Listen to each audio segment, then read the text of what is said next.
This audiobook contains 11 censored sentences and 388 modified sentences to make it suitable for all audiences. Visit our website to listen to the original version without censorship or modifications. Link in the channel bio. Gray let out a low breath as the tingling warmth spread through him. Celine leaned in with an eager smile, her long tongue gliding across the surface. The glowing blue saliva made everything slick and pleasant. MMHH. She let out a soft sigh, her light blue eyes looking up at him with a quiet intensity. Wet sounds filled the room as she leaned in closer. Soft sounds filled the small garden house as she worked diligently.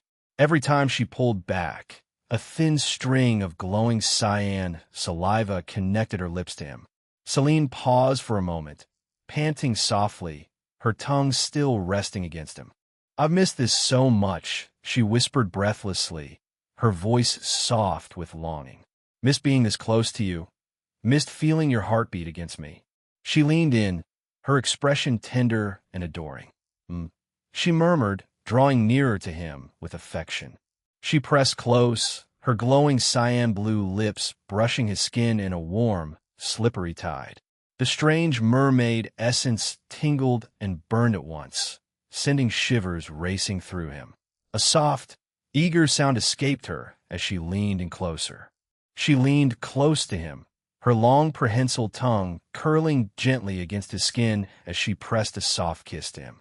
Gray's hand tightened in her light blue hair, a low sound escaping his mouth. "Celine," she hummed softly against him, the warmth of the moment settling deep within him. Then she pushed further. "GLK, look." Her throat opened up as she took him all the way to the base in one smooth motion. The head of his member slid deep in her tight, rippling throat, the glowing blue fluid making the slide effortless and mind-numbingly pleasurable. She remained close to him in the garden house, their intimate moment continuing quietly amid the surrounding greenery. Tears of effort and pleasure pricked the corners of her eyes, but she refused to pull back. She struggled to maintain her composure, her throat working hard against the strain. It's so intense," she gasped breathlessly when she finally pulled back for air. She didn't give him time to recover. Switching techniques instantly, she pressed forward with furious intensity, her strikes coming fast and relentless as she drove him back step by step. She pressed her attack hard. Celine moved with practiced rhythm, the glowing blue liquid swirling and spilling over the edges. Gray trembled, overwhelmed by the strange magic coursing through him. Celine smiled warmly, clearly pleased by his reaction. "MH, you're trembling so much. Does it feel good? Tell me." She pulled back gently, then moved with a steady, practiced rhythm, focused and attentive to every reaction he gave. Then she switched again. She hummed gently, her voice resonating in a low, vibrating tone. "Gluck, GLK, gluak ha," Mempietro saliva, thick and glowing neon blue, poured down her chin and onto her chest, making it glisten. She looked completely swept up in a moment, eyes half-lidded, cheeks flushed, mermaid ears fluttering with every noisy gasp. She pulled off again, breathing hard as long strands of saliva connected her swollen lips to his. "I've been so empty without you," she whispered with a voice that was both longing and incredibly hoarse. "Everything about me missed you so badly." She leaned in close, holding him tightly. The garden house was filled with a passionate, intimate moment between them. Celine's head moved faster. Her cries grew louder and more desperate as she clung to him with fierce devotion, as though he were the only thing that could satisfy her after months of hunger. She looked up at him again, her eyes watery but burning with love and longing. "Don't hold back, Gray," she pleaded. "Give yourself to me. I'm yours completely. I want to be close to you so badly." Her gaze held his with fierce intensity as the moment deepened, the tension building between them, until finally, Gray's body tensed and he gasped, overcome by the rush of the moment. "Celine, I can't hold on." He barely managed the warning in time. Letting out a small groan, he reached his climax. Celine's eyes widened in delight as she stayed close. Instead of pulling back, she leaned in even further. She pressed close to him as the garden house fell quiet. They stayed like that for a long, tender moment before she pulled back and smiled softly at him, coaxing out even more. MMPHM. How she made a sound of deep contentment, the vibrations adding to the moment. Her light blue eyes rolled back slightly in pure bliss as she continued, not missing a single detail. When Gray finally finished, Celine slowly pulled back with a soft sound. MHM. Delicious, she said, licking her lips sensually with a satisfied hum. But then something strange happened. A faint pink mist began to leak from her body, rising from her skin, her scales, and even her breath. The mist glowed with a soft, strange, seductive glow, carrying a sweet, intoxicating scent that quickly filled the small pavilion. The moment Gray inhaled it, his body reacted instantly. Heat surged through his veins like liquid fire. His breath, which had just steadied, grew unsteady again as an unsettling warmth spread through his chest, twitched and tensed again almost immediately. His breathing grew heavier, and a powerful wave of intensity crashed over him, far stronger than normal. That pink mist, Gray muttered, his eyes narrowing. Celine giggled softly, her voice low and playful as she crawled up his body, leaning in close, scaled form against him. Hee, that's one of our little secrets, she purred, nuzzling her cheek against his chest while her hand traced along his lower back. Mermaids naturally produce this aphrodisiac mist when we're really excited, especially after sharing an intimate moment with our partner. Cleansed, she wiped her mouth and the rest of her face before leaning up and kissing his jaw, her lips brushing his skin. It makes you feel hotter, more intense, and much more sensitive. The more I take in, the stronger it gets. Right now, you're probably feeling like you could hold me close for hours without getting tired, aren't you? Celine's pinkish eyes gleamed wickedly as she sat over him, swaying slowly against his body. Her voice dropped into a seductive and enticing whisper. So, are you going to give me more, Gray? Or should I keep milking you until this mist fills the entire room? Chapter 293-293. Celine's Hunger. 2. Celine's pinkish eyes were still hazy with lust when Gray suddenly flipped their positions. In one movement, he grabbed her by the waist and rolled her beneath him, pinning her down on the cushioned bench. Her light blue hair spilled across the fabric like ocean waves, and her bluish-pink scales shimmered under the soft light, filtering through the garden house windows. Celine let out a surprised, delighted gasp. Gray. He didn't give her time to adjust. His mouth crashed down on hers in a fierce, dominating kiss. His lips met hers in a deep kiss, and he pulled her close. Soft sounds escaped as they held each other tightly. The taste of the earlier cyan blue liquid still lingered. Gray's hand slid down her scale body. He held her close and pulled her in, his hand resting against her side. His thumb brushed gently over her, making Celine arch her back with a soft sigh. Ha, Gray. He broke the kiss only to trail his lips down her neck, pausing tenderly on the spot he had marked earlier, darkening the mark until it was a deep, possessive red. Celine's mermaid ears fluttered wildly as she gasped. You've been waiting for months, haven't you? He spoke in a hoarse yet intense tone, causing her ears to twitch slightly. Then take it, all of it. He leaned closer to her. The two came together in one deep, powerful motion. Celine's head snapped back, her mouth opening wide, her expression overtaken by the intensity of the moment, and her eyes rolling upward as an intense wave of pleasure hit her almost instantly. Her body tightened around him, pulsing with rhythmic contractions. Gray didn't slow down. He moved hard and deep. Her hips rocked forward and strong, driving motions that made her scaled breasts bounce heavily. Each impact drew wet sounds that echoed through the pavilion. Celine's long, prehensile tongue hung out as she cried out uncontrollably. So deep. You're hitting so deep inside me. MMPH Gray grabbed her scaled thighs, pushing them back toward her chest in a close, deep embrace. The new angle let him press even closer, the two of them moving together in steady rhythm. Plap, plap, plap, plap. Let go again. Don't hold back. Celine's second climax crashed over her almost immediately. Her eyes crossed, tongue hanging out completely as she let out a high-pitched, broken scream. Cuuming her body shook violently beneath him as waves of intense pleasure overtook her. The pink aphrodisiac mist thickened in the air, making Gray's body burn even hotter, but he kept his pace steady, refusing to let the moment end yet. He shifted her position without breaking contact, moving her onto her hands and knees. Celine's back arched, her skin covered in faint bluish-pink scales.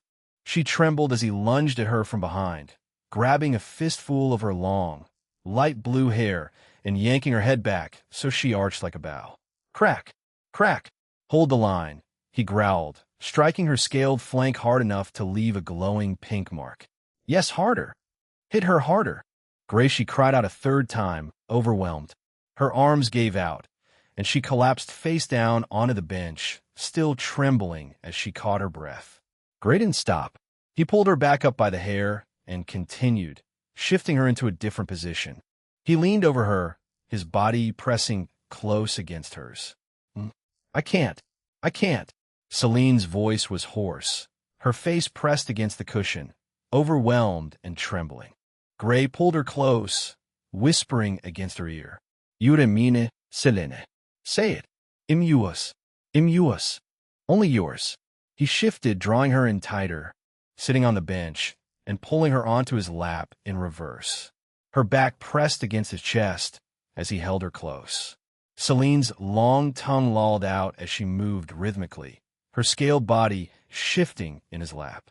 Gray reached around and held her close while his other hand rested gently on her shoulder. An overwhelming wave of emotion crashed through her so intensely her vision whited out for a moment.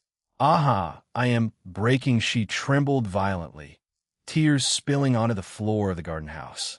Gray finally stood up and carried her to the wall, pressing her back against it in a standing position.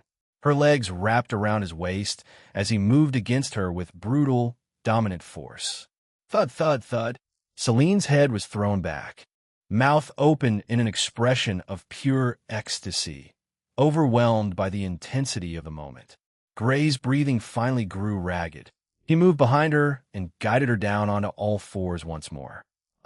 With a deep groan, he waved his hand twice, and a magical ink exploded across her beautiful, mermaid-scaled bare back.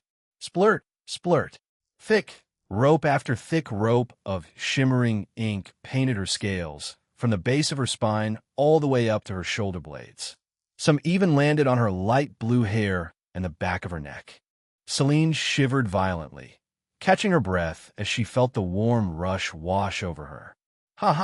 So much. You really overwhelmed me. She collapsed forward, breathing heavily, her body trembling as Gray stood over her. Phew, chest rising and falling as he caught his breath. He gently brushed her light blue hair aside and leaned down to kiss the back of her neck. Good girl, he murmured softly.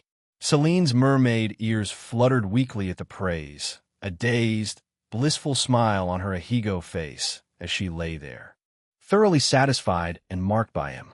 But somehow, she still wasn't satisfied. After all, it had been almost half a year without being intimate with Gray.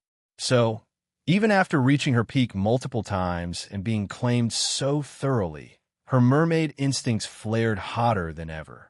The strange pink mist thickened in the air as she slowly pushed herself up on shaky arms, turning to look at Gray with half-lidded, pinkish eyes full of desperate longing.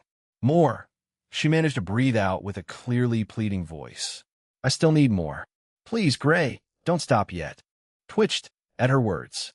He grabbed her by the waist and pulled her back against his chest, kissing the side of her scaled neck roughly. You're greedy today, he mumbled, softly biting her earlobe. Celine reacted loudly, leaning back against him. I've waited months. I need you to ruin me. He didn't make her wait. Gray pulled her close again, and the moment took over as they came together in one deep, overwhelming motion. Celine's head snapped back, tongue lolling out in another perfect ahigo as he bottomed out against her cervix. He immediately set up a quick pace, hips slamming against her scaled ass with loud, wet plap plap plap sounds. Schlick, squelch, plap, plap, plap. Her inner walls clenched around him greedily, still trembling from the intensity of the moment. Gray reached forward, grabbing a handful of her long, light blue hair and pulling her head back as she turned toward him, while his other hand pressed against her shimmering scales. Yes, harder. Break me. He moved against her relentlessly from behind for several minutes, shifting angles to press against her most sensitive spots. Ang! Celine reached her peak again, her body convulsing as release overwhelmed her. Gray pulled back, gently rolling her onto her back, and wrapped her arms around his neck as he pulled her close in a deep embrace. He held her tightly, their bodies pressed together as they moved in rhythm. Their connection deepened as she sighed softly, completely lost in the moment. Huh. I'm reaching my limit again. Her seventh peak came right after, her body tensed around him, overwhelmed with sensation, trembling with every movement. TSK. Somehow my body is feeling even hotter instead of cooling down. Gray gritted his teeth. Cleanse. He applied cleaning magic to both of them, then leaned down and captured her mouth in a messy kiss, swallowing her cries while continuing to move with her through her peak. They switched again. Gray sat on the bench and pulled her onto his lap, facing him. Celine immediately started moving desperately against him. Her scaled form pressed close to his face. He held her gently, guiding her movements as they shared an intense embrace. MMPH. This feels incredible. Every moment together. I love it so much. She sighed with overwhelming emotion, her whole body shaking as she pressed down hard against him. Gray stood up again and pressed her against the wall, lifting and lowering her in a firm hold, her legs supported by his strong arms. Thud, thud. Celine's overwhelmed expression was on full display once again, drool running down her chin as she cried out in intense emotion. Ninth. I'm reaching my ninth peak. AHHH. Her body clenched so tightly it almost pushed him out, but Gray pressed himself deeper, grinding against her until she trembled once more, soaking both their thighs. Chapter 294-294. Celine's Hunger 3. Celine's overwhelmed expression was on full display once again, drool running down her chin as she cried out in a trembling voice. Ninth. I can't hold on any longer. Her body tightened so fiercely it nearly pushed him back, but Gray pressed on with renewed resolve. But something else happened at that exact moment. Celine's bluish-pink scales suddenly flared with blinding light. A radiant glow erupted across her entire body, the faint iridescent patterns pulsing brighter and brighter until the entire garden house was bathed in soft pink-blue radiance. Gray's eyes widened in complete shock. Her cultivation base exploded upward in an instant. Intermediate Great Grandmaster Realm, Early King Realm, Early Saint Realm Peak, Saint Realm. The surge of power was so sudden and massive that even the air around them trembled.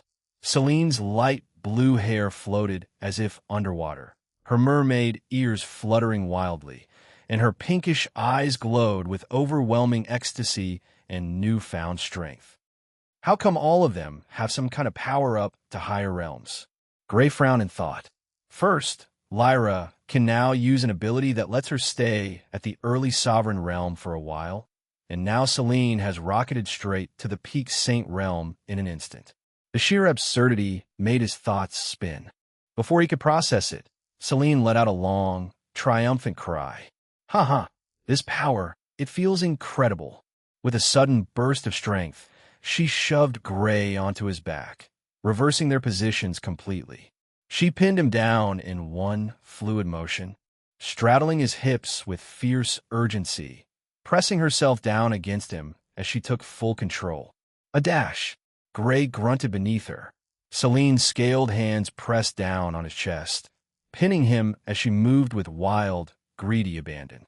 Her hips rolled and slammed down with powerful rhythm, her full breasts bouncing heavily with every descent. She let out a soft, encouraging sound as she moved with greater intensity, her long, prehensile tongue lolling out as she continued, her glowing cyan blue saliva dripping onto his chest. The pink aphrodisiac mist thickened dramatically around them, making Gray's body burn even hotter, yet he remained rock-hard and firm beneath her, refusing to come yet. 10. 11th. She threw her head back and screamed as intense waves of pleasure crashed through her. Her body clenched tightly, her inner walls rippling again and again while Gray still held firm. He held her close as they moved together in an intense rhythm. Celine gasped, her eyes closing. 12th. 13th. Hi, you're overwhelming me. She shifted her movements without slowing, continuing in slow, steady circles, then suddenly bouncing with short, rapid strokes that made her body clap loudly against his. Her long tongue snaked down and wrapped around one of her own nipples, sucking on it while she moved rhythmically, adding even more stimulation. Plap, flop. The garden house was filled with the filthy rhythm of her moving against him. Celine's scaled breasts bounced wildly, her light blue hair sticking to her sweaty skin, and her mermaid ears fluttered non-stop as she chased peak after peak. 14th, 15th, 16th. Each surge made her cry out louder, her voice growing hoarse and broken. She moved against Gray with desperate, rhythmic intensity, her whole body trembling as she clung to him. Yet Gray's expression remained calm.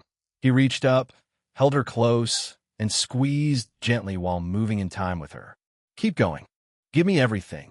Celine's expression grew more intense. Drool ran freely down her chin as she nodded frantically. Yes, yes, Master will do it all. She leaned forward, pressing her scaled form against his chest, and moved closer in an intimate embrace. She moved against him rhythmically with every roll of her hips. Her long tongue slipped into his mouth, kissing him sloppily while she continued moving. MMPH. 17th. 18th.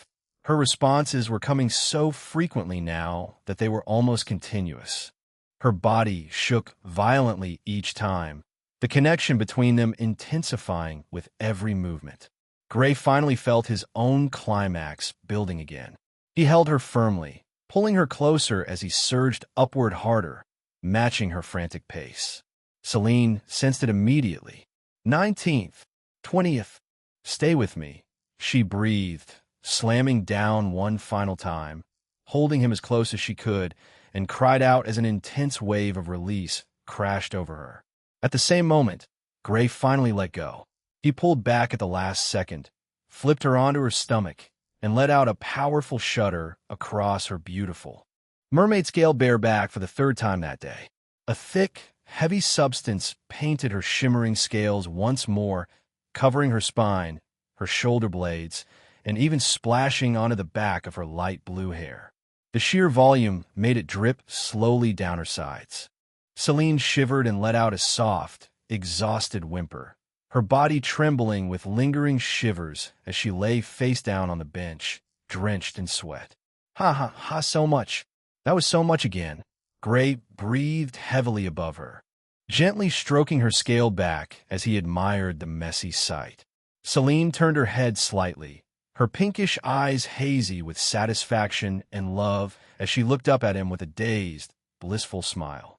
I'm completely ruined, but I still want more of you later. She reached back weakly, her scales catching the fading light as she let out a contented sigh. Huh, phew. The garden house was quiet now, save for the sound of their heavy breathing and the faint dripping of fluids onto the wooden floor. Celine lay, face down on the bench, completely spent. Her light blue hair was messy and sticking to her sweat-slicked skin. Her bluish-pink scales glistened with a mixture of sweat, glowing cyan saliva, and thick ropes of pale fluid that slowly dripped down her back. Her long mermaid ears twitched weakly every few seconds as lingering tremors continued to ripple through her body. Gray sat beside her, breathing deeply, one hand gently stroking her scale back in slow, soothing motions. After a long minute, Celine let out a soft, satisfied sigh and turned her head to look at him.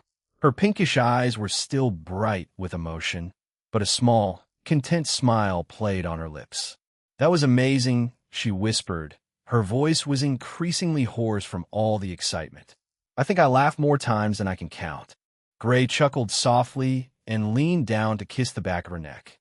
"You were very insistent today," he murmured against her scaled skin. "Almost wore me out." Celine hummed happily, her ears fluttering at the praise. "But you still didn't let me rest." Mina she pouted cutely, though her body was still trembling too much to move properly.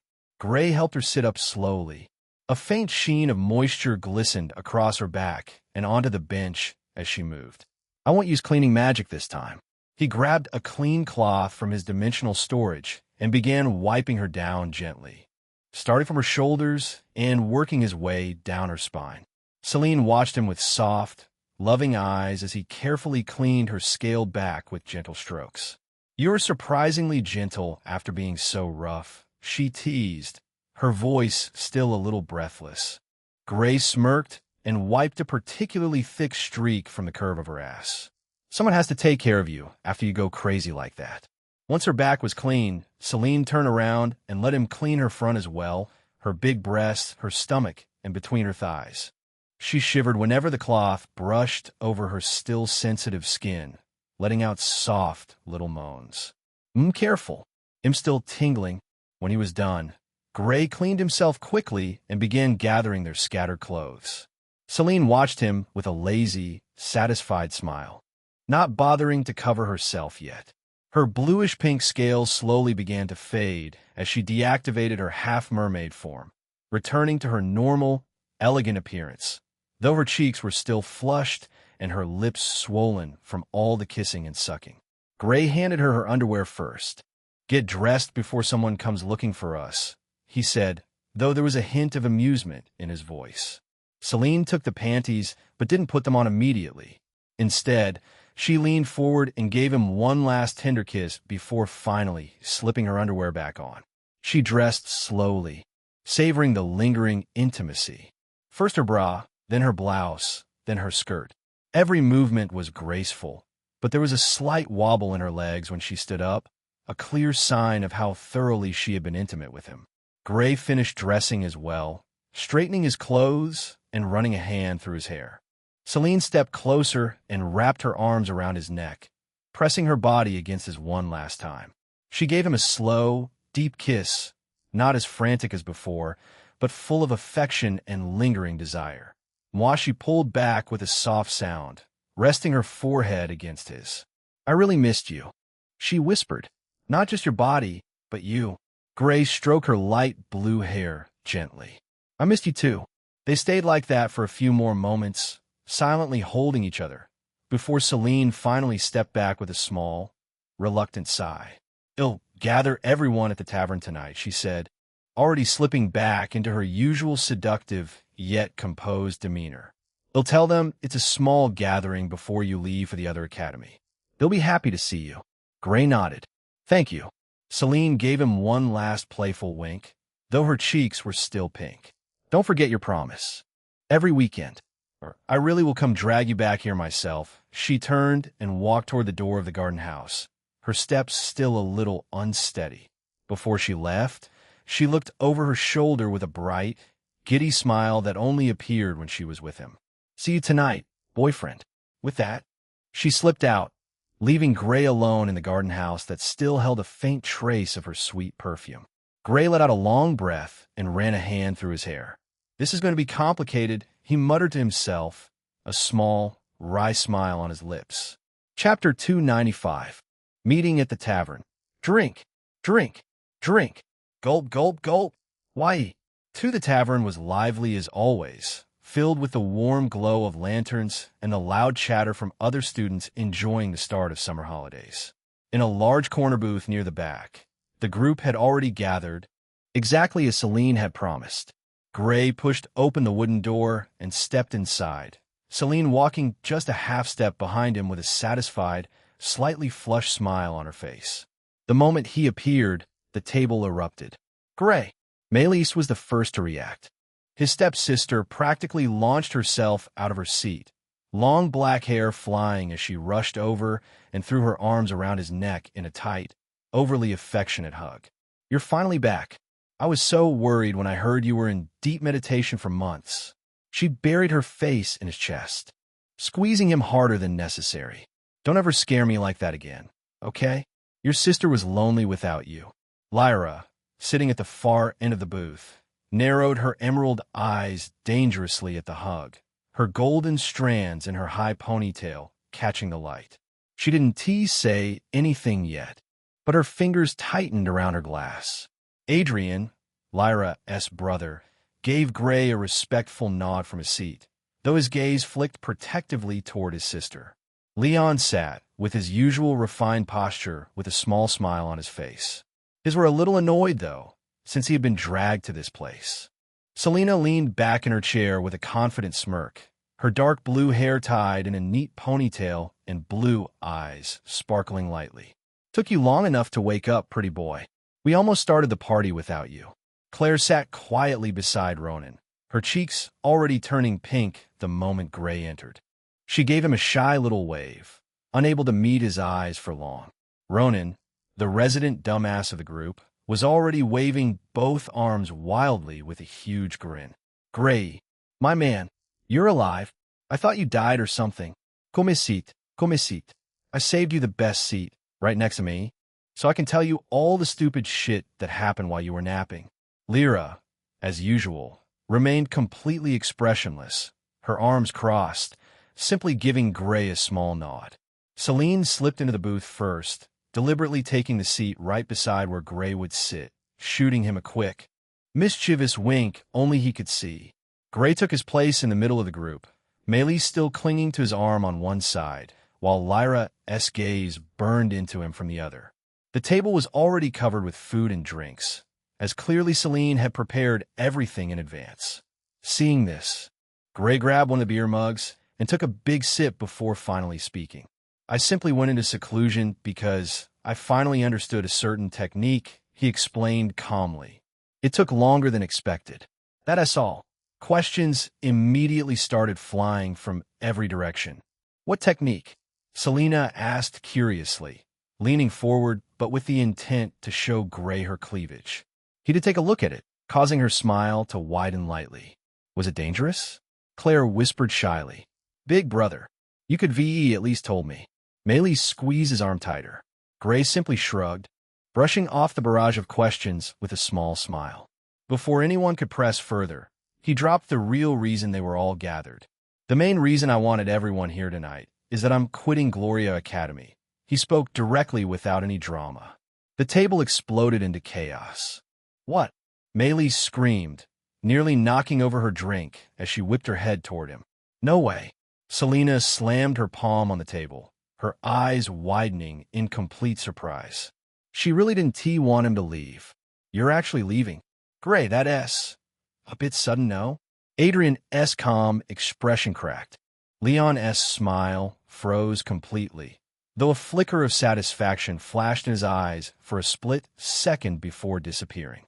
And well, Ronan, being Ronan, dramatically threw himself off his chair, crawled under the table, and grabbed Gray's leg with both hands, shaking it like a child throwing a tantrum. "Enlo, don't leave me, bro. I'm only seen as a badass because I hang out with you. If you go, I'll go back to being the resident idiot. Please don't abandon your loyal sidekick."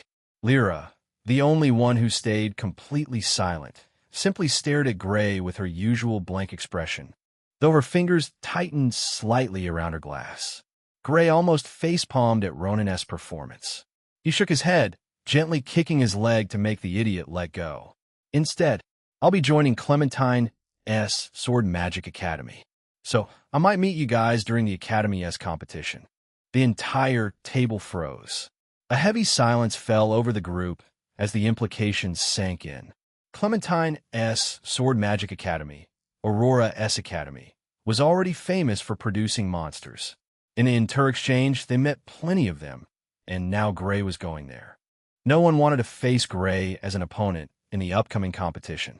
Their gazes instinctively shifted toward Lyra. The golden-haired girl sat perfectly still, her emerald eyes glowing faintly. After the recent breakthrough she had displayed, she had become an absolute monster. Someone who could probably stand toe-to-toe with the strongest students from any academy. A collective wave of relief washed over the group. At least we have Lyra, Selena muttered under her breath. Yeah, if Gray becomes our enemy, we still have a chance. Adrian nodded slowly, though his lips twitched. I really need to finish the contract, and quickly, he thought inwardly. But I don't want to fight my big brother. Maylis pouted, still clinging to Gray's arm. So, we're safe because Lyra is a walking calamity now. Ronan, still on the floor, peeked up with teary eyes. Lyra didn't say a word.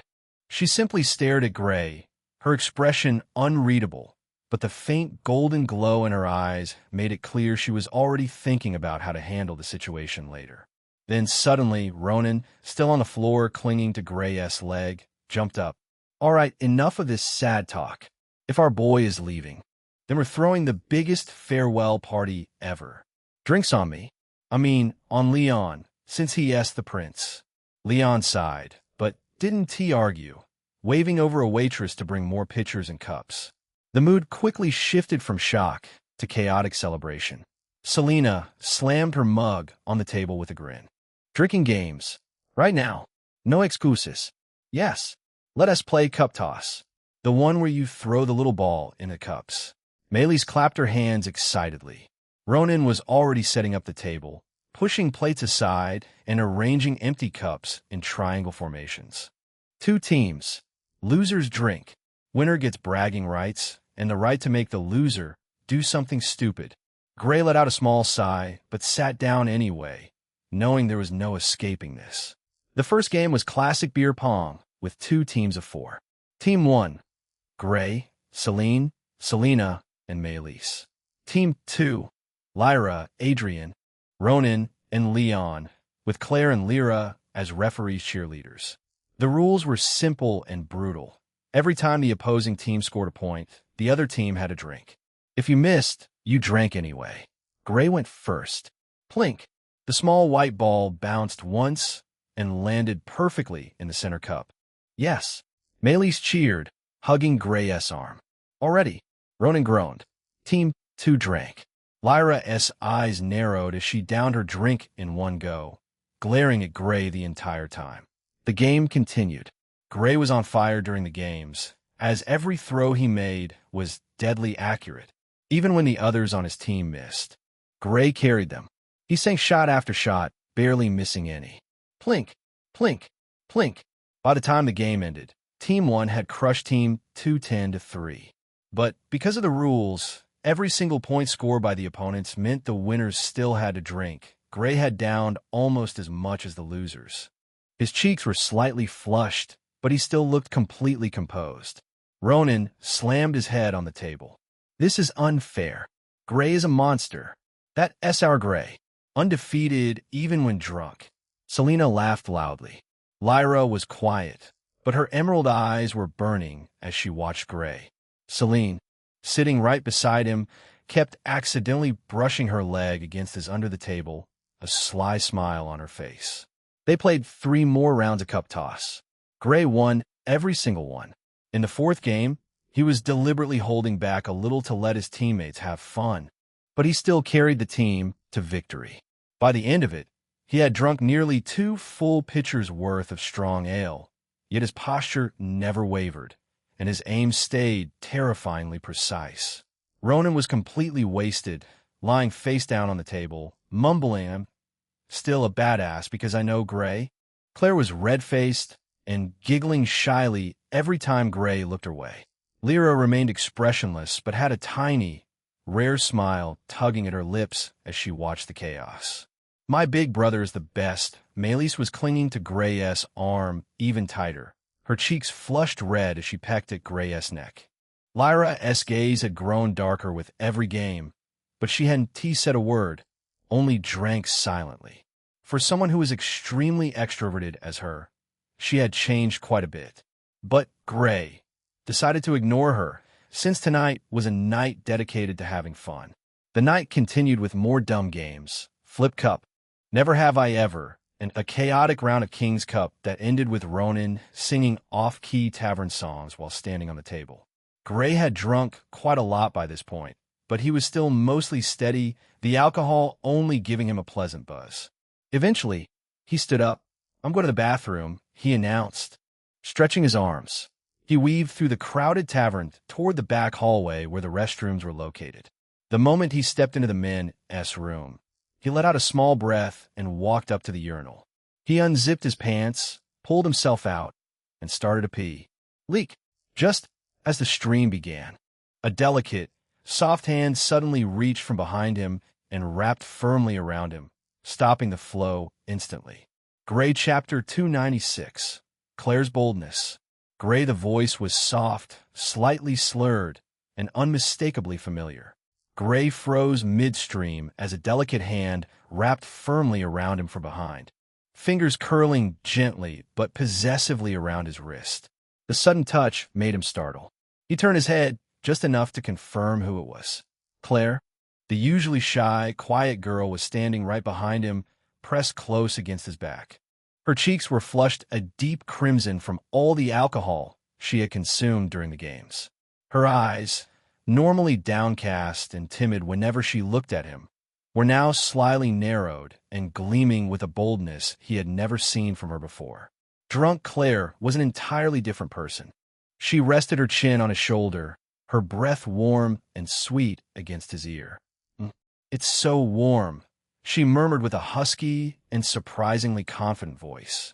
"I wanted to be this close for so long, but I was always too scared to say anything. I mean, I wanted to confess to you first, but this situation, I simply couldn't waste it." She held on to him and refused to let go. Instead, she continued slowly and intimately, gently running her thumb along him as if she were fascinated by how he felt in her hand. Gray was a little surprised by how bold she was getting. It seems that being drunk really could change people or even trigger a different kind of personality. It's almost funny how this girl couldn't even stare into his eyes without averting her gaze, and yet, now she was confidently moving her hand along his arm as if it were a normal occurrence in her life. "Claire, you," she whispered, cutting him off. Snap! Her other hand slid around his waist, holding him in place as she continued the motion slowly while her warm breath pressed against his neck. "Don't talk. Just let me touch you a little." She pressed her mounds tighter against his back. Even through her clothes, he could feel how warm she was, the alcohol making her unusually daring. "I always watch you from the side, always too shy to say anything," she continued with a breathy voice and full of pent-up longing. "But tonight, after all those drinks, I don't feel shy anymore.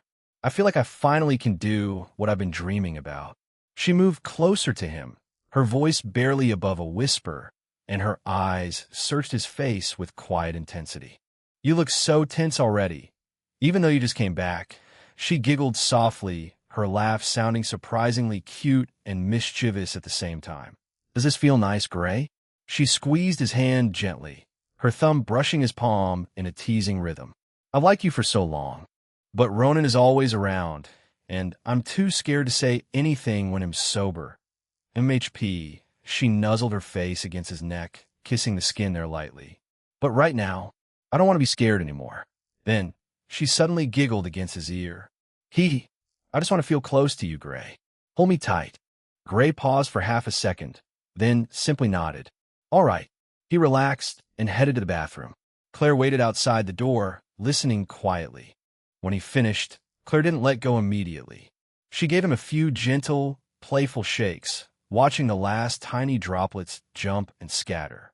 Look at that." She laughed softly, clearly entertained. "It's so cute when it does that. I really like it.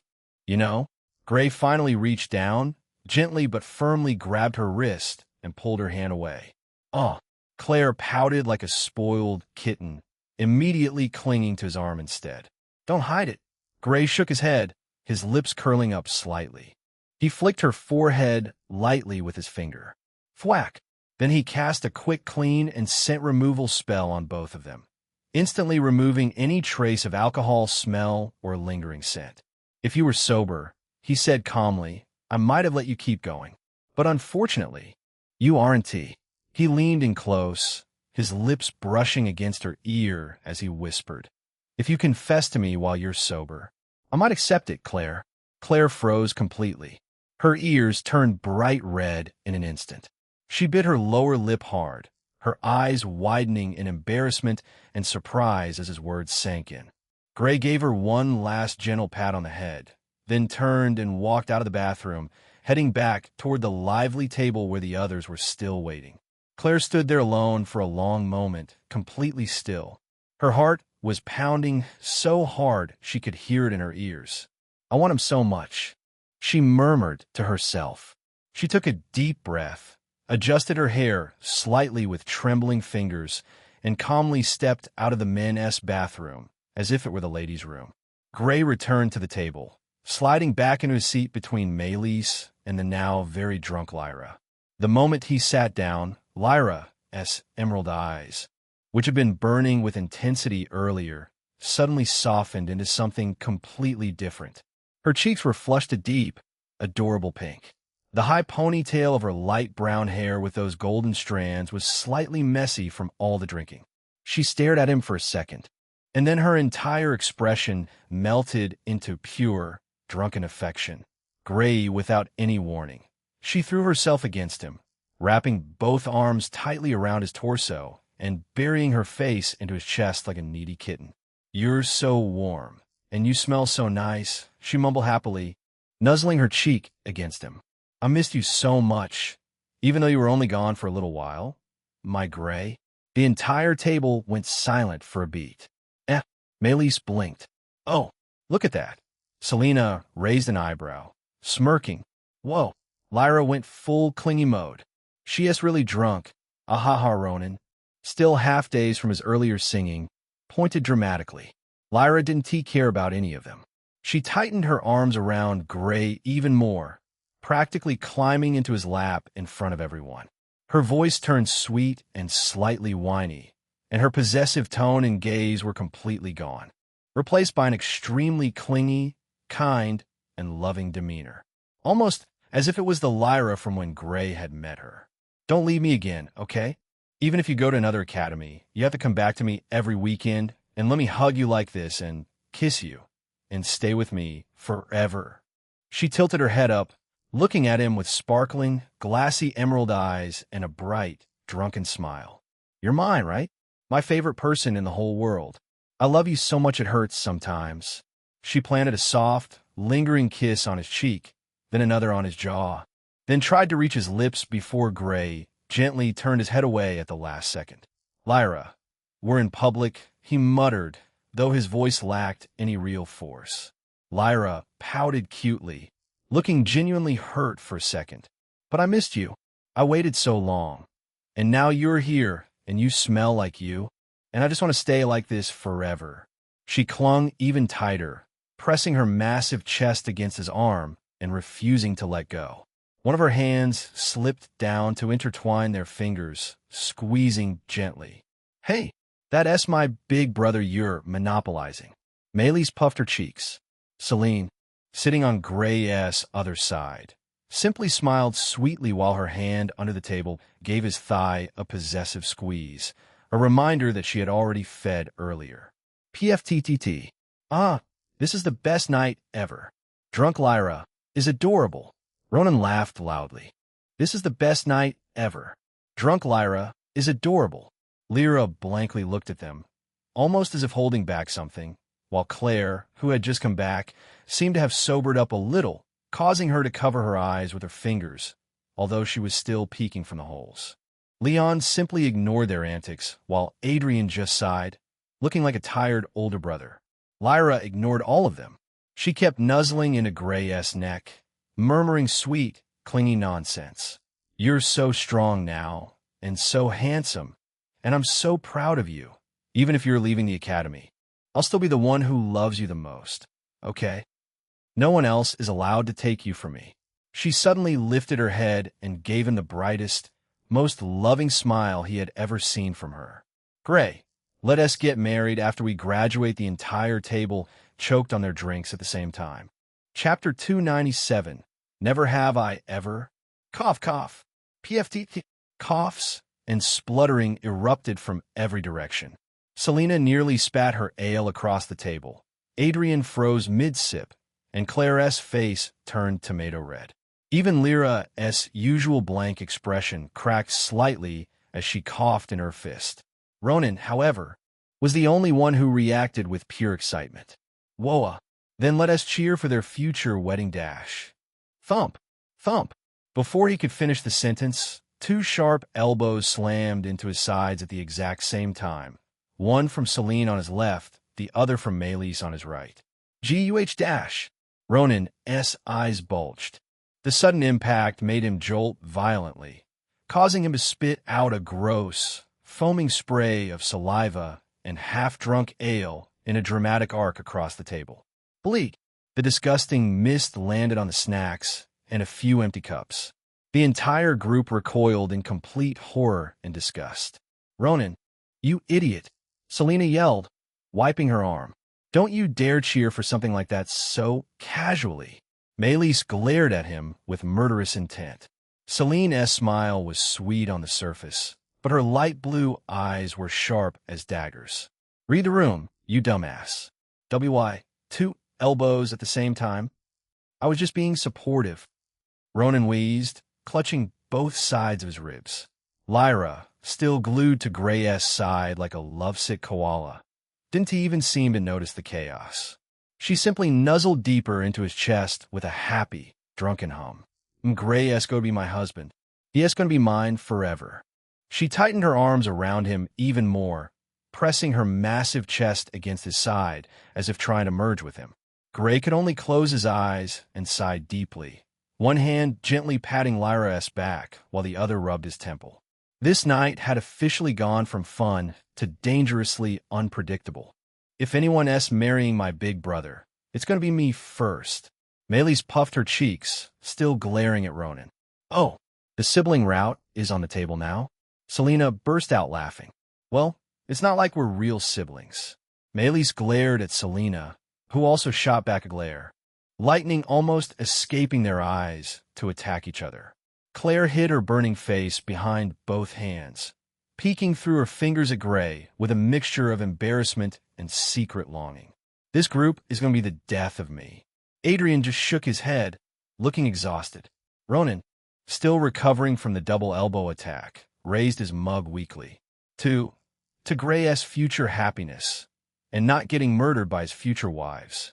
Celine and Melis both raised their elbows threateningly again. Ronan immediately shut up and shrank back into his seat. Looking at the table that was now covered in a disgusting spray of Ronan's spit mixed with ale, Gray sighed deeply. New set of food and drinks, he said flatly, raising his hand to flag down a waitress. Ronan ruined the last one. The waitress quickly cleared the mess and brought fresh plates and pitchers. Once everything was replaced, Selina slammed her mug down with a grin.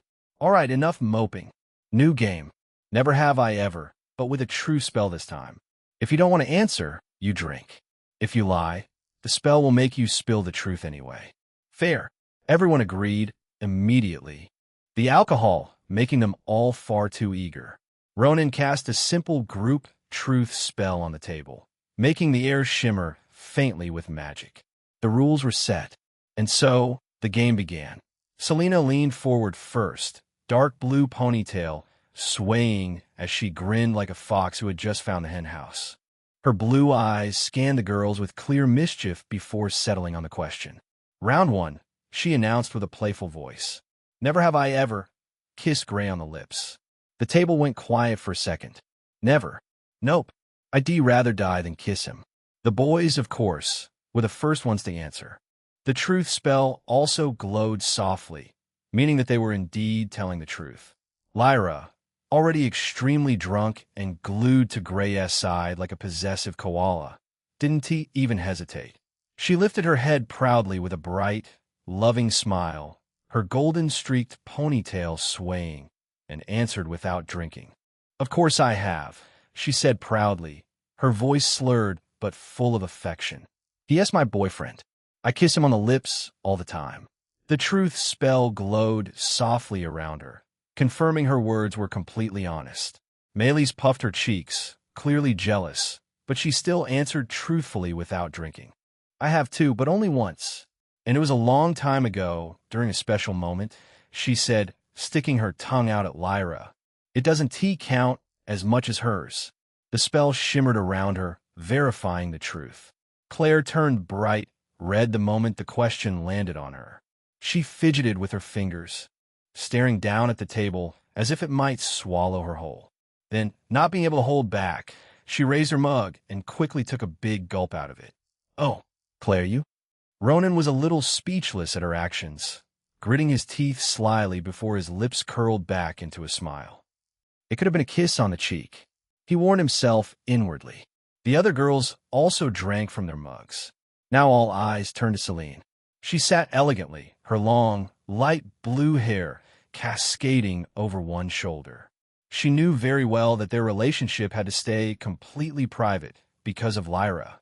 She couldn't risk revealing anything more than necessary. Celine didn't answer.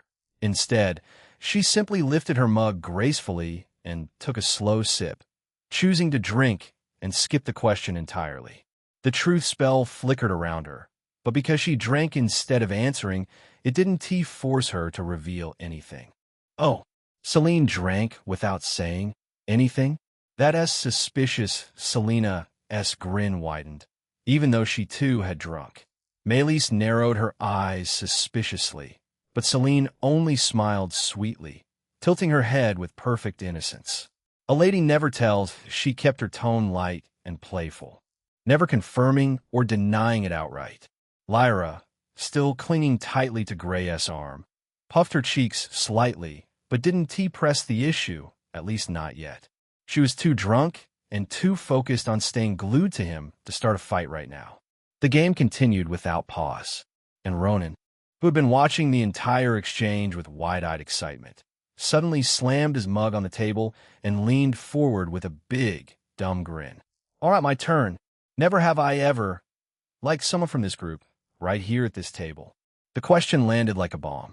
For a moment, the table went completely silent, and then the girls started answering one by one. Yes, obviously.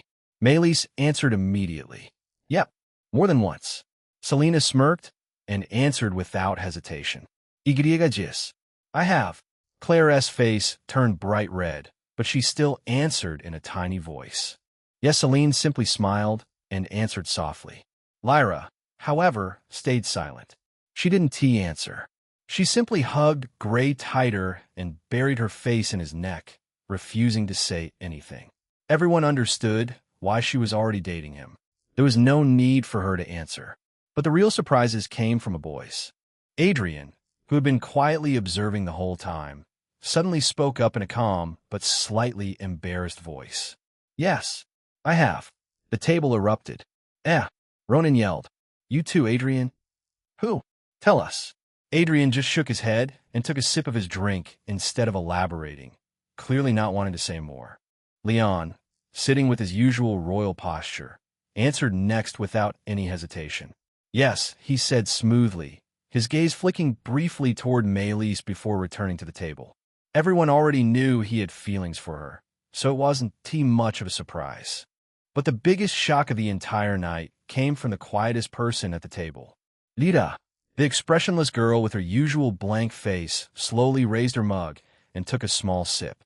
Everyone would have thought that she was skipping the question, but then she opened her mouth and actually answered. Yes. The entire table froze.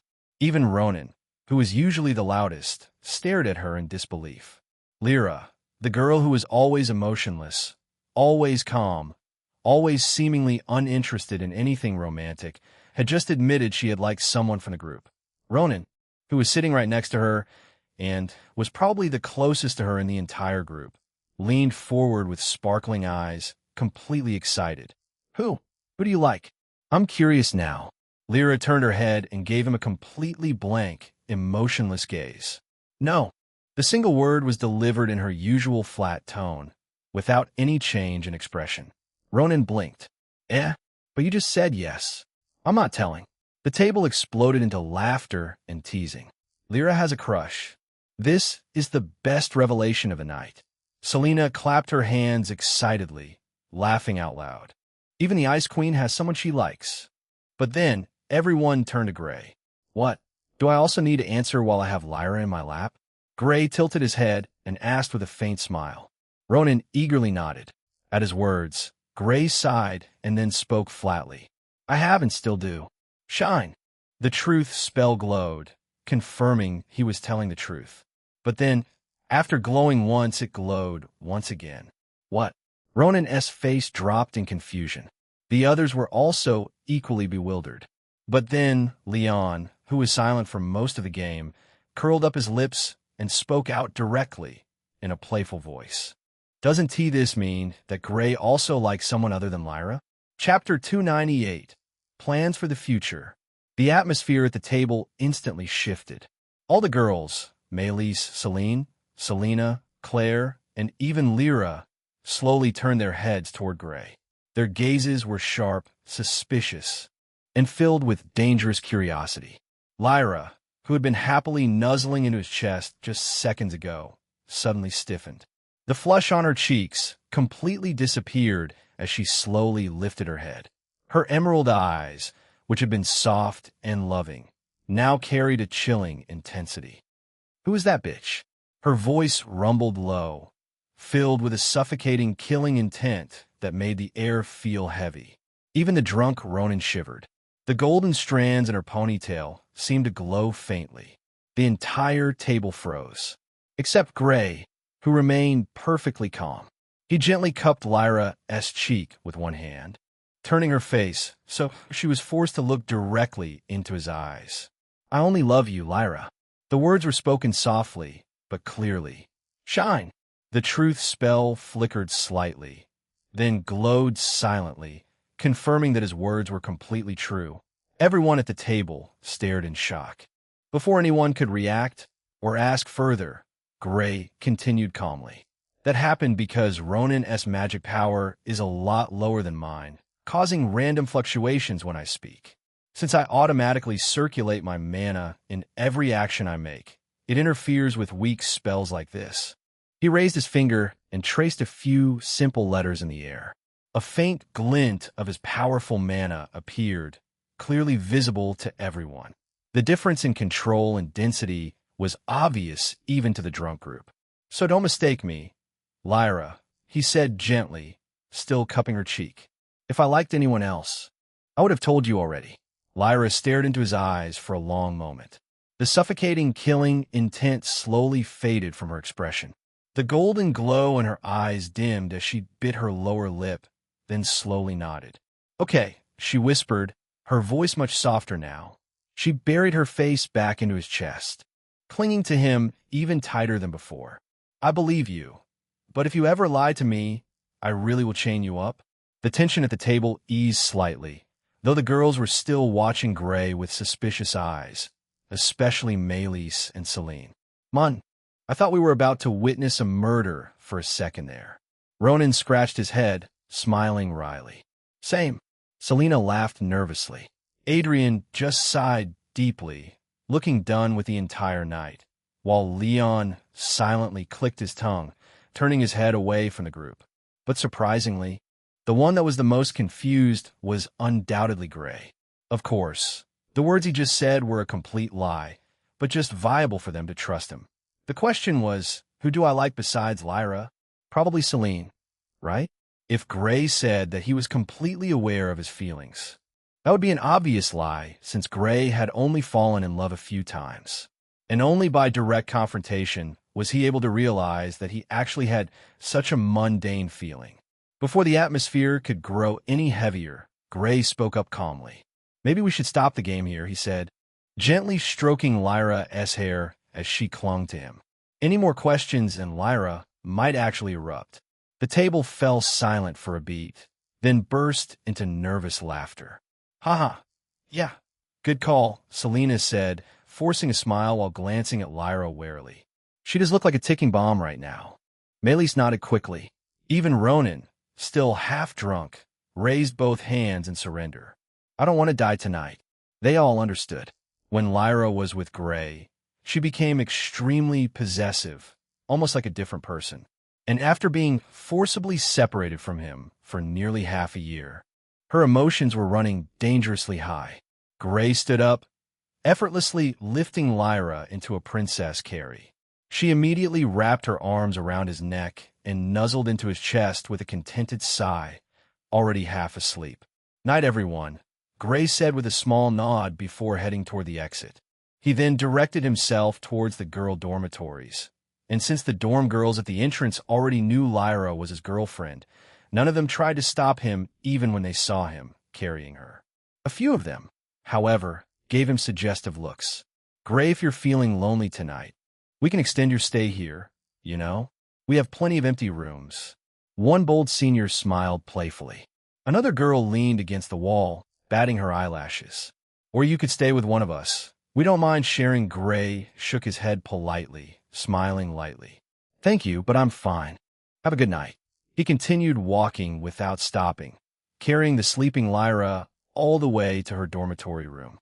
Once inside, he calmly laid her down on her bed, pulling the blanket over her gently. He leaned down and placed a soft kiss on her forehead. "Sleep well, Lyra." With that, he turned and quietly left the room, closing the door behind him. The moment the door clicked shut, Lyra's eyes slowly opened. She touched the spot on her forehead where he had kissed her, a soft, longing smile blooming on her lips as her emerald eyes shimmered with affection. "Why didn't he stay?" She mumbled quietly, turning over in her covers and hugging her spare pillow tightly. She stayed silent for a long moment, then waved her hand. A soft glow enveloped her body as she dispelled the drunkenness with ease, instantly clearing her mind. Her thoughts returned to the truth spell from earlier. Although she had been drunk at the time, she could still remember every word clearly. Gray's statement that he only loved her had been confirmed by the spell, but something about the double flash still bothered her. Although his words could be true, they could also be a lie, but since Ronan was the one who made the spell, he might be telling the truth. She whispered to herself, nodding slowly as her lips curled into a faint smile. "But if I find out that he isn't?" Her eyes narrowed dangerously, the smile turning into something much more sinister. "I can always chain him to me," she giggled mischievously, hugging the pillow tighter as she buried her face into it. Honestly, if Gray had been anywhere close enough to hear those words, he would have probably shivered. Lyra was indeed becoming scarier by the day. After leaving Lyra's dormitory, Gray walked out of the academy grounds and stopped in the open courtyard just beyond the main gate. The night was quiet, and the air felt cool and crisp. He stood there alone, hands in his pockets, tilting his head back to look up at the sky. Countless stars shimmered softly above, scattered like diamonds across a vast, dark canvas. For a long moment, he simply stared at them, letting the gentle night breeze brush against his face. Then he closed his eyes. A faint sigh escaped his lips as he reached into his dimensional storage and pulled out a thick, weathered book. Its cover was dark leather, with bold letters etched across the front. "Demons to Kill." Based on the vast knowledge he had absorbed from Dante's, Gray now knew the precise locations, strengths, and future movements of every troublesome demon currently active in the world. He wasn't a hero. He didn't particularly care if the world burned, as long as his friends and lovers remained safe. But it was precisely because of that selfish desire that he needed to start moving. Some demons were too dangerous to leave alive. Their existence could one day threaten the people he cared about. Of course, slaughtering them openly would undoubtedly draw Hell's attention. But after already attracting the interest of the Abyss, Gray found that he no longer cared much about Hell's opinion. "Unfortunately, I'll need to leave a few of them alive," he mumbled quietly to himself. "They're the ones who give my dear friends their enlightenment moments." It was one of those classic tropes. His companions, on the brink of death, suddenly gaining a massive power-up and dramatically defeating the demon. The problem was that Gray couldn't trust those moments anymore. The difficulty of the world had increased dramatically because of his interference. Even though Lyra's power had grown exponentially, far beyond what she should have possessed at this stage in the original story, it still wasn't enough. If she uses Goddess Descent, she can handle high-tier demons, Gray muttered.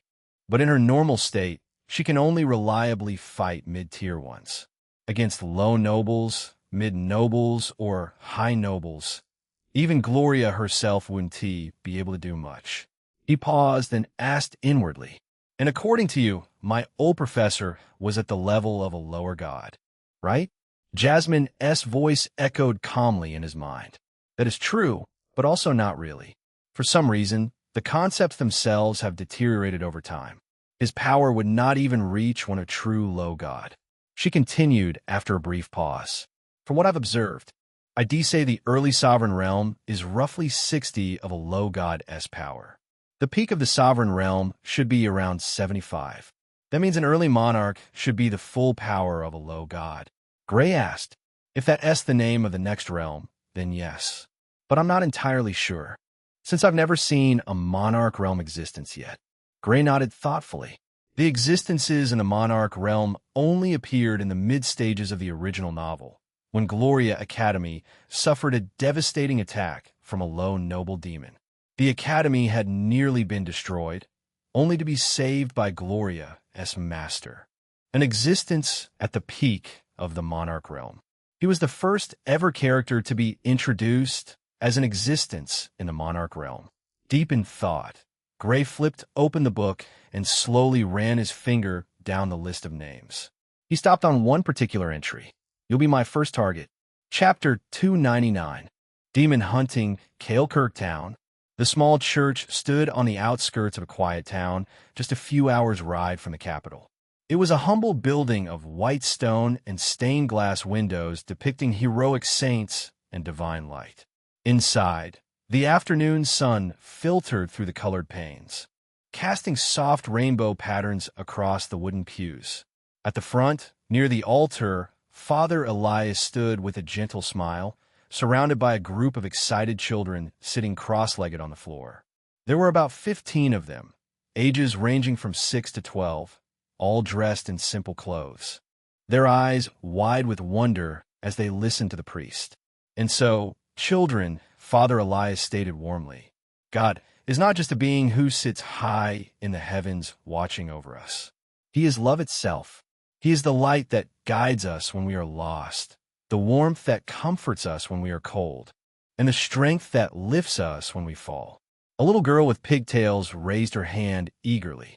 "Father, does God really watch over every single one of us, even when we're sleeping?" "Yes, little one, even when you're sleeping. He watches over your dreams and keeps the nightmares away. He is always there, protecting you with his divine light." The priest chuckled softly. A boy with messy brown hair gasped excitedly. "Wow. So if I pray really hard before bed, God will make sure no monsters come in my room?" "Exactly." Father Elias nodded with a bright smile. "Pray with all your heart, and God will send his angels to stand guard at your bedside. They have shining swords and wings of pure light, ready to fight any darkness that dares approach." The children let out a chorus of delighted whimpers and gasps. I want an angel to watch over me." One girl squealed, hugging her knees. "Me too. Me too." Another boy chimed in, bouncing in place.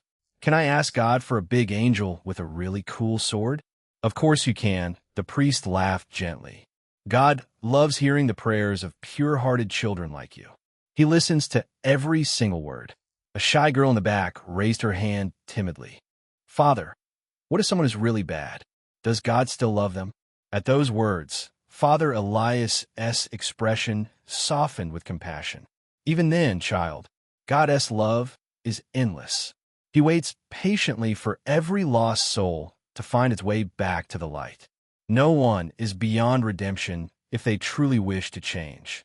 The children murmured in awe, some clapping their hands excitedly. "God is so kind of," little boy whispered in wonder. "I want to be like God when I grow up." Another declared loudly, pumping his fist. Father Elias smiled warmly at their enthusiasm. "That's the spirit, children. Strive to be kind, brave, and full of love. That is how we honor him." He paused, looking at their bright, eager faces, then clapped his hands once. Now and then, it's time to play. The children cheered loudly, some jumping up in excitement. Yay, playtime. But the moment the words left his mouth, Father Elias's gentle smile vanished. His eyes turned cold and sharp, like shards of ice. The warm, fatherly aura disappeared completely, replaced by an almost chilling presence. He slowly turned his head toward the shadows near the altar. And who might you be? A calm, faint smile appeared in the darkness. Gray stepped out from behind one of the thick stone pillars close to the altar, hands in his pockets, black hair and black eyes fully visible under the colored light of the stained glass windows. He wasn't hiding his face at all. Those unique features, jet black hair, and pitch-black eyes were known to belong to only one person in the entire world. Father Elias's eyes narrowed dangerously. Gray Viru? The one and only, Gray replied lightly, spinning two sharp daggers he had taken from his dimensional storage between his fingers. He stopped the spinning and pointed one dagger straight at the priest. And before you ask, Gray's smile remained faint, but his dull black eyes looked both cold and merciless. I'm here to kill you. The priest's gentle, fatherly expression froze for a moment. Surprise flashed across his face, but surprisingly, there was no fear in his eyes. I don't recall offending the Aurelian family, he stated calmly. Gray instantly cut him off. Did you forget that I was exiled? He spun one of the daggers lazily in his hand. I'm not here on behalf of any family. This is purely my personal interest. The priest's fists clenched tightly at his sides, his knuckles turning faintly white. His gentle facade began to crack. Personal interest? He mumbled. Gray nodded lightly. You're not human, he stated flatly. You're a low-tier demon under the sin of wrath, one of the high noble demons. Your true name is Valtharak, a shape-shifting filth who's been hiding in this church for the past 7 years, wearing the skin of Father Elias. The priest's face twitched. Gray continued without mercy. You've killed 37 children in this region alone. You lure them in with promises of God's love, then devour their souls while they pray. And right now, you're planning to infiltrate Gloria Academy disguised as a transfer student to get closer to high-value targets, talented young souls that can fuel your growth. Gray's lips curled into a faint, dangerous smile. The sin of wrath won't bat an eye if a worthless low-tier pawn like you disappears. You're too insignificant for him to care.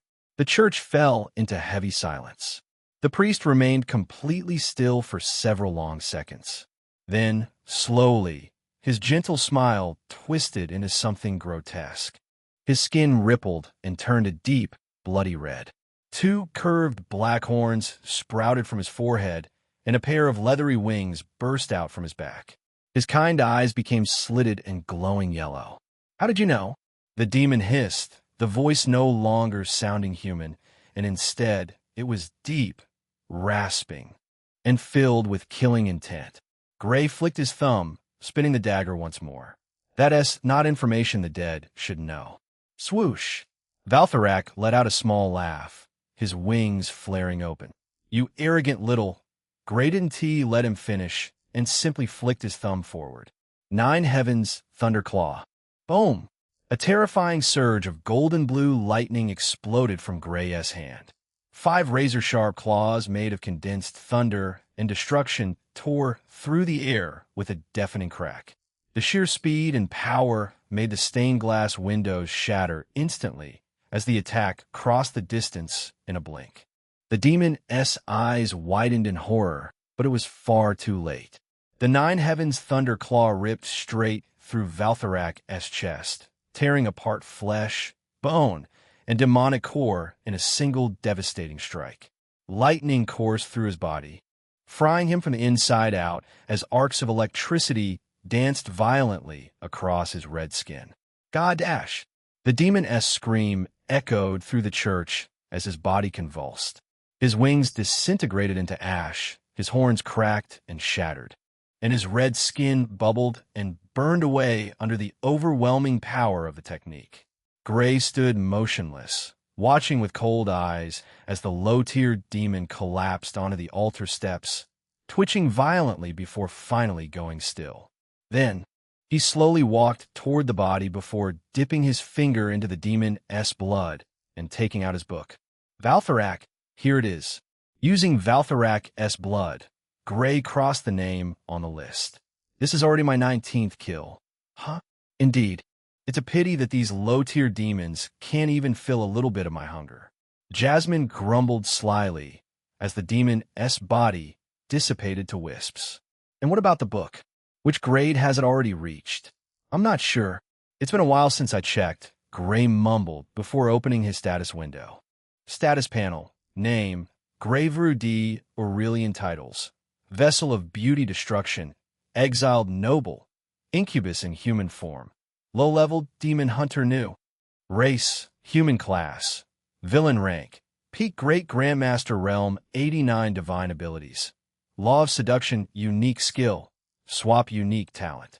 Nullification 39 10 39 10 innate blessing. Crown of the abyss active skills.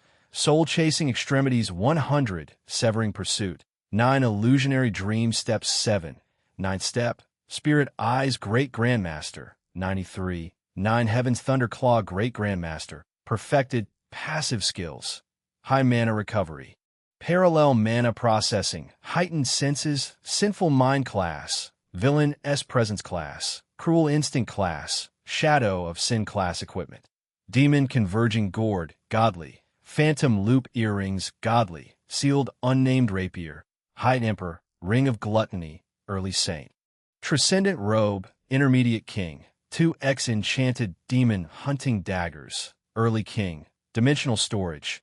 15x bottles of blood vein poison, 29x smoke bombs, 1x golden-plated needle box, 1.090x platinum coins, 194x gold coins, 98x silver coins, 340x copper coin sword spirit. A Trinity, 9-colored attributeless snake early saint realm 11. Personal artifact, demon hunting book 19 low-tier demons currently recorded king realm 30 boost. MHM. Not bad at all. Gray nodded thoughtfully, as Gray started crossing the names in his book with the blood from those demons.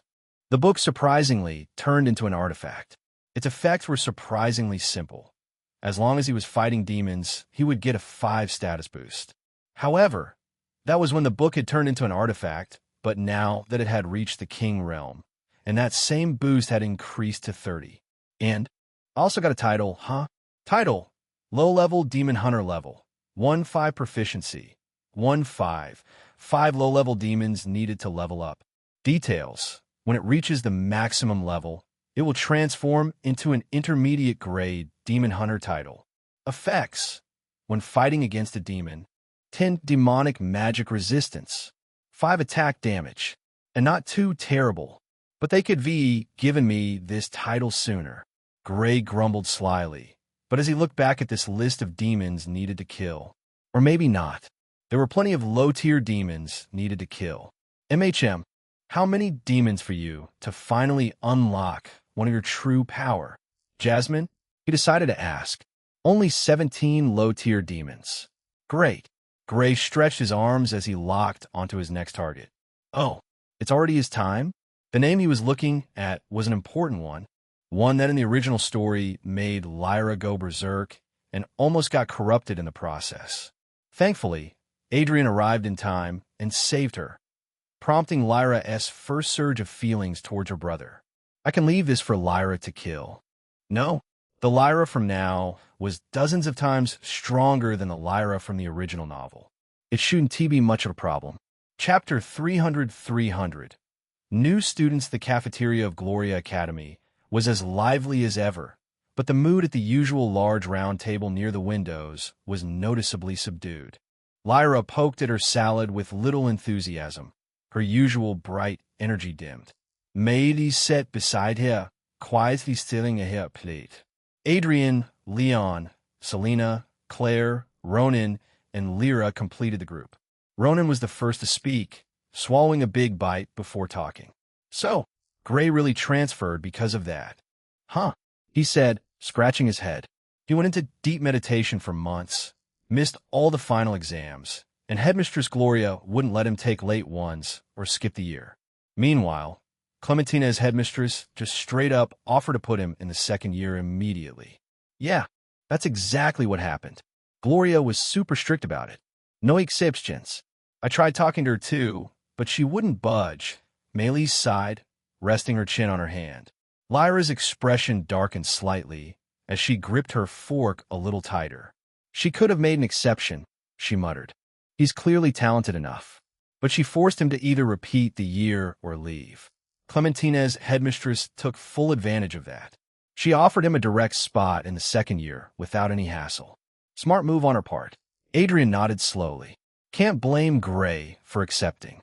Who would want to waste an entire year repeating stuff he already knows? Clementina's academy is probably a better fit for him now anyway. Selena leaned back in her chair, twirling her dark blue ponytail. Still, it feels sudden.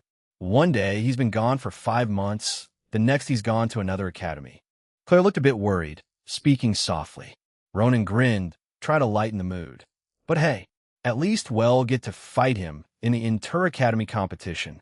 Gloria Academy versus Clementina's Sword Magic Academy. Gray on the other side. That's going to be epic. Don't remember. I don't want to fight my big brother. Maylis groaned, furrowing her eyebrows. At those words, Ronan, who had been unusually quiet for the past second, suddenly perked up as if remembering something exciting. He leaned forward with wide eyes, nearly knocking over his drink. Oh, speaking of the competition, did you guys hear about the new students? The entrance exam this year was held way earlier than usual. Like, super early.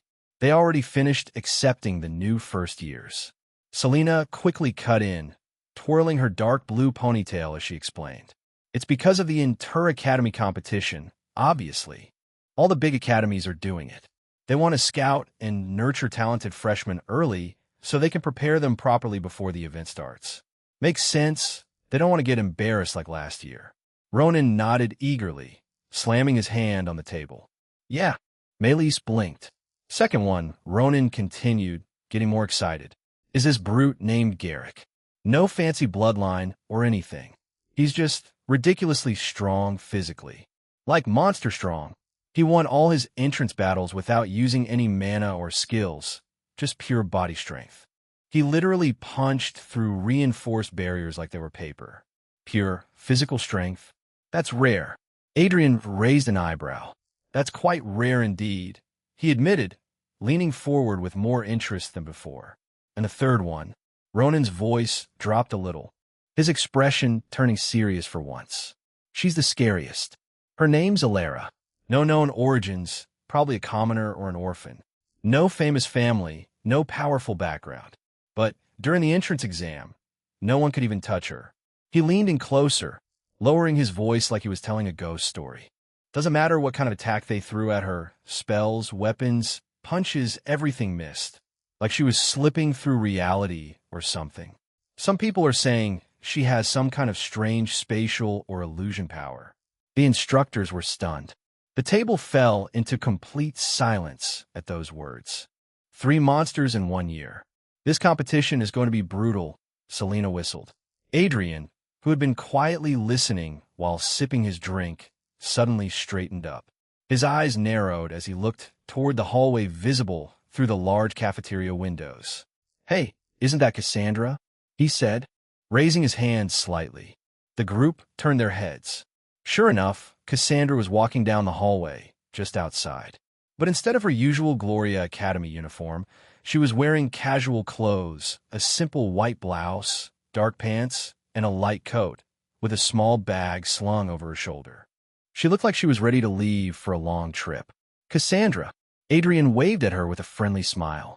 She didn't even glance in their direction. Her steps didn't falter as she continued walking, eventually disappearing around the corner. The table exchanged confused looks.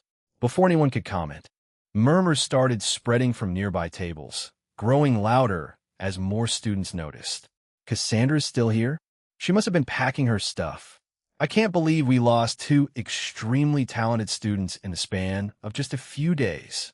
First Gray, and now Cassandra. Joe, I heard she's actually switching academies, just like Gray. Maybe she got an unrefusable offer? The group at the table immediately reacted. Cassandra too? Seriously? Maylis blinked in surprise. Selena leaned forward, raising an eyebrow. Wait, she's transferring? I thought she was one of the most loyal students here. She always talked about how much she loved Gloria Academy. That's strange. Didn't she say anything to anyone? Not even a goodbye? Adrian frowned, still staring at the hallway where she had disappeared. First Gray leaves because Gloria wouldn't let him skip the year, and now Cassandra? What's going on? Is everyone suddenly jumping ship? Ronan scratched his head, looking genuinely shocked. Lyra, who had been quietly clinging to the memory of Gray, finally spoke.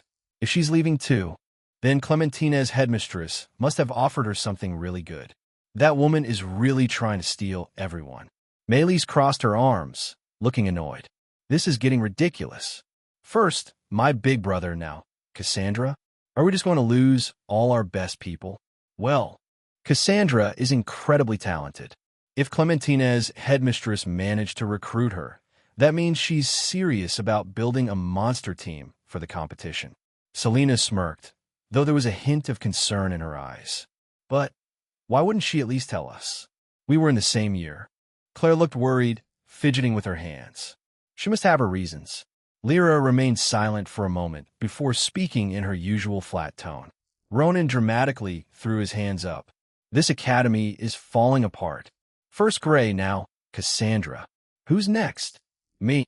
This can't be a coincidence. Both of them left right after the semester ended. So, Clementina's headmistress must have made them offers they couldn't refuse. Adrian shook his head. Well, if she's going to Clementina's academy too, then we'll probably face her in the competition as well. Lyra's eyes narrowed slyly. The air instantly felt cold at Lyra's words. She was telling the truth, and yet, it only made it worse for them. I had already thought that just Gray would be hard to deal with. But now, we're including Cassandra, too? Celine clicked her tongue in complete annoyance. Of course, she too wanted to go with Gray, but he had convinced her to stay here and promised to visit her, so she wouldn't go against his wishes. For now, at least. Huh. Leon sighed deeply. He stood up, grabbed his tray, and headed out of there. The group stared at him, confused, but quickly ignored his actions. He's been in a weird mood lately. Maylis shook her head, probably still salty about Gray leaving. Those two never really got along anyway, Selena shrugged. The conversation slowly drifted back to lighter topics, upcoming training schedules, rumors about the inter-academy competition, and complaints about the cafeteria food, when a sudden commotion erupted near the entrance. Whispers spread like wildfire through the cafeteria. It's them, the new first years. Look, that's Kairos with the Phoenix Flame. The group turned their heads just in time to see three students walking straight toward their table with a clear purpose. The first was a tall, fiery-haired young man, Kairos, radiating a powerful aura even at a distance, clearly at the peak of the Master Realm. Beside him walked Garrick, a muscular brute with a wild grin, his presence purely physical and intimidating. And walking slightly ahead of them was a girl with silver-gray hair and sharp, piercing eyes. Alara. The trio stopped right in front of the table, catching everyone by surprise. Before anyone could speak, Alara's gaze swept across the group and locked onto them. She frowned deeply, as her expression turned both cold and direct. Where's Gray Viru? The table fell into stunned silence. Everyone was instantly confused.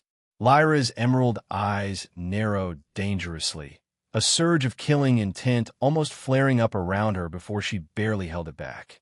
Ronan, being the most clueless and straightforward, tilted his head and answered casually. He quit the academy. Why?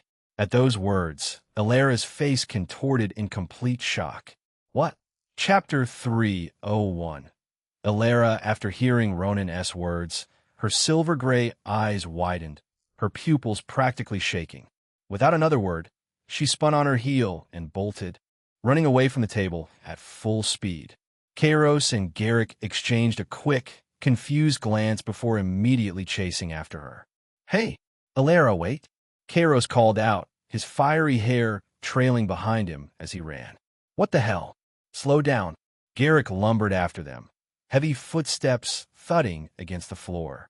The entire cafeteria fell into stunned silence as the three new first years sprinted out, leaving behind a trail of bewildered stares. At the table, the group was equally speechless. What just happened? Selena muttered, blinking rapidly. Maylee stared at the exit with wide eyes. Did she run away because Gray quit? That doesn't make any sense. Was she looking for Gray or something? She seemed really shocked. Ronan scratched his head. That reaction was way too strong for someone who just heard a random senior transferred. Adrian frowned. The only one who didn't look confused was Lyra. Throne. Her emerald eyes had turned dangerously sharp, a suffocating wave of killing intent slowly leaking out of her. The golden strands in her high ponytail began to glow faintly as her power stirred. Who the hell is she? Lyra whispered with a voice filled with killing intent. Why is she looking for Gray? Why did she react like that? The killing intent grew thicker. The air around the table became heavy, making it hard to breathe. Maylee was the first to react. She quickly grabbed Lyra's arm. Lyra, calm down. She's just a new student. Maybe she heard about Gray's reputation and wanted to meet him. That's all. Selena joined in, placing a hand on Lyra's shoulder. Yeah, don't jump to conclusions. She probably just wanted to challenge the famous black-eyed devil or something. You know how freshmen are. Please calm down, Lyra. You're scaring everyone. Claire looked terrified but still tried to help. Unnecessary. Gray is yours. No need to worry. Even Lyra spoke up in her flat tone.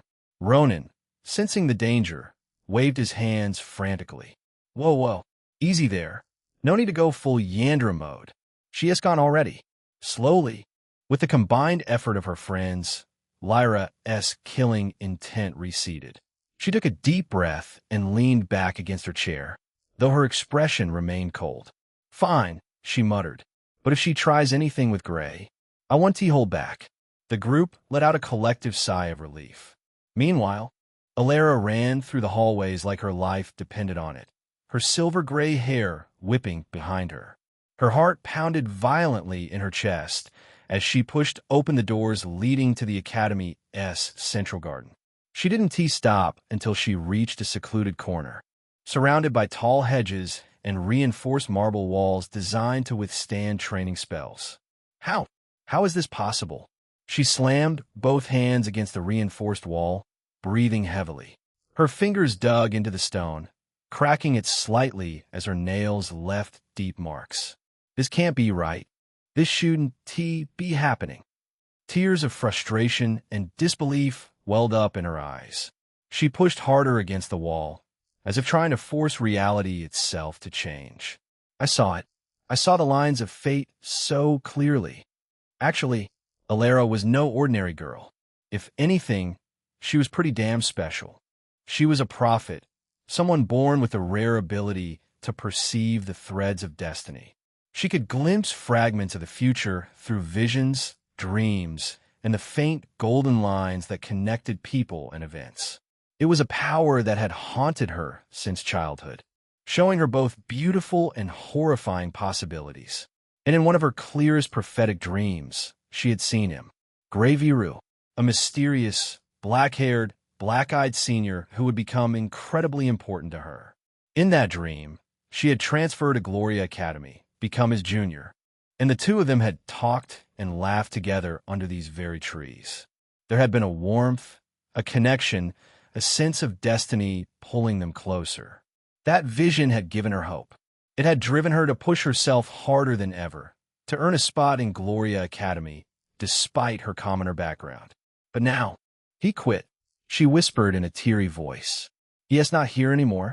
She slid down the wall, sitting on the grass as tears finally spilled down her cheeks. The golden thread she had seen so clearly had been severed. The future she had relied on was gone, shattered the moment Gray transferred to Aurora's Academy. How could the lines of fate change so drastically? She mumbled, hugging her knees. I was supposed to meet him here. I was supposed to talk to him. Why did he leave? Why now? Kairos and Garrick finally caught up, panting as they reached the garden.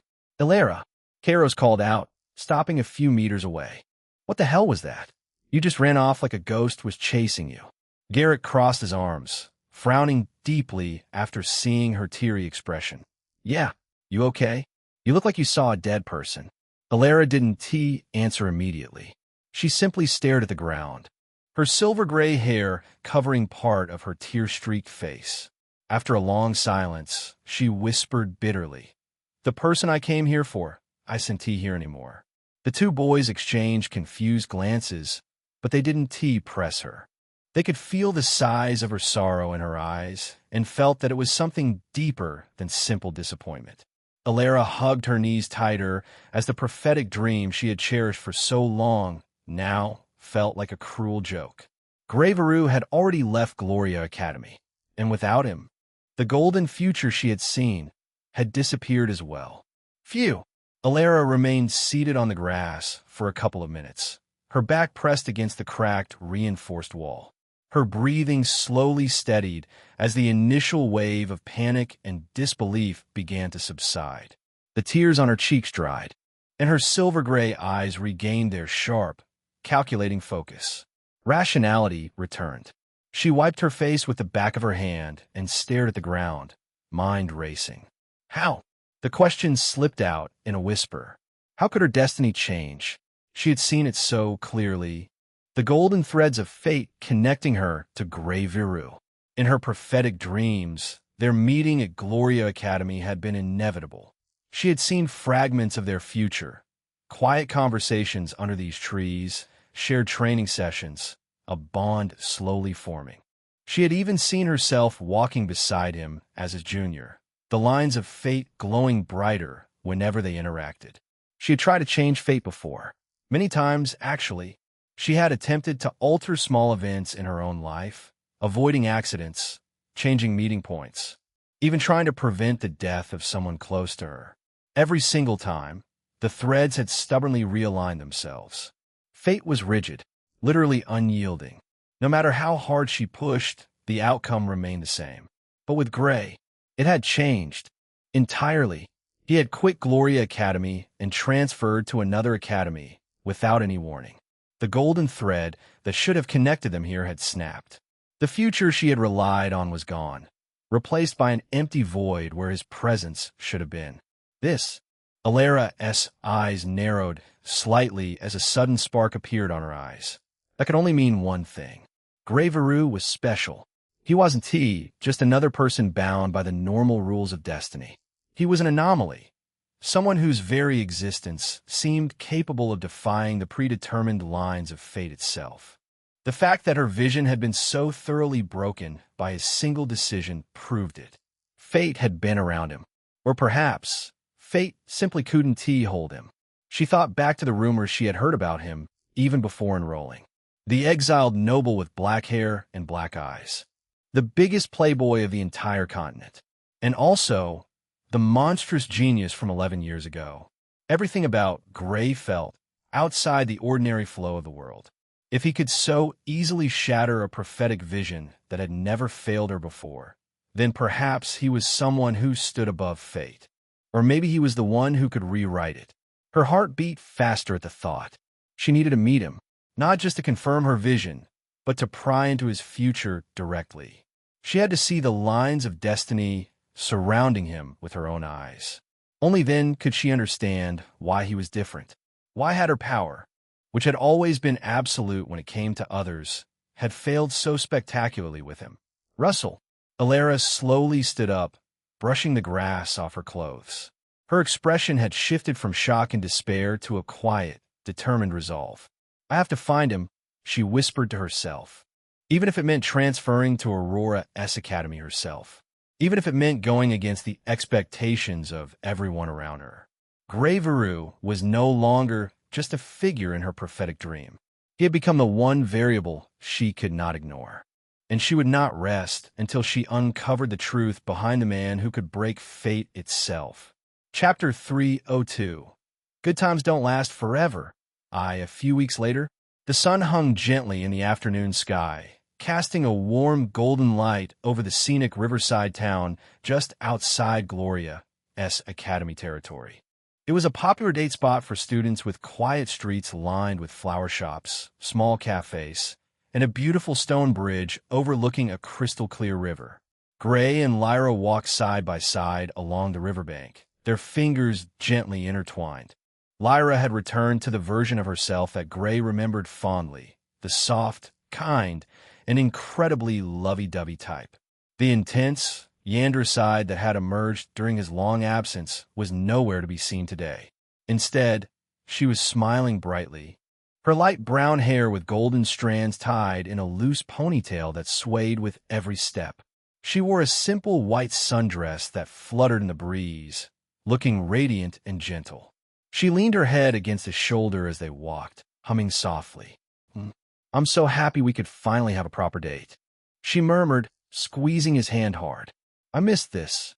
Just the two of us, no training, no drama, no one else." "Me too. You've been working really hard lately. You deserve a break." Gray glanced down at her with a small smile. Lyra's cheeks flushed a soft pink as she looked up at him, emerald eyes sparkling with pure affection. "It's all because of you, you know. I wanted to become stronger so I could stand beside you properly. But sometimes I just want to be like this. Just your girlfriend. The one who can hold your hand and walk slowly like this without worrying about anything." She stopped walking for a moment, turning to face him fully. She reached up and gently fixed the collar of his shirt, her touch tender and caring. "You look really handsome today," she said softly, almost shyly. "Even more than usual. I feel lucky every time I see you." Gray chuckled lightly and brushed a stray strand of hair behind her ear. "You're the one who looks beautiful. That dress suits you perfectly." Lyra's smile widened into a bright, heartfelt one. She stood on her tiptoes and gave him a quick, sweet kiss on the lips. Then she took his hand again and continued walking, swinging their arms gently like a happy couple. They stopped at a small outdoor cafe overlooking the river. Lyra ordered her favorite strawberry cake and a cup of herbal tea, while Gray got black coffee. As they waited for their orders, Lyra rested her chin on her hand, gazing at him with soft, loving eyes. "I've been thinking a lot lately," she said quietly.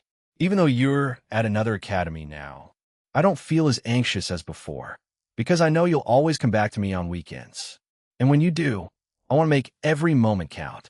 I want to cook for you, watch the stars with you, hold your hand like this."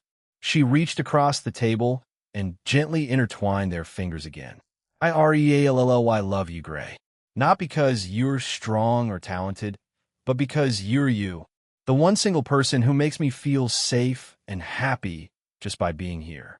Their desserts arrived, and Lyra happily fed him a spoonful of her strawberry cake with a playful smile. Gray opened his mouth, letting her feed him. Lyra giggled, looking incredibly content. "You're so cute when you let me spoil you," she teased gently. Gray chewed the piece of strawberry cake, then suddenly smirked. Before Lyra could react, he dipped his finger into the cream on top of the cake and swiftly smeared a small dollop across her nose and cheek. Lyra blinked in surprise, then gasped dramatically. "Gray!" she exclaimed, eyes wide but clearly fighting back a laugh. You got cream on my face." She grabbed her own spoon, scooped up a generous amount of whipped cream, and lunged forward. "Take this." Gray dodged at the last second, but Lyra was persistent. She climbed halfway over the table, giggling wildly as she tried to smear the cream on his cheek. He caught her wrist gently, but she used her other hand to dab more cream on his nose. "Huh, got you," she cheered triumphantly. The two of them broke into a happy, playful quarrel, laughing like children as they tried to out-cream each other. Lyra ended up with cream on her nose, cheeks, and even a bit on her ponytail. Gray had streaks on his jaw and forehead. Passers-by smiled at the adorable sight of the young couple messing around. "Stop PFFTT. Lyra, your dress." Gray laughed, trying to wipe her cheek with a napkin, only for her to retaliate by smearing more cream on his neck. "You started it," she shot back, her eyes sparkling with pure joy, until suddenly, boom, a massive explosion of demonic energy erupted violently into the sky, painting the once beautiful orange-pink sunset a deep, ominous shade of dark red. The ground trembled, and birds scattered in panic as a suffocating, malevolent aura washed over the entire town like a tidal wave. The happy atmosphere vanished instantly. Gray's expression turned cold in an instant. He stood up, gently but firmly pulling Lyra behind him as he scanned the horizon. The dark red energy was concentrated in the direction of a nearby mountain range. Not far from the town, Lyra's playful smile instantly disappeared. A demon? Gray nodded solemnly at her words. And a strong one for sure. Gray? Didn't T.U. say that he was supposed to be at the Intermediate King Realm? Jasmine suddenly asked. Yeah, supposed to be. Gray gritted his teeth. He didn't expect a demon of this level to actually appear so early. The flow of the original novel had been broken for quite a while. But this was simply horrifying. Early Sovereign Realm. Jasmine added lightly. TSK. Gray quickly turned to Lyra, grabbing her hand. We need to get out of here. Now. But Lyra didn't move. Her emerald eyes hardened with a strangely strong, selfless look. Gray's heart went cold instantly. It was the same look from when he tried to run away from a battle with her, since they could potentially die, but she still wanted to save people. It was clear what her intent right now was. No, we can't, she stated firmly, pulling her hand back. If we run away now, a lot of people will die. Look at the town, Gray. There are families here. Children. Innocents. We can't just abandon them. Gray's voice grew urgent. Lyra, listen to me. If we stay, we will die. This isn't some mid or low-tier demon we can handle. This thing is the early Sovereign Realm. We're not ready for this. Lyra's expression remained resolute. She looked toward the dark red pillar of demonic energy rising into the sky and clenched her fists. I can do it, she stated with absolute confidence. If I use that ability from before, I might be able to kill it, or at least hold it off until reinforcements arrive. Gray's eyes widened entirely. No, it's too dangerous. You've only used it a few times, and you were barely conscious afterward. We should fall back and wait for Gloria. She'll handle it. But Lyra had already made up her mind.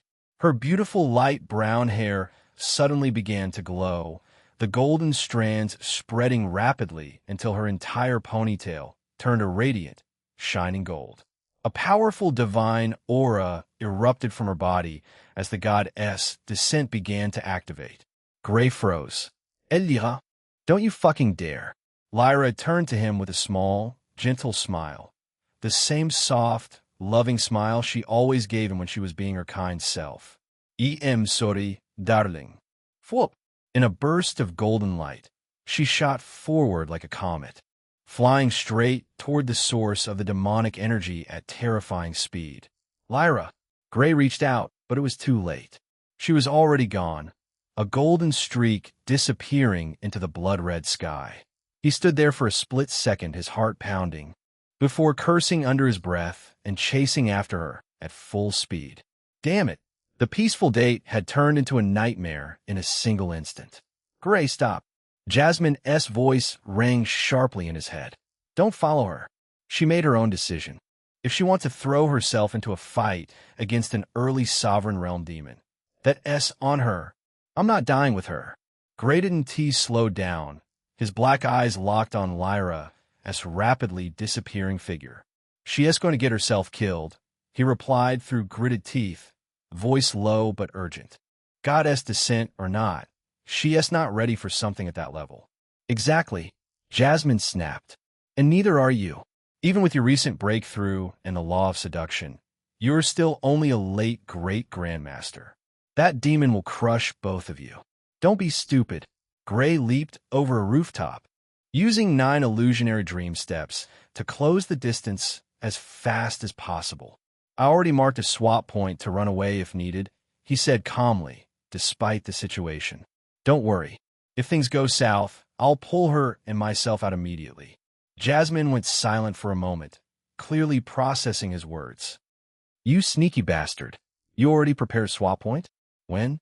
During the date, Gray answered, jumping from one building to another. I figured something like this might happen eventually. Better safe than sorry. Jasmine let out a long, exasperated sigh in his mind. You're really something else. Fine. But if she drags you down with her, I'm going to haunt you in the afterlife. Gray's lips twitched into a faint, tense smile as he accelerated even faster, chasing the golden light that was heading straight toward the source of the demonic outbreak. Understood. Chapter 303. Good times don't last forever. Too full. Gray arrived at the scene just in time to see Lyra floating in midair, her golden hair blazing like a second sun. Her sword was drawn, crackling with golden lightning that danced violently around her body. Directly opposite her hovered the source of the catastrophe, a massive four-winged demon with deep crimson skin. For horns, two curving forward like a bull S and two sweeping backward like a crown of malice. Its body was muscular and grotesque, radiating an overwhelming intermediate sovereign realm aura that made the sky bleed dark red. Shit, Gray muttered, his eyes narrowing slightly. It really is Dolmanak. There's something wrong with him. What do you mean? His body doesn't exactly have a soul? Jasmine spoke in a confused tone before adding. The other demons we encountered in the Nether Realm all had souls, no matter how twisted. But this one, it's empty, like a hollow shell. Fuck. Gray gritted his teeth. He got damn possessed and eaten, probably by a lower noble demon. No wonder his power is so much greater than it was supposed to be. Do you know which demon is possessing his body then? I can check, Gray mumbled. He quickly pulled out the demon hunting book from his dimensional storage and quickly flipped through the pages. He bypassed the lower sections and went straight to the middle part labeled Noble Demons. His eyes scanned the names rapidly until one entry suddenly began glowing with an ominous black light. Mephistopheles. Gray's gaze snapped back up to the red-skinned demon hovering in the blood-red sky. The pieces clicked together instantly. Mephistopheles, one of the more cunning and dangerous lower noble demons under the sin of wrath. A specialist in possession and soul-devouring. If he had taken over Dolmanak's body, that explained the unnatural jump in power. Crackly. Above him, Lyra suddenly raised her sword, golden lightning crackling louder as she prepared to charge. Gray's heart jumped instantly. Lyra, wait. But it was already too late. Raref. The possessed Dolmanak let out a thunderous roar that shook the mountains, its four wings spreading wide as dark red flames erupted around its body. You dare challenge me, little avatar? A mere child playing with borrowed divinity, he laughed. Lyra didn't waste words. Golden lightning condensed into a massive bolt that she swung downward in a devastating arc crack beyond. A pillar of golden lightning thicker than a castle tower slammed toward the demon. The possessed Dolmanak roared and countered by slamming its four wings forward. A wave of pitch-black demonic flames erupted, colliding with the lightning in midair. KRR. The impact created a violent explosion of light and darkness. The sky itself warped. A long, jagged spatial crack tore open where the two forces met, a black void visible through the rift for a split second before the world forcefully stitched itself back together. Gray's heart clenched as he watched from afar. Too reckless. Then Lyra flicked her wrist, and golden chains exploded out from golden portals that opened around her. The chains, glowing with divine runes, shot forward like living serpents, aiming to bind the demon's limbs. Bind. The chains wrapped around the demon's arms and wings with incredible speed. For a moment, it looked like they would restrain it, but the demon laughed again. With a single flex of its massive muscles, dark red flames erupted along its body. The golden chains melted and shattered instantly, exploding into harmless sparks. You think these toys can hold me? It roared. It retaliated instantly. The demon opened its maw and unleashed a concentrated beam of crimson demonic energy straight at Lyra. The beam was so dense it left a trail of burning air behind it. Clang! Lyra summoned a golden shield from another portal, but the beam smashed through it like paper. She barely managed to dodge to the side, the edge of the attack grazing her left arm. The golden lightning armor around her flickered dangerously. Still, she quickly spun in midair and summoned a barrage of golden weapons from dozens of portals that opened around her. Fall!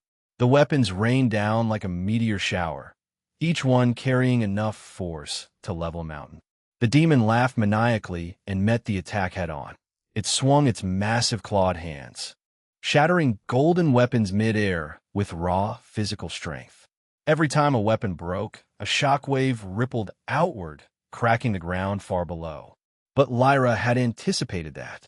While the demon was distracted, smashing the weapons, she appeared directly above it in a burst of golden light. She brought her sword down in a powerful overhead strike infused with crackling lightning. Kaboom! The blade connected with the demon's shoulder. Golden lightning exploded outward, carving a deep, sizzling wound across its crimson skin. The demon roared in pain and rage. "You insolent little dash!" It grabbed the sword with one clawed hand, ignoring the lightning searing its palm, and yanked Lyra downward. With its other hand, it slammed a devastating punch into her stomach. Crash! Lyra was sent flying like a cannonball, smashing through several mountain peaks before she managed to stabilize herself in the air. Ugh!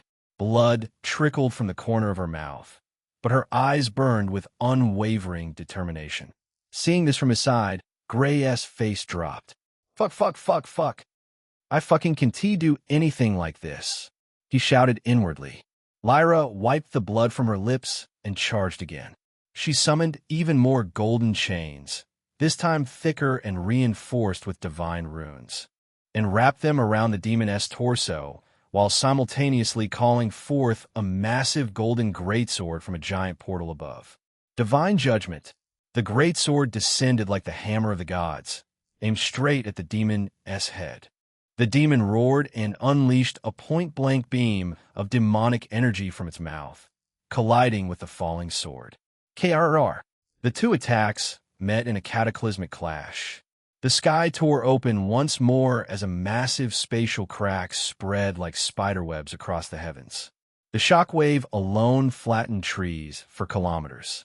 Gray shielded his face with his arm, the wind nearly knocking him off his feet. "She is going to lose." Seeing the remnants of the impact, Gray mumbled to himself. Then, when the light and darkness finally cleared, both Lyra and the demon were still standing, though both were breathing heavily. Lyra's golden armor had several cracks. The demon's left shoulder was badly burned, and one of its forward horns had been shattered. But the demon was smiling. "Oh, for a little avatar, you are quite strong. It's such a pity that such a talented child like you is going to die so young. TSK. He clicked his tongue multiple times, giving her a teasing look. Lyra gripped her sword tighter, her golden lightning intensifying around her. "We'll see about that." At those words, the demon's grin widened, revealing rows of razor-sharp fangs. Then, without warning, it snapped its fingers. Crack! A colossal, blood-red portal tore open in the sky behind it. The air around it distorted violently, and the temperature dropped sharply as pure malice poured out. From that giant portal, dozens of smaller ones began to manifest all across the battlefield. And from those rifts, demons poured out. Hundreds of them. Low-tier demonic beasts, mid-tier horrors with twisted limbs, and even several high-tier demons with menacing auras. They flooded the sky and the mountainside like a locust swarm, roaring and shrieking as they descended upon the town below. Gray's eyes widened as his demon hunting book, still held in his hand, began glowing frenetically. The pages flipped on their own, names and locations lighting up one after another like a mad countdown. A dangerous, delighted glint flashed in his dull black eyes. After all, he only needed a few more low-quality demons to finally unlock Jasmine's destruction authority. The timing was almost too perfect. As for the possessed Dolmenak, it stretched its four massive wings wide, arms spread in a theatrical gesture as it laughed maniacally. "So what will you do, little avatar?" It roared, its voice echoing across the mountains. "Save the people? Or die trying?" Its laughter boomed like thunder, full of cruelty and delight at the chaos it had unleashed. Below, the town had already fallen into pandemonium. Screams echoed as civilians fled from the descending demon horde. Buildings cracked under the pressure of the demonic aura. The sky had turned a deep, bloody crimson, blocking out the sun. Lyra's expression hardened. She looked at the countless demons pouring out, then back at the main threat hovering before her. Her golden lightning crackled louder. She made her choice. "I won't let any of you harm them," she shouted, her voice filled with a deadly killing intent. She raised her sword high. Golden portals began opening around her in rapid succession, dozens, then hundreds, each one summoning a different divine weapon. Glowing spears, holy swords, radiant hammers, and chains of judgment. But just before she could attack him, bang! The possessed Dolmenak was directly slammed against the ground, causing a huge cloud of dust to rise into the sky. Lyra was extremely confused, but as she waved her hand to clear the dust, her eyes widened as she noticed a familiar figure. Headmistress Gloria? Stepping directly above the possessed Dolmenak's head was none other than Gloria herself. In her usually expressionless golden eyes, they were burning with killing intent. Chapter 304, 304. Good times don't last forever. 3. Splurt. That's 1. Gray mumbled calmly as he wiped the blood off his rapier with a flick of his wrist. The headless corpse of a mid-tier demon collapsed in front of him, black blood spraying across the rocky ground. Spirit eyes full. Due to his high mastery of the spirit eyes, he could now see the flow of energy in every creature.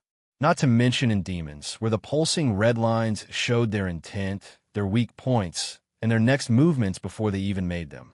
Gar, a group of 6 lowest-tier demons, lunged at him from the left, with their claws extended and mouths open in feral screams. Gray's body dissolved into silvery mist. Dream Misty reappeared behind them in a flicker, rapier already swinging in a clean horizontal arc splat. 3 heads flew off in a single motion. Before the remaining 3 could turn, he used his unique ability. Swap, he instantly switched places with one of the demons. The creature found itself suddenly in Gray's previous position, confused for a split second, long enough for Gray to drive his rapier through its spine from behind. Splurt. That's 4. Dream Mist, he dissipated into mist again, reappearing over another group of low-tier demons, unsheathing his rapier so quickly that their head had already flown to the sky before they could actually react. Then, he quickly spun around as he noticed a much higher amount of demonic energy shooting towards him. TSK. Another mid-tier demon. He leaned down, grabbed a handful of dirt, and directly threw it at the demon's eyes, causing it to instantly swipe the dirt away with its arm. "You little fucker." The mid-tier demon groaned slyly, his arms bulging with demonic energy as he prepared to throw a punch. Just then, Gray jumped into the sky, sheathing his rapier back into his waist. 9 heavens thunder claw golden blue lightning exploded from his fingers in the shape of 5 razor-sharp claws. Splurt. The technique tore straight through the demon's chest, ripping out its core in a burst of electricity and black blood. The brute collapsed mid-charge, his body twitching as lightning cooked it from the inside. Gray flicked his wrist, dissipating the lightning. That's 12. 6 low-tier demons, or a single mid-tier one, Gray. Hearing Jasmine's words, Gray nodded slyly, scanning the battlefield for one last mid-tier demon. Until he found yet another mid-tier demon, which was just perfect for him. He dissolved in a silvery mist once more. Dream Mist reappearing directly above the demon. He dropped like a shadow. His rapier flashed downward in a precise arc, severing 2 of the demon's arms in one clean cut. Splat. What? The demon howled in rage and pain, swinging its remaining axes wildly. Gray used Swap instantly, exchanging places with a rock behind it. Swappy appeared at its exposed back and drove the rapier straight through its spine with brutal efficiency. Splurt. The demon convulsed violently before collapsing forward, black blood pooling beneath it. Gray pulled his rapier free and took a single step back. At that exact moment, the demon hunting book floating beside him erupted with intense black light. The pages flipped rapidly on their own until they stopped on a particular section. Ding! A mechanical notification rang inside Gray's mind. Jasmine has reached one of her original power. Authority of Destruction is now available for 1 single minute. 1 minute, huh? That's more than enough, he mumbled, and glanced up at the sky. There, he now noticed an extra figure hovering between Lyra and the demon. Her long golden locks flowed behind her like a cape, her usually expressionless golden eyes brimming with killing intent. She held an elegant, glowing sword in her right hand, her body radiating powerful golden mana and sword intent that pressed down on the entire battlefield. It was none other than Gloria. Lyra, Gloria said without looking back, her voice sounding calm but commanding. Support me from the side. Do not engage directly. Understood. Lyra nodded, gripping her sword tighter. The possessed demon let out a deep, rumbling laugh that shook the mountains. Ha ha! 2 little insects dare to stand before me? Its voice was layered with ancient cruelty, a pathetic avatar and the so-called headmistress of Gloria Academy. How amusing. It spread its 4 wings wider, dark red flames igniting along its body. I will enjoy ripping you apart and devouring your souls. Boom! The demon attacked first. It thrust one massive clawed hand forward, unleashing a concentrated beam of crimson demonic energy straight toward Gloria. The beam was so dense it left a trail of burning void behind it. Gloria's eyes narrowed. She raised her sword, golden mana exploding outward as she swung in a clean, horizontal arc golden severance. A crescent wave of pure golden sword intent collided with the beam. The 2 forces met with a cataclysmic explosion, the shockwave cracking the ground for kilometers below and sending rocks flying like bullets. Gloria didn't stop and shot forward like a golden comet, raising her sword. Lyra, flank it. On it. Lyra moved in perfect sync, circling to the demon's left side. She summoned a barrage of golden weapons from multiple portals and launched them like a meteor storm. The demon laughed maniacally. Pitiful. It swung its massive arm, shattering dozens of golden weapons mid-air with raw physical strength. Then it opened its maw and unleashed a wide-area flame breath that forced both women to dodge. Gloria appeared above it in a burst of golden light, sword descending with terrifying speed. Divine Judgment Slash, a colossal golden blade of sword intent, dozens of meters long, slammed down toward the demon's head. KRR.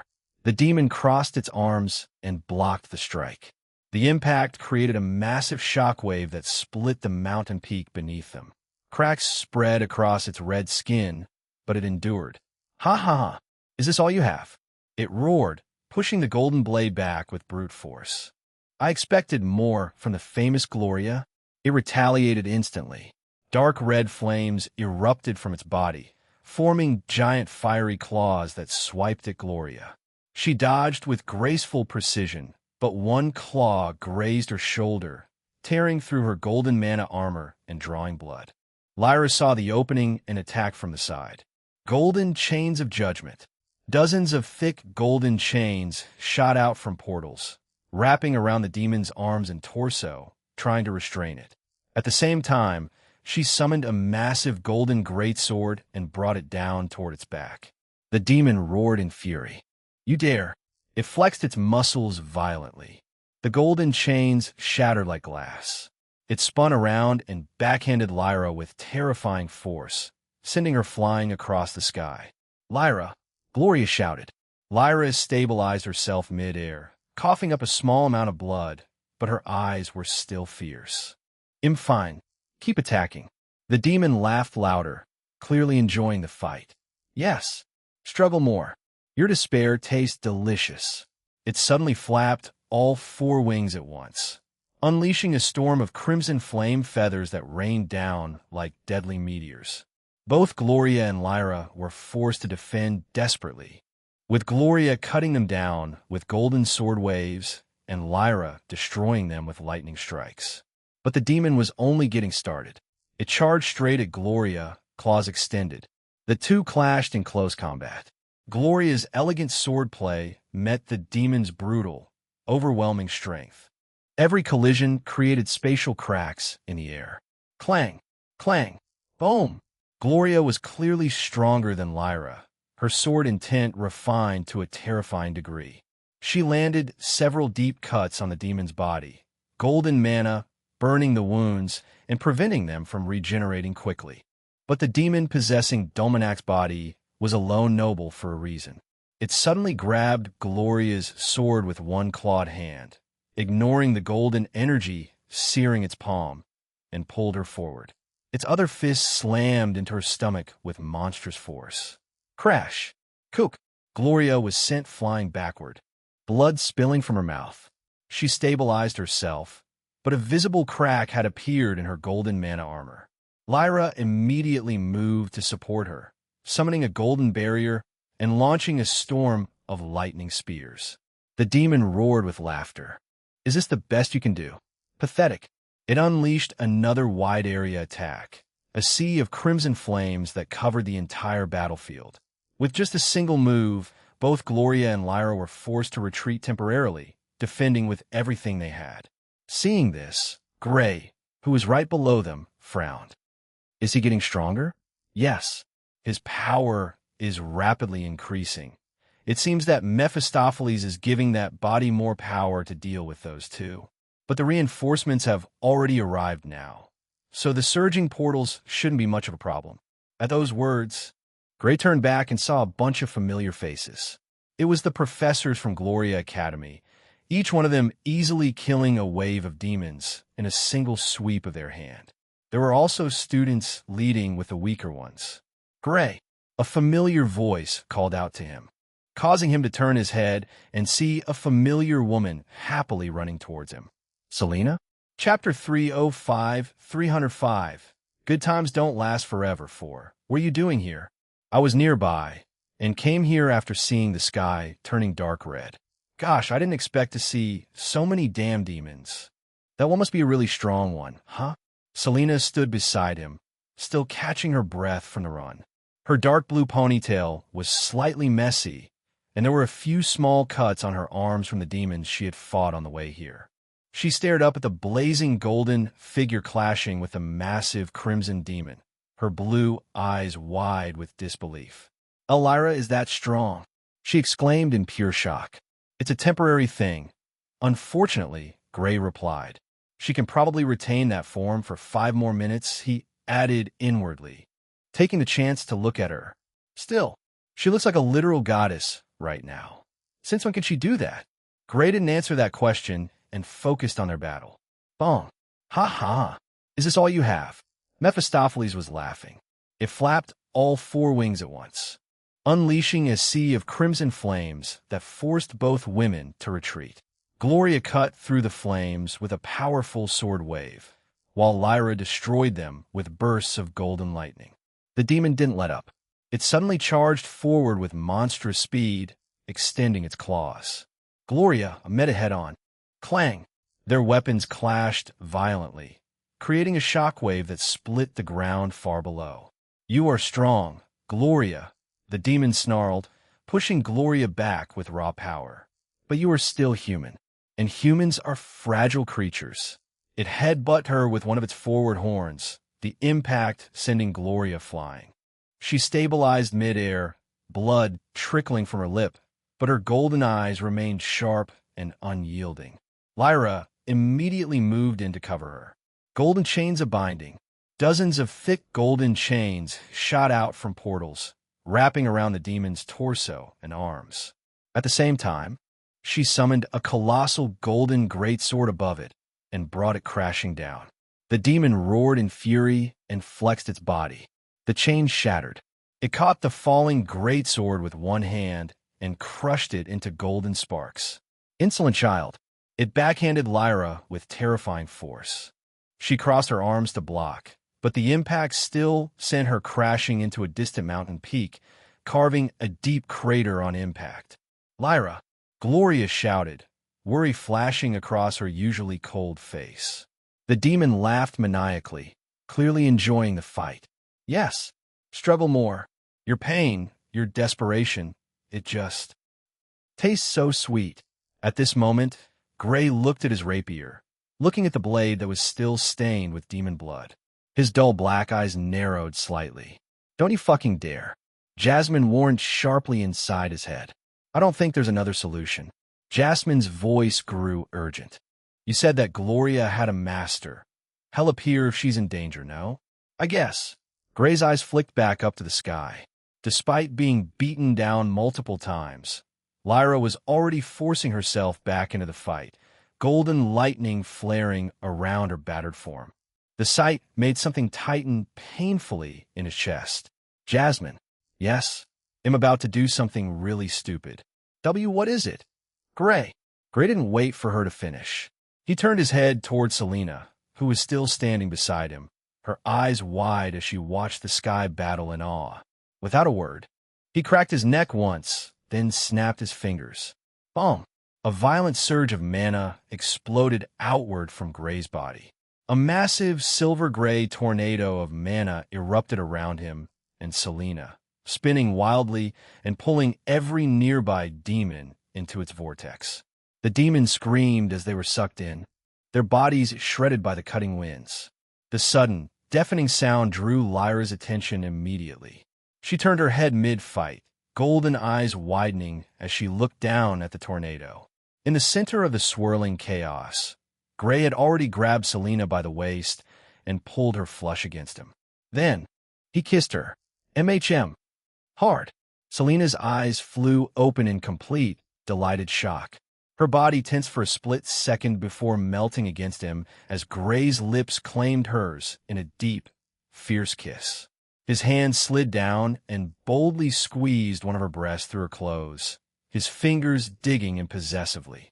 A surprised, pleasured moan escaped Selena's mouth, muffled against his lips. Her cheeks flushed bright red, but she didn't push him away. If anything, she leaned into the kiss, her hands instinctively gripping his shirt. Gray pulled back just enough to look at her dazed, flushed face. I'm sorry about this, he whispered. WY? Selena's brain had completely short-circuited, her voice a breathless stutter. Gray didn't answer. He simply raised his hand between them, extending 3 fingers. He lowered one, then the second. When the third finger closed, boom!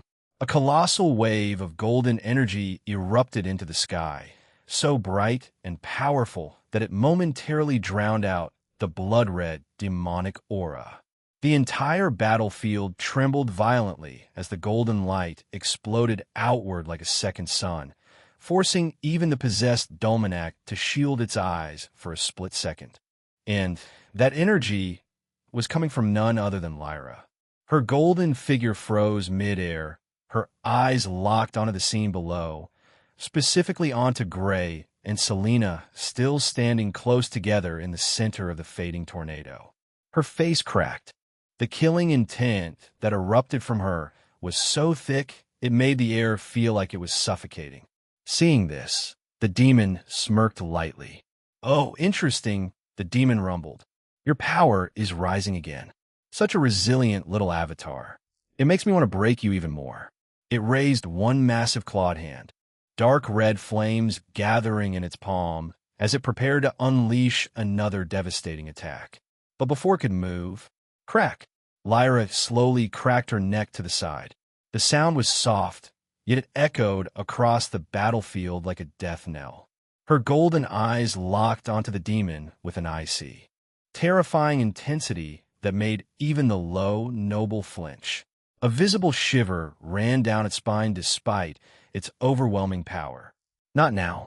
Her voice was cold and filled with such suffocating, killing intent that the air itself seemed to freeze. She raised her hand and simply waved it. Whoosh! A colossal wave of golden energy erupted from her palm in an instant. The wave slammed into the demon like the judgment of the heavens themselves. KRRR! The possessed Dolmanac's eyes widened in pure shock as the golden energy engulfed its entire body. Its four wings were torn apart in a single instant, disintegrating into golden ash. Its crimson skin cracked and shattered like glass under the overwhelming pressure. Its four horns snapped off one by one with loud, sickening cracks. What? How is this possible? The demon roared in disbelief, his voice cracking with complete panic. This power. You're just a mortal avatar. How can you? It tried to resist, pouring every ounce of its demonic energy into a desperate shield of crimson flames. But the golden wave simply devoured the flames like they were nothing. Crack, crack, crack! Its bones shattered, its muscles tore apart, and finally its core, the very source of its power, fractured under the pressure. No, this can't be. Even if this is a weak body, I am Mephistopheles, a low noble under the sin of wrath. Its final scream was cut short. Boom! The golden wave completely erased the demon in a single, overwhelming strike. Its massive body exploded into golden particles and black ash, scattering across the sky. The blood-red aura that had dominated the heavens shattered instantly, the dark crimson color fading as the light burned it away. The entire mountain range trembled violently from the aftershock. A massive crater formed where the demon had been floating, the ground below glowing with residual holy energy. Gloria hovered nearby, her golden eyes wide with genuine shock. Her sword was still raised, golden mana still flowing around her, but she hadn't even needed to move. Lyra, she began, her voice filled with disbelief. But before she could finish her sentence, Lyra vanished from her sight in a burst of golden light. Whoop! She reappeared directly in front of Gray, mere meters away from where he and Selena stood.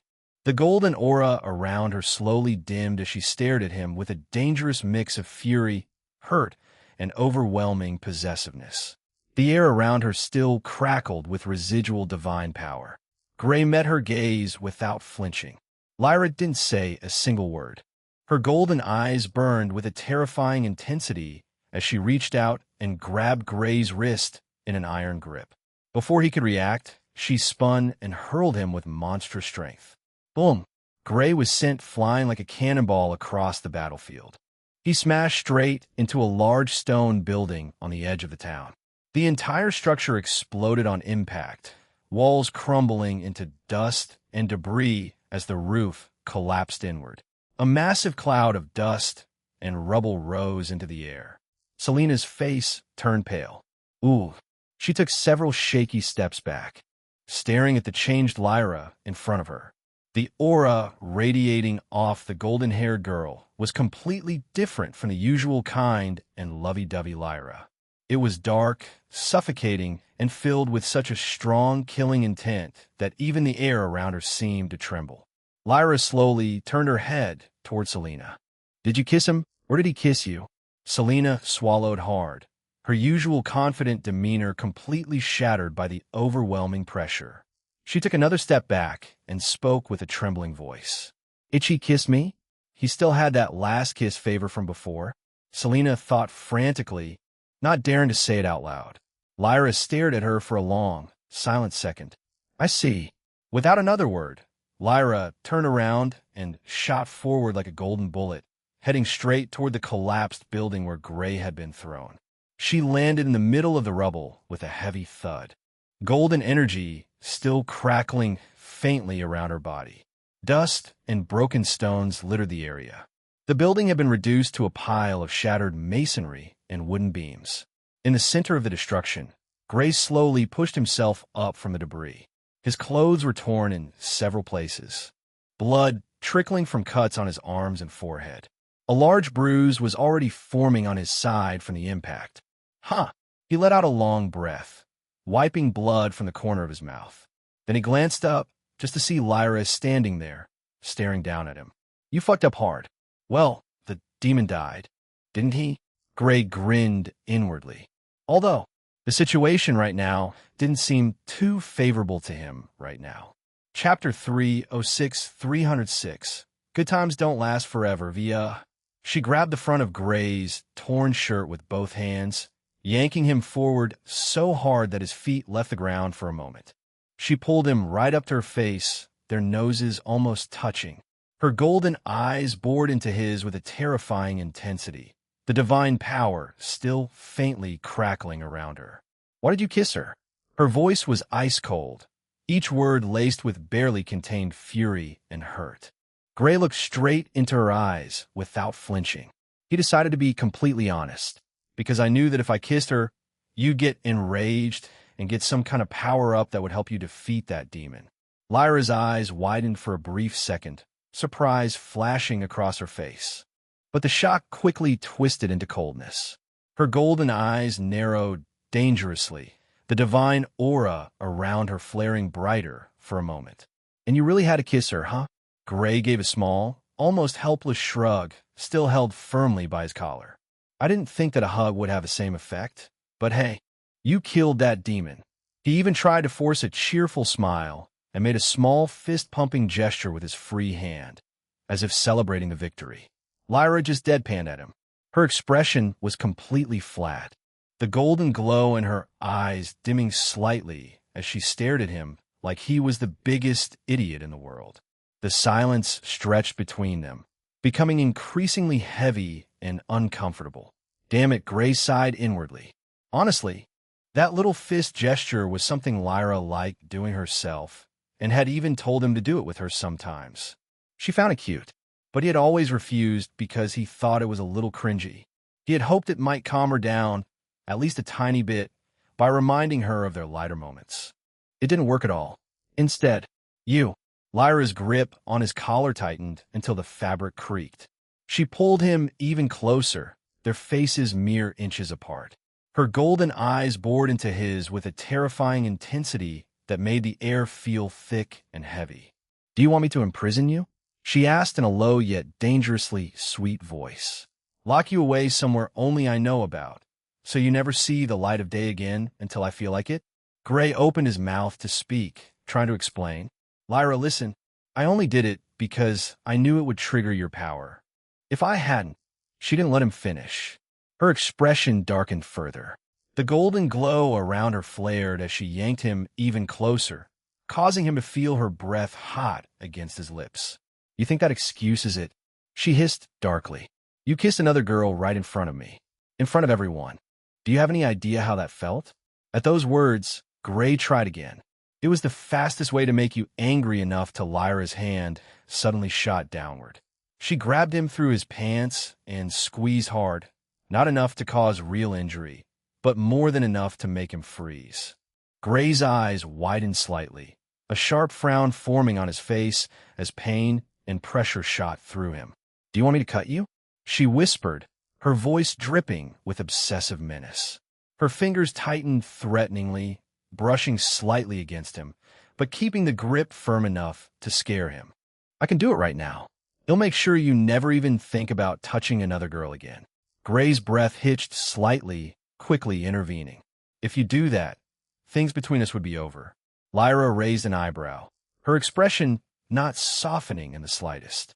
She tilted her head, golden hair falling over one shoulder as she stared at him like he was a puzzle she was about to break. "It's fine," she said calmly, almost sweetly. "If I want you to please me, it'll just make you try harder. That's more than enough." Gray froze completely, his eyes widening in genuine shock. "This crazy bitch. But don't you want to have children?" Lyra's lips curled into a confident, almost serene smile, the kind that sent a chill down his spine. "It's okay," she replied softly, leaning in so close their lips almost brushed. "I can collect what I need right now and keep it fresh. Then, when I want kids, I can just put it inside me myself. No need for you to be conscious for that part." The words hung in the air like a death sentence wrapped in affection. Damn, I should probably take notes from her. Huh? Why the fuck would you? No reason. Gray stared at her, completely stunned. The casual way she said it, as if discussing something completely normal, made the situation feel even more unhinged. Lyra's grip on him remained firm, squeezing just enough to remind him who was in control. Her golden eyes never left his face, filled with a terrifying mix of love, obsession, and absolute possession. "You're mine, Gray," she whispered softly, "and I'll do whatever it takes to keep you that way. Even if I have to lock you up, or take pieces of you, or make sure you can never leave me again." She leaned in and pressed a gentle, almost loving kiss to his lips. "But I'd rather not hurt you too much," she murmured against his mouth. "So be good for me, okay?" Looking at her sincere, yet scary expression, Gray took a deep breath, letting his heart calm down a little bit. "What do you want from me then, Lyra?" Lyra's golden eyes softened for a brief moment, but the obsessive glint never fully disappeared. She leaned in closer, her fingers still gripping his collar tightly. "I want you to sign this," she whispered. She waved her hand, and a glowing golden scroll materialized in the air between them. "Hey, soul contract." Runes of divine binding shimmered across the parchment, each line promising absolute, unbreakable loyalty. The conditions were absurdly strict. 1. Gray could never leave her side for more than 24 hours without her explicit permission. 2. He could never be alone with another woman for longer than 5 minutes. 3. If he ever felt attraction toward another woman, he must immediately confess it to her and allow her to punish him as she saw fit. 4. He must wear a special ring she would create, one that would alert her if he ever tried to hide anything from her. The scroll hovered in front of him, waiting for his signature. Gray stared at it with a strange expression. Lyra smiled gently, almost lovingly, as if she were offering him the world instead of cage. "Just sign it, Gray.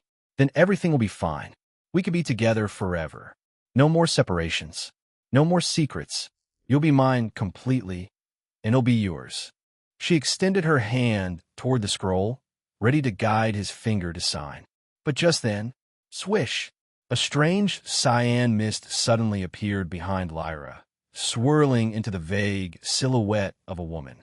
The figure was ethereal, its curves clearly feminine, radiating a strangely ancient and powerful presence.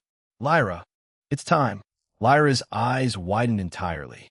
The golden red soul contract in front of her flickered once, then completely dissipated into golden particles.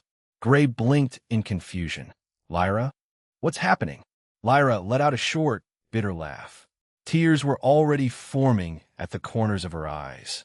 But she forced a bright, heartbreaking smile. "That power-up didn't come for free, Gray," she spoke in a soft and trembling voice. "You're getting me angry. It helped push me over the edge faster than I intended. But the truth is, I had already received an offer long ago. An offer to join a faraway sect. A place where I could train properly, grow stronger, become someone who could truly protect you." She took a shaky breath, tears now freely falling down her cheeks. "I refused it for so long because of you. I didn't want to leave you. But to get the power I use today, I finally accepted. I'm leaving, Gray. Right now." Her smile remained bright, even as more tears fell. "I'm sorry I couldn't make you sign that soul contract, but don't worry. When we meet again, whether it's in a year, or 10, or 50, we'll make sure you sign it. We'll make sure you're mine, completely and forever." She stepped forward and gently cupped his face with both hands, her golden eyes filled with love, obsession, and sorrow. "I love you, Gray, more than anything in this world. Please, wait for me. And don't you dare fall for anyone else while I'm gone." Swoosh! Her body began to transform into countless golden wisps of light. Tears continued to fall from her eyes, sparkling as they hit the ground. Drip! Drip!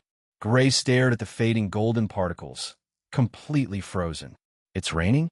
he mumbled blankly, his voice turning almost hollow as he looked at the spot where Lyra had been standing just moments ago. The golden light slowly faded away, leaving only silence and the faint scent of her. Sect. Those were organizations that only appeared in the middle to late stages of the story. Places ruled by beings who stood at the level of high gods. And yet, one of them had already reached out to Lyra this early. Gray stood there completely blank. Then, slowly, his shoulders began to tremble. Fuck! Tears, hot and bitter, welled up in his dull black eyes and spilled down his cheeks. He dropped to his knees in the rubble, his fists clenched so tightly that blood dripped from his palms. Why? He whispered, his voice started cracking. Why does everything I touch turn to ash the moment I try to hold it close? He laughed bitterly through the tears. At that moment, he couldn't help but remember words from a certain prophet he had met during his childhood. A prophet that his mother had brought to see his future. Whatever your heart touches shall disappear. His voice rose, raw and filled with self-loathing. I'm sorry, Lura. I'm so fucking sorry. I should have been better. I should have found another way. Instead, I turned the girl who loved me more than anything into someone who has to leave everything behind. Because of me, tears continued to fall freely as he stared at the empty space where she had stood. Truly, he closed his eyes, letting the last tear roll down his cheek. Good times don't last forever. Chapter 307. Soul Chasing Extremities' second move. Soul Binding Trace. A few days later, the private training ground behind Aurora's academy was quiet, bathed in the soft morning light. Tall stone pillars surrounded the open courtyard, engraved with runes that glowed faintly whenever mana was channeled. In the center of the field, Aurora stood gracefully, her long auburn hair swaying gently in the breeze as she held a practiced sword in her hand. Gray stood a few meters away, his posture straight but lifeless. His black eyes were dull, almost empty, as if the light behind them had been extinguished. Aurora observed him for a long moment before speaking. Since you have now developed soul-chasing chi within your body, we can finally begin the real practice of the soul-chasing extremities sword art, she said, gesturing with her sword. The first move you learned was only the foundation, severing pursuit. It allowed you to chase and sever the soul's connection to the body. But the second move is where the true essence of the art begins. She took a slow step forward, demonstrating a simple stance. The second move is called Soul Binding Trace. Once you have severed the connection with the first move, you use this technique to bind the soul's lingering trace, to track it, to lock onto it, and to prevent it from escaping into the cycle of reincarnation or hiding within the void. It is not just a sword strike, but a declaration of ownership over the soul itself. Aurora swung her sword in a slow, yet elegant arc fwish. A vivid red mana followed the blade, forming faint chains that shimmered in the air before fading. You must circulate your soul-chasing chi through your meridians while maintaining absolute focus. The moment your blade touches the target, your chi must invade their soul and leave a mark, a binding trace that you can follow no matter where they try to hide. She stopped and looked at Gray directly. Do you understand the concept? Yes, Gray nodded once, replying with a flat voice. Aurora studied him for a moment, her vivid red eyes narrowing slightly. She could sense the emptiness in him, although she didn't exactly know the reason. Gray, she called out, her tone softening slyly, your mind is not here. If you practice in this state, you will only injure yourself. The soul-chasing extremities demands perfect focus. One mistake, and the chi backlash could damage your soul. Gray didn't respond immediately. He simply raised his rapier, and without a word, he took a single step forward and executed the second move of the soul-chasing extremities. Crack! The technique manifested as faint black-red chains that wrapped around the training dummy in front of him, locking onto its very soul essence before tightening with a strong, crushing force. The dummy didn't even have time to react. It shattered from the inside out, reduced to nothing but fine powder as the soul-binding trace completely erased its existence. Gray lowered his rapier and turned his cold gaze toward Aurora. You were saying? He asked flatly, raising a bored eyebrow. Aurora stared at the destroyed dummy for a long second, then let out a soft laugh. Her lips curled up into a seductive smile as she slowly approached him. You only make me want you more, she purred, licking her lips sensually. She stopped right in front of him, close enough that her massive breasts nearly brushed against his chest. She reached out and gently lifted his chin with 2 fingers, forcing him to look directly into her vivid red eyes. How about it? She whispered, voice dripping with honeyed temptation. "Can't you just be mine? I'll make sure to spoil you a lot." "Don't worry," Gray stared at her with those same hollow, emotionless black eyes. He simply shook his head. "You're not strong enough for me to belong to you," he stated directly, voice cold and flat. Aurora's pursed lips twitched slightly at his blunt rejection. She didn't pull her hand away from his chin, but her smile gained a sharper edge. "Then how strong do I need to be?" she asked, crossing her arms while still looking at him with intense interest. "I'm not too sure," Gray replied, looking a little thoughtful, "but strong enough to say that you are the strongest in the Central Continent. At least at the peak of the immortal sovereign realm," he added inwardly. Aurora's red eyes flickered with surprise for a brief moment before she clicked her tongue in clear annoyance. "The strongest of the Central Continent?" she mumbled to herself, a hint of frustration slipping into her voice. "TSK." She finally stepped back, lowering her hand from his chin. Her expression returned to its usual, elegant, composed state, though the possessive glint in her eyes remained. "We're done today," she said with a light shrug. "After all, you master my second move with just a glance. As for the third one, you need to at least reach the peak of the King Realm." Aurora turned away from him, her long auburn hair swaying as she began walking toward the edge of the training ground. "Rest well, Gray," she called back without looking at him. "You'll need it." Gray stood motionless in the center of the courtyard, watching her elegant figure disappear behind the tall stone pillars. The moment she was completely out of sight, the faint trace of her presence vanished from the training ground. Only then did Gray move. He reached into his dimensional storage and pulled out a handful of high-grade spiritual crystals, their surfaces shimmering with dense, pure mana. Thwack, thwack. Then, he quickly placed them in a perfect circular pattern around him. His fingers traced complex runes in the air, and dark, occult energy flowed from his fingertips into the crystals. "Rise." A faint, nearly invisible barrier formed around the entire training ground, an occult array designed to hide his presence completely. To anyone looking from the outside, the courtyard would appear empty, as if no one had been there for hours. Then, he slowly raised his rapier lightly. Authority of destruction. A surge of pitch-black energy erupted from his body and flooded into the blade. The dark power was dense and terrifying, the very essence of destruction given form. The air around the rapier warped and cracked, as if reality itself was being corroded. Gray closed his eyes for exactly 2 seconds, letting the authority fully synchronize with his weapon. Then, without a word, he swung the rapier in a clean, downward diagonal arc crack. The occult array he had just created shattered instantly. The high-grade crystals exploded into black wisps of smoke, the entire formation disintegrating into nothingness as if it had never existed. The dark energy from the authority of destruction left no trace behind. Gray lowered his rapier and stared at the fallen black wisps drifting across the ground. More than enough to one-shot a peak sovereign person. He stood there for a few more seconds, then turned and left the training ground without another word. The occult array had already dissolved completely, leaving no trace of what had just occurred. The walk back to his new dormitory was silent.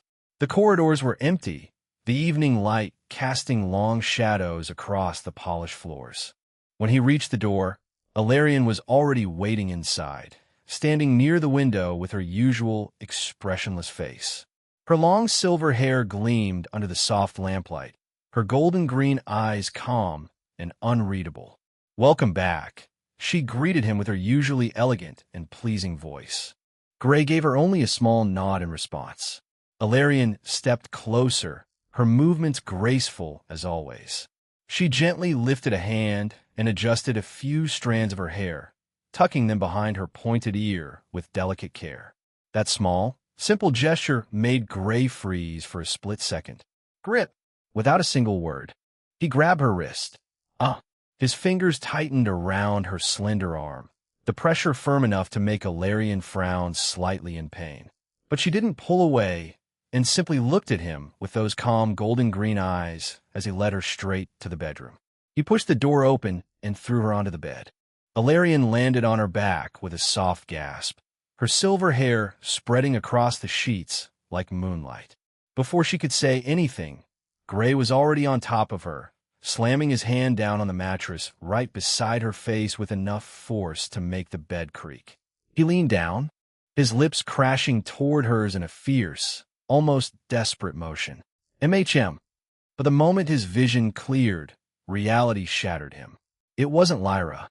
It was Ilarion, the silver hair spilling across the sheets like moonlight. The golden green eyes looked up at him with quiet, accepting calm. The elegant, elven features that belonged to the princess who had waited for him, who had cared for his body while he was lost in meditation, who had offered herself without demand or condition. The illusion broke. Lyra was gone. She had left because of him, because he had pushed her too far, because he had been too weak to find another way. The girl who had loved him with every fiber of her being, the one who had cried, screamed, and threatened to chain him to her side, was now somewhere far away, training to become stronger in a place he couldn't reach. A sharp, suffocating pain tore through Gray's chest.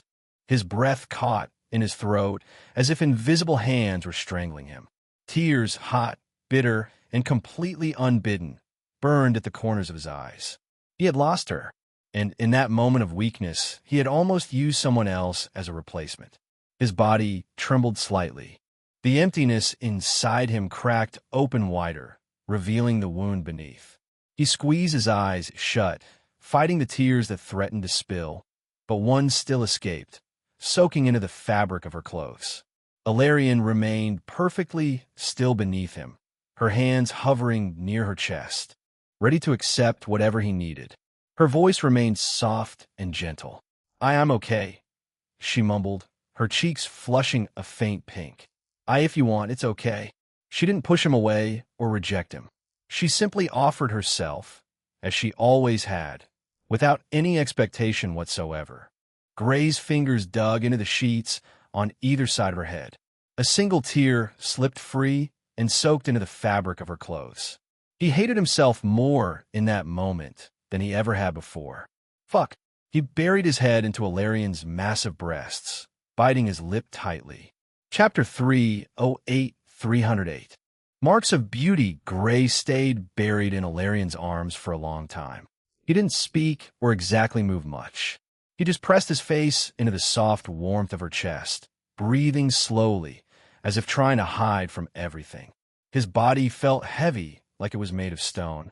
The tears had stopped, but the pain in his chest hadn't gone away. It sat there, heavy and sharp, refusing to leave.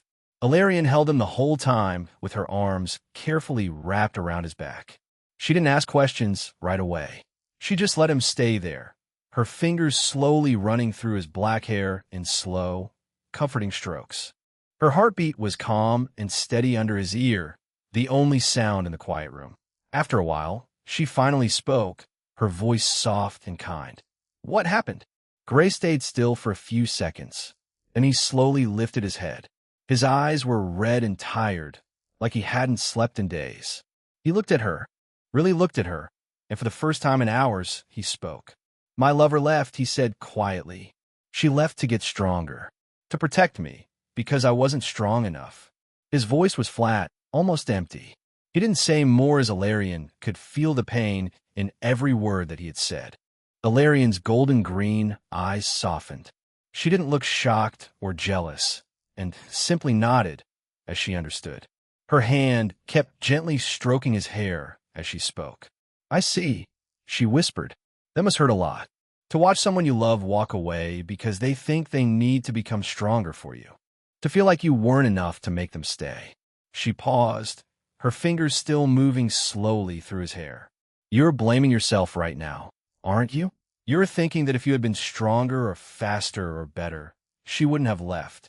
That this is all your fault." Gray didn't answer, but his eyes told her everything. Ilarion pulled him closer, pressing his head gently back against her chest. Her arms wrapped around him a little tighter, like she was trying to shield him from the world. "You don't have to be strong right now," she said softly. "Not with me. You can fall apart. You can cry. You can stay quiet. It'll hold every piece of you until you're ready to stand again. I want to ask you to smile. I want to ask you to pretend everything is okay. Just let me be here. Let me carry some of this weight for you. She gently kissed the top of his head. I know what it feels like to lose someone important. She continued, when my home was attacked, when I thought I would lose everything, I felt empty too. But you saved me and gave me a reason to keep going. Now, let me do the same for you. Her hand moved to his back, rubbing slow, soothing circles. You're not weak for hurting, Gray. You're not a failure because she left. You're just a person. Even the strongest people break when the ones they love walk away. And that's okay. I will stay right here. I will hold you for as long as you need. Hours, days, as long as it takes. I'm not going anywhere. She held him closer, her voice dropping to a whisper. Cry if you need to. Scream if you need to. Stay silent if that's what you want. I will listen to all of it. I will hold all of it. Because you are worth holding on to. You are worth every tear and every quiet moment. And when you're ready, they'll still be here, waiting. Just like I waited for you during your long meditation. Just like I will always wait for you. Ilarion kept holding him, her embrace feeling extremely warm. She continued stroking his hair and rubbing his back, letting the silence wrap around them like a blanket. You don't have to be the strong one tonight. She whispered, let me be strong for both of us. Thump, thump, thump. Gray stayed buried in Ilarion's arms, his face pressed deep into the soft, warm swell of her massive breasts. The steady rhythm of her heartbeat thumped quietly against his ear, a calm and gentle sound that should have brought comfort. Instead, it only made the emptiness inside him feel heavier. If only I hadn't tried to hide the authority of destruction. The memory played over and over like a broken record. He had held back and chosen to enrage Lyra instead of using the power he had just unlocked. He had thought it would be safer. That would give her the push she needed without revealing his own hidden strength. What a stupid, selfish mistake. If he had just used the authority directly, if he had stepped in and ended that demon with one strike, Lyra wouldn't have needed to push herself so far. She wouldn't have been forced to accept that offer from the distant sect. She could still be here, right by his side, smiling that soft, loving smile she always gave him when they were alone, clinging to his arm like she couldn't bear to let go even for a second. But no, his own cleverness had gotten in the way. His fear of showing too much power too soon, his stupid plan to enrage her into a power-up, all of it had pushed her away. All of it had made her choose a path that took her far from him. Gray's fingers tightened slightly on the fabric of Ilarion's clothes. His jaw clenched so hard it hurt. She could still be here, right by my side. The thought burned inside his mind. Lyra's last words echoed in his mind, her bright, tearful smile as she faded into golden wisps. The way she had promised they would meet again. The way she had said she would make him sign that contract when time came. He had lost her, not because of some enemy or even because of fate itself, but because of his own actions. But what use was crying about it now? Tears wouldn't bring her back. Regret wouldn't change what had already happened. The only thing left was to move forward and become stronger. To make sure that when they met again, he would be ready. Strong enough to protect her. Strong enough to stand beside her without forcing her to leave everything behind. Ilarion's hand continued its gentle strokes through his hair. You don't have to say anything, she murmured. I'm here. Let's stay as long as you need. Gray didn't reply. He simply stayed pressed against her, letting her warmth seep into him. For the first time in days, he felt a small, fragile sense of safety. His thoughts drifted back to the demon-hunting book. The authority of destruction had proven itself. And even if it was just a mere minute, it was more than enough to erase almost anything. But 1 minute wasn't enough for everything he needed to do. He needed more. He needed Jasmine at full strength. Gray closed his eyes tighter, burying his face deeper into Ilarion's chest. Jasmine, he called inwardly. What is it, Gray? I'm going to undo your seal. There was a long pause. What? You heard me right. That means, yeah, I'm going back to the Darillion Manor to pay a visit to my dear father and make sure that his pitiful low life is gone for good. Jasmine was quiet for a moment, processing. Do you think that your sisters will let you do that? Gray's lips curled into a faint, cold smile against Alarian's skin. Huh. Even if they don't, so what? He snuggled closer to Alarian's breasts, feeling the soft warmth surround him like a blanket. The emptiness inside him didn't disappear, but it felt a little less heavy for now. This time, I'm not fucking holding back my talent. They probably blocked my temple, no? That I'm not so sure about. They'll ask Melis to go on a date and try to get information out of her, he replied inwardly. The question is, how much can the temple unseal your power? I know that if your temple is destroyed, you won't have any more believers, but we can resolve that thing one way or another since your power doesn't exactly come from faith. My temple, it still has some useful things, so it might recover at least 10 of my power, if not a little more. 10%. That's more than enough. As long as I don't meet people above the monarch realm, it should be fine then. Aren't you underestimating me a little? I'm not, but I don't want to provoke one of those high forces just to get followed for more than 5 years. Besides, 10% of your power is more than enough to destroy half of this planet with a single move. No? Indeed. Even with 1%, I can do that, but I unfortunately cannot materialize until I have 5 of my whole power. It's like the rules of this planet are chaining me. I see. Hearing her words, Gray remembered that the gods only started materializing in the middle stages of the novel because of the apocalypse. The planet was hit by a supernatural force and lost its rights, meaning that there wasn't anything more holding the gods back from creating clones or materializing there. The world's will. Huh. He slowly lifted his head and looked at Alarian's beautiful emerald green eyes, which were just too similar to Lyra's. Thank you. Alarian's face contorted in surprise, but she gently smiled. Actually smiled. That smile was extremely beautiful, even causing the whole room to light up. Always. She gently patted Gray's back and tapped his head twice. Seeing this, Gray leaned in and gently pressed a kiss on her forehead. Then he smiled. A smile real enough to cause the Alarian's face to freeze and her cheeks to turn beet red in a matter of seconds.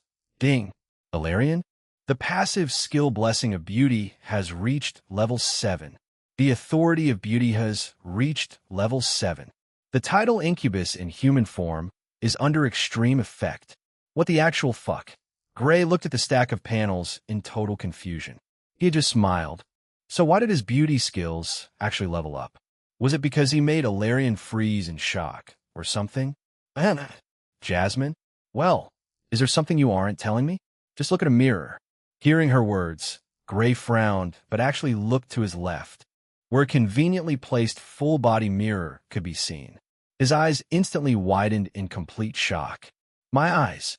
His left eye had turned into a beautiful crimson-red color that completely matched his right black eye. Not to mention, a delicate black ruby mark appeared exactly in the middle of his forehead. Jasmine, that's the so-called marks of beauty. I didn't expect that your way to activate them was to actually get your heart healed. Marks of beauty? Yeah, in the divine realm, they usually appeared when someone's beauty had reached the point of being second to none, but they still had a hidden condition to activate. Their perk was simply to make the user more beautiful. And I was the only one to have them, which means that right now, Jasmine didn't need to finish those words. I'm the most handsome man in this world? Exactly. Chapter 309, 309. What exactly is beauty? Oh damn. Ha! See? It was all thanks to my blessing of beauty. You finally let your heart feel something real, and look what happened. The mark appeared. Your left eye changed color. You're even more beautiful now. You're welcome. Gray didn't move. He stayed buried against Alarian's chest, his eyes half closed. You sound way too proud about this. Of course I am. I told you my blessing was special. Most people need decades, sometimes centuries, to awaken the mark of beauty. You did it in one night because you finally let yourself feel pain. Real pain. That's how it works. The deeper the emotion, the stronger the beauty. Gray let out a tired breath against Alarian's skin. So you're saying me being heartbroken is what made me prettier? Exactly. Beauty and pain have always been connected. The more you feel, the more you shine. And right now, You're shining brighter than ever. Even a little jealous. He could practically feel her smirking in his mind. Don't look so annoyed. You should be thanking me. With this mark, your charm is on a completely different level now. Women will literally lose their minds when they look at you. Men too, probably. That also means the authority is fully activated. So if you have an enemy who is a woman, you can probably seduce her with a simple wink. Gray didn't reply. He just closed his eyes tighter and pressed his face deeper into Ilarian's chest, trying to drown out the noise in his head. That action made Ilarian quickly snap out of her trance. Aya, are you okay? She asked softly. Then, sensing something was off, she gently ran her fingers through his hair again. Gray didn't answer her out loud. He simply nodded once against her, his arms tightening around her waist a little more. Don't worry too much about the mark. It's not like it changes who you are. It just makes the outside match what's already inside. You've always been dangerous, and now you look at two. Jasmine's smug voice came back. If I'm already the most handsome man in this world, why isn't the skill maxed up? Gray suddenly asked. Jasmine let out a small hum before answering. Well, your charm is still a bit far from that of a true god. And by charm, I mean more than just your face. Beauty is actually split into 4 different aspects. She paused, like she was organizing her thoughts, then continued. First is appearance. That's the one you've basically maxed out now. Your face, your body, your eyes, everything on the surface. The mark of beauty pushed that part to its limit. You're already at the point where people lose their breath just looking at you. Second is presence. That's the aura you give off when you walk into a room. The feeling people get when they're near you. Right now, your presence is too ordinary. You don't have that elegant, cold, or even strong air that high nobles or powerful people usually have. Instead, you feel like a normal person, like someone who doesn't belong to any important family at all. That's why your beauty hasn't fully peaked yet. Third is temperament. This one is shaped by your inner nature. Thanks to the law of seduction you cultivated, your temperament has become naturally seductive. It's not cold, and it's not lively either. It's the kind that draws people in without them even realizing it. It makes others feel warm, wanted, and a little addicted to being around you. Jasmine's tone turned slightly teasing. Fourth is demeanor. That's how you carry yourself, your attitude, your posture, the way you speak and act. Yours is ultimately cold, distant, and almost emotionless most of the time. That cold demeanor mixes with your seductive temperament and creates something confusing, but in a good way. 2 extremes are balancing each other out. It makes you unpredictable. People can't easily figure you out, and that pulls them in even more. She paused again, letting it sink in. So right now, your appearance is maxed. Your temperament and demeanor are already working together nicely and will only get stronger as you grow. The only thing holding your full beauty back is your presence. You still feel too normal, too damn plain. You need to develop that I am someone important aura. Once your presence catches up, your beauty will be complete. Gray stayed silent for a moment, processing everything she said. He never expected beauty to have different values. He always thought being handsome was just about the face and body. But now it made sense why some people who weren't the most good-looking still drew others in like magnets, while some extremely attractive people felt empty. He thought about it quietly, then asked inside his mind, do those other aspects really matter that much? Besides appearance? PFFDT. Jasmine let out a soft laugh in his head. Of course they do. Appearance is important, but it's only the first layer. The other 3, presence, temperament, and demeanor, are what actually make people fall for you. She paused, then gave a simple example. Let's say one person has 90 points in appearance, but only 60 in temperament. Another person has 70 points in appearance, but 90 in temperament. Most women would feel more attracted to the second person. Why? Because high temperament overshadows the looks. It makes the 70-point person feel much more handsome than he actually is. His personality, his way of carrying himself, the feeling he gives off, it all pulls people in deeper. On the other hand, if someone has a very high appearance but a low temperament, people will notice how beautiful they are at first glance. but they won't feel truly attracted. They might admire them from afar, but something feels missing, unless the person is very shallow and only cares about looks, of course. Jasmine's voice became a little more serious. That's why your current situation is interesting. Your appearance is basically maxed out now, thanks to the mark. Your temperament is seductive because of the law of seduction, and your demeanor is cold and distant. Those two extremes are balancing each other in a strange but effective way. It confuses people in a good way. They can't easily read you, so they keep wanting to get closer. I see. He nodded lightly. The small movement caused Ilarion to let out a soft, involuntary moan. His hot breath had brushed directly against her breasts, and his nose had lightly grazed her right nipple through the thin fabric of her clothes. Her body tensed for a split second, then relaxed again, a faint blush coloring her cheeks. Gray paused. For a moment, he simply looked at her, more exactly at her flushed cheeks, her slightly parted lips, and those golden green eyes that were watching him quietly. Slowly, he lifted himself up, propping his body above hers. Ilarion's breath hitched as she stared up at him. Without saying a word, Gray leaned down and kissed her lips softly. "MHM?" His lips brushed against hers with a tenderness that surprised even him. He cupped her cheek with one hand, his thumb gently stroking her soft skin as he deepened the kiss just a little, slow and careful. Ilarion's eyes widened in shock at first, her body tensing beneath him. But then, her eyes fluttered. They slowly closed as she let out a quiet, cute whimper. "MH." The sound was soft and shy, almost innocent.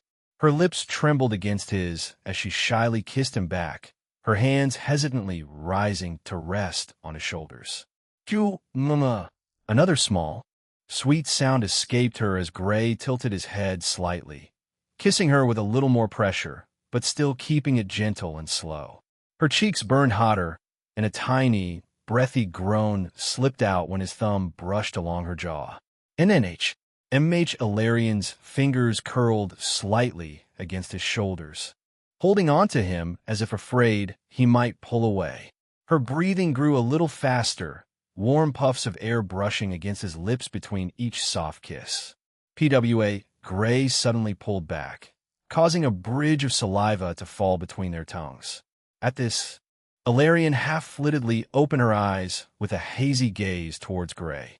She didn't care and directly grabbed the back of his head and pulled him into a deep kiss. "Uh-huh." G. Gray, she moaned his name against his lips, her voice soft but trembling with need. Her long, pointed ears fluttered cutely, turning a deep shade of red at the tips. Acting purely on instinct, she extended her tongue, sliding it into his mouth and eagerly intertwining it with his. "Chup." MMPH, slurp. Ilarion kissed him like she had been holding back for years. Her tongue moved with surprising boldness. Soft, needy whimpers escaped her throat as she pressed her body up against his, her massive breasts squishing warmly against his chest. She wasn't shy or nervous anymore. Her arms wrapped around him, pulling him closer as if she wanted to melt into him. One of her hands slid down his back, nails lightly scraping over his skin, while the other stayed tangled in his hair, holding him in place so he couldn't pull away again. "MH Gray."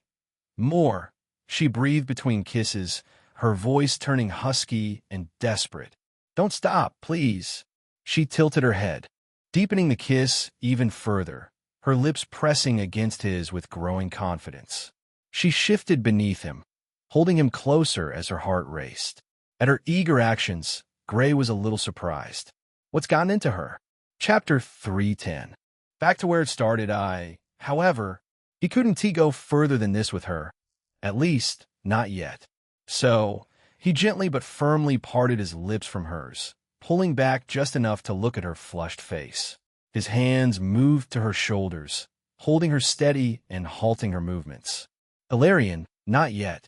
He whispered softly in her long, sensitive ear. Her pointed ear fluttered cutely at the warm breath, a shiver running through her body. Ilarion's hazy, blushing face looked up at him. She bit her lower lip, eyes still clouded with desire, and asked in a low, almost pleading voice. Why? Gray leaned down and softly planted a kiss on her forehead. I don't deserve it yet, he mumbled against her skin. Just give me time to organize my thoughts. At his words, Ilarion remembered the blank, hollow look he had given her earlier, the pain that was hidden behind his eye, and her expression softened with understanding. She nodded lightly, her voice coming out shy and quiet. Okay. Gray smiled faintly and planted one last soft kiss on her lips. Then he slowly pulled away, standing up from the bed. Ugh. Ah.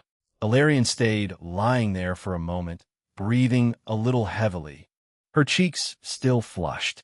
She watched him with soft golden-green eyes, not angry or disappointed. She pulled the blanket over herself slightly, sitting up against the headboard. Gray ran a hand through his hair, trying to calm himself down. He glanced back at her, seeing the faint blush on her cheeks and the way her long ears were still slightly red at the tips. Thank you.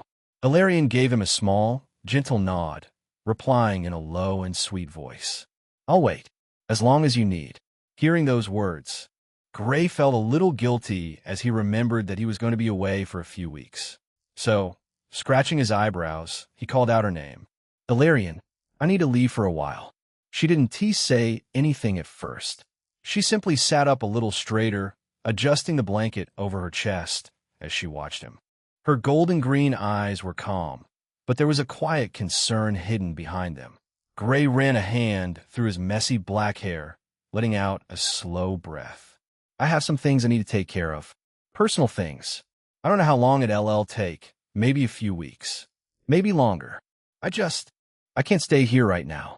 Ilarion tilted her head slightly, her long silver hair falling over one shoulder. She didn't look angry or hurt. She just looked at him with that same patient, understanding expression she always had. Is it dangerous? She asked softly. Gray paused. He didn't want to lie to her, but he also didn't want to tell her the truth. Yes, it's a little dangerous, but nothing I cannot handle.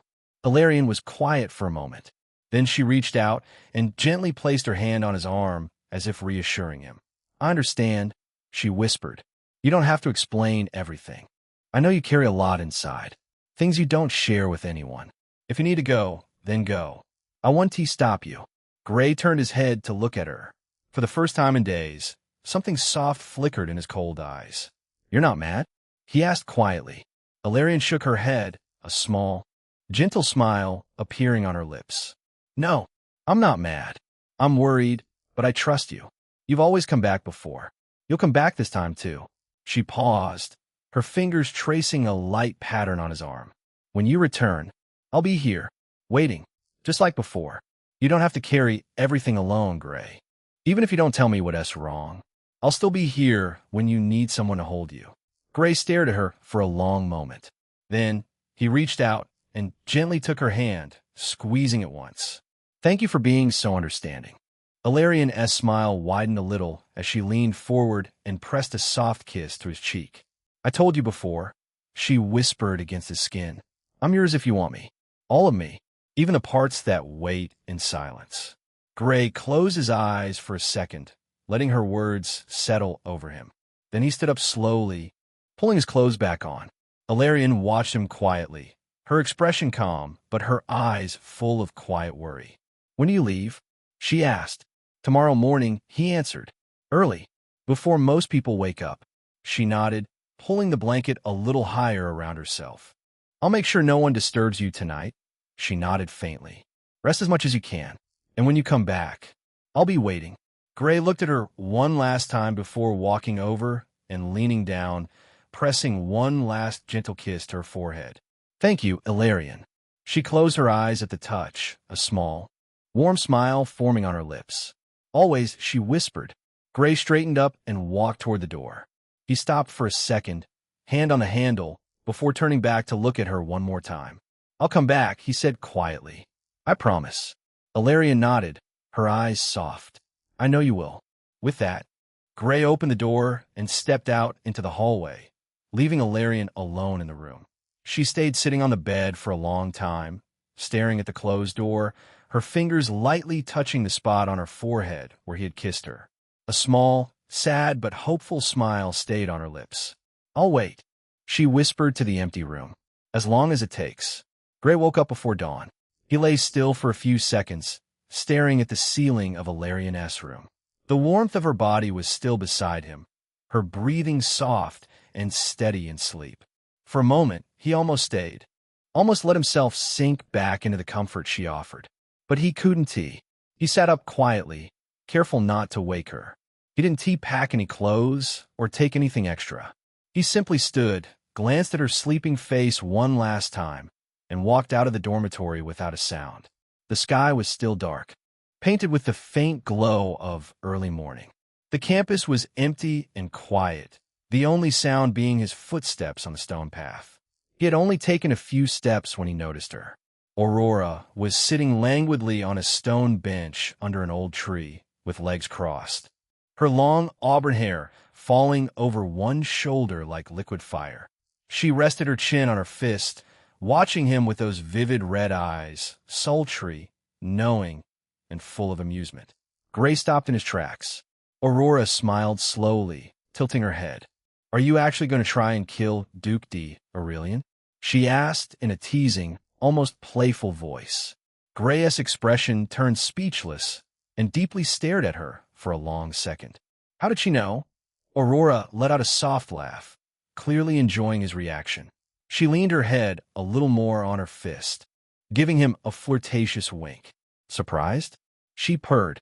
"But like I said, Gray, I know everything about you." Gray didn't reply immediately. He stood there before asking inwardly, "Jasmine, is there something strange with Aurora?"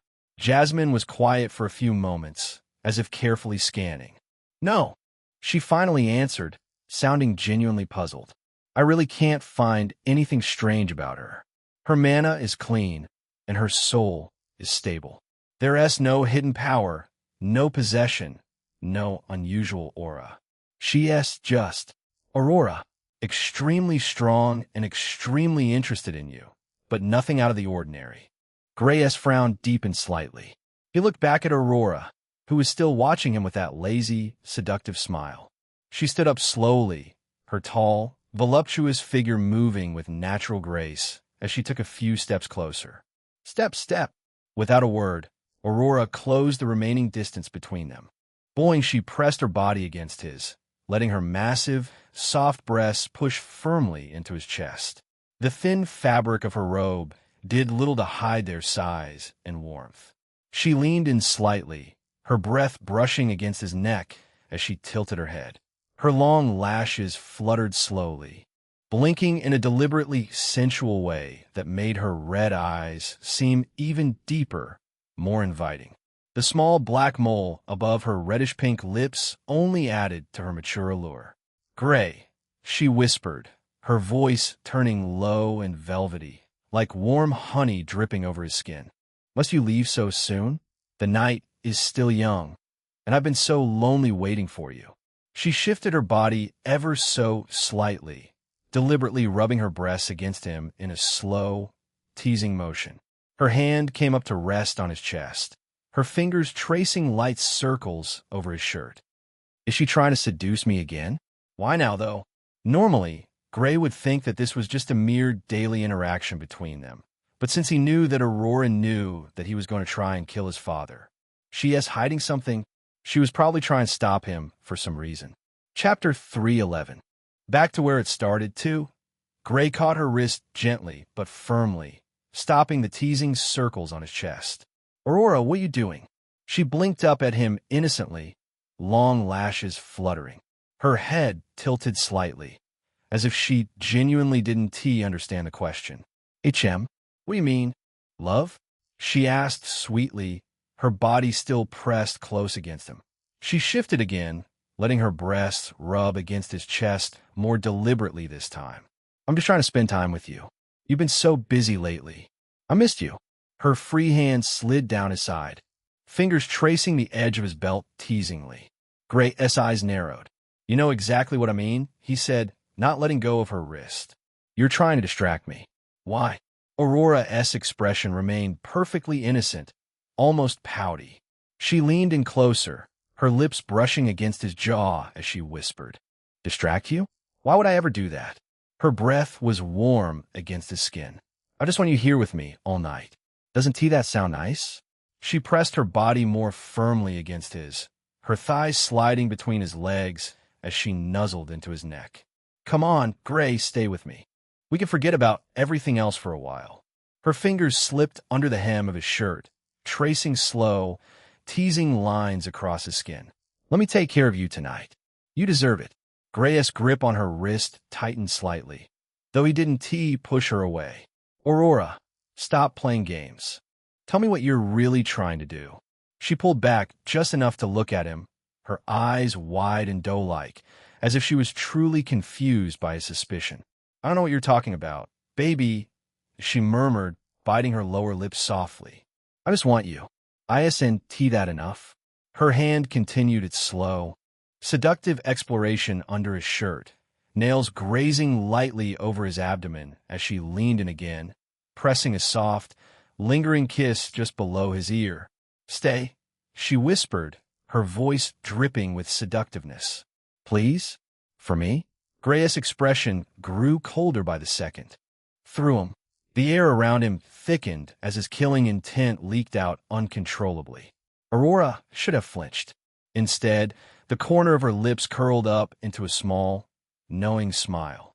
Before he could say another word, she grabbed his collar with both hands and yanked him forward with surprising strength. Their lips crashed together. The kiss was fierce, demanding, and unexpectedly erotic. Aurora kissed him like she was trying to devour him whole, her mouth tasting hot and insistent, tongue sliding past his lips without hesitation to tangle with his. She tasted sweet and sinful, like forbidden fruit and dark wine. Her body pressed flush against his, soft breasts molding against his chest as she tilted her head, deepening the kiss with a low, throaty moan that vibrated into his mouth. One of her hands slid up to grip the back of his neck, nails digging in possessively while her tongue explored him with shameless hunger that left him breathless. She sucked on his lower lip, then bit it gently before soothing the sting with another heated swipe of her tongue. The kiss was messy, passionate, and full of raw desire as her body was practically melting into his as she poured every ounce of seduction she had into it. Gray's eyes widened in complete surprise, his body momentarily frozen by the intensity. For when she finally pulled back, a thin, glistening bridge of saliva connected their lips for a moment before breaking. Aurora licked her own lips slowly, eyes half-lidded and dark with lust, breathing slightly heavier. My dear, you simply cannot kill that man yet, she purred. Gray stared at her, chest rising and falling as he tried to regain his composure. The killing intent that had been rolling off him in waves faltered for a split second. Aurora simply smiled at him, innocent as a fox in a henhouse, her fingers still loosely gripping his collar. Trust me on this one, Gray, she whispered, leaning in to brush her lips against his jaw. There are things you still don't know. Gray's eyes narrowed at her words. He had information that no one else knew, since he literally had the creator of the world's memories inside his head. And yet, she was telling him that there was something he actually didn't know about, much less about his own father. So, there were only two options, a mere bluff, or one of the difficulty alterations of the world. At his words, she reached up and stroked his face softly with the back of her fingers. Her touch feather-light, yet deliberate, tracing the line of his jaw as if savoring the tension there. Because that man, she purred, leaning in so her lips brushed against his ear, is surrounded by multiple high-tiered demons. If you go rushing in right now to kill him, you're going to die, my love. Gray's body stiffened slyly at the mention of the word high. Demons? Aurora pulled back just enough to look him in the eyes, her fingers still gently caressing his cheek. Her expression was a perfect mix of concern and seduction, as if she were trying to soothe a dangerous beast while tempting it at the same time. Yes, demons, she confirmed softly. Not the weak, mindless ones you've fought before. These are high-tier, the kind that serve greater entities. Your father, you made a pact with him years ago. He offered them power, influence, and a foothold in this realm in exchange for protection and strength. She traced a slow circle on his chest with her fingertip, her voice dropping into a conspiratorial whisper. They've been guarding him like loyal dogs. There are at least 7 of them constantly around him, whether that is shapeshifters, shadow walkers, or corruption weavers. They hide in plain sight, wearing the faces of his closest advisors, his bodyguards, even some of his mistresses. If you attack him directly right now, they'll tear you apart before you can even reach his throat. Gray's jaw clenched. His killing intent flared again for a brief second before he forced it back down. Years ago, Dantes didn't write a single thing about that. Why would he surround himself with demons? He asked calmly. Aurora let out a soft, almost pitying sigh, still stroking his face tenderly. Because he is terrified of you.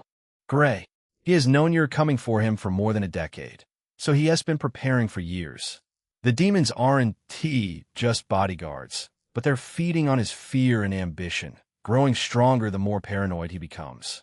In return, they give him power, dark magic, enhanced vitality, or the ability to sense when someone strong is approaching him. She leaned in closer again, her breath warm against his lips. He has turned his entire inner circle into a fortress of demons. If you go in blind right now, even you might not survive. Not without preparation. Gray stared at her, searching her face for any sign of deception. Aurora met his gaze without flinching, her seductive smile softening into something almost gentle. I'm not trying to stop you from killing him, she whispered. I'm trying to stop you from dying in the process. I want you to win, Gray. I want you to come back to me. Her fingers slid down to rest over his heart. So please, be patient just a little longer. Let me help you. I know their weaknesses. I know how to get you close enough to end him without walking into a trap. She pressed a slow, lingering kiss to the corner of his mouth, her eyes half-lidded. Stay with me tonight, she murmured against his lips. And tomorrow, we can start planning how to kill your father properly. Gray remained still for a long moment, letting her words sink in. Then, he pulled back just enough to look her in the eyes. How was he preparing for decades? He asked curiously. That was something he truly couldn't figure out. I was only exiled from the family a year ago. Why would he start building a demon fortress around himself so long before that? Aurora's seductive smile didn't falter. She gently stroked his cheek again, as if trying to soothe the storm inside him. Your father met a prophet when you were still very young, she replied softly. A real one, not some charlatan. This prophet told him that one of his sons would eventually kill him, that the child would grow stronger than anything he could imagine and bring his entire legacy to ruin. She paused, letting her fingers trail down to his jaw. At first, he didn't believe it. He had many sons, but when he saw your talent, when he realized how fast you were growing, how much potential you had, the fear took root. It consumed him. He started making deals in secret, first with minor demons, then stronger ones. He built alliances, gathered artifacts, and surrounded himself with protectors, all because he was terrified that the prophecy was about you. Aurora leaned in closer, her breath warm against his ear. As a child, you probably knew that your father didn't love you, didn't you? Gray was silent for a moment. Then he nodded. That was obvious, he said flatly. The only one who actually cared about me was Madame Veru, and my stepsisters to some extent. The rest? They looked at me like I was a tool at best, a threat at worst. Aurora's expression softened, though the seductive glint in her eyes never fully disappeared. Exactly. Your father saw you as a threat from the very beginning. That's why he isolated you. That's why he pushed you away so harshly. And when you started showing real power, that was when the real preparations began. The demons, the pacts, the hidden fortresses, all of it was to make sure that if the day came when you tried to kill him, he would be ready. She kissed the corner of his mouth again, slow and coaxing. So please, Gray, don't rush in. Not yet. Let me help you prepare. I know their names. I know their weaknesses. I know how to slip past them. Her hand slid lower, his fingers tracing the edge of his belt as she whispered against his lips. "Stay with me tonight. Let us forget about him for a few hours, and tomorrow we'll start our plan to kill him." Chapter 312. Back to where it started. 3. Gray frowned deeply at Aurora's words, completely ignoring her teasing touch. "TSK. Still, he needs to die, and I don't want to waste more time. I can use the authority of destruction. I just need every single demon to be in the same place at the same time." Jasmine's voice echoed in his head. "You're still planning to charge in there alone? Even with the authority, you're still far from invincible." "I know, but I can't keep waiting, especially now that I know that he is being protected by strong demons." He glanced down at Aurora, who was still pressing her body against him, her massive breasts soft and warm against his chest, her red eyes half-lidded with clear desire. Her fingers continued their slow, teasing exploration under his shirt. Jasmine suddenly spoke again, her tone almost playful. "Then why don't you sleep with Aurora?" Gray paused. "What? You heard me. If you pursue a deep connection with her, you'll probably reach the late king realm at the very least. The law of seduction works best through deep physical and emotional connection.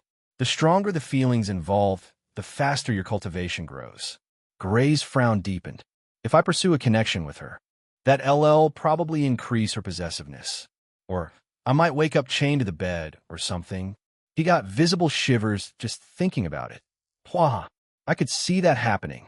Jasmine let out a small laugh before adding, "But well, if you sleep with her, you'll at least reach the late king realm, no? Is the law of seduction really that strong?" Gray couldn't help but ask. Sigh. "Very, very much indeed. The goddess of seduction, back in the day, had 5 of the 10 strongest gods wrapped around her finger. Fortunately, I wasn't her enemy, because if I were, I would had a lot of trouble dealing with them. She was that incredible. Once her target got seduced by her, they wouldn't ever catch feelings for another person. Her authority was like, they wouldn't like her immediately. It wasn't hypnosis or mind manipulation, but the degree of good feeling toward her would reach above the friend level. And based on that initial affection, with a few of her strategies, she could easily win over any man or even woman. She's incredibly charming, I must say." At those words, Gray's lips curled up slightly before asking inwardly, "Did she try to charm you?" "Yeah, it almost worked. Hence why I'm a little bit scared of her." Jasmine shivered slightly as she remembered those pink, hazy eyes. It still gave her chills. But that aside, the law of seduction works the best when sleeping with people, using their feelings to improve your cultivation. So, if you want to get stronger faster, I really recommend sleeping with Aurora. Gray looked down at Aurora, who was still enticing him with that lazy, seductive smile. Her small black mole above her reddish-pink lips looked incredibly attractive in the dim light. His gaze dropped lower, lingering on her full, inviting lips. "TSK. Whatever. Just fuck my future self at this point." Aurora noticed the way his eyes stared at his lips. A slow, knowing smile spread across her face. She raised her index finger and gently pressed it against her lower lip, tilting her head with a teasing glint in her vivid red eyes. "Oh my, are you that interested in my lips?" She purred seductively. "You can taste them if you want." Gray didn't let her finish.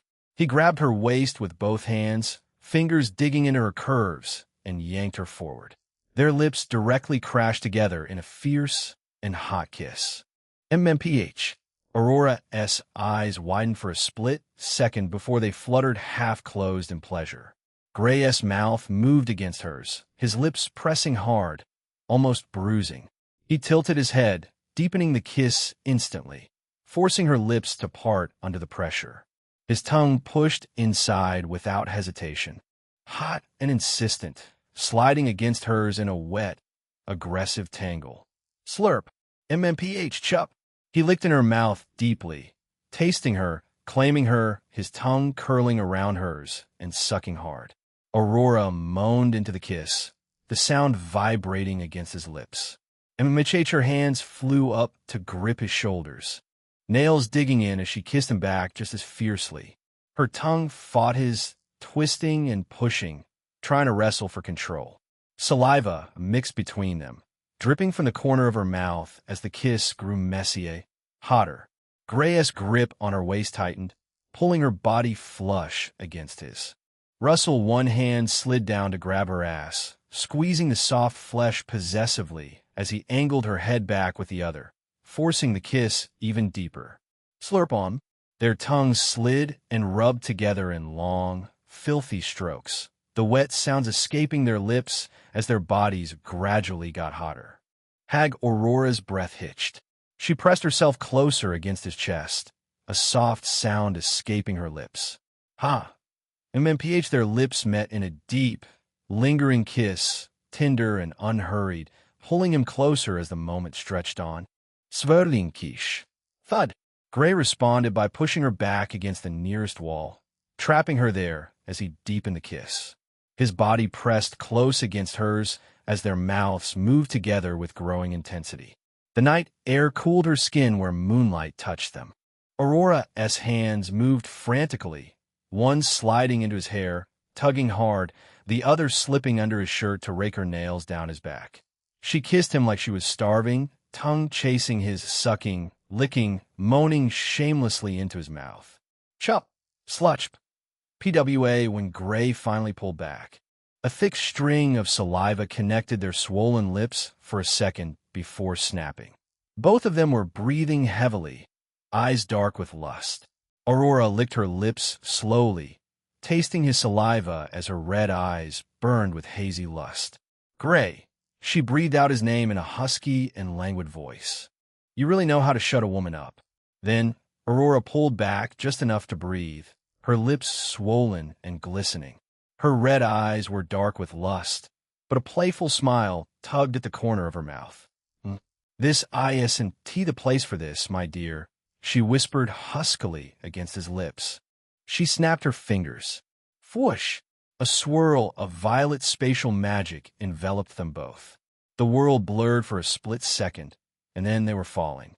They landed heavily on a large, luxurious sofa in what appeared to be Aurora's private chambers.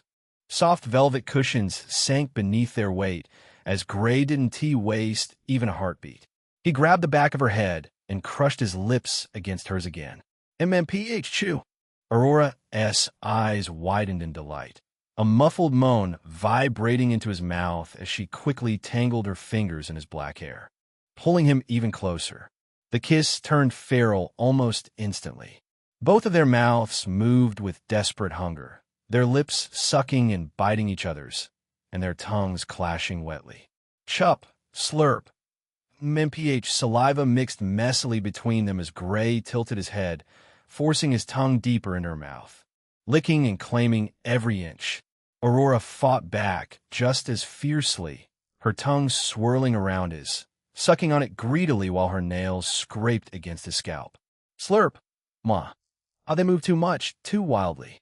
Gray Esney knocked over a small side table, sending a vase crashing to the floor. Crack. Glass shattered somewhere behind them, but neither cared. Aurora moaned louder into the kiss as she pushed him down, trying to climb on top, only for Gray to flip them again, pinning her beneath him. Chup! MMPH slurped. Their tongues battled for dominance, slick and hot, sliding and rubbing in filthy, open-mouthed kisses. Saliva dripped down Aurora's chin as Gray sucked on her tongue, then bit her lower lip hard enough to make her gasp. She retaliated by sucking his tongue into her mouth, moaning shamelessly as her hands roamed down his back, nails digging in. MMHH, nuff chup. HAA, Gray pulled her closer on the sofa, his arm wrapping around her as they shifted together. Aurora leaned into him, her body pressing against his chest. Thud! A lamp fell over as they moved on the sofa. But as they were so focused on each other, neither stopped. The kiss grew even messier, tongues thrusting, lips sucking, breaths mingling in hot, desperate pants. MMPH. Slurp. Cheer up. MMHH. Aurora's fingers tangled tighter in his hair, yanking him closer as she moaned into his mouth, her body trembling with need beneath him.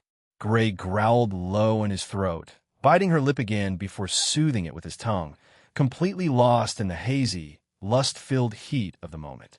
Chapter 313. Back to where it started. 4. Russell Aurora's hands slowly started getting mischievous. She broke the kiss just long enough to grab the hem of Gray's shirt and yank it upward. Gray lifted his arms, letting her pull it off in one swift motion.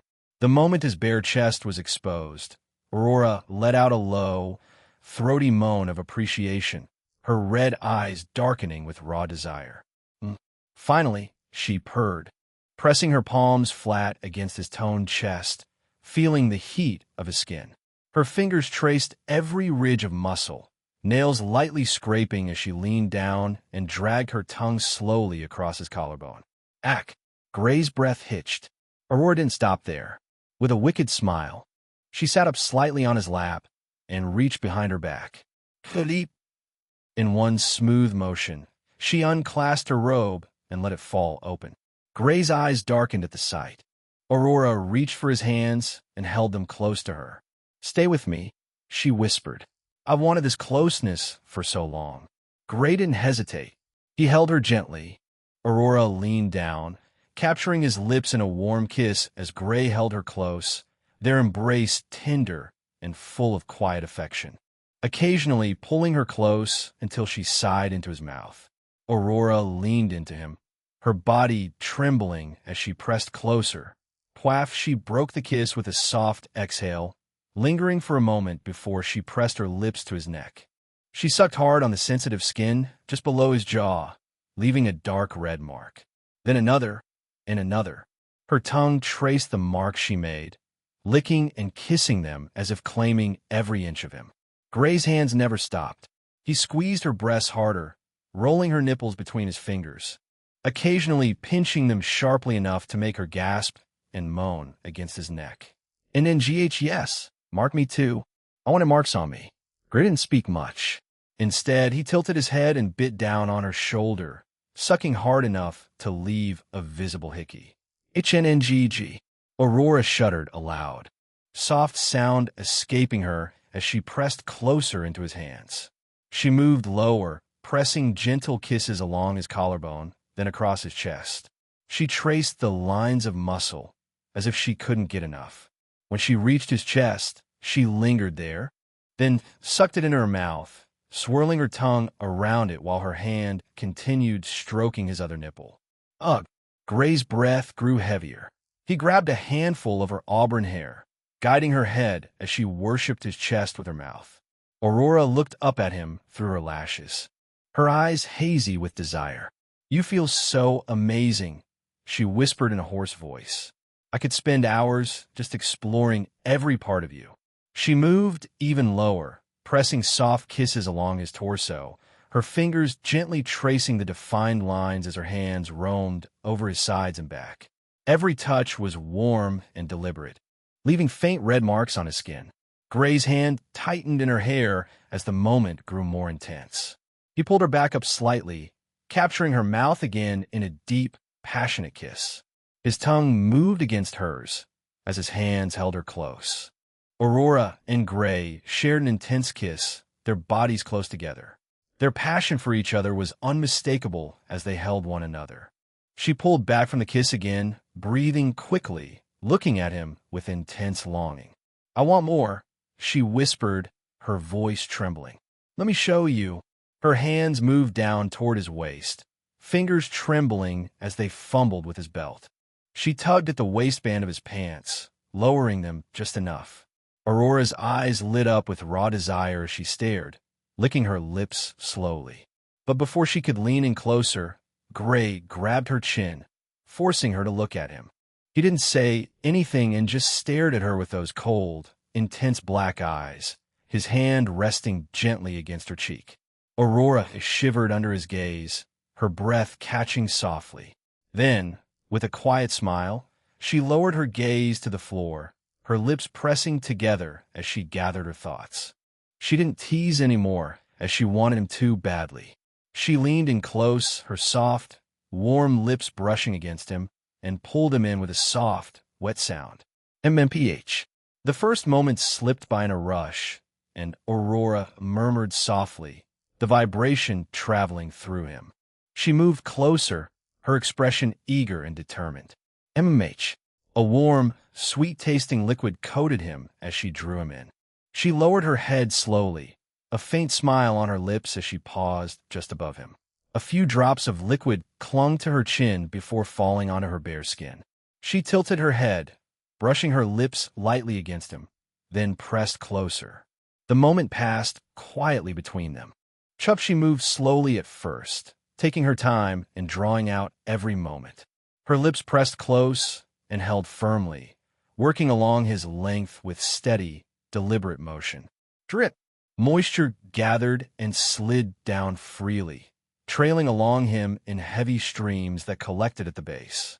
Ugh! Gray's hand tightened in her auburn hair. Aurora looked up at him through her lashes, her eyes hazy with desire. She pulled back slightly, then leaned in again, holding his gaze. She moved closer, pressing onward despite the difficulty. She moved closer and her eyes watered slightly, but she didn't stop.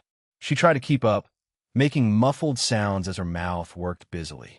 MMPH. Hag MMPH. She started moving faster.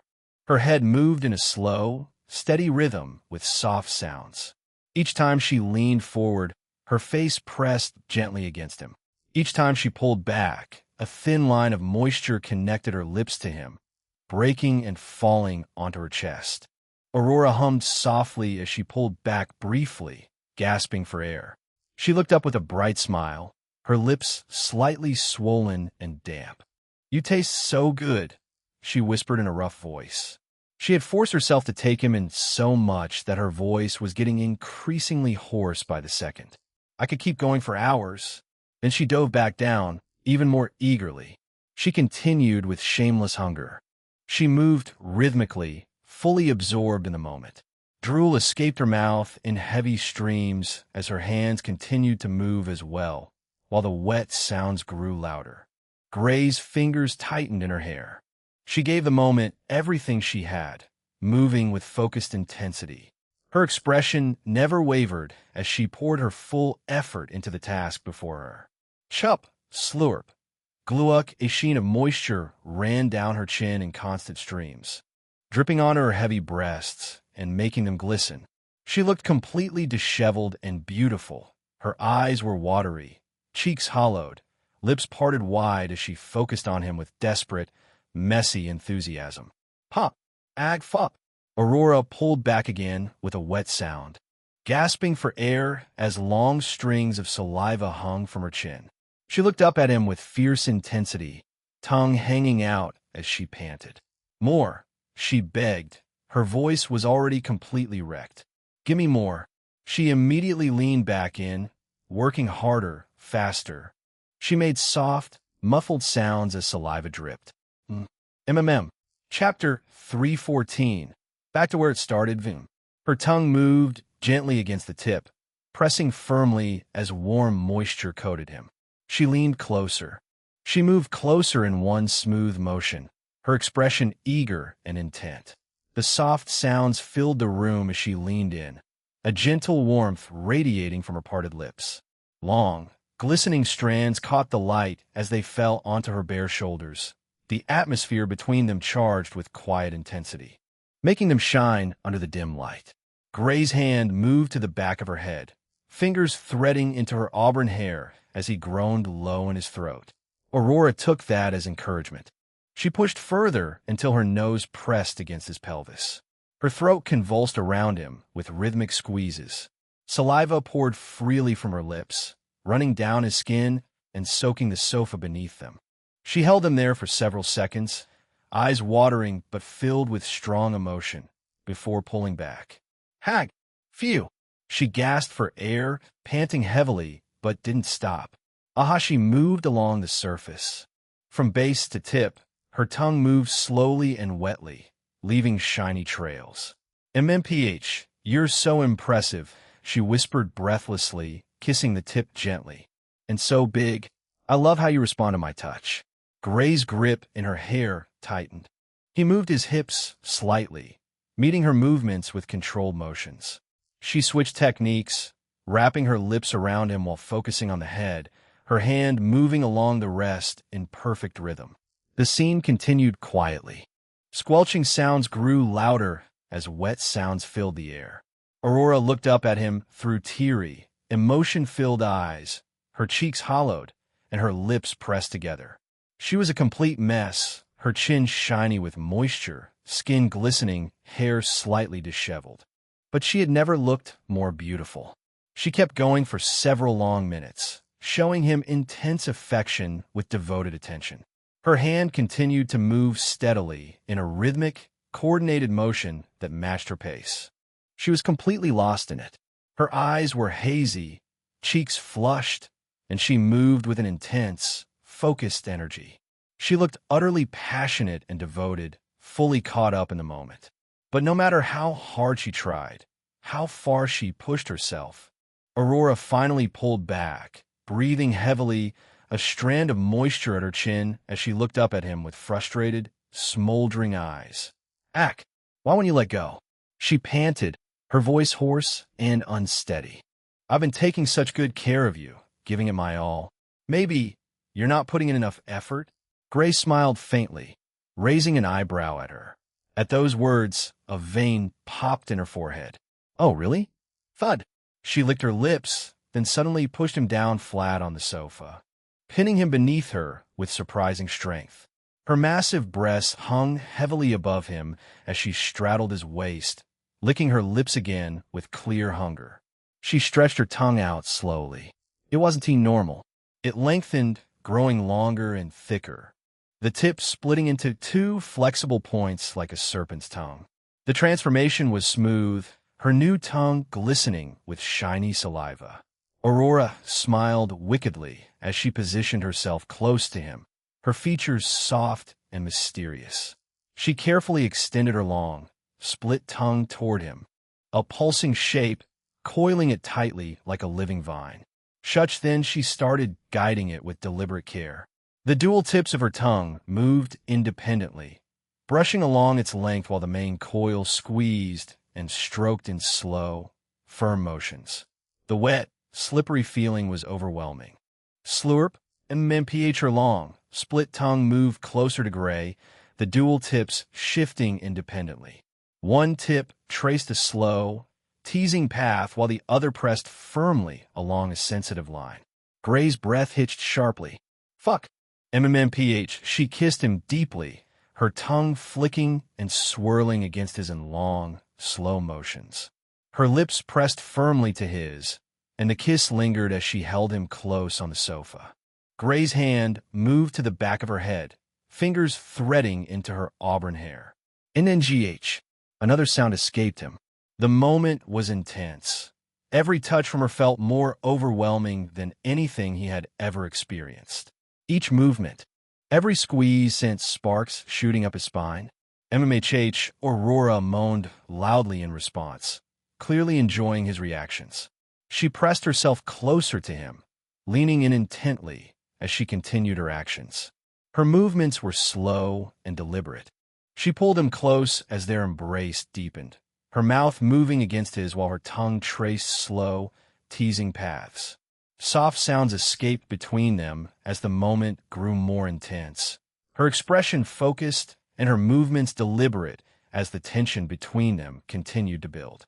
Sweat glistened on her skin as Gray's breathing grew heavier. His fingers tightened in her hair, gripping harder as the moment grew more intense. "Aurora," he groaned in a deep voice. "That feels incredible." Aurora whimpered happily at his praise, taking him deeper into her mouth. She made a muffled sound as her lips pressed close, her tongue moving along his length with swirling strokes, flicking and rubbing over every sensitive spot at once. Gray's hips bucked up instinctively. Aurora leaned in closer, taking a breath before pulling back, gasping for air. Long strings of saliva connected her swollen lips to his. Her eyes were watery, cheeks flushed, but she looked incredibly turned on. "You're so into this," she whispered hoarsely, brushing her tongue across him with a slow, sensual swipe. "I simply love this. You taste, I want more." She leaned in closer, her movements deliberate and rhythmic, while she focused her attention on him. Gray groaned louder this time, head falling back against the sofa. Ugh, Aurora, slow down, or I'm going to hiss. She didn't slow down.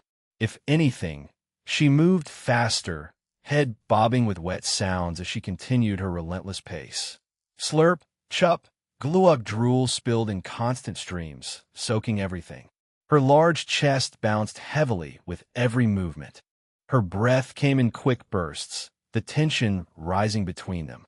Gray's hand tightened in her hair. His breathing ragged as soft sounds escaped his lips.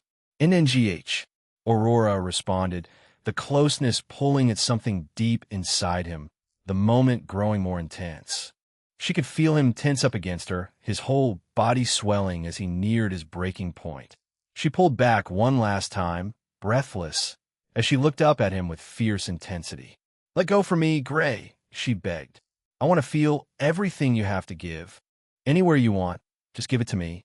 She wrapped her long, split tongue around him again, holding him close with fierce focus. Slurp, MMPHGL Kajel Kagua. Gray's hips jerked violently, overcome with intense sensation. Fuck, him. Ugh. A groan tore from his throat as he finally reached his peak. He pulled out at the last second, letting out a heavy sigh. Thick streams landed on Aurora's massive breasts, coating her soft, heaving chest as she caught her breath, dripping down her chest and over her shoulders. Some even reached her collarbone and chin. Aurora smiled softly, her eyes half-lidded in satisfaction as she felt the warmth covering her skin. MHH, so much. You gave so much for me. She pressed her hands together gently, rubbing them slowly. Gray stared down at her with a heavy breath, a satisfied smile spreading across his face. Aurora met his gaze, her expression unreadable. There's more to come. Chapter 315, 315. Back to where it started, 6. She climbed on top of him in one smooth, predatory motion, straddling his waist. Her large breasts hung heavily above his chest as she looked down at him like a queen claiming her prize. Snap! Then, with a wicked smile, she snapped her fingers. A soft violet light flashed around them. In an instant, every trace of sweat and moisture vanished from their bodies. Their clothes disappeared completely, leaving them both exposed. Aurora's figure was now on full display, her curves and smooth form catching the strange light, flushed skin glowing in the dim light. She didn't waste a second. Aurora pressed herself intimately against him, sliding along his length in slow, teasing strokes. The heat between them was unmistakable as she rocked her hips back and forth. She leaned in closer, holding him gently. MH, feel that? She murmured, biting her lower lip. I've been thinking about you ever since we kissed. She slowly started moving, drawing him close as the moment deepened, letting their bodies press close together before pulling back again. Every slow movement made her breasts bounce, her nipples brushing against his chest. Gray remained mostly silent, but directly moved his hands toward his waist, and upon seeing this, Aurora's smile turned mischievous. She raised her hand and snapped her fingers again. Clank! Golden red mana chains materialized out of thin air, wrapping around Gray's wrists and pulling them above his head, locking them firmly to the sofa's headrest. The chains were tight, but not painful, just enough to keep him pinned beneath her. There, she whispered, leaning down so her breasts pressed heavily against his chest. Now you can't touch me unless I allow it. You have to beg if you want me, Gray. Beg like a good boy. She continued grinding against him, sliding her body along his, her skin slick with sweat, occasionally leaning close before pulling away, teasingly. Look at you, she breathed softly, rolling her hips in slow circles. You want me so badly, don't you? You want to be with me. Fill me up until I'm completely overwhelmed. Gray stayed silent. His face remained calm, almost indifferent, even as his body pressed hard against her. He simply continued watching her with indifferent eyes. For someone like him, who was emotionless until months ago, this kind of teasing was pretty much useless. He could confidently say that he had perfect control over his lust. Try as much as you want, he added inwardly. Aurora's expression turned into a pout, though her eyes sparkled with excitement at the challenge. "You're really going to make me work for it?" "Huh?" she whispered, pressing closer to him with a confident sway. "Fine. I love a challenge." She leaned down and kissed him deeply, their lips meeting with growing urgency as she continued moving against him. MMPH. The kiss was warm and intense, her breast squishing against his chest as she moaned into his mouth. When she pulled back, a string of saliva connected their lips. She smiled down at him, her eyes half-lidded with lust. "Beg me, Gray," she purred, sliding against him again, letting her press close before pulling away. "Tell me how badly you want me. Tell me how you want to take me." Gray didn't speak, and simply raised an eyebrow, his expression calm and almost bored, even as his arousal throbbed painfully against her. Aurora let out a frustrated but aroused laugh. "You're so stubborn," she whispered, moving faster now, her hips rolling against him in a slow, teasing rhythm. "But I love it. It'll make you break eventually." She kept teasing him like that for several long minutes, leaning close, breathing against his skin, occasionally letting their movements grow closer before pulling back with a wicked smile. Their bodies pressed together closely with each motion, her skin warm against his. Her soft sounds grew louder, more breathless, as she moved against him.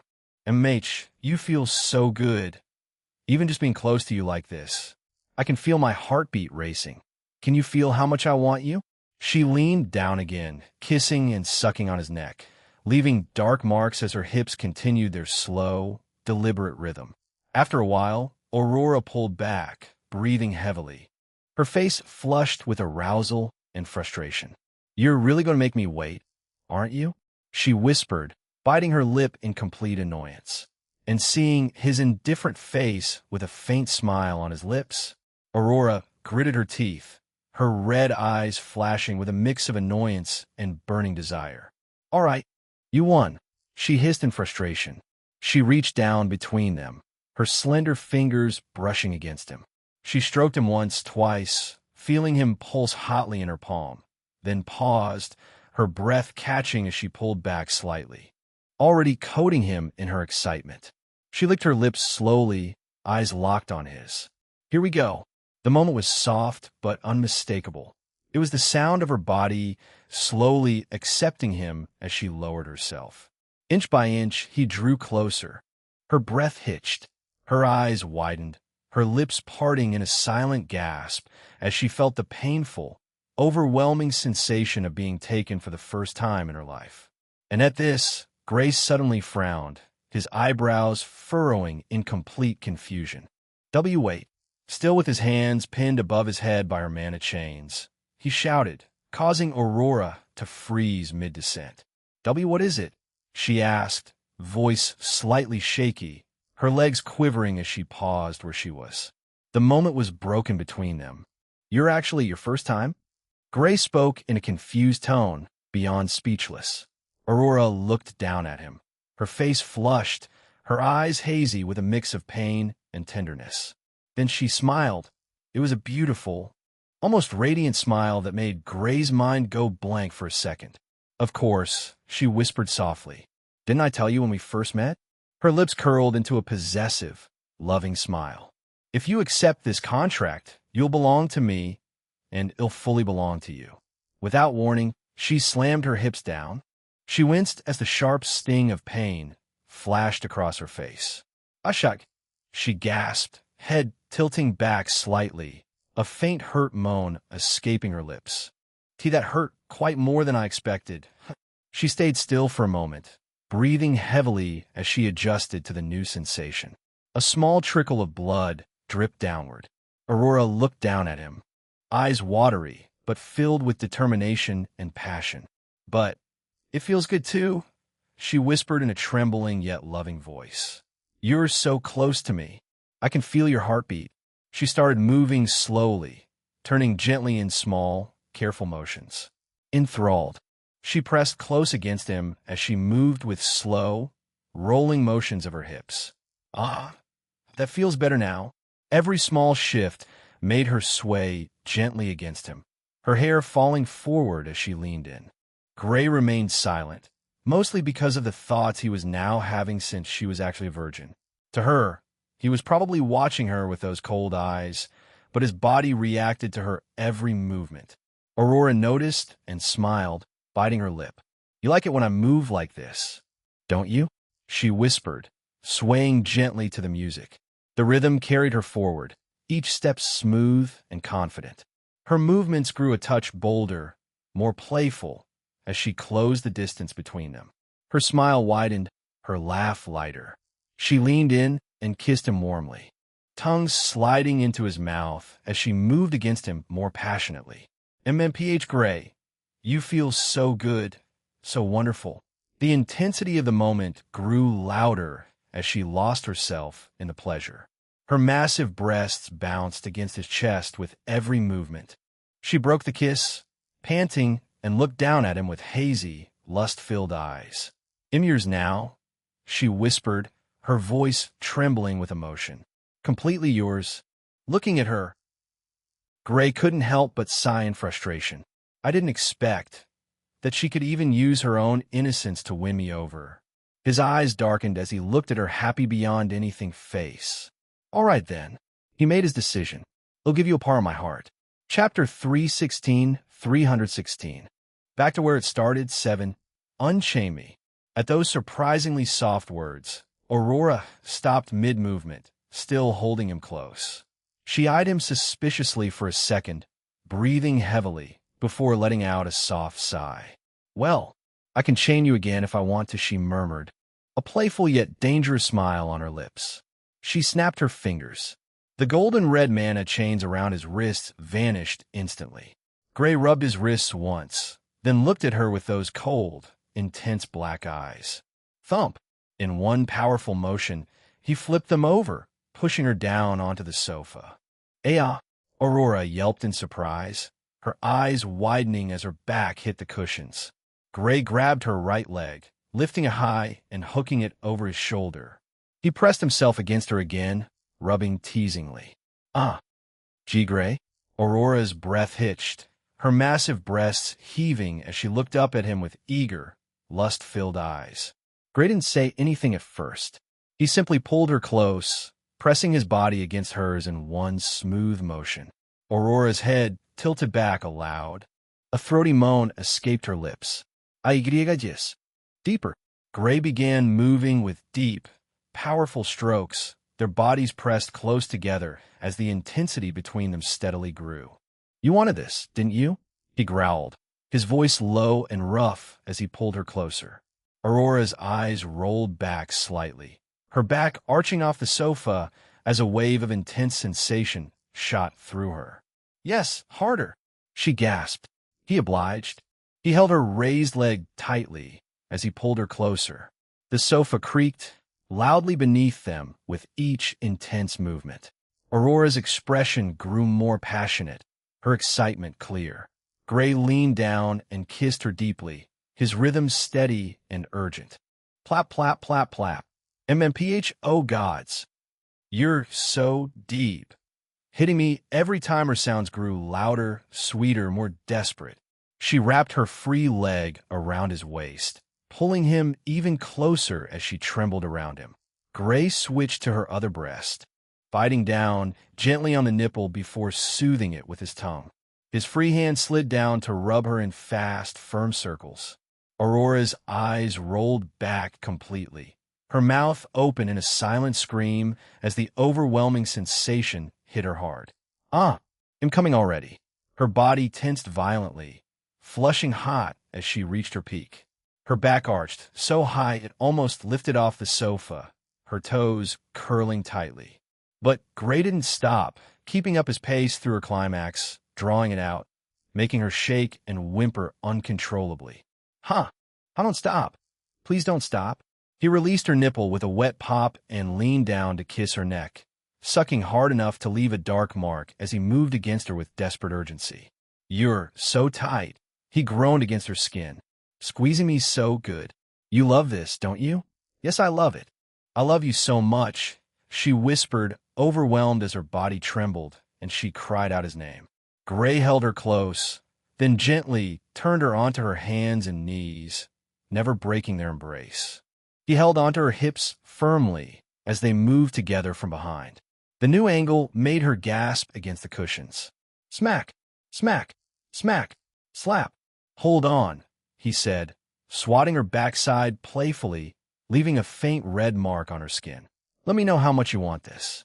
Aurora's eyes rolled back again, drool slipping from the corner of her mouth as she pushed back against him, overwhelmed by the intensity. Deeper. Push me further. Break me. A third powerful wave crashed over her.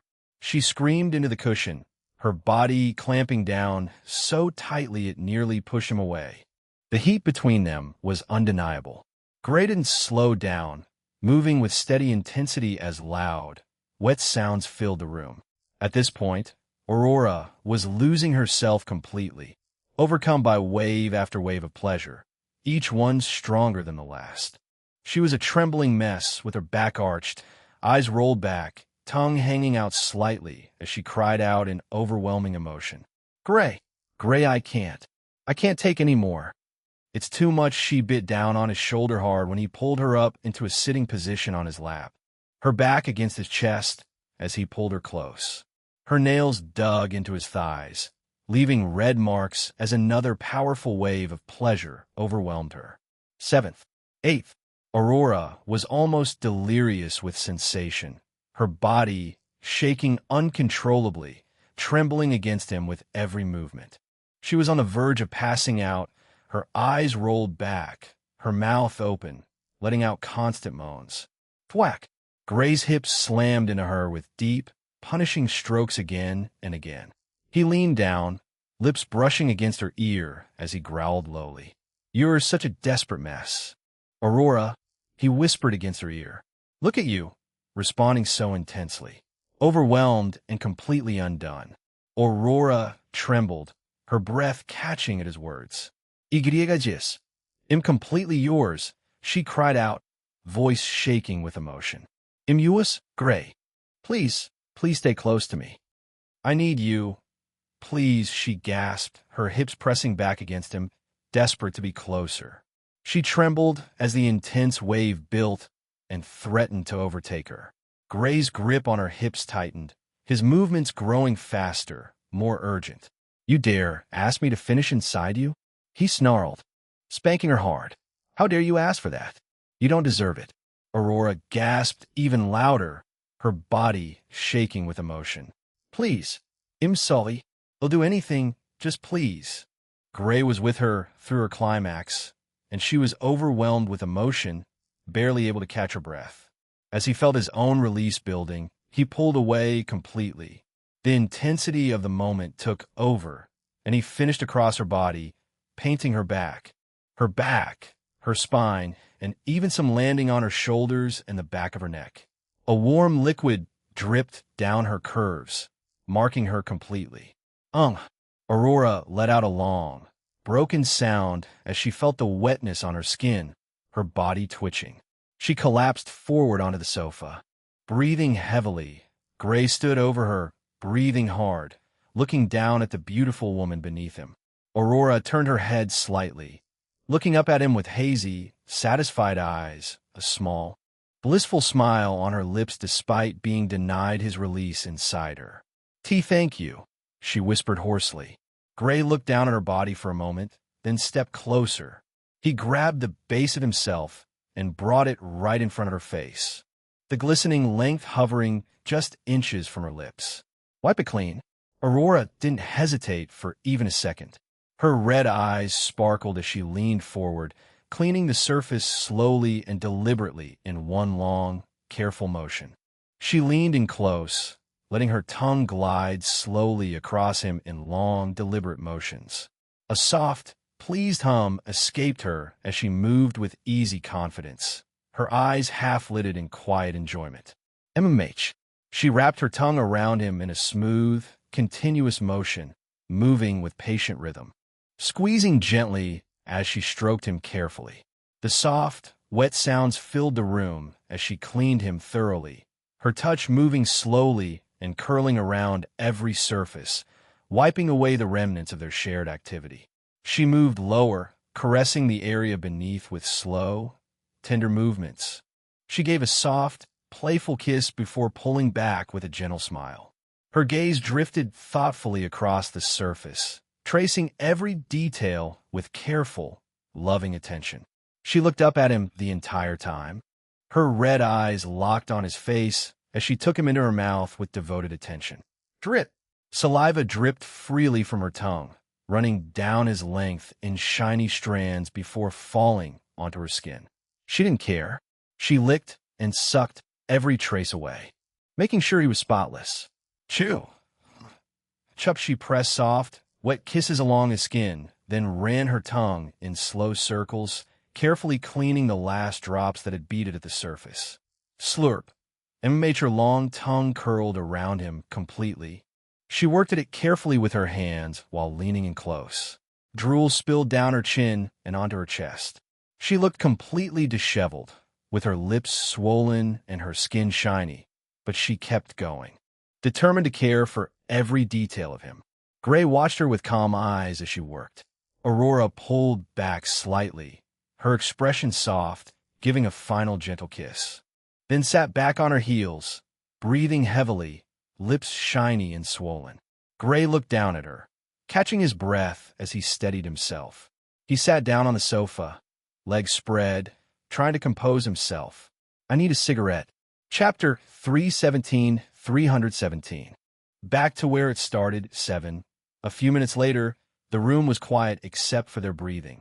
Aurora sat comfortably on Gray's lap, her back resting against his chest. They held each other close, but neither of them moved to do anything more. It felt strangely intimate, comfortable even. Gray's arms were wrapped loosely around her waist, his chin resting on her shoulder. Then he finally spoke in a low voice. So, are you going to start talking about the plan you had in mind or not? Aurora leaned back against him with a small sigh, her head tilting to rest against his. Her massive breasts rose and fell slowly with each breath. Her nipples were still slightly firm from earlier. Can't we talk about that later? She murmured, shifting her hips just enough to tease him, leaning back against him. I don't want to talk about serious stuff while I'm naked in your arms. Gray didn't smile, but he leaned in and gently bit her earlobe, whispering against it. You promise me? Aurora let out a soft groan at the bite, her ear twitching cutely. She turned her head slightly to glare at him, but it was half-hearted. She crossed her arms in a small pout, pushing her breasts up even more. All right, she grumbled, though her voice still carried that playful, loving tone. But only because you asked so nicely. She shifted again, getting more comfortable on his lap, her body pressing back against his as she began to speak. The organization I mentioned earlier is called the Crimson Knight Order, she said, her voice turning more serious but still soft. At those words, Gray froze instantly. Crimson Knight Order? His mind spiraled, but he decided to calm down and let Aurora continue talking. They were created decades ago, maybe even longer. No one really knows exactly when. What we do know is that every single member is loyal to death. They don't betray the Order. Ever. Not even under torture or mind magic. It's like they're bound by something much stronger than regular mana oaths. She paused, leaning her head back against his shoulder, her hand idly tracing patterns on his arm. They serve the goddess of the Crimson Knight. That's all we've been able to confirm. Some say she's an ancient entity, even more ancient than most gods we know. The Order acts as her hands in this world. They carry out her will, whatever that may be. Gray listened quietly, his chin still resting on her shoulder. He shifted slightly, but he didn't move. Aurora continued, her voice dropping a little. They have a very close relationship with Hell, closer than most people realize.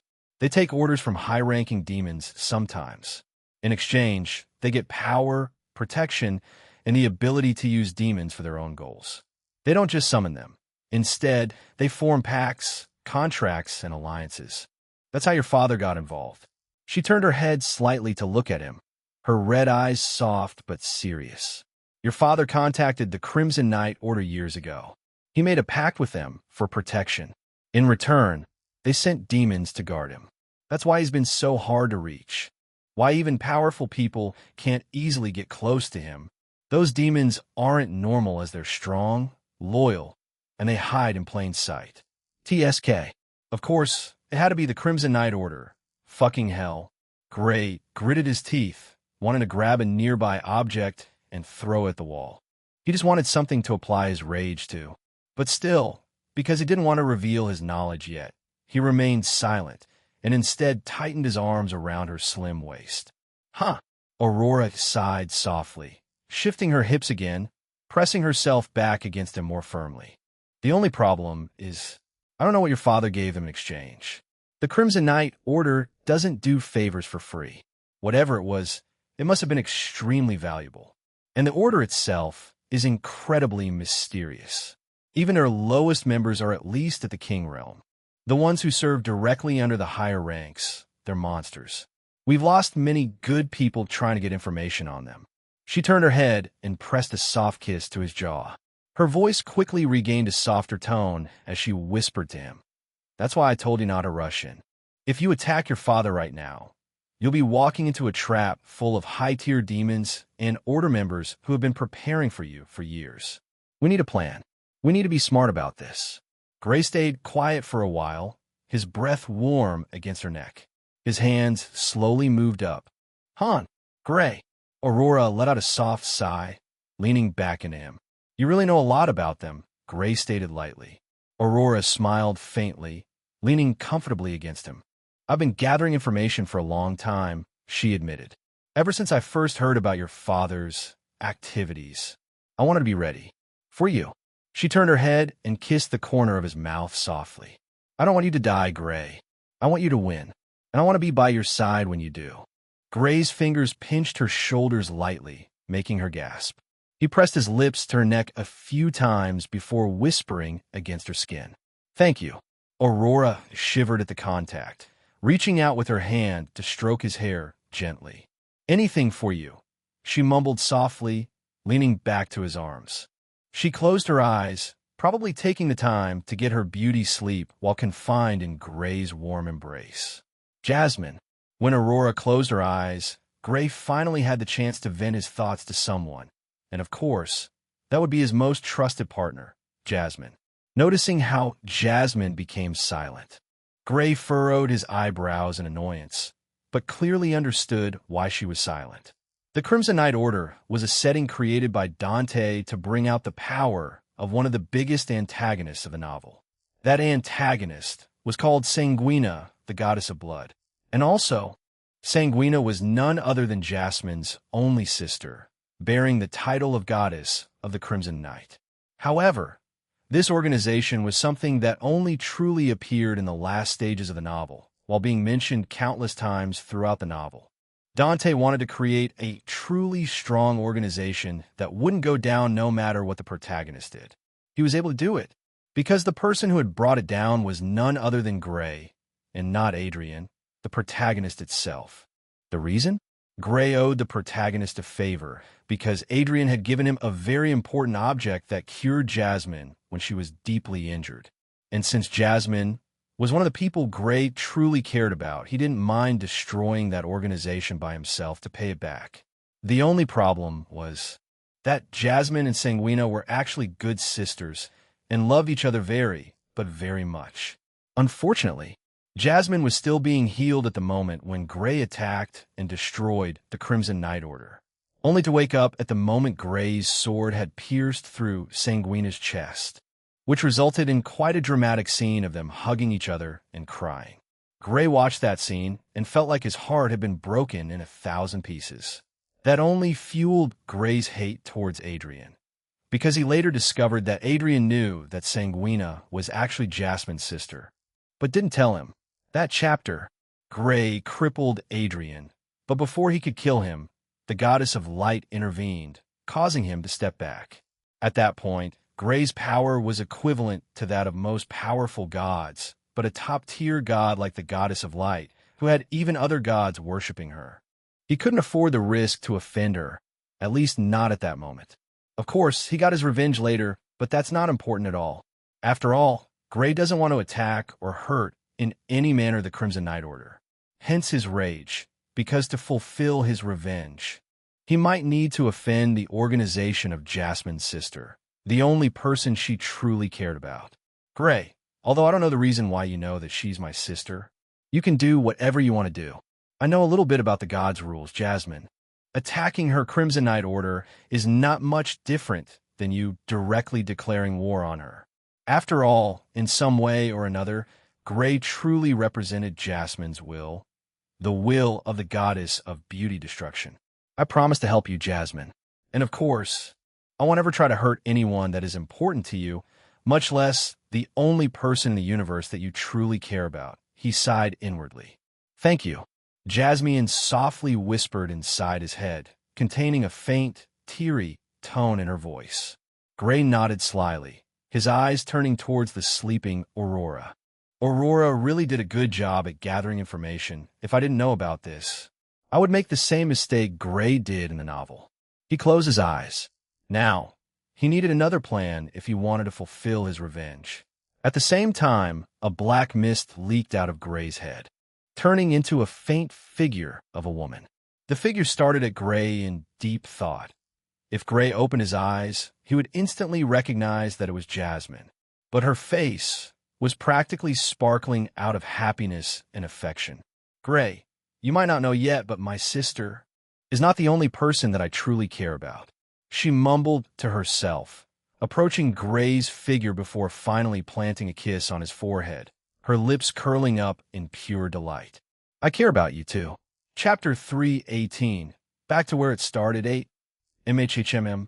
As the first rays of morning light filtered through the curtains of Aurora's private chambers, there surprisingly fell in Gray's face, causing him to finally wake up, letting out a faint groan. Hag! His body was heavy with the remnants of the previous night's intensity. He felt warmth all over him, a soft, feminine warmth pressed tightly against his chest and between his legs, leaking out a pleasant scent of perfume. It was obvious who it was, and she was clinging to him like a contented kitten, with her voluptuous body molded perfectly against his.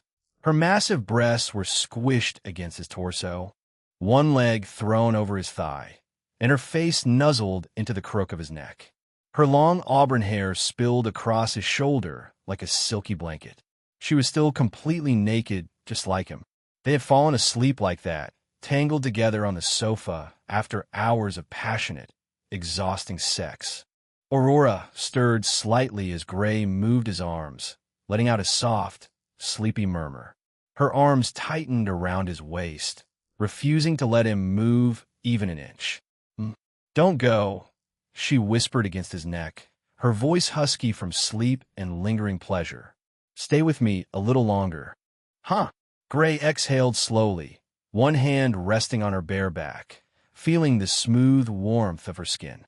He shifted slightly, suddenly aware of how close they were pressed together in the warm morning haze. Aurora noticed it immediately. A satisfied smile curved her lips as she shifted closer to him, pressing gently against him in a slow, lazy stretch. Ah, she sighed happily, kissing his neck softly. Good morning to you too. She didn't pull away. Instead, she snuggled even closer, pressing herself tighter against his chest. Her hand slid down his side, fingers tracing lazy patterns on his skin before resting gently against him in an affectionate squeeze. You're already so worked up, she mumbled sleepily. Did you dream about me? Gray didn't answer immediately. He simply lay there, letting her touch him before reaching out his hand to stroke her beautiful auburn hair. Aurora hummed contentedly at the gentle caress, kissing his collarbone, then his jaw, then the corner of his mouth. She was in full spoiled kitten mode, turning clingy affectionate, and refusing to let him escape. Rustle, thump, rustle, thump. Every time he tried to shift even slightly, she tightened her arms and legs around him, whining softly. No, stay. She pouted, nuzzling her face into his neck again. I want to be spoiled a little more. Just 5 more minutes, or 10, or an hour. Her hand rested gently against his, just enjoying the closeness between them. MHM. Chew. She kissed his neck repeatedly, soft little pecks mixed with occasional licks and gentle sucks, leaving faint red marks. Squeeze. Gray's free hand moved down to cup her behind, squeezing the soft flesh. Aurora let out a pleased sigh, pressing her hips forward so she could feel the warmth of him against her. That feels nice, she whispered, softly planting another kiss to his jaw. Your hands are so warm. I love when you touch me like this. She shifted closer, leaning into him as her hand rested against his arm. She pressed against him comfortably, her body warm against his. You're so quiet this morning, she teased gently, kissing the corner of his mouth. Still thinking about yesterday? Or are you just enjoying the view?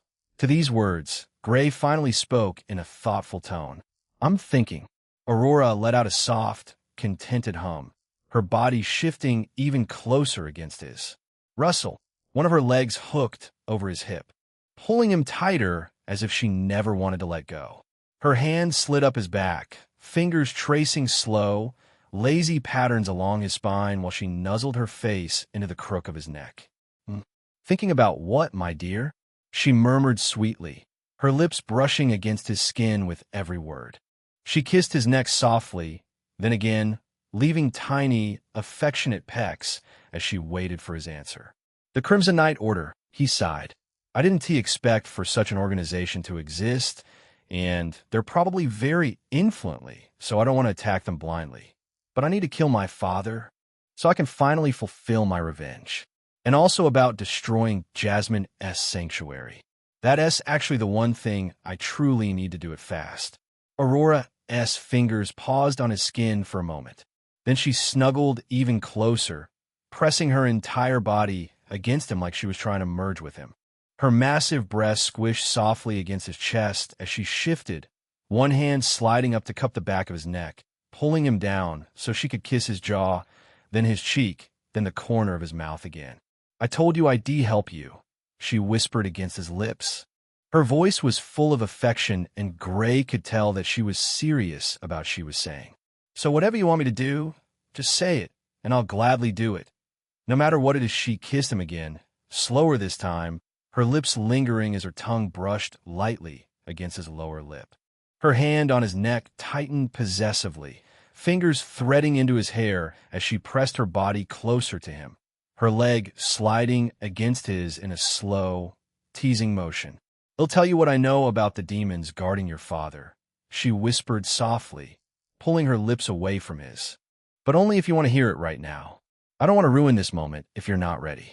Gray nodded lightly at her rods. Tell me. Aurora smiled softly, pressing another gentle kiss to the corner of his mouth before continuing. She stayed close, her massive breasts pressed warmly against his chest, her body still straddling his lap as she spoke. The demons around your father are in random low-tier filth, she murmured, her fingers playing with the hair at the nape of his neck. They're carefully chosen. Most of them are mid-tier to high-tier demons, bound by strong contracts. There are at least 7 that stay close to him at all times. Some act as his personal bodyguards, others as spies or assassins.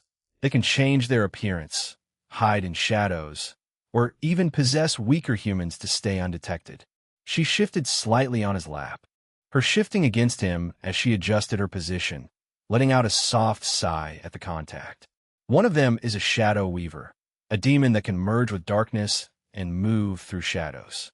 Another is a corruption weaver, the kind that slowly corrupts the minds of people around your father, making them more loyal. There's also a bloodsucker. A vampire, and that one is particularly nasty since it feeds on fear and blood to grow stronger.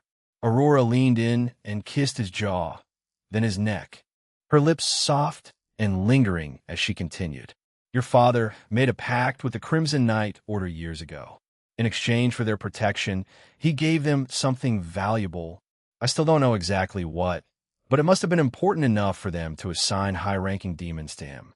So, these demons aren't just guards, but they're extremely loyal to both your father and the Order. If you attack him directly, they come out in full force. And even if you deal a killing blow to your father, one of them might step up and take the hit instead. She pulled back slightly to look at him, her red eyes serious but still filled with that deep affection. I can help you if you want, she said softly. I know most of their weaknesses, and I can easily isolate them if you want. But this is your revenge, Gray. If you want me to stay out of it, I will. If you want me by your side when you kill him, I'll be there. No questions asked. Gray stayed quiet for a few seconds, his hand still resting on her hip, slowly brushing his thumb over her smooth skin. Then he gave a small, decisive nod. Then we leave today, he sighed. On the way, you could tell me more about the demons. I need to create a plan to deal with them properly. Aurora's face lit up instantly. Her red eyes sparkled with genuine happiness as a bright, excited smile spread across her lips. Really? She chirped, her voice suddenly lighter and full of joy. Today? Oh, Gray, I'm so glad. She leaned in and kissed him quickly on the lips, a short but affectionate peck, before pulling back with a delighted laugh. Without wasting any time, Aurora climbed off his lap, standing up gracefully. Her voluptuous body was still completely naked, her massive breasts bouncing slightly with the movement as she stretched her arms above her head.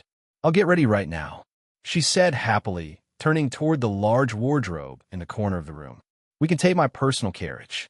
It's fast and secure. And yes, I'll tell you everything I know about those demons on the way. Their names, their abilities, their weaknesses, everything. She opened the wardrobe and started picking out clothes, humming softly to herself. First, she slipped on a pair of black lace panties, then a matching bra that barely contained her massive breasts. She glanced over her shoulder at Gray with a playful wink as she adjusted the straps. Although, I wouldn't mind if we stopped somewhere private on the way, she teased lightly, but her tone was mostly excited about the journey itself. At those words, Gray rolled his eyes. Clearly, in Aurora's eyes, this wasn't a dangerous journey, but a damn vacation. Chapter 319. Back to where it started. 9.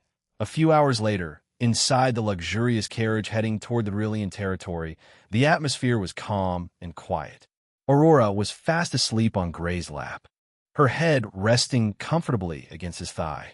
Her long auburn hair spilled across his legs like silk, and her breathing was slow and peaceful. One of her arms was loosely wrapped around his waist, holding him even in her sleep. She looked completely content, a small, satisfied smile on her lips. Gray sat quietly, with one hand gently resting on her shoulder as he stared out the window at the passing scenery. The carriage moved smoothly, the soft clatter of wheels on the road, the only sound breaking the silence. A few minutes earlier, Aurora had woken up briefly, yawned cutely, and handed him a rolled-up scroll with a sleepy smile. Here, everything I know about the demons guarding your father, she had murmured, kissing his thigh before falling back asleep. Gray had unrolled it carefully. The scroll was detailed, written in Aurora's elegant handwriting. It listed every single demon currently serving under his father. Exactly 30 names. 5 high-tier demons, 15 mid-tier, 10 low-tier. Among the 5 high-tier demons, 2 were confirmed to be working directly under the sin of gluttony. The other 3 had no clear faction affiliation, at least not from what Aurora had been able to discover. Gray quietly pulled out his demon-hunting book and flipped through the pages. The names matched perfectly. The book even provided additional details, such as their locations, abilities, and current status, confirming everything Aurora had written. I didn't expect to create such an overpowered artifact, he thought with a faint smirk. When the book had first transformed from a simple diary into this powerful demon-hunting book, Gray had been stunned. It now contained far more information than he had originally intended, with more names, factions, abilities, and even real-time locations for many demons. It had become an incredibly valuable tool. Unfortunately, it still had clear limits. The names of noble demons and the 7 sins themselves remained hidden. No matter how many times he flipped through the pages, those sections stayed blank or blurred.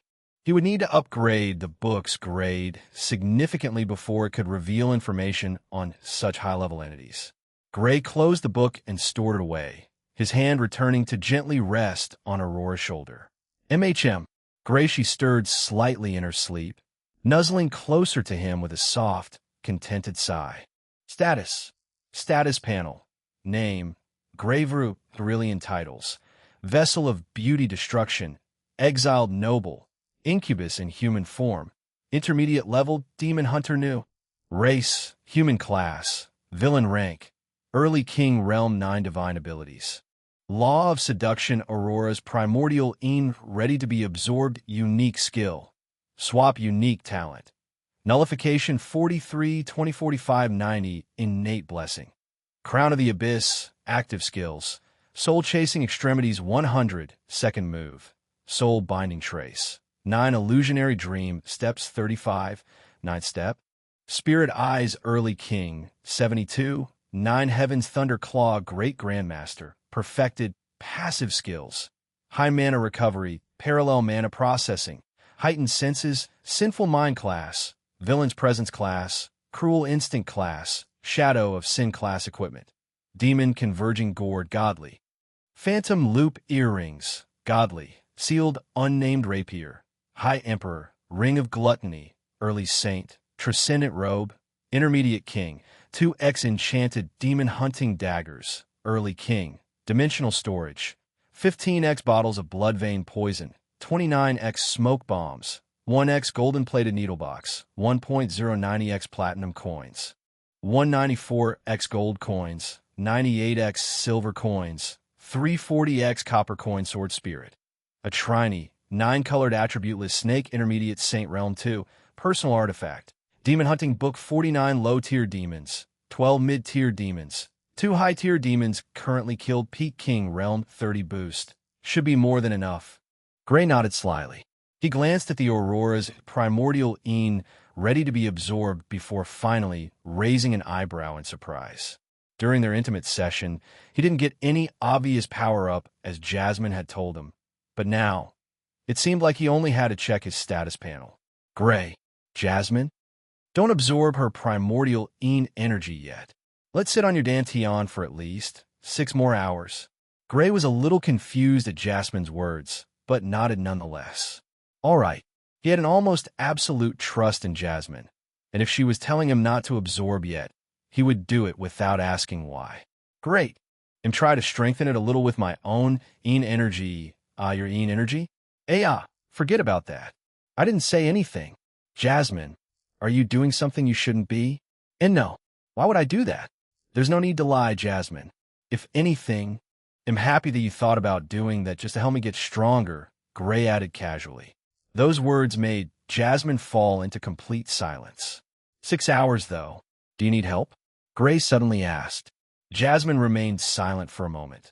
But then she opened her mouth and asked in a soft murmur. How can you help me? Well, unfortunately, you cannot materialize entirely, so the only thing I can do is probably give you a visual effect or something, Gray thought. Do you think you'd get excited if I showed you a little magic trick? Maybe? Hearing her words, Gray nudged Aurora a little, his hand sliding down her back to wake her. She stirred slowly, letting out a soft, sleepy murmur as her eyes fluttered open. Her body was still pressed warmly against his, her massive breasts squished comfortably against his chest. Aurora, I need your help with something. She blinked sleepily, then noticed the noticeable bulge in his trousers. Her red eyes widened slightly in surprise, but a slow, playful smile quickly spread across her lips. Oh my, she murmured, shifting her stance. Did you use your mana to cause that? Naughty boy. Gray didn't deny it. He simply looked at her with those intense black eyes. Aurora licked her lips slowly, her expression turning hungry. Without another word, she pulled him close, her slender fingers moving over the fabric of his clothes as she leaned in for a passionate embrace. She reached into his waistband and pulled downward through the open zipper. It was heavy and veined, with a small bead of moisture at the tip. Sniff this smell. Aurora took a deep, greedy inhale, her nose brushing against the base. She let out a long, blissful hum, her eyes half-lidded in pure delight. I'll never get tired of it. She smiled and savored the moment, letting out a soft, contented sigh. MMH. She lingered, enjoying every bit of the experience before pulling back with a gentle smile. Then she opened her mouth wider as she leaned in, her lips stretching gently as she moved forward in one smooth motion. MMPH. Aurora hummed softly, the vibration sending a pleasant shiver through him. She started bobbing her head slowly. She pressed her lips gently to his, kissing him with quiet intensity, savoring the closeness between them. A soft hum escaped her as she leaned in closer, her smile warm and playful. MMH. She shifted slightly, settling comfortably against him in the quiet of the moment. Pressing closer to him, murmuring softly but refusing to pull back. Her red eyes looked up at him through her lashes, watery but filled with emotion as she held her position with eager, messy enthusiasm. Ugh! Gray's hand moved to the back of her head, fingers threading into her auburn hair as he groaned. Inside his mind, he spoke to Jasmine, voice calm but slightly strained from the pleasure.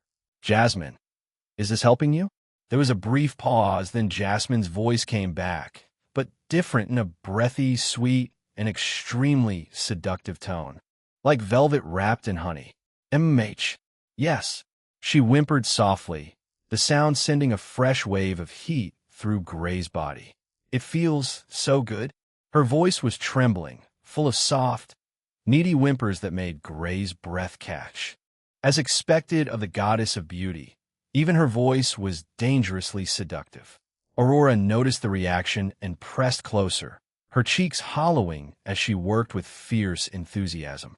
Thick strands of saliva dripped from her lips as she continued. Gray's grip in her hair tightened slightly as he kept talking to Jasmine. Good, keep taking it. Tell me how it feels. Jasmine let out a shaky, breathy moan. It's so warm and thick. I can feel every throb, every pulse. It's so overwhelming just thinking about you. Her voice was pure seduction, soft whimpers and gasps slipping out between words, making Gray's hips twitch involuntarily as he drew closer to Aurora. Gluck Aurora made a soft sound but didn't pull back.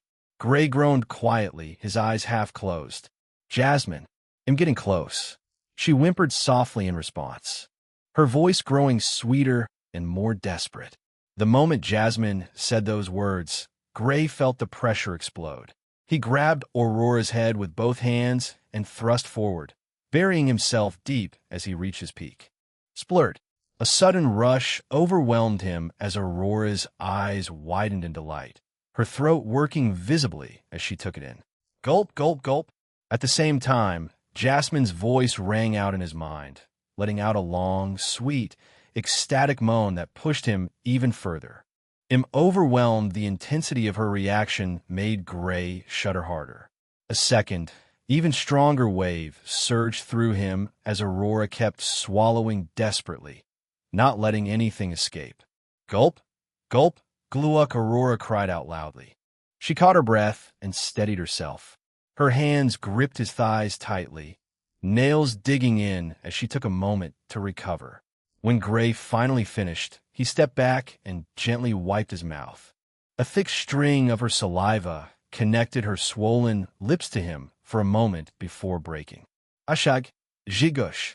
Aurora gasped for air, breathing heavily, her chin and skin shiny with spit. She looked up at him with hazy, satisfied eyes and a blissful smile. So much, she whispered, licking her lips. You gave so much for me. Chapter 320. Back to where it started, X. After a few days of travel, the carriage finally slowed to a stop at the borders of the Durelian state. Gray stepped out first, offering his hand to Aurora. She took it gracefully, stepping down beside him with a curious tilt of her head. Are you sure this plan is going to work? She asked, brushing a strand of auburn hair behind her ear.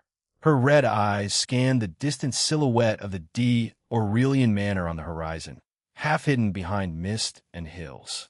Yes, Gray nodded lightly. He paused, slowly looking at his old home, then began explaining.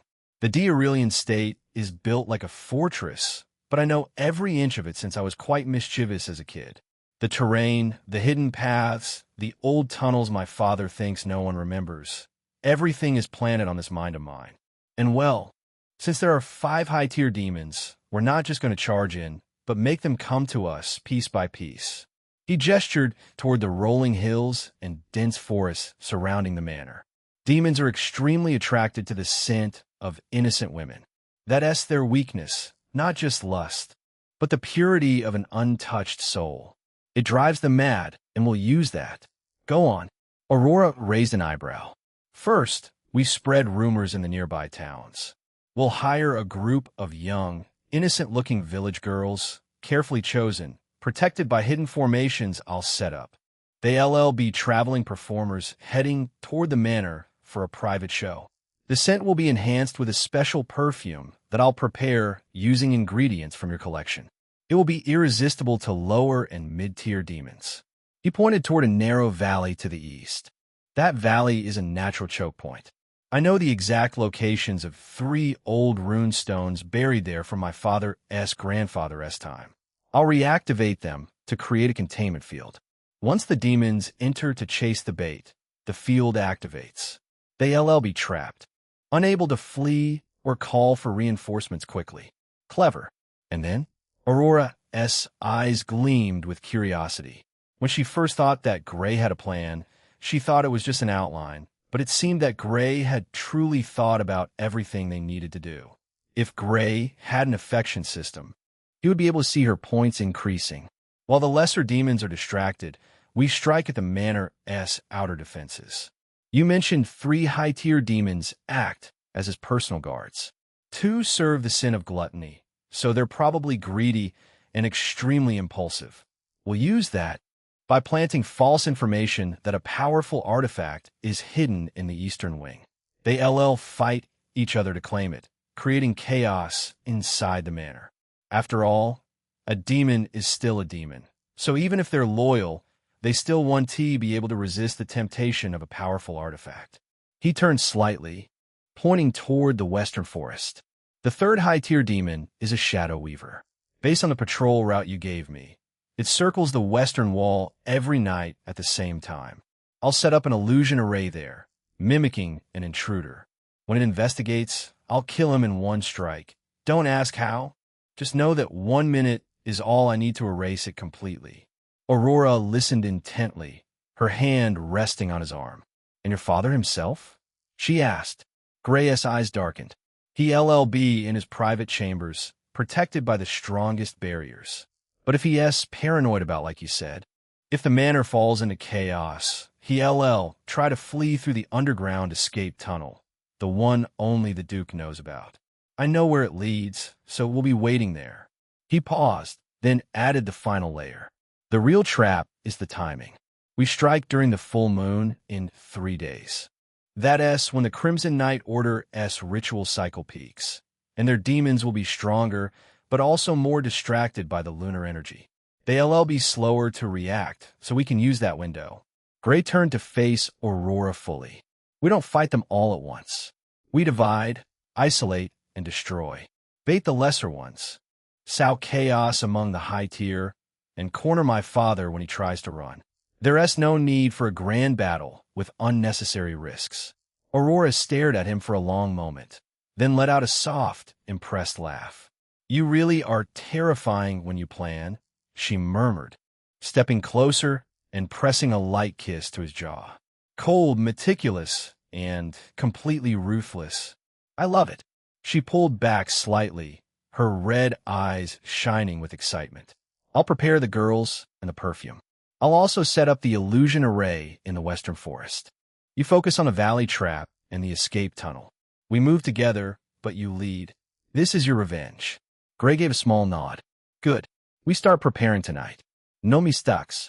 Aurora smiled, linking her arm with his as they began walking toward a hidden safe house she had arranged nearby. Together. Then the next few days passed in a blur. Gray and Aurora had taken residence in a discreet safe house Aurora apparently owned, a secluded manor hidden deep in the forested hills bordering the d'Aurelian state. From the outside, it looked like an abandoned noble-esque summer retreat. Inside, it was stocked with supplies. Maps and magical tools Aurora had prepared long ago for situations exactly like this. On the first day, they barely left the main study. Gray spent hours poring over the demon-hunting book, cross-referencing every name Aurora had given him. He marked locations, noted patrol patterns, and memorized their abilities. His black eyes were sharp and focused. The cold emptiness from Lyra's departure was now entirely channeled into some kind of ruthless efficiency. Aurora sat across from him, with her legs lazily crossed, providing details from her own intelligence network. She spoke softly but clearly, occasionally leaning over the table to point at specific locations on the old maps Gray had spread out. "This shadow weaver, Nixera," she said, tapping a spot on the western wall. "She patrols here every night at the 3rd hour. She is fast, but she hates bright light. We can use that. We'll set up light traps here and here. Force her into the open." Gray nodded, marking the spot with a small rune. By evening, Gray had already begun crafting the first layer of the plan. He left the manor under the cover of night and spent hours in the Eastern Valley, reactivating the ancient rune stones buried beneath the earth. He started by channeling mana into the weathered stones until they hummed and glowed slyly, revealing that they were activated. Aurora watched from a distance. She just loved the serious look in Gray's face. She didn't interfere at all, and simply ensured no one approached the area, using her own subtle magic to create misdirection wards. On the second day, they focused on the bait. Aurora had arranged for a small group of carefully selected village girls, orphans, and volunteers who had been promised safety and compensation. They were innocent, sealing the vials. Aurora handled the human side. She met with the girls personally, using her charm and authority to convince them this was a simple performance job.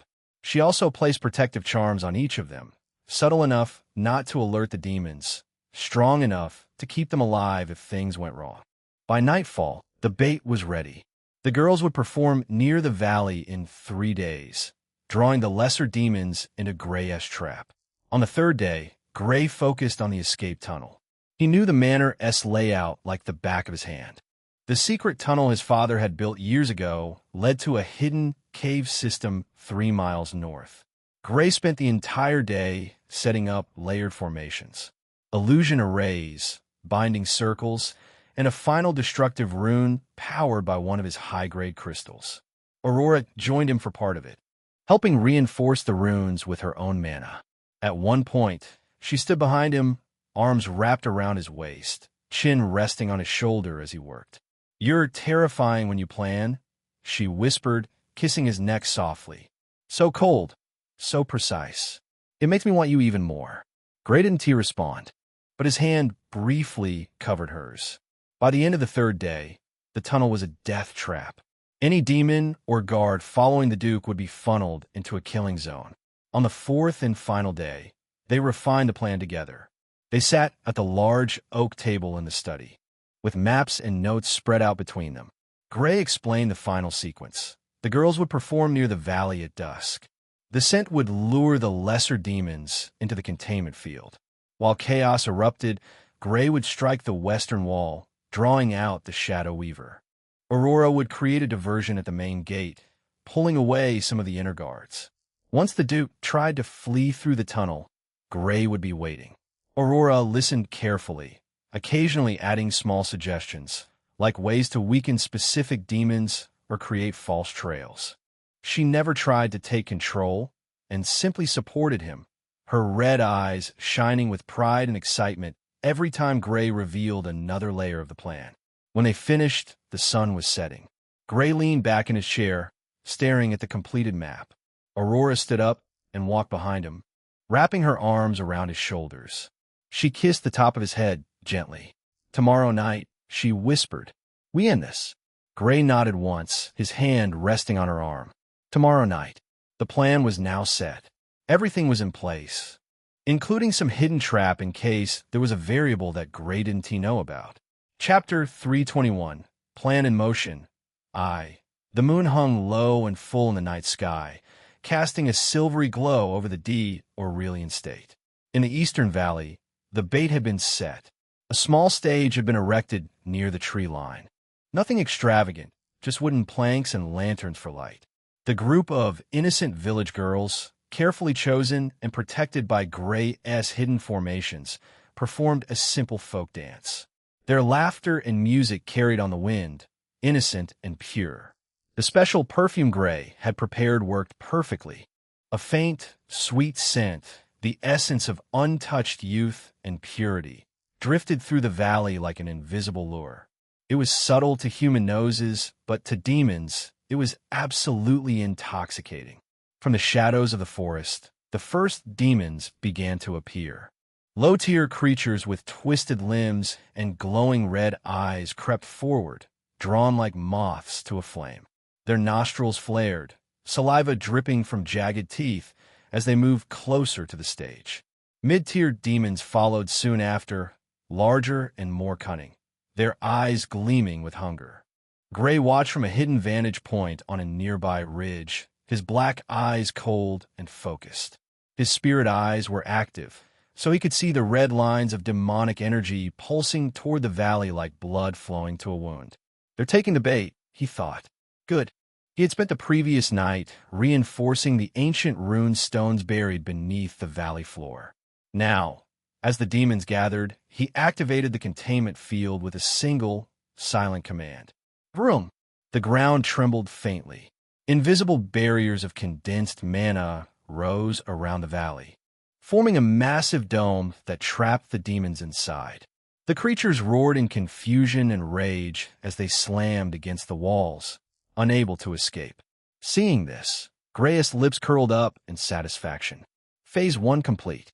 Meanwhile, at the main gates of the Aurelian Manor, Aurora began her diversion. She appeared alone, dressed in a dark, elegant traveling cloak, her auburn hair flowing freely. She walked openly toward the gates, her presence radiating power but not aggression. The guards, some of whom were human, while a few others were demons, immediately tensed. Who goes there? One shouted. Aurora smiled sweetly, raising her hands in a peaceful gesture. Just a traveler seeking shelter for the night, she called out, her voice smooth and charming. I bring news from the capital. The Duke may find it interesting. While the guards debated whether to let her in or turn her away, Aurora subtly released a wave of her mana, not enough to alert the stronger demons, but enough to create confusion and draw attention. Several guards moved toward her, creating a distraction at the front gate. Meanwhile, Gray moved like a ghost through the western forest. He had already marked Nyxra as patrol route. She circled the western wall every night at the same time, merging with the darkness, thinking herself untouchable. So, Gray waited in the shadows of an old oak tree. Fortunately, because of his spirit eyes, he could see the faint red lines of demonic energy shifting through the trees. The ultimate sign of the demon's presence, even when she was hidden. The moment she passed his position, he struck. Dream mist, his body dissolved in a silvery mist, reappearing directly behind her in a flicker. His rapier was already drawn, slashing in a clean, horizontal arc aimed at her neck. Schlick! The blade bit deep, drawing black blood. Nyxra let out a startled, guttural hiss as she materialized, her shadowy form solidifying into a tall, slender demoness with pitch-black skin and glowing violet eyes. You dash, she snarled, spinning around with unnatural speed. Her claws raked through the air where Gray had been, but he had already swapped positions with a nearby tree using his unique skill. Dream mist then, Gray quickly reappeared to her left, rapier flashing again.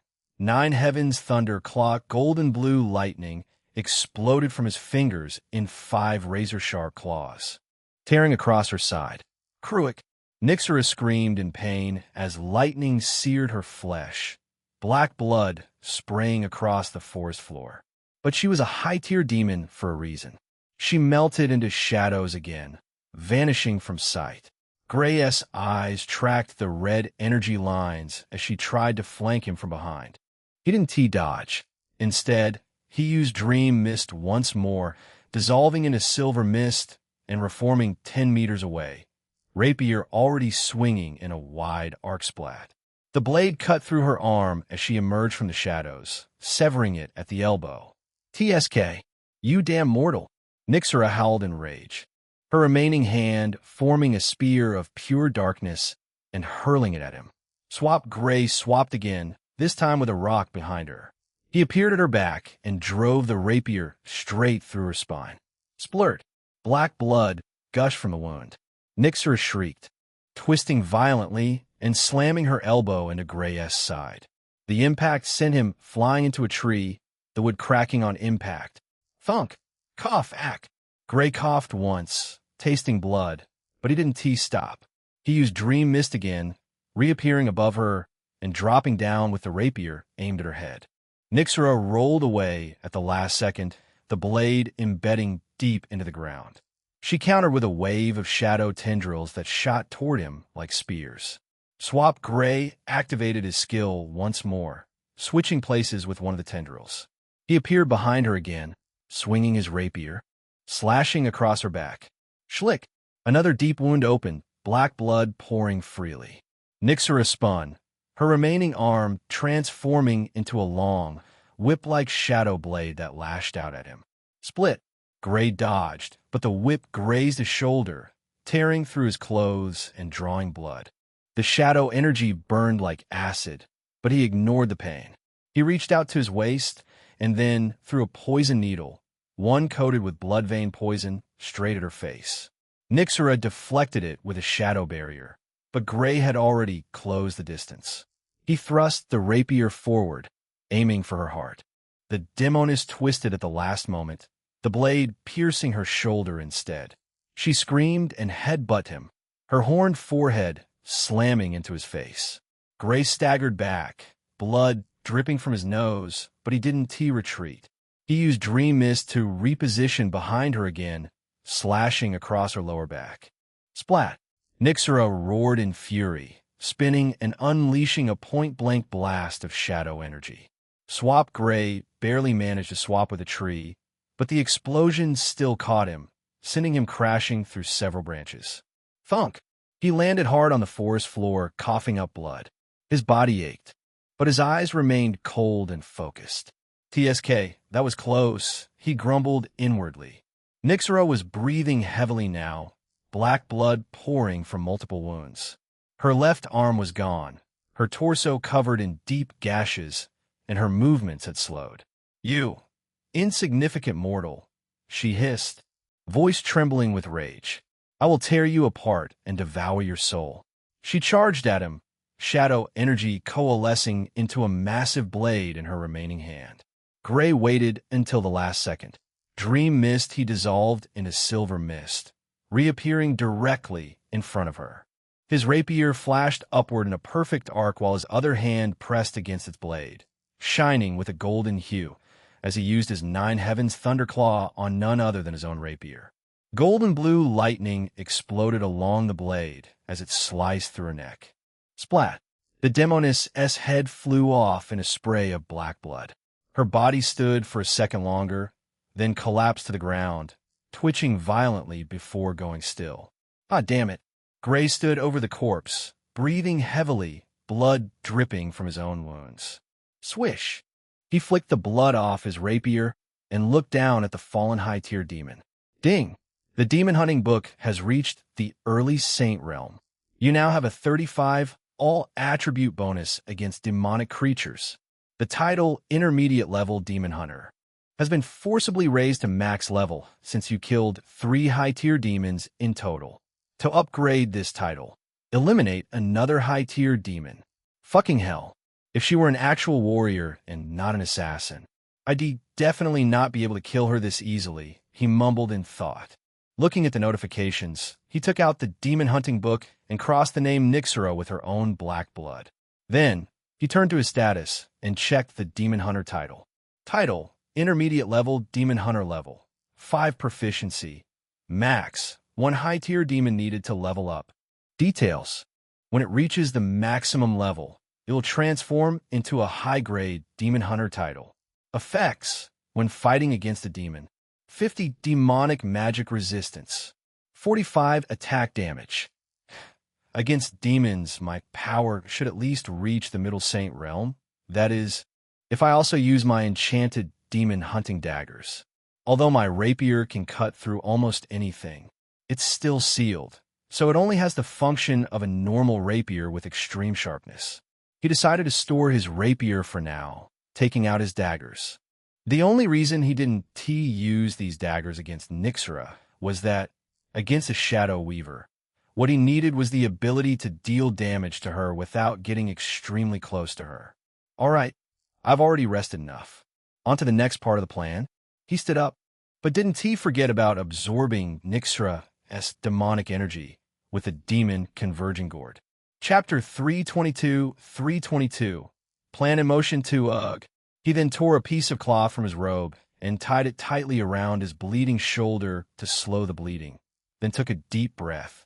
Next, he activated Spirit Eyes to full power, scanning the entire western sector of the manor. Red lines of demonic energy pulsed in multiple locations. 2 more powerful auras were moving toward the eastern valley, likely responding to the chaos there. But one signature was particularly concerning. A mid-tier demon with an unusually dense energy flow, heading straight toward his current position. It seemed Nyxera's death had already alerted someone. Gray's eyes narrowed. He used Dream Mist and repositioned himself higher in the trees, becoming nearly invisible among the branches. He held both enchanted demon hunting daggers in a reverse grip, preparing himself for a sneak attack. Minutes later, the new demon arrived. It was a hulking creature standing nearly 3 meters tall, with obsidian black scales for muscular arms and glowing orange eyes. A rage brute, a mid-tier demon specialized in raw physical power and berserk states. Its presence alone made the surrounding trees creak under pressure. The demon stopped near Nyxera's corpse and let out a deep, guttural roar that shook the leaves. Nyxera, who dares? Gray didn't give it time to search. He dropped silently from above, with both daggers aimed at the back of its thick neck. Schlick! The daggers sank deep, cutting through scales and drawing black blood. Arg! Huh! The rage brute howled in pain and rage, swinging all 4 arms wildly. One massive fist grazed Gray's side, sending him flying into a thick tree trunk. Boom! The impact cracked the tree. Cough! Gray coughed violently, tasting blood again. That single casual swing had carried quite a terrifying force, as expected from a demon solely focused on physical strength. Heavy. He quickly composed himself. Swap then. He quickly switched places with a rock behind the demon.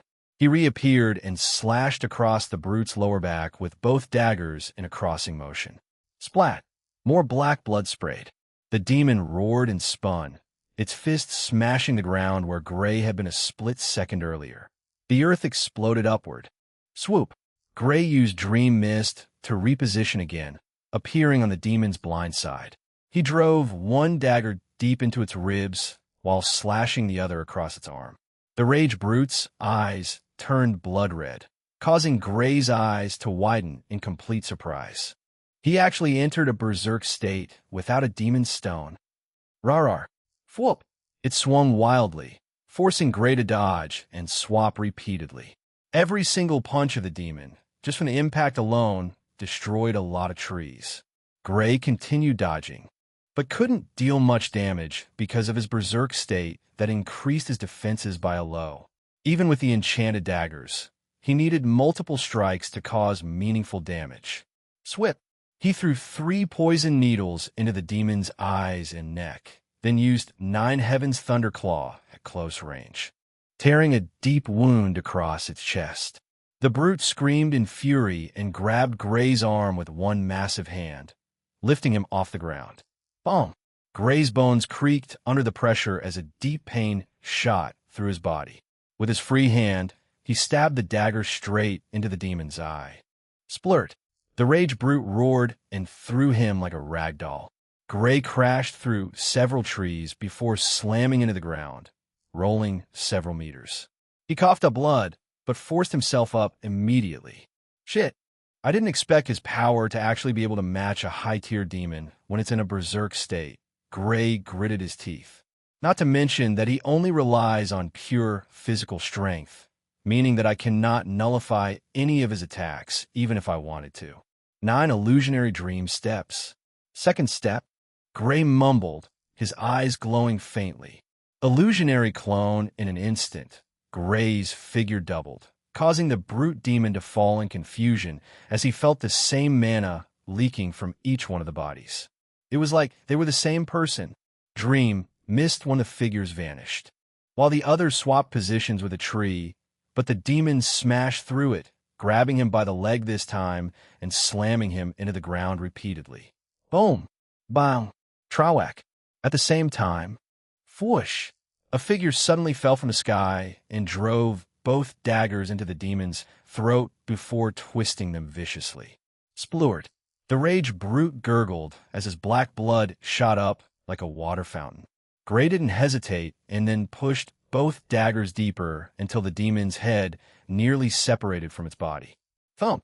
The massive creature collapsed with a thunderous crash, shaking the ground. Ugh! Fucking hell! Gray fell to his knees beside the corpse, breathing raggedly, covered in his own blood and the demon's black ichor. I didn't expect the second step to spend 60% of my mana reserves. This technique is truly damn expensive. He stayed there for nearly a minute, recovering his breath, before slowly standing up. Then, he absorbed the demonic energy with the demon converging gourd before crossing out the new name in the book. At the same time, in the main gate of the Darillian Manor, Aurora stood gracefully before the giant iron gates of the Darillian Manor, her dark red traveling cloak fluttering lightly in the night breeze. The full moon hung high above, bathing her in a soft silver light that only enhanced her already breathtaking beauty.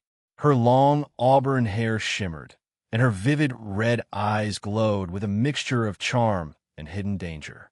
Several dozen guards, a mix of elite human soldiers and lower demons in disguised forms, had gathered at the gate, weapons drawn and expressions wary. Just a traveler seeking shelter for the night, Aurora called out again, her voice smooth, melodic, and carrying a subtle, hypnotic quality. I bring news from the capital. The Duke may find it interesting. The head guard, a burly man in heavy plate armor, narrowed his eyes. State your name and purpose clearly, woman.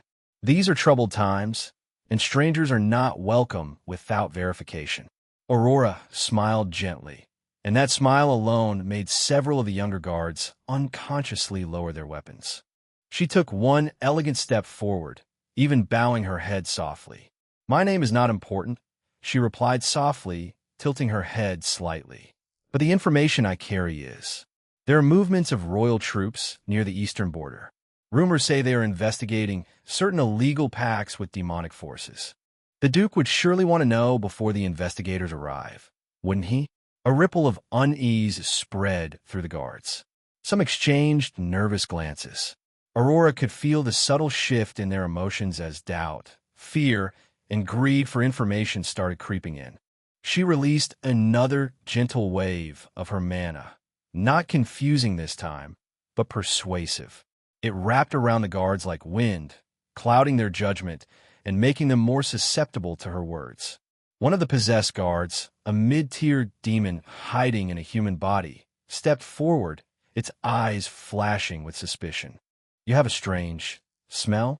Apurismed. Aurora's smile never wavered. She looked directly at the possessed guard, her red eyes meeting its glowing ones without fear. Perhaps because I am pure, she said sweetly. Does that make you uncomfortable? The demon visibly flinched. The scent of her high-quality energy mixed with her natural charm was like poison to lower demons. It stirred their instincts, making them both attracted and terrified. Several other demons among the guards began shifting restlessly, their eyes lingering on her body a little too long. Aurora took another step closer, her cloak opening slightly to reveal the elegant curve of her figure. "Won't you let me in?" she asked, voice dropping into a softer, more intimate tone. "I promise I won't cause any trouble, unless you want me to." The head human guard swallowed hard, clearly affected. "Open the gate," he ordered with a slyly hoarse voice. "But keep her surrounded. Well, escort her to the outer hall for questioning." The massive gates creaked open. Aurora walked forward slowly, surrounded by armed guards. She maintained her gentle smile, but inside, her mind was sharp and focused. Good. They're pulling more forces to the front. Gray should have more breathing room now. As they entered the outer courtyard, more guards and a few stronger demons came to investigate the commotion. Aurora continued, speaking softly, feeding them small pieces of fabricated but believable information about royal movements, tax investigations, and rumors of demonic pacts. Every word was carefully chosen to create doubt and fear. At the same time, she subtly released more of her mana in controlled pulses, targeting the demonic guards. The effect was immediate, as several lower demons began acting erratically. Their lust and hunger stirred to dangerous levels. One even stepped too close, reaching out toward her with a trembling hand. Aurora turned and looked at the demon with a sweet smile. "Would you like to touch me?" she asked innocently. The demon froze, then let out a strangled groan as her hidden mana invaded its mind, causing intense confusion and pain. Then, another demon snarled and suddenly lunged at her. At that moment, Aurora's eyes turned cold as she simply waved her hand. Squish! Splurt! Every single demon around her bulged until it exploded, causing a massive amount of black blood to spray around. However, their blood didn't touch Aurora at all. A glistening red barrier could be seen around her, now painted by the blood of those demons. How dare mere demons look at me with lust? Only my dear beloved can do that. Her voice brimmed with killing intent. Chapter 3:23. Plan in motion 3. The remaining guards and demons froze in horror. The air reeked of blood, fear, and burnt flesh. Several human soldiers stumbled backward, their faces turned pale instantly, and their weapons started trembling in their hands. "Hey, Chow, where are you?" one of them stammered. Aurora turned her gaze toward the speaker. Her red eyes were no longer playful or seductive, but instead were cold and completely disgusted. "Weaklings. Through 'em." The killing intent radiating from her was suffocating. A wave of panic spread through the ranks. More demons surged forward from the inner gates. Mid-tier demons this time, snarling and roaring as they sensed the death of their comrades. One particularly large demon with 6 arms and burning crimson eyes stepped forward, its voice like grinding stones. "You will pay for this, witch." It charged at her with terrifying speed, all 6 arms forming massive shadowy fists. To this, Aurora simply raised her hand again and slyly curled her fingers. Whoosh! Blood, red flames erupted from the ground in a perfect circle around her. The charging demon ran straight into the firewall. Its roar turned into a blood-curdling scream as the flames began burning through its demonic energy at an alarming rate. SSSS. Its flesh melted and charred within seconds. The demon tried to retreat, but Aurora flicked her wrist, and the flames followed, coiling around its body like living serpents. Boom! The 6-armed demon exploded into black ash and embers, its core completely incinerated. Silence fell over the courtyard once again. Aurora took one elegant step forward.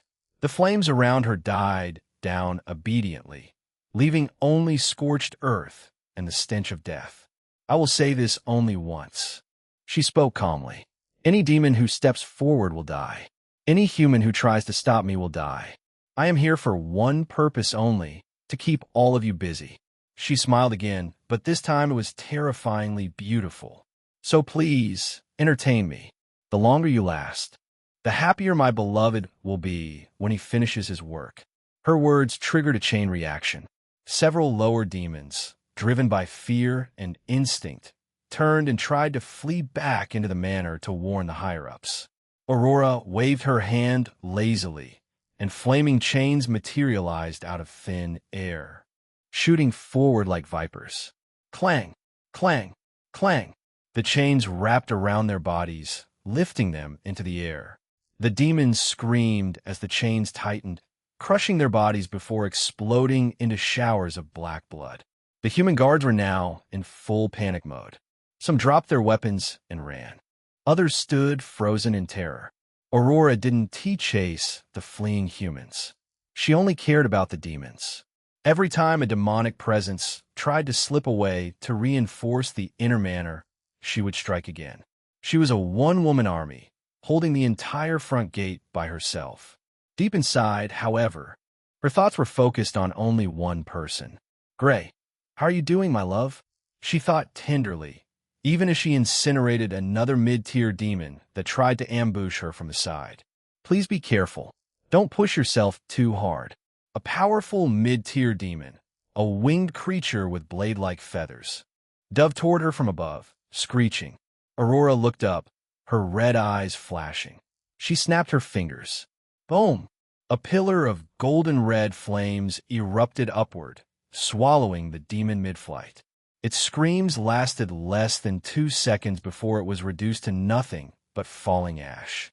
Aurora brushed a strand of hair behind her ear, completely unfazed.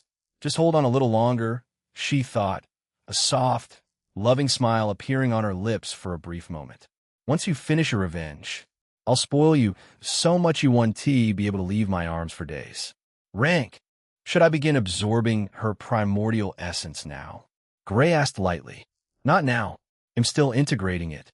It might take a while since my energy is too powerful for you. Right now, I can say that Aurora's primordial energy has increased in both purity and quality by a ton. You should at least reach the Saint Realm, and when I finish everything, maybe the peak of the middle stage of the Saint Realm." "Oh," Gray nodded in surprise. Breaking through directly to the Saint Realm was definitely incredible.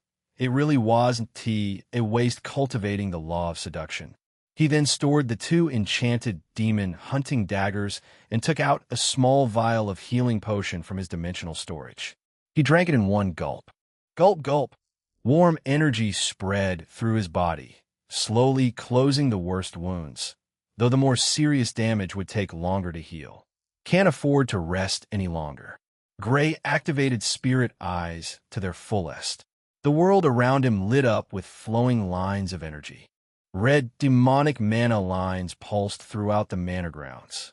Several were converging toward the eastern valley where the bait had been set, while others were rushing toward the main gate, which was probably Aurora's doing. A faint smile almost touched his lips. "She's doing well." He dissolved into silver mist and began moving toward the inner perimeter of the manor. He didn't take the direct path. Instead, he used the old servant tunnels and hidden passages he remembered from his childhood. Every few seconds, he used swap to change positions with objects ahead, minimizing his presence and avoiding detection. He emerged inside the outer walls of the manor's western wing. The corridors were dimly lit by magical lanterns. The sound of distant fighting and panicked shouts echoed from the main gate area. Aurora was pulling most of the attention. "Great." Gray silently moved through the hallway, almost like a ghost. When 2 elite human guards turned the corner, he didn't hesitate. He swapped positions with the lantern behind them and struck from the back. Splot! Both daggers found their marks, one in the neck, the other through the spine. The guards died without making a sound. Gray caught their bodies before they could fall, gently lowering them to the floor. He continued deeper. 2 mid-tier demons appeared ahead, sniffing the air suspiciously. They had sensed something was wrong. Gray didn't give them time to react. He used dream mist to appear between them, daggers flashing in a deadly cross. Splat! One demon's head rolled across the floor. The second tried to scream, but Gray drove a poison needle into its open mouth before slashing its throat open with the dagger. Splurt! Black blood sprayed across the walls. He quickly grabbed their blood and crossed their names in his demon hunting book before continuing to move. Father's private quarters are on the 3rd floor. He'll try to flee through the underground tunnel once the inner defenses are breached. I need to be there before he arrives. But first, he had to deal with the remaining high-tier demon guarding the inner sanctum. Gray reached a large staircase leading upward. He could feel a powerful demonic presence waiting above, one of the high-tier demons Aurora had warned him about. Considering how its aura was a little weird, like sometimes low and other times high, it was probably a corruption weaver specialized in mental attacks and mind manipulation. These demons had extremely weak bodies, so as long as it didn't get affected by their mental attacks, it would be even easier than killing a low-tier demon.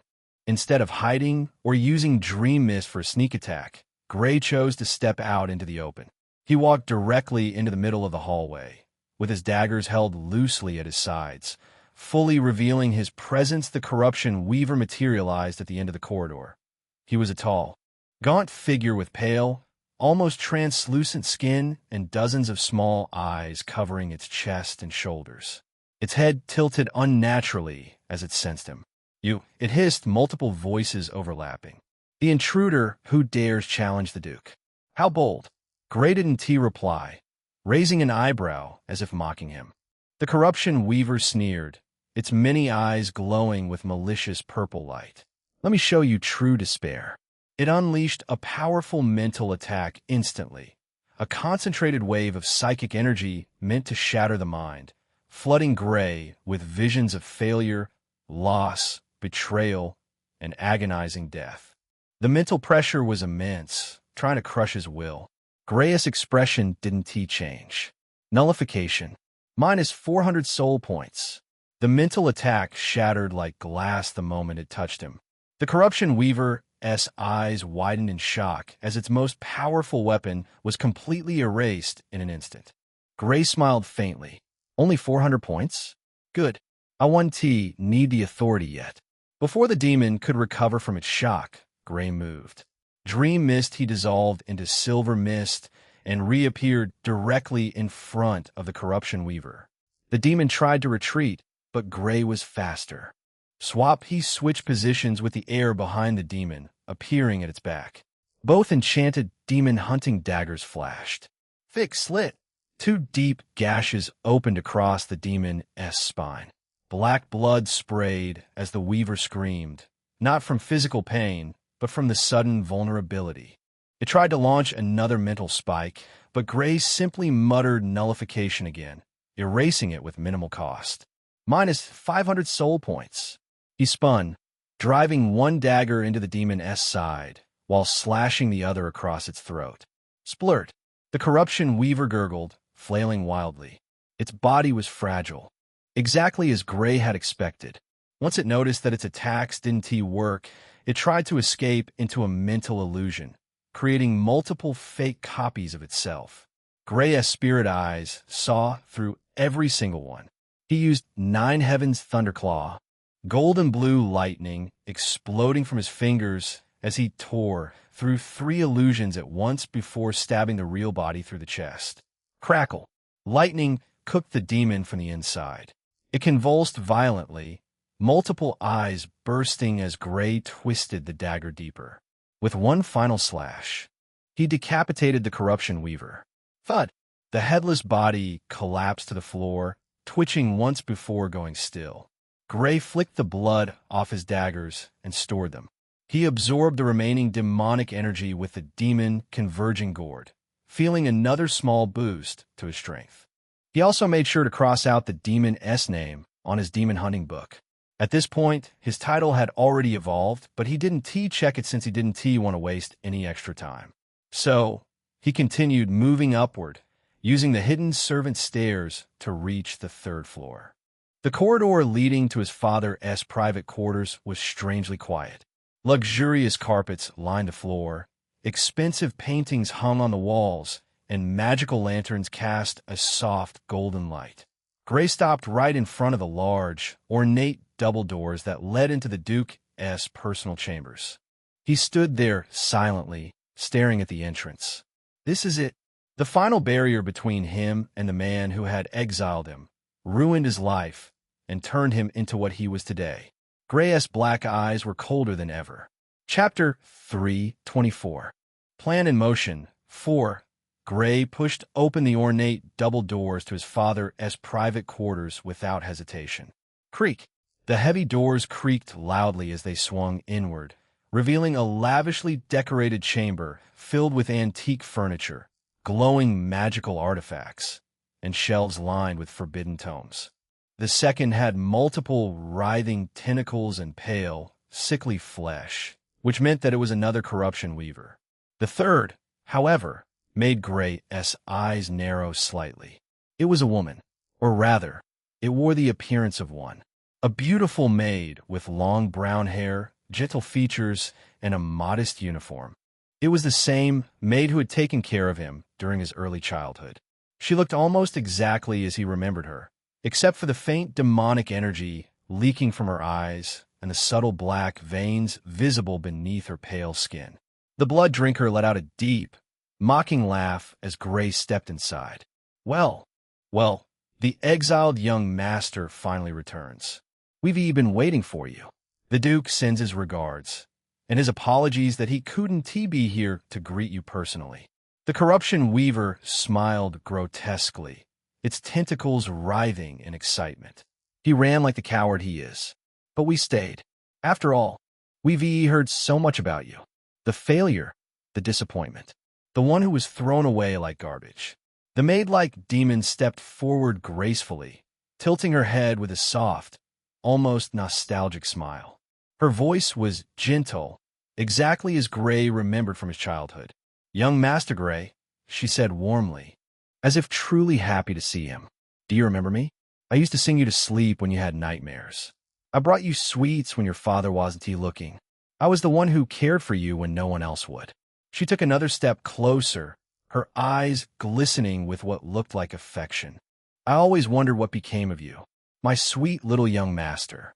The room fell into heavy silence. Gray stared at her for a long moment, his black eyes cold and emotionless. Then, in a flat, indifferent voice, he replied, "No wonder I didn't like you." The maid's gentle smile froze. Gray continued, his tone completely devoid of warmth. "Even back then, something about you always felt wrong.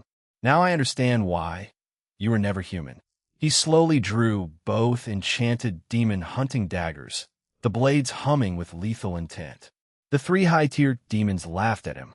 Crack! The blood drinker cracked its knuckles. "Such arrogance. Do you really think you could defeat all three of us alone, boy?" The corruption weaver's tentacles writhed faster. "We'll enjoy breaking your mind before we tear your body apart." The maid's gentle expression twisted into something ugly and cruel. "How cold. After all the love I showed you as a child." Gray didn't reply and took a step forward, his eyes narrowing as he looked at the three of them. Aurora's information was entirely right. It seems there's one more corruption weaver, and this mate of mine? The three demons sneered, clearly confident in their numbers and power. The maid-like demon tilted her head, her gentle facade cracking into something vicious. "Oh, still pretending to be strong? How adorable. I remember when you were just a crying little boy who clung to my skirt." Gray cut her off without a single word. He had decided. It was finally time. His eyes turned completely dark, as if all light had been swallowed within them. Authority of destruction. The moment the words left his mouth, the entire room trembled. A pitch-black aura exploded outward from Gray's body like a silent storm. It wasn't flashy, as there were no dramatic lights or explosions of energy. Instead, it was something far more terrifying and absolute, devouring nothingness that made the very concept of existence feel fragile. The three high-tier demons froze mid-sentence. The blood drinker's mocking grin vanished instantly. What is this?" Before it could finish, the black aura touched it. Its massive body suddenly began disintegrating from the edges inward. His body didn't burn or melt. It simply ceased to exist. Its obsidian skin crumbled into black dust. Then even the dust vanished into nothingness. The demon's eyes widened in pure terror as it tried to scream, but its throat had already disappeared. In less than 2 seconds, the powerful blood drinker was completely erased. Not even a single drop of blood or core remained. The second demon, more precisely the corruption weaver, tried to flee. It unleashed a desperate wave of mental attacks, trying to invade Gray's mind, but the authority of destruction didn't care about such things. The black aura simply washed over it. Its tentacles withered and turned to ash mid-air. Its many eyes popped one by one like bubbles. The demon let out a final, distorted scream as its entire body collapsed into a swirling vortex of nothingness, vanishing without a trace. The maid-like demon reacted the fastest. She tried to transform into pure demonic energy and escape through the floor, but the authority was absolute. She looked at Gray with wide, horrified eyes as the black aura reached her. "Why, young master? Please. I raised you." Her words cut off as her legs dissolved first. Then her torso, her arms. Her face twisted in ultimate despair as the last thing to disappear was her mouth, still trying to beg for mercy. SCHHH.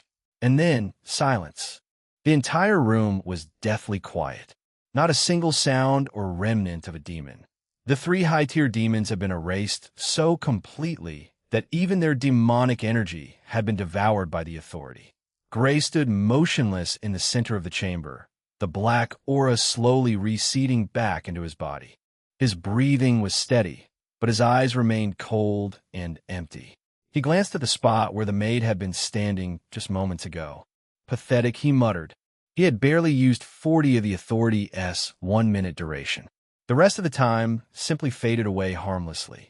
The power was so overwhelming that 3 high-tier demons had been deleted like insignificant insects.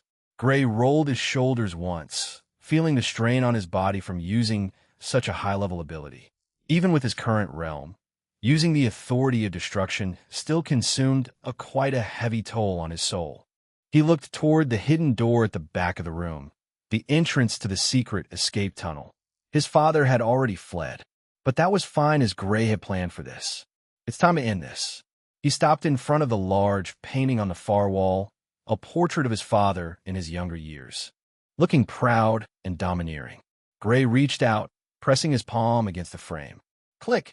The painting swung open silently, revealing a dark, narrow passage behind it. The hidden escape tunnel. Gray stepped inside without hesitation. The tunnel was dimly lit by faint blue crystals embedded in the walls. The air was stale, cold, and carried the scent of old stone and fear. He moved deeper, following the long corridor that sloped downward. His spirit eyes were active, scanning every corner for traps or hidden threats. There were none. His father had always been more focused on running than fighting. After several minutes of walking, the tunnel opened into a small, circular underground chamber. At the center stood a glowing teleportation portal, its runes shimmering with unstable energy. And there, desperately trying to activate it, was Duke Verudi Aurelian. The man looked nothing like the proud, tyrannical, noble Gray remembered from his childhood. His once immaculate robes were disheveled and torn. His face was pale, gaunt, and covered in cold sweat. His eyes, the same green eyes Melis had inherited, were wide with exhaustion and actual fear. The Duke's hands trembled violently as he poured mana into the portal, trying to force it open. The runes flickered weakly, refusing to stabilize.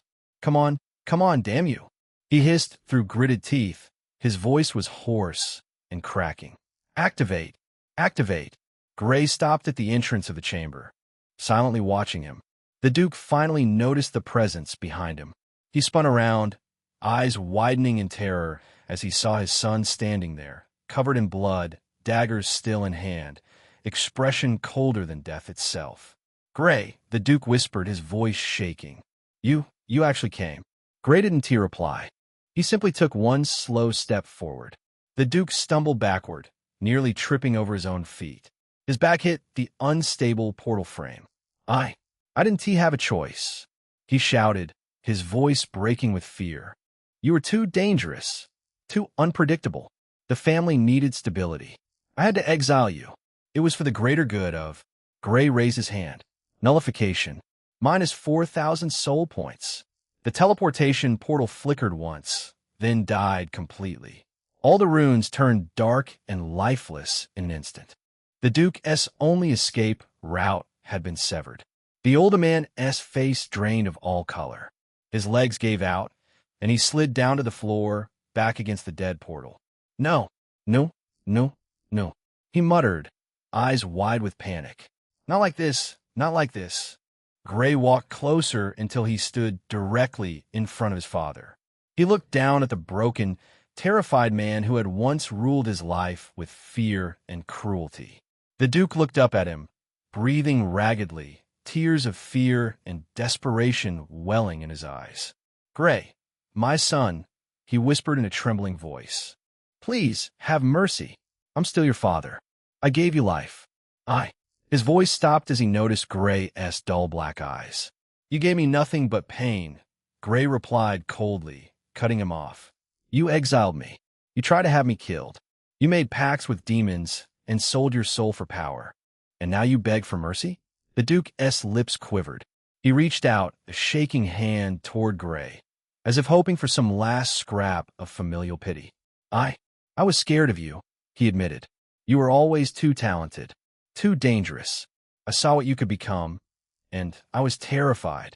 So I tried to break you before you could surpass me. I was wrong. I see that now. Please, just let me live. I'll give you everything. The title, the wealth, the territory, it's all yours. Just spare me. Gray looked down at the outstretched hand. Then, without a word, he raised one of his enchanted demon hunting daggers. The Duke's eyes widened in pure terror. Gray, wait. Swish. The dagger flashed downward in a clean, merciless arc. Chapter 325. Not so good reunion. Clang. A sharp, metallic ring echoed through the underground chamber as a sword suddenly intercepted Gray's descending dagger. What? The force of the block was immense, sending vibrations up his arm and forcing him to take 2 full steps back. Who the fuck, K? Gray's eyes narrowed sharply at first, cold, killing intent flaring in his black pupils. But the moment his gaze landed on the person holding the sword, his eyes widened slightly in genuine surprise. Standing between him and his kneeling father was a woman of breathtaking beauty and elegance. She had long, flowing silver hair that cascaded down her back like liquid moonlight, reaching all the way to her waist. A few strands framed her flawless face, accentuating her sharp, refined features. Her eyes were a striking violet hue, deep, mysterious, and glowing dimly. Her body was the epitome of mature, aristocratic allure. She possessed massive, heavy breasts that strained against the fabric of her dress, easily G-cup or larger, full and perfectly shaped. Her waist was slim and toned, flaring out into wide, shapely hips that gave her an hourglass figure worthy of a goddess. Her legs were long, slender, and toned, emphasized by the high slit on the left side of her elegant dark violet dress, which revealed a tantalizing view of her smooth, pale thigh with every slight movement. The dress itself was luxurious, made of fine silk and embroidered with subtle silver threads that matched her hair. It hugged her curves tightly around the chest and waist before flowing down gracefully, the high slit allowing freedom of movement while simultaneously drawing attention to her long, beautiful legs. A silver necklace with a single dark amethyst rested between her cleavage, completing her noble and seductive appearance. Alina von de Aurelion, his eldest sister. She stood tall and composed, her sword still raised in a perfect defensive posture, the blade gleaming under the dim blue light of the underground chamber. Her violet eyes locked onto Gray's, not looking away from him. For a long moment, neither of them spoke. The Duke, Kalis, still on the ground behind her, let out a shaky, relieved breath. Alina, my daughter, you came? He whispered hoarsely, his voice filled with actual hope upon seeing Alina. Alina didn't even glance at him. Gray stared at the scene for a long moment, his eldest sister standing protectively in front of the man who had ruined his life. The absurdity of it hit him. And then he laughed. A low, cold, humorless laugh echoed through the underground chamber. It wasn't joyful, but instead it was dark, mocking, and filled with disbelief. From everyone. I thought that would protect that bastard. You were the last one I thought would do it, Gray said, still chuckling lowly as he shook his head. How ironic. His laughter slowly died down, but as it did, his killing intent surged like a torrent. The entire chamber grew colder, and the air itself seemed to thicken with malice. An overwhelming pressure radiated from Gray's body, heavy and suffocating, pressing down on everything around him. The blue crystals on the walls flickered violently and just fell from the ceiling. Duke Kalus's face instantly turned deathly pale. He felt like an invisible mountain was crushing him, forcing him even lower to the ground. His body trembled uncontrollably as fear gripped his heart. However, the pressure never reached him. Alina stood like an immovable wall. A faint golden-red aura surrounded her body, completely neutralizing Gray's killing intent before it could touch their father. As a sovereign realm expert, she could one-shot Gray if she truly wished to, and right now, she was effortlessly blocking his full murderous pressure without even drawing her sword. Gray clicked his tongue in annoyance. I should save the authority of destruction for a moment like this. Alina let out a soft, tired sigh. Her violet eyes met Gray's black ones with a complex mix of emotions and a hint of affection that hadn't completely disappeared despite the years. Gray, she called out his name softly. Unfortunately, you cannot kill him yet. He is being protected by the Crimson Knight Order. If you kill him now, you'll turn the entire organization into your enemy. Gray's frown deepened. Just a few minutes ago, he had killed several demons connected to the Crimson Knight Order, but they were merely disposable pawns. The organization wouldn't care about losing low and mid-tier demons. But his father?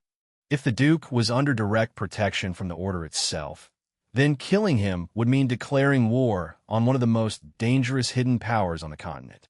And more importantly, offending Jasmine's sister. Gray's eyes narrowed dangerously. Jasmine had already lost so much. He refused to be the one who forced her to lose the only family she still cared about. Jasmine. Yes, Gray. Her voice came softly inside his mind. Gray stared at his father, who was still trembling on the ground behind Alina, and at his eldest sister standing protectively in front of him. Is there any way for me to meet your sister directly? If I can speak with her, I might be able to kill my father without turning the entire Crimson Knight Order into my enemy. There was a long pause. Then Jasmine's voice returned, albeit a little hesitant. If you use all the demonic energy currently stored in the demon converging gourd, it should be possible to send her a message. A strong one that she would be able to feel clearly. Gray frowned deeply. That energy belonged to Jasmine.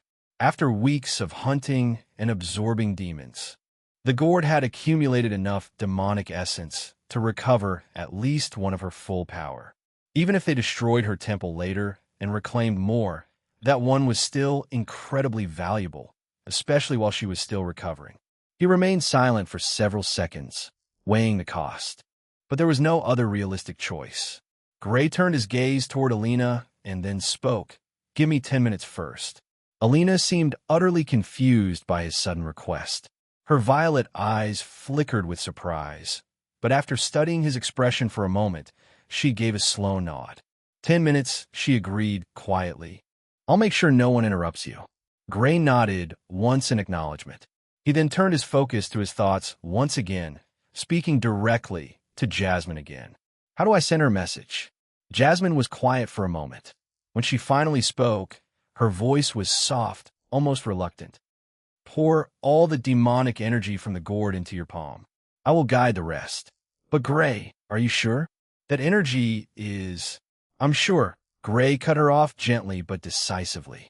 If it means I don't have to make you fight against your own sister, it's worth it.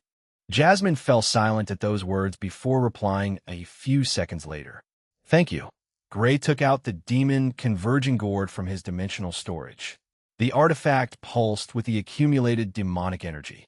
Without hesitation, he uncorked it and poured every last drop of accumulated demonic energy into his open palm. A thick, Pitch black mist swirled violently around his hand, crackling with raw power. The energy was so dense it made the air around him distort. Now, focus. Just imagine my sister's title, and I will do the rest. Jasmine's voice guided him carefully. Gray closed his eyes and concentrated. A moment later, the black mist shot upward like a reverse waterfall, twisting into a complex, ancient rune formation in the air above him. The rune glowed with dark crimson light before shooting straight through the ceiling of the underground chamber, vanishing into the night sky as a silent message only one being in the world was meant to receive. The goddess of the Crimson Night, Sanguina. Gray lowered his hand, the gourd now completely empty. He felt a small pang of loss, knowing how much that energy could have helped Jasmine, but his expression remained cold and determined. How long do you think it'll take until she replies? Jasmine was quiet for a moment inside his mind, as if carefully considering the question. It depends on how busy she is. She replied softly and thoughtfully. If she's in the middle of something important, it could take minutes, maybe even half an hour. But if she senses that the message came from me, she'll probably answer almost immediately. Gray gave a small, internal nod. Understood. Gray. Jasmine's voice turned gentler, almost hesitant. Thank you again. You didn't have to use that energy for this. I know how valuable it was for both you and me. It's fine, he replied calmly. Your sister is important to you. That makes it important to me. Twitch. Before either of them could say anything else, the entire underground chamber began to change. Drip, drip. The stone walls started melting, transforming into rippling pools of dark crimson blood. The floor beneath their feet turned liquid, yet somehow remained solid enough to stand on. The blue crystals on the walls dimmed and were replaced by glowing red veins that pulsed like living arteries. The temperature dropped sharply. A heavy, metallic scent of blood filled the air. Duke Kalis' eyes widened in pure terror. Without hesitation, he threw himself forward, slamming his forehead hard against the blood-covered floor in a deep, desperate kowtow. I greet the goddess of the Crimson Night, he shouted, his voice trembling with complete fear and reverence. This unworthy servant welcomes your presence. Alina instantly grew cautious. She stepped closer to Gray, positioning herself slightly in front of him in a protective stance.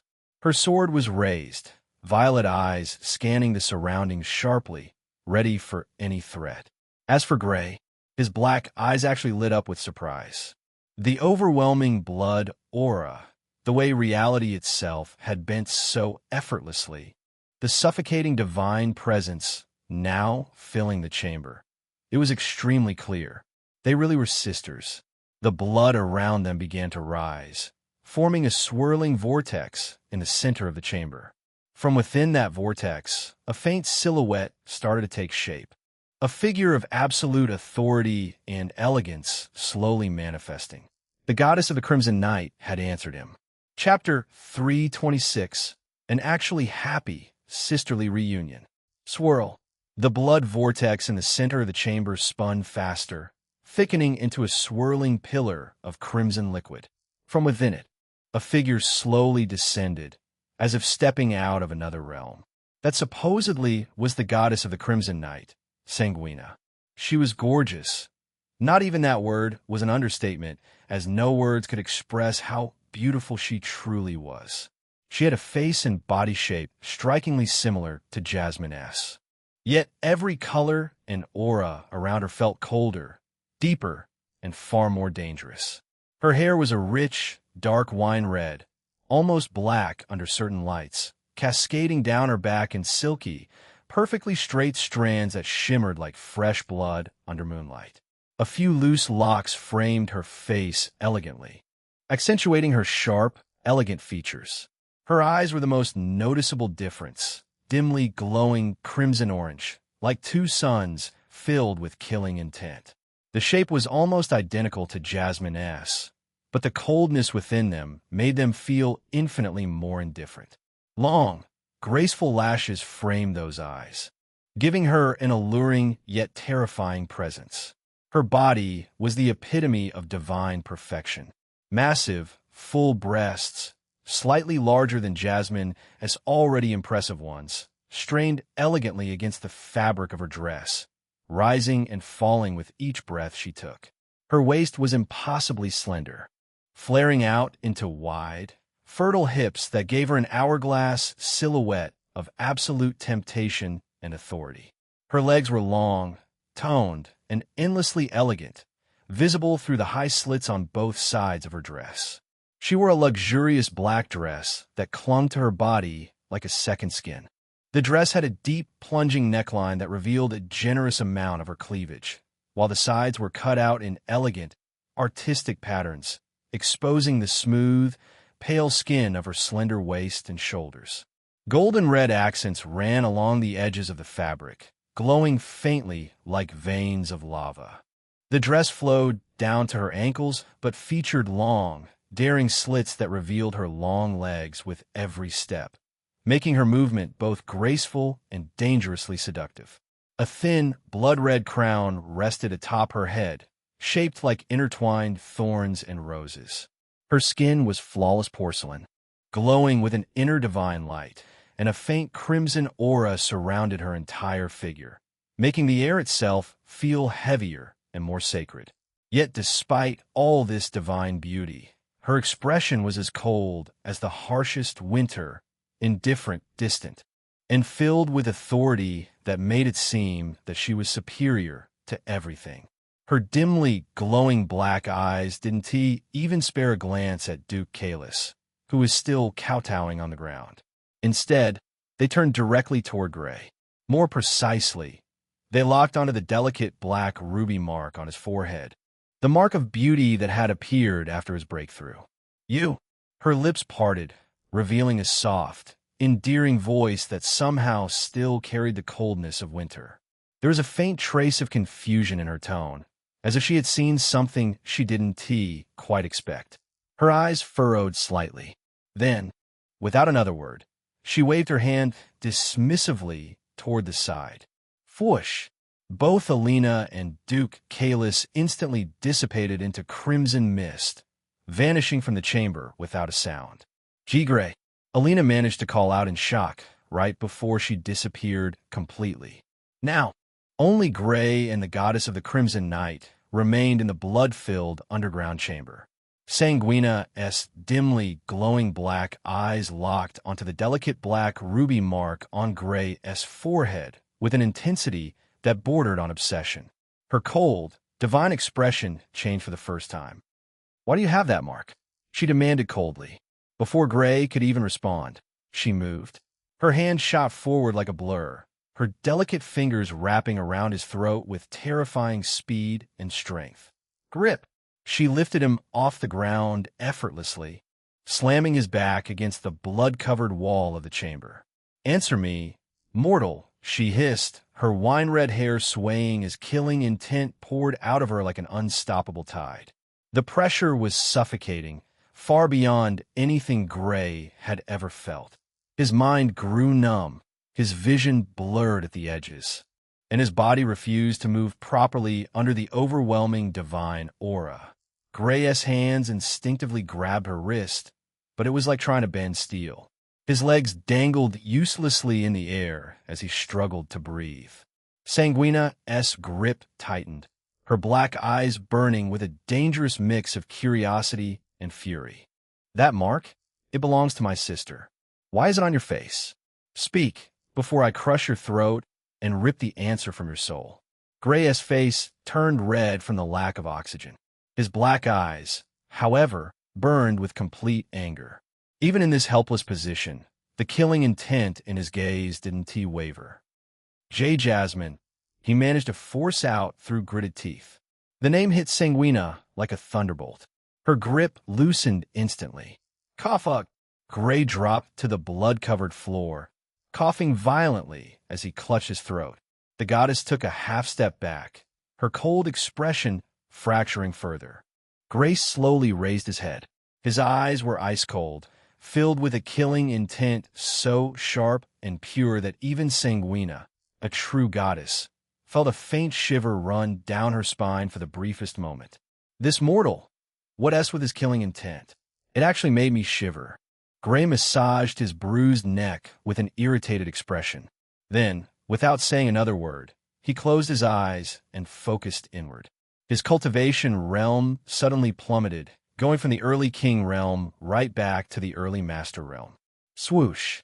At the same time, a thick, smoking black mist began leaking out of his body, coalescing in front of him into a faint, ethereal figure. The presence was weak, but strangely familiar to Sanguina. Jasmine. Sanguina's eyes widened dramatically as the mist took shape. It really was Jasmine, though much weaker and translucent. It was undeniably her, the same elegant face, the same graceful figure, the same beauty that could make the world kneel. Big sister, Jasmine called out, her voice soft but filled with overwhelming emotion. She rushed forward and threw her arms around the smoke-like figure that had manifested, hugging Sanguina tightly. Sanguina stood frozen for half a second before her arms slowly wrapped around her little sister. Tears welled up in her dimly glowing black eyes, something no one in this world had ever seen before. Jasmine, she whispered, her voice stammering with a rare vulnerability. It's really you. You're alive.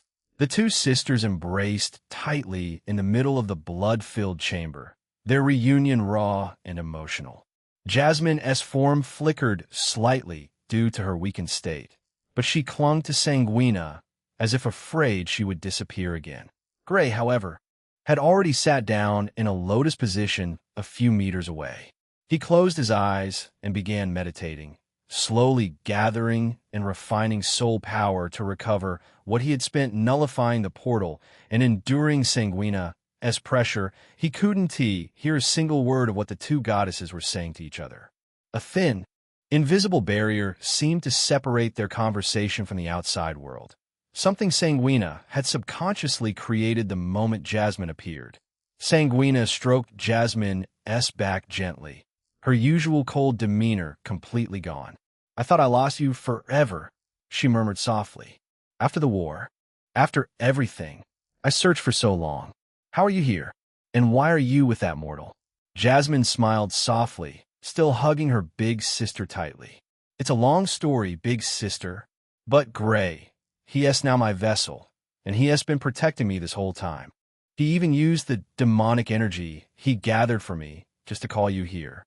Sanguina's eyes softened further as she glanced toward Gray, who was now deep in meditation, completely ignoring the divine reunion happening right in front of him. He has my mark of beauty on his forehead, Sanguina stated quietly, almost in disbelief. That mark only appears on those who have reached the pinnacle of beauty and charm. How do mortal obtain it?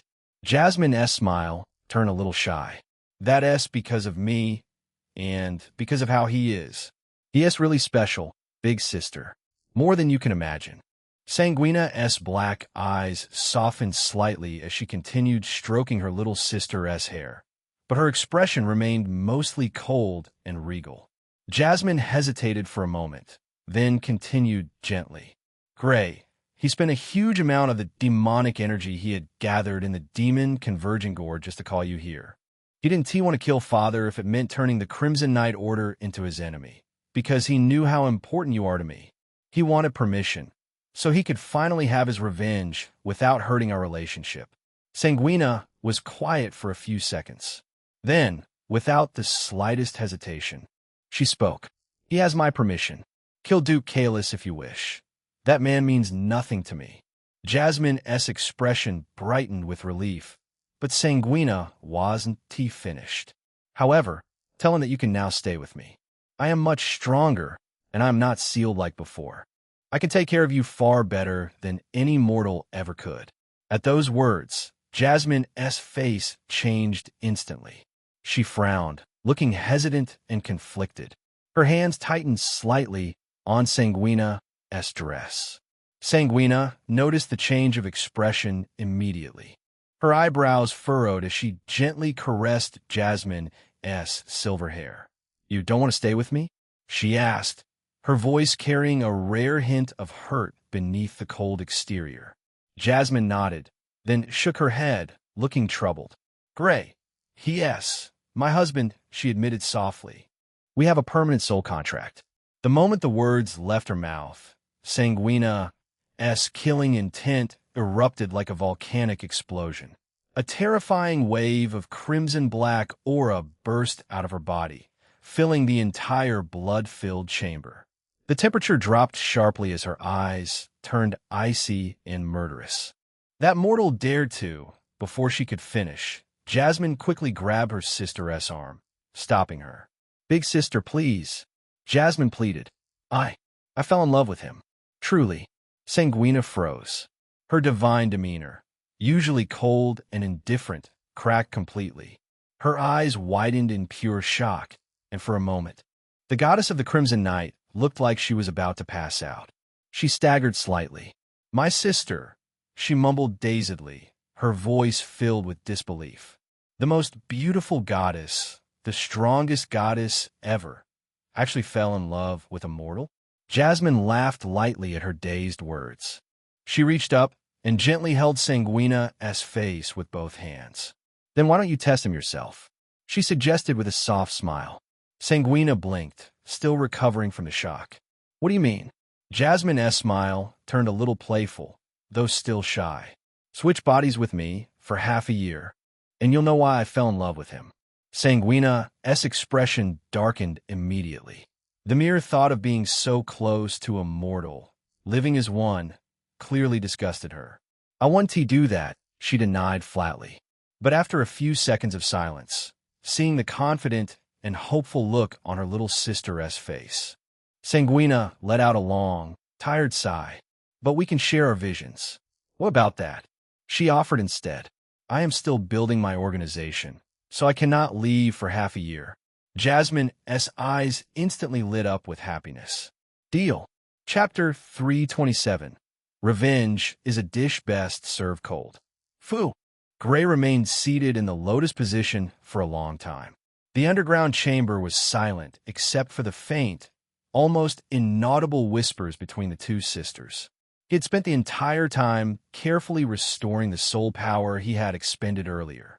What should have taken weeks of painstaking cultivation was accelerated by the high-quality demonic energy he had absorbed and the passive skill of his class.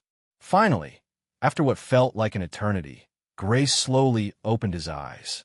The first thing he saw was Jasmine and Sanguina standing close together, talking happily in low voices.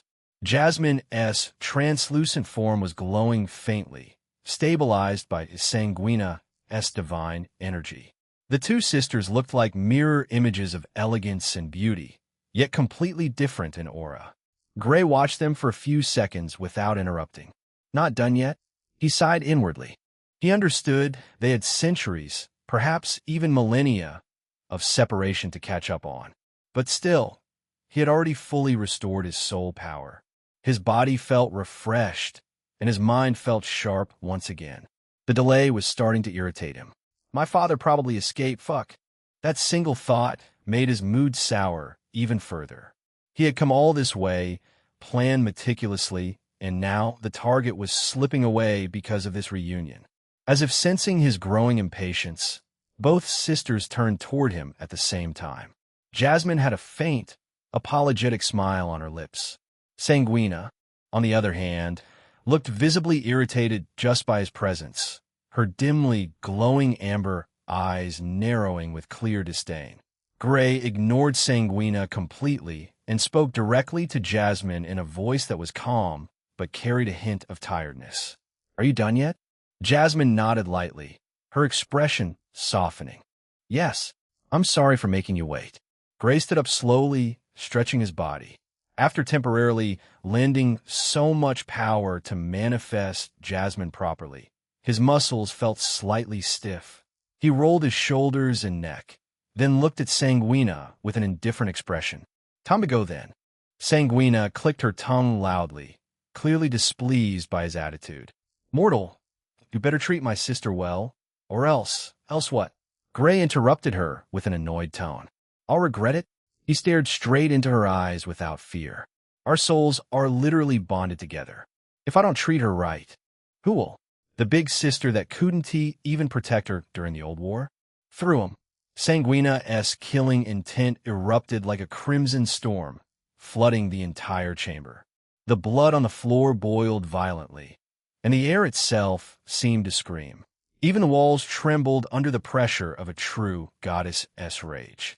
Yet, it didn't affect Gray in the slightest. His expression remained cold and unmoved.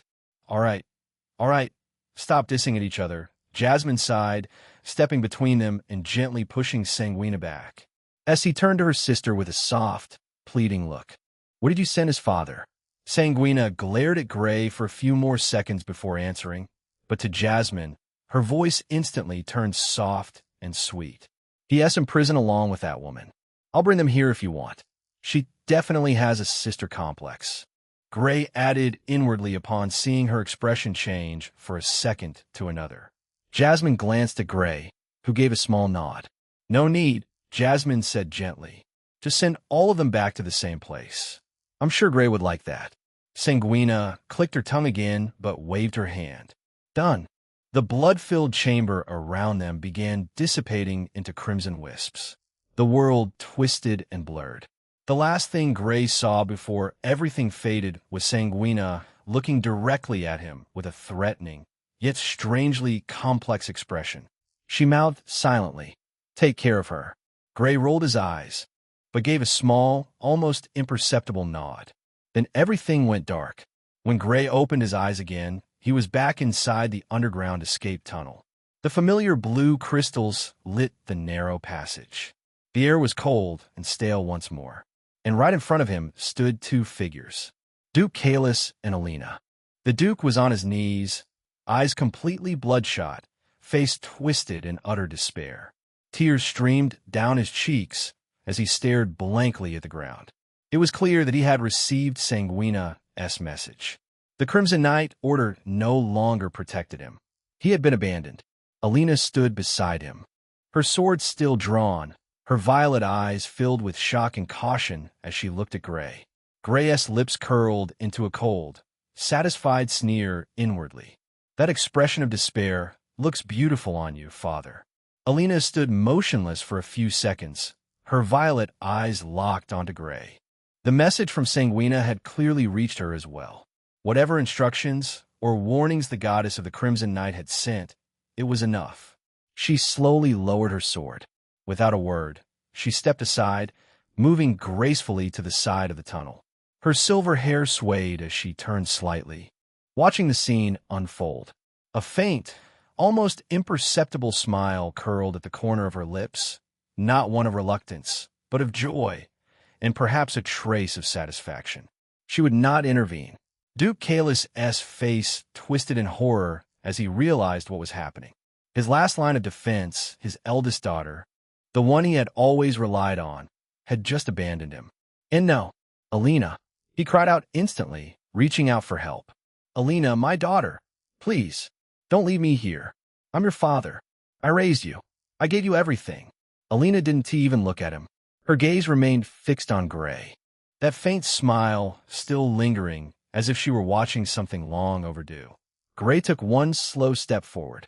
The Duke scrambled backward on his hands and knees, tears and snot mixing on his face. His once proud, aristocratic features were now twisted into pure, animalistic terror. Gray, please, I'm begging you, he wailed, his voice echoing pathetically throughout the underground tunnel. I was wrong. I admit it. I was a terrible father.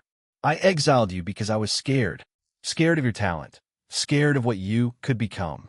But I can change. I'll give you everything. The Aurelian name, the territory, the wealth, it's all yours. Just spare my life. I'll disappear. You'll never see me again. Please, my son, have mercy. Gray stopped a few meters away, tilting his head slightly as he looked down at the broken man. Mercy? He repeated in a teasing tone.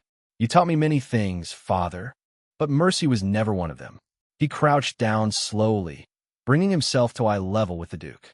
The two enchanted demon hunting daggers spun lazily between his fingers. You remember that lesson, don't you? The one you loved to repeat when I was young?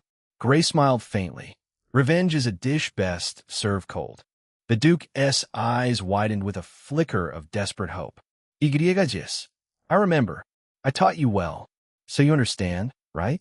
You understand why I did what I did. It was for the family. For our legacy. Gray's smile widened. Oh, I understand perfectly. He reached out and gently patted the Duke's tear-stained cheek. Almost affectionately. You were always so afraid of me surpassing you. So afraid that your own son would take everything from you. And look at you now, on your knees, begging the son you try to destroy for mercy. The Duke grabbed Gray's hand desperately, kissing it with trembling lips. Yes, yes, I was foolish, but I can make it right. I'll name you my heir right now. I'll sign anything. Just let me live. Please, Gray, my son. Gray let the Duke kiss his hand for a few seconds, watching the pathetic display with cold amusement. Then he slowly pulled his hand back. You know, for a moment, I almost considered it.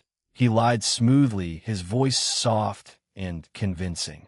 Maybe letting you live as a broken, powerless man would be more satisfying than killing you. Watching you rot in some cell, knowing everything you built is now mine. The Duke's eyes lit up with renewed hope. Yes, yes, that would be perfect. I'll suffer. I'll accept any punishment. Just don't kill me. Gray smiled gently. Then his expression turned ice cold. Too bad, I don't feel like being merciful today. Fwhip! In one clean, lightning-fast motion, Gray slashed both daggers across the Duke's throat. Splurt! Blood sprayed in a wide arc as the Duke's eyes bulged in shock and agony. His mouth opened, trying to scream, but only wet gurgles came out. His hands clutched at his throat uselessly as blood poured between his fingers. Gray stood up slowly, watching as his father collapsed sideways, twitching violently on the cold stone floor. The life slowly drained from the Duke's eyes, the same black eyes Maylis had inherited, filled with final, crushing despair. The head rolled once, twice, before stopping right at Alina's feet. Crunch! Alina lifted her foot and brought it down hard, crushing the Duke's head beneath her heel. Blood, bone, and brain matter splattered across the tunnel floor with a sickening wet sound. She twisted her foot once for good measure, completely destroying what remained of their father's skull. Gray watched the scene in silence. The air smelled of blood and death. For a long moment, neither sibling spoke. Boom! Gray aura suddenly erupted. You have understood a little about the sordid intent of revenge. What a plaisante surprise. Chapter 328. The truth behind everything in his words. Alina tilted her head slightly, noticing the small change in his expression. Her violet eyes narrowed with curiosity. MHM, did something happen? She asked, her voice soft but probing. You look pleased. Gray's smile vanished as quickly as it had appeared. He shook his head calmly. Nothing important. Alina stared at him for a few seconds longer, clearly suspicious. She could sense a small shift in his aura, but she didn't press him instead. She simply sighed softly and stepped closer. Thump! Without warning, she wrapped her arms around him in a gentle but firm hug. Her massive breasts pressed softly against his chest as she leaned in, her silver hair brushing against his cheek. Her lips moved close to his ear, whispering warmly, Now that you've fulfilled your revenge, how about you start living with your elder sis? Her voice was gentle, almost coaxing, carrying a mix of affection and something close to actual possessiveness. Her arms tightened slightly around him, as if she had no intention of letting go anytime soon. Gray remained still in her embrace. Was this what Dante meant by slyly obsessed with her younger brother in the novel? Gray raised an eyebrow. Thinking back at how Dante made Alina, there were a few extra things that he had drafted, but didn't exactly put in the novel. But now, it seems those drafts have also come to life. Alina von D. Aurelian, a genius who managed to reach the Emperor realm at the age of 18 years. Right now, at 22 years old, there are rumors that she might have reached the Sovereign realm. That was Alina's first outlook in the novel as the strongest genius in the human kingdom. She was said to be ruthless, overwhelmingly cold, but actually tender towards her exiled younger brother. Even towards Maelys, her own blood sister, she was terrifyingly cold.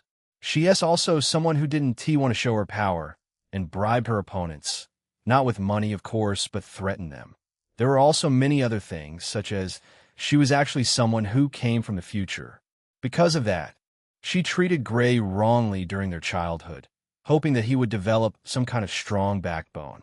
After a while, Alina pulled back just enough to look at his face, her violet eyes searching his black ones. "You don't have to be alone anymore," she murmured, her hand gently brushing a strand of hair from his forehead. "Alina," Gray directly called out. "What is it? Who was the prophet that our father encountered?" He directly asked, because if there was someone who knew about him or her, it would be Alina.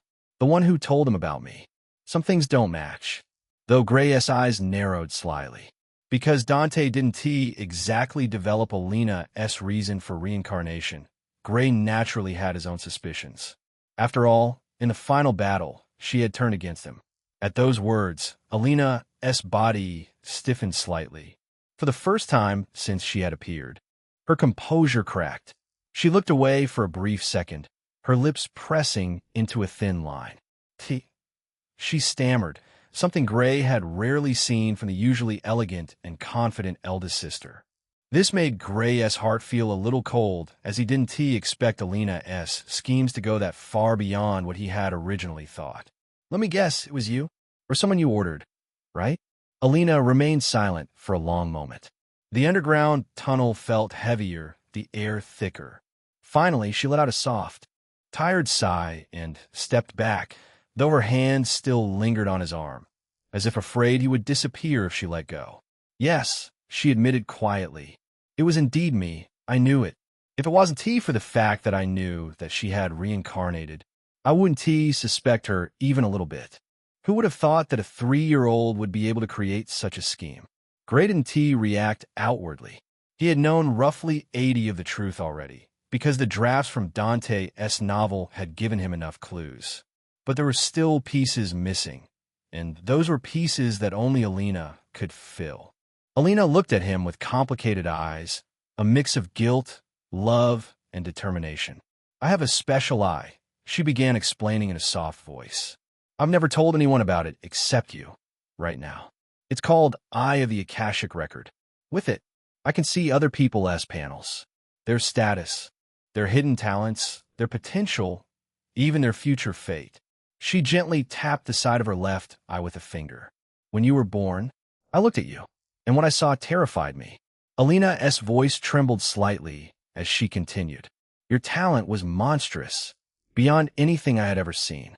Your growth potential, your hidden abilities, even your fate. It was like looking at a future calamity. The royal family would never allow someone like you to exist freely. They would have tried to kill you, control you, or use you as a weapon. So I tried to change your path." She looked down, silver hair falling over her face like a curtain. "I treated you coldly. I pushed you. I made sure you faced hardship. I wanted you to develop a strong backbone, to become someone who could survive even if the entire world turned against you. I thought, if I broke you a little, you would become unbreakable later. It was the only way I could think of to protect you without having the power to fight the royal family directly at that time." Alina's hand tightened on his arm. "I never hated you, Gray. Quite the opposite. You were my precious little brother. The only one in this rotten family I truly cared about. Even Maelys. I was colder too, but with you, it was different.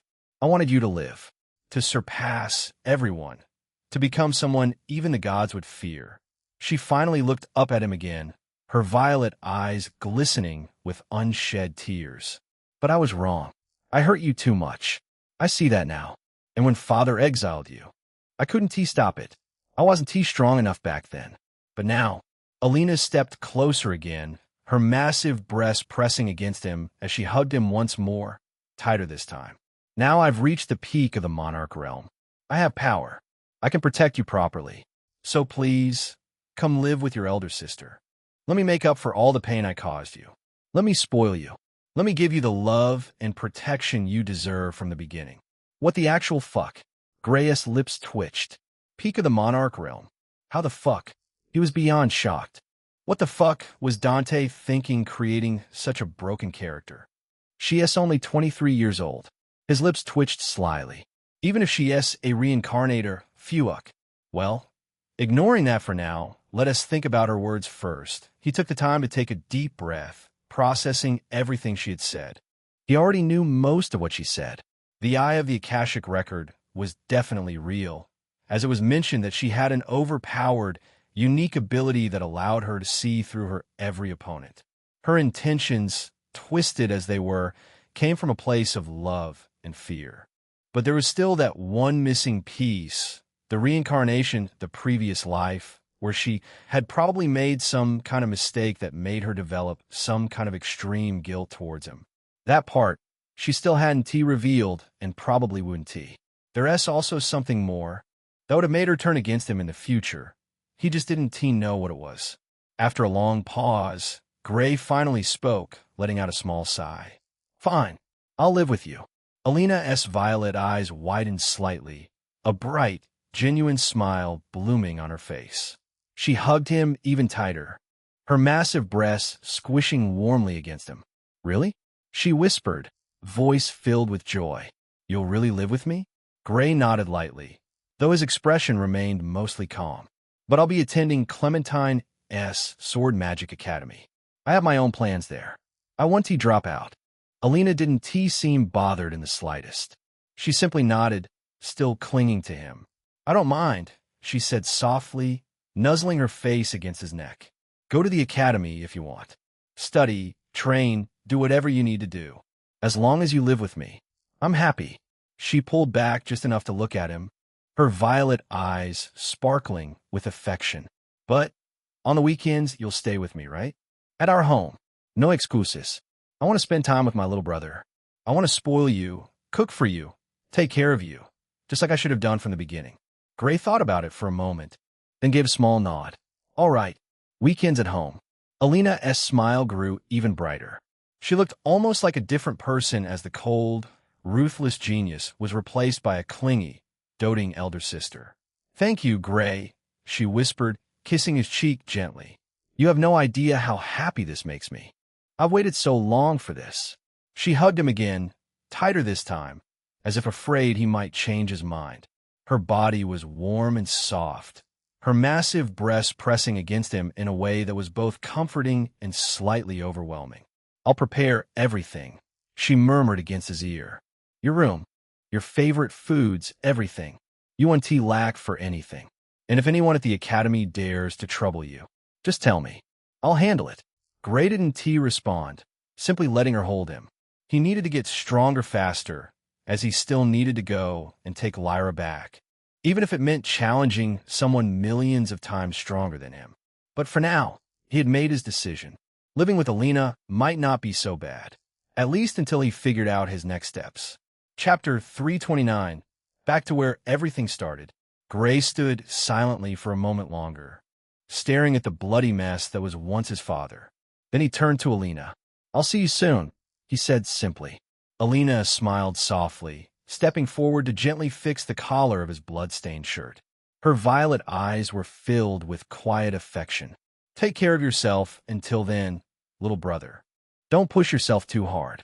She leaned in and placed a soft kiss on his forehead before stepping back. With one last lingering look, she turned and disappeared into the shadows of the tunnel, leaving Gray alone. Gray exhaled slowly, then began walking back the way he came. When he emerged from the underground passage and stepped into the ruined courtyard of the manor, Aurora was already waiting for him. The moment she saw him, her red eyes lit up with excitement and relief. You're back, she exclaimed happily. She ran toward him and threw her arms around his neck, pulling him into a tight, enthusiastic hug. Her massive, soft breasts pressed firmly against his chest, the thin fabric of her dress doing little to hide their warmth and fullness. Her body molded perfectly against his as she squeezed him. You did it, didn't you? She whispered excitedly, her breath hot against his ear. "You killed him?" Gray nodded once. "Yes, it's done." Aurora let out a delighted laugh and hugged him even tighter, her breast squishing heavily against him. One of her hands slid down his back, boldly reaching lower until it cupped his ass. Then she moved dangerously close to him, her fingers brushing lightly against his waist as she leaned in. She purred, drawing him closer. "It's time for a celebration, no?" Her voice was low and playful, warm with affection as she held him close. Gray's hand moved up and gently rested against her shoulder. Aurora murmured in surprise, her body shifting slightly. She didn't pull away. If anything, she leaned a little closer, seemingly comfortable with his presence. But Gray gently tapped the hand that was reaching for his trousers. "Not now, Aurora," he said calmly. "Go back. I still have a few things to do here."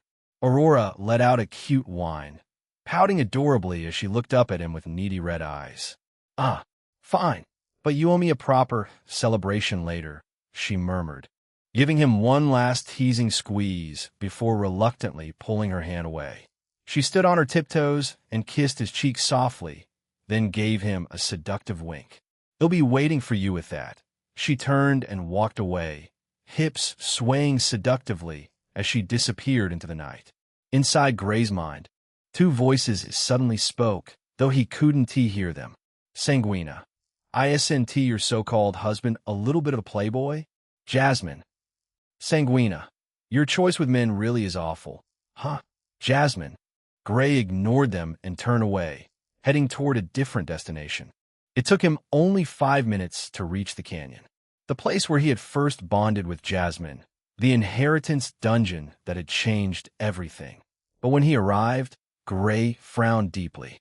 The once beautiful, mysterious entrance was now completely mutilated.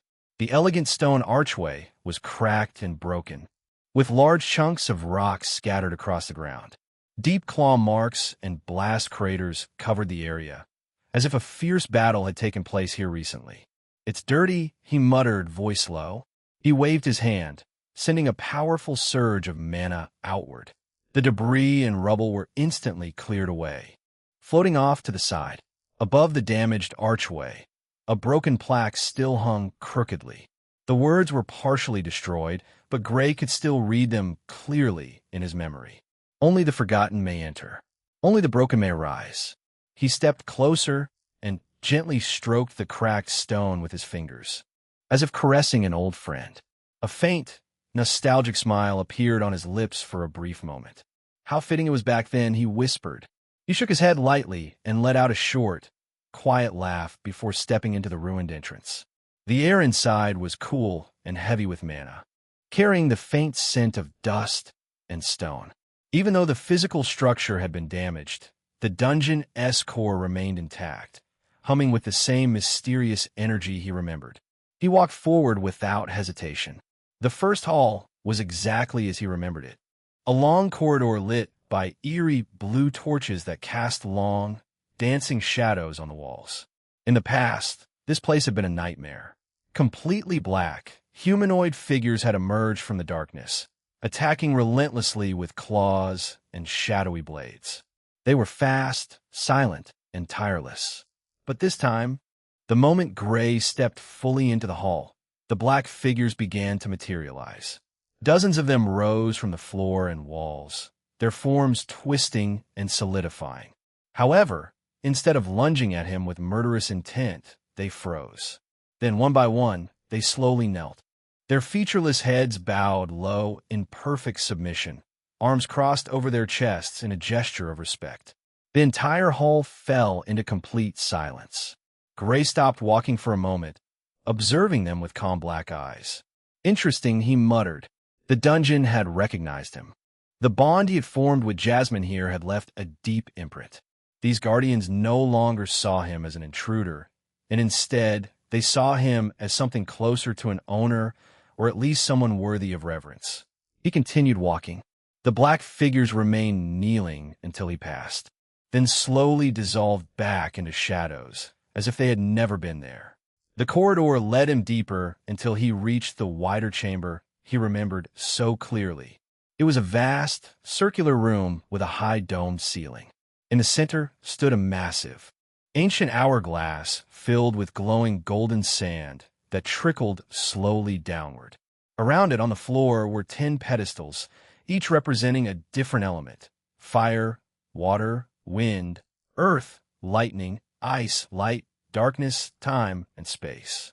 A stone slab rose smoothly from the ground in front of him, ancient text glowing dimly upon its surface. The sand of choice: you have 10 minutes. Solve the riddle, choose the right path, or be buried with the wrong one. Below the warning, the first riddle appeared, each letter shimmering with faint blue light. I do not speak, yet I answer all. I have no breath, yet I reveal the truth. I end in confusion, yet begin madness. One glance might guide a king, but linger too long, and even gods go blind. Back then, Dante thought that the answer was mirror, which was wrong, but he got lucky that he had gotten the right tile, as he had pressed the time tile. But now, looking at the riddle, the answer was clear as the day. Knowledge, he mumbled before pressing the time tile. The stone slab pulsed after he did so, and the letters rearranged themselves, glowing brighter. I'm not alive, but I grow. I do not breathe, but I need air.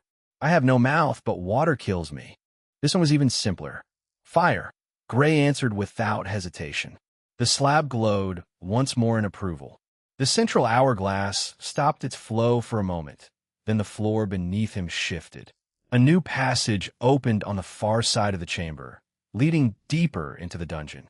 Gray walked forward without pause. The next area was the infamous hallway of mirrors. The long corridor was lined with countless reflective surfaces, mirrors of all shapes and sizes, some cracked, some pristine. In the past, this place had nearly driven him insane. Illusory clones of himself would emerge from the mirrors, attacking relentlessly while the corridor looped endlessly.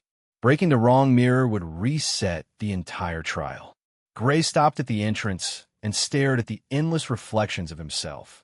He remembered how hard he had worked to solve this last time, analyzing patterns, searching for the true mirror that served as the exit. But now, I'm too lazy for this, he muttered. Snap! He simply raised his hand and snapped his fingers. A powerful wave of mana erupted from him. Crack! Every single mirror in the hallway shattered simultaneously in a strong cascade of sound. Glass exploded outward in all directions, the illusory clones that were beginning to form disintegrating instantly into sparks of light. The hallway was destroyed in seconds. At the far end, a new passage opened, the dungeon itself yielding to his overwhelming power. Gray walked through the broken glass without a care, shards crunching beneath his boots. Another trial awaited, and this one was the illusion one that didn't even affect Gray, causing him to pass directly to the next trial. The trial where he had previously lost. Just as before, Gray mumbled lightly. An endless abyss stretched before him. Above him, floating in the dark sky, a single line glowing in a blood color could be seen. Prove yourself worthy of power, or fall as ash. Cruum. 10 platforms suddenly appeared in this dark abyss, with each one of them being separated by jagged chasms. Well, 2 years later, it's time to finally conquer this dungeon. Chapter 330. Syria. The Crimson Lightning Dragon. Just by looking at it, Gray could already sense the deadly traps hidden within them. There were spikes erupting from below, sudden gravitational shifts, illusory clones, and bursts of destructive energy. He didn't hesitate. Gray stepped forward, his body dissolving in a silver mist as he used Dream Mist. He reappeared on the first platform in a flicker, barely touching the ground before swapping positions with a point further ahead, using Swap. Boom! The moment he left the first platform, dozens of razor-sharp obsidian spikes erupted violently from the abyss below, piercing through where he had just been standing. The sound was deafening, like thunder cracking through the void. Gray didn't even glance back. He continued moving, a silver streak dancing between the platforms with effortless grace. On the third platform, gravity suddenly inverted, trying to slam him upward into a ceiling of crushing stone. He simply used Dream Mist again, slipping through the spatial distortion like smoke and reappearing on the next platform. Rumble. A horde of shadowy clones, perfect replicas of himself, revealing just how deep and endless the darkness truly was. Gray kept moving through the platforms. Trap after trap tried to claim him, sudden bursts of soul-piercing wind, illusory mazes that tried to trap his mind, platforms that collapsed into lava, but none of them could touch him. He was simply too strong for this kind of trial. After what felt like only a few minutes, Gray landed on the final platform. The abyss behind him fell silent once more, as if acknowledging his dominance. The blood-red text in the sky dimmed and disappeared. He stepped through the newly opened passage at the end. The space opened into a colossal underground cavern, far larger than anything he had seen before. The walls, floor, and ceiling were covered in clusters of high-grade crystals, with each one of them glowing with an intensely pure mana. These were not ordinary crystals. They were earthly grade and even a few heavenly grade ones, insanely rare even to the strongest factions in the world. Their glow cast a beautiful, ethereal light across the entire cavern, making it look like a hidden treasury of the gods. Gray's eyes widened slightly at the sheer wealth before him, but his attention was quickly drawn to the center of the cavern. There, curled up on a massive bed of crystals, slept a dragon. An actual fucking dragon, but if that wasn't enough, it was a four-winged dragon. Its body was pure, pristine white, the scales shimmering like fresh snow under moonlight. Each one perfectly formed and glowing with inner power. The edges of its scales had a faint, pearlescent sheen that shifted colors subtly as light hit them. Its four wings were folded elegantly against its body. The main wings were a soft, creamy white, tipped with the same golden hue. Its snout was refined, almost noble, and even in sleep, its presence remained both elegant and filled with strength. The dragoness body was enormous, easily over 50 meters long, yet it possessed a graceful, feminine beauty that made it look both powerful and ethereal. Thankfully, it was sleeping. Gray stared at the majestic creature for a long moment before speaking inwardly. "How the fuck did you put a dragon as the last trial?" Jasmine's voice came back, carrying a hint of pride and nostalgia. "This was my bonded beast. It's called Syria, the Crimson Lightning Dragon. Back in the day, many gods fought desperately to get the egg that would eventually hatch into this beast. But of course, I was the one who beat all of them to it." Gray was silent for a moment, truly impressed. Farum. A stone slab suddenly rose from the ground in front of him, ancient text glowing upon its surface. "Final trial deem worthy by Syria, the Crimson Lightning Dragon." Gray frowned slightly. "I need to get her evaluation?" "Yes. It should be easy since Syria can probably feel my presence within you." Jasmine replied confidently. "Probably." Gray was a little cautious. A four-winged dragoness power was definitely miles above the monarch realm, not to mention the next realms. How to approach it, though? Gray pondered. He knew about a dragoness nature, inherently arrogant, incredibly lustful, and all of them like shiny stuff. But this was a dragon that Jasmine herself raised. So, he knew how to deal with it. So, he made a decision and directly opened his dimensional storage and began removing every weapon he carried. The sealed, unnamed rapier, the two enchanted demon hunting daggers, several poison needles, smoke bombs, and even the demon converging gourd. He placed them all neatly on the ground to his left, far enough away that they wouldn't disturb the dragoness sleep, but close enough for him to reach if absolutely necessary. It was a clear gesture of trust. Then, slowly, Gray began walking forward. His footsteps were soft as he closed the distance toward the majestic creature. His eyes never left Syria's form. After all, she was truly breathtaking. Her head was the pinnacle of draconic beauty. Long, elegant horns curving backward with intricate ridges, a refined snout that balanced power and grace, and a neck that flowed into powerful yet feminine shoulders. Even in sleep, An aura of dominance radiated from her, the authority of a being that had once made gods tremble. Yet there was also an undeniable feminine elegance to her. The gentle curve of her jaw, the subtle grace in how her body rested. The way her crimson lightning occasionally danced softly across her scales like living jewelry. Gray stopped roughly 3 meters away from her majestic head. He didn't approach any closer. Instead, he simply stood there, taking his time to truly appreciate her. Honestly, he hadn't seen such a beautiful creature. Even compared to a trinity, that was a snake that was purposely made to be beautiful because of its bloodline. It still lacked in comparison to this dragon. Maybe because his childhood dream was to become a dragon rider. Ahem, but he was truly smitten by the beauty of this dragon. Beautiful, he whispered under his breath, almost involuntarily. At his whisper, the dragon's eyes suddenly opened, revealing a pair of stunning light blue pearls. They were stunning, containing a brilliant light blue with a sharp, vertical crimson-red slit running down the center of each iris. The moment those eyes focused on him, the entire cavern seemed to grow heavier with her presence.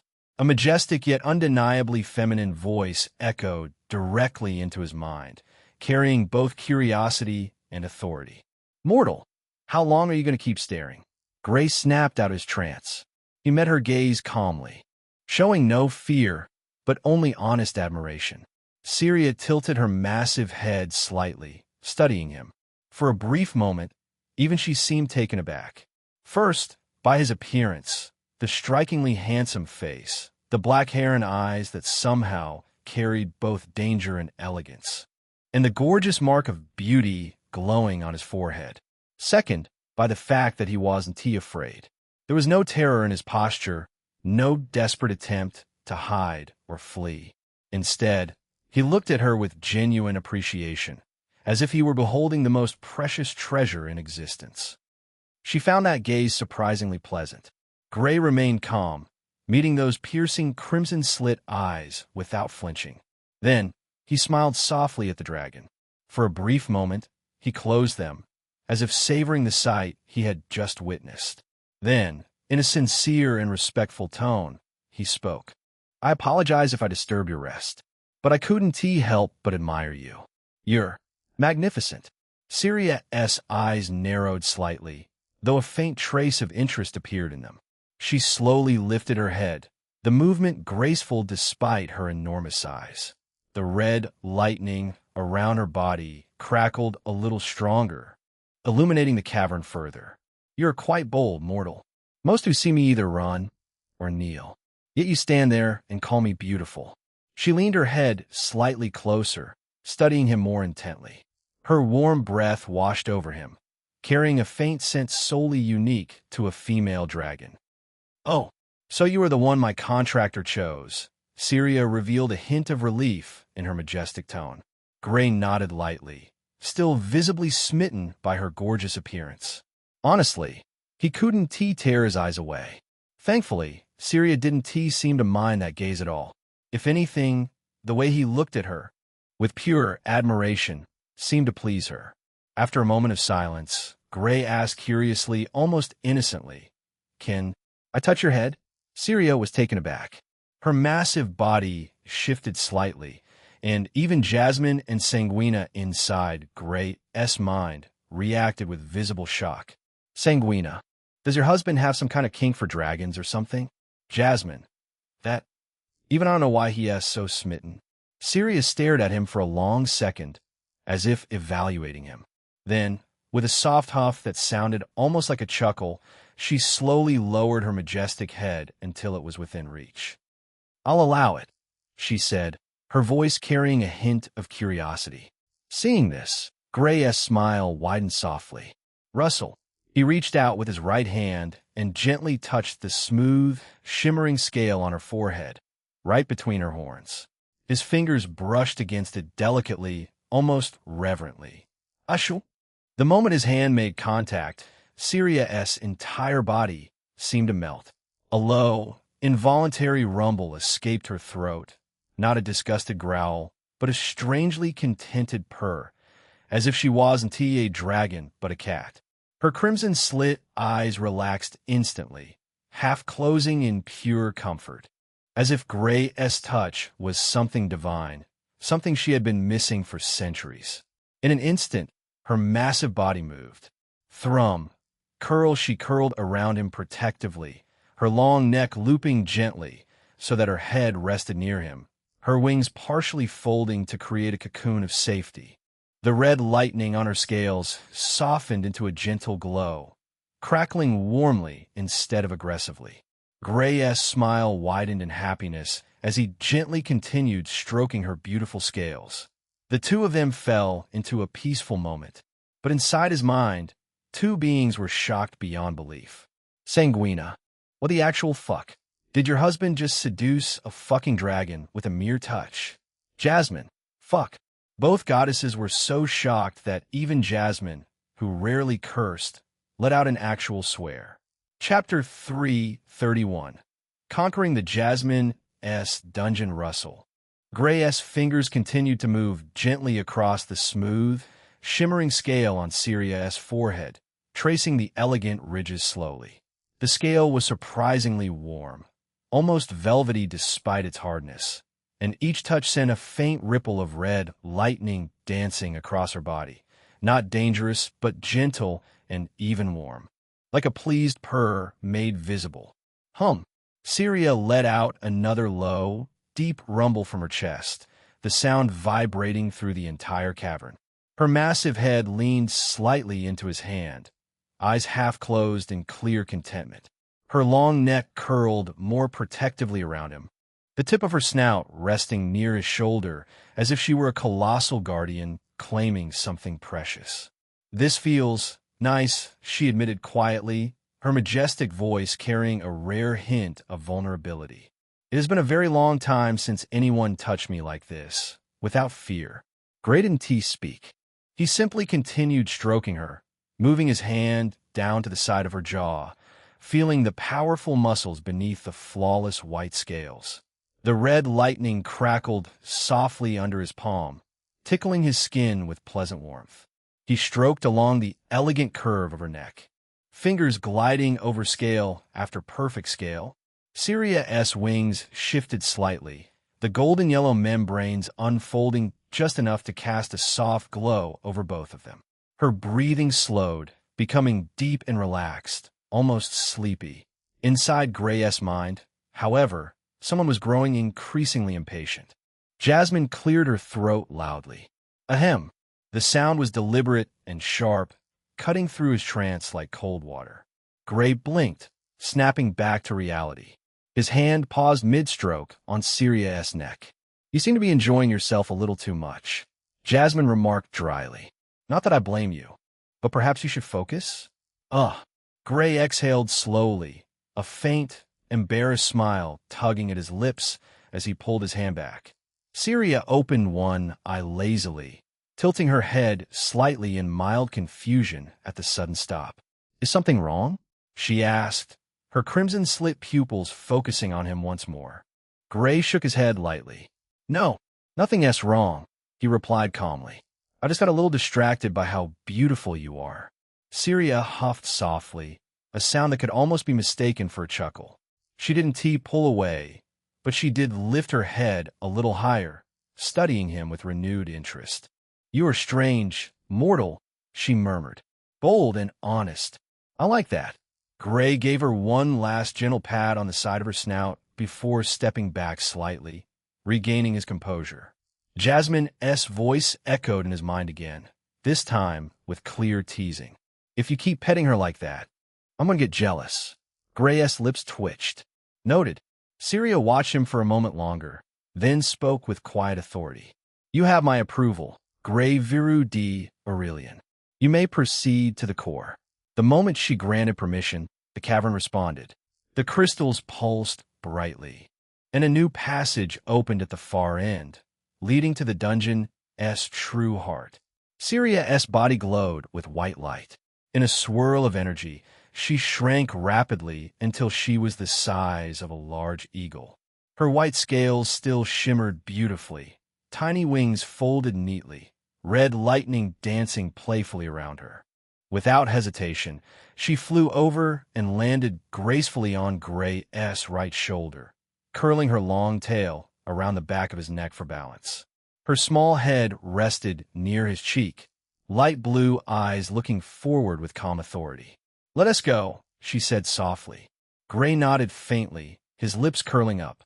He began walking toward the newly opened passage, Syria perched comfortably like a living crown. The corridor was wide and elegant, lined with glowing crystals and ancient carvings. The air grew richer with mana the deeper they went. Syria remained mostly silent, occasionally shifting to get more comfortable. Her red lightning sparked gently against his skin, feeling strangely pleasant. After several minutes, they reached the end. A massive, ornate door of pure white and gold stood before them. It opened slowly on its own, revealing the dungeon's core, a circular chamber with a fist-sized orb of pure, condensed mana floating at the center, swirling with every color imaginable. Gray stepped forward and grasped the orb. The moment he touched it, the orb dissolved into light, merging with him completely. A surge of pure energy flooded his body, and new notifications flashed in his status, but he ignored them for now. He turned to Syria, who was still perched on his shoulder. "Thank you," he said sincerely. Syria huffed softly and nuzzled her small head against his cheek once. "You're welcome." Ugh. A surge of information flooded his mind. The complete blueprint of the inheritance dungeon. Every trap, every mechanism, every hidden room, every rune formation, it all became his to command. He closed his eyes for a moment, letting the knowledge settle. When he opened them again, the entire dungeon responded to his will. The crystals in the walls pulsed brighter, acknowledging their new master. He could feel the traps in the previous halls, whether that was the spike fields, the illusion loops, the gravity reversals, all of them now under his absolute control. He could activate, deactivate, or modify them with a single thought. But there was only one thing he truly wanted to do. Gray turned to Syria, who was still perched comfortably on his shoulder in her smaller form. Her light blue eyes with crimson slits watched him curiously, her small white body radiating quiet power. "I'm going to destroy the dungeon," he said calmly. "I want to return as much of Jasmine's power as possible. Is that acceptable to you?" Syria was silent for a few seconds, then gave a slow, graceful nod. "Do as you wish. This place has served its purpose." "But those crystals," she added, her gaze shifting toward the massive clusters of crystals covering the walls and floor. "They are beautiful. Pocket them for me, if you can. They would look lovely in my hoard." Gray looked at the countless shimmering crystals and smiled fondly. "You really are a dragon," he muttered, half teasing. Syria huffed softly, a small puff of warm air brushing his cheek. "I am, and I like shiny things." Gray shook his head with a small smile, but complied without complaint. He walked around the chamber, using his mana to carefully extract the most valuable crystals. He stored hundreds of them into his dimensional storage, the pile growing rapidly. Syria watched with clear satisfaction, occasionally nudging his shoulder with her snout when he missed a particularly beautiful one. After nearly 20 minutes of thorough collecting, Gray had emptied most of the visible crystal deposits. The cavern looked noticeably dimmer, but still breathtaking. He turned back to the center of the room, where the main core, now a smaller, floating orb after the initial merger, floated in the air. This was the heart of the dungeon. Destroying it would collapse the entire structure and release all the stored mana back into the world, or in this case, directly to Jasmine. "Are you ready?" he asked Syria. The small dragon nodded, curling her tail a little tighter around his neck for stability. "Do it." Gray reached out and gripped the core with his right hand. The orb pulsed violently in protest, but he poured his mana into it, overriding its defenses. Cracks began to form across its surface, glowing with intense light. Then, with a sharp motion, he squeezed. "Crackly." The core shattered. A massive wave of pure, condensed mana erupted outward like a supernova.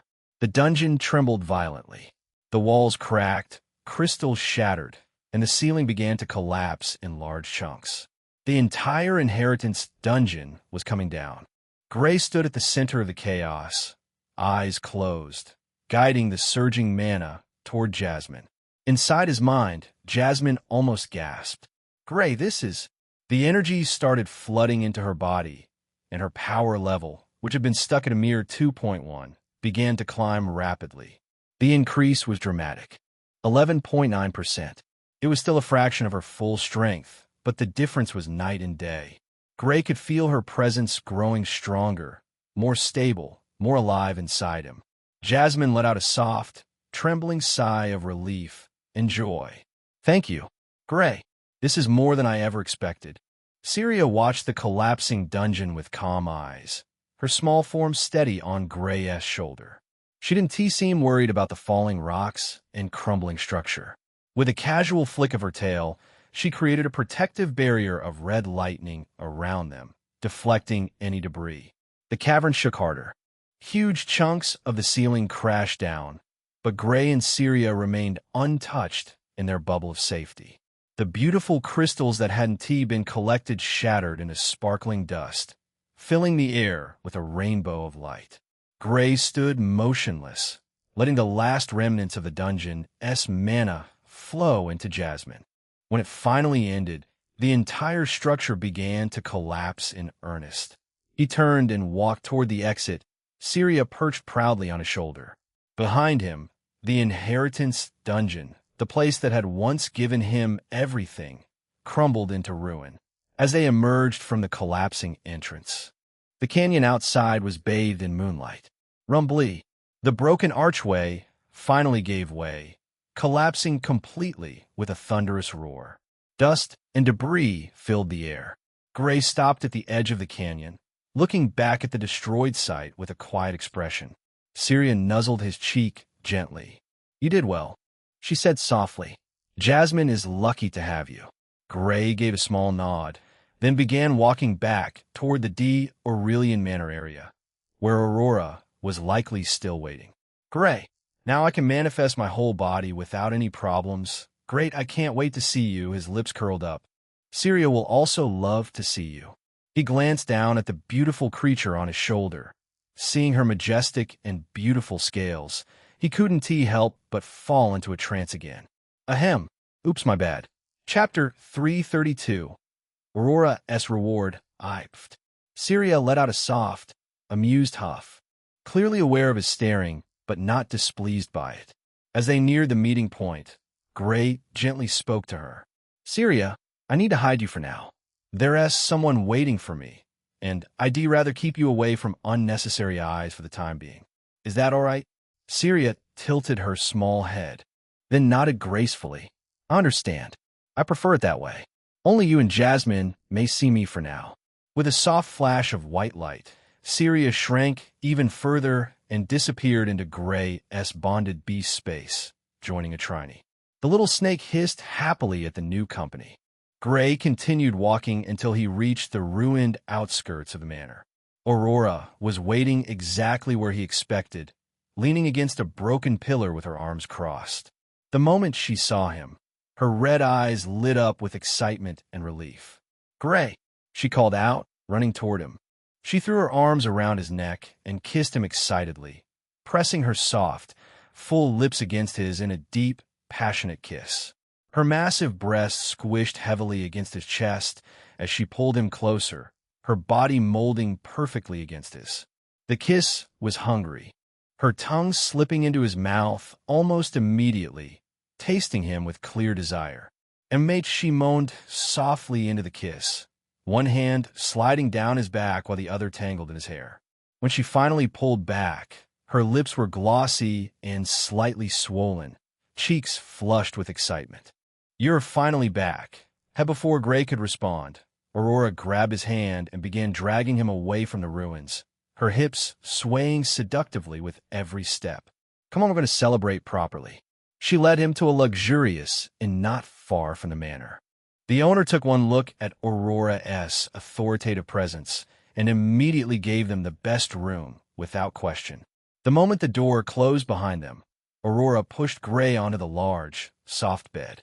He sat down on the edge as she stood before him, looking down with a seductive, predatory smile. She slowly kicked off her elegant shoes, letting them fall to the floor with a soft thud. Then she placed one knee on the bed beside his thigh, leaning forward so her massive breasts hung heavily in front of his face, barely contained by her dress. With her index finger, she lifted his chin, forcing him to look up into her glowing red eyes. Her voice dropped into a low, velvety purr. "My reward now." Aurora's finger traced down from his chin to his neck, then slowly down his chest, her nail lightly scraping against his skin through his shirt. She bit her lower lip, eyes half-lidded as she climbed fully onto the bed, sitting across his lap. Her dress rode up slightly, revealing smooth, pale skin as she leaned close. "Russell, I've been waiting for this," she whispered, leaning down to kiss his neck, sucking gently on the skin while her hand rested against his chest. "You look so sexy when you're covered in blood." She kissed him again, deeper this time, her tongue exploring his mouth as she pressed herself close against him. She pressed close against him, the warmth between them unmistakable. Gray's hands moved to her waist, then slid up to hold her as they kissed more deeply, his breath catching against hers. Aurora sighed softly into his mouth, arching her back, pulling him closer.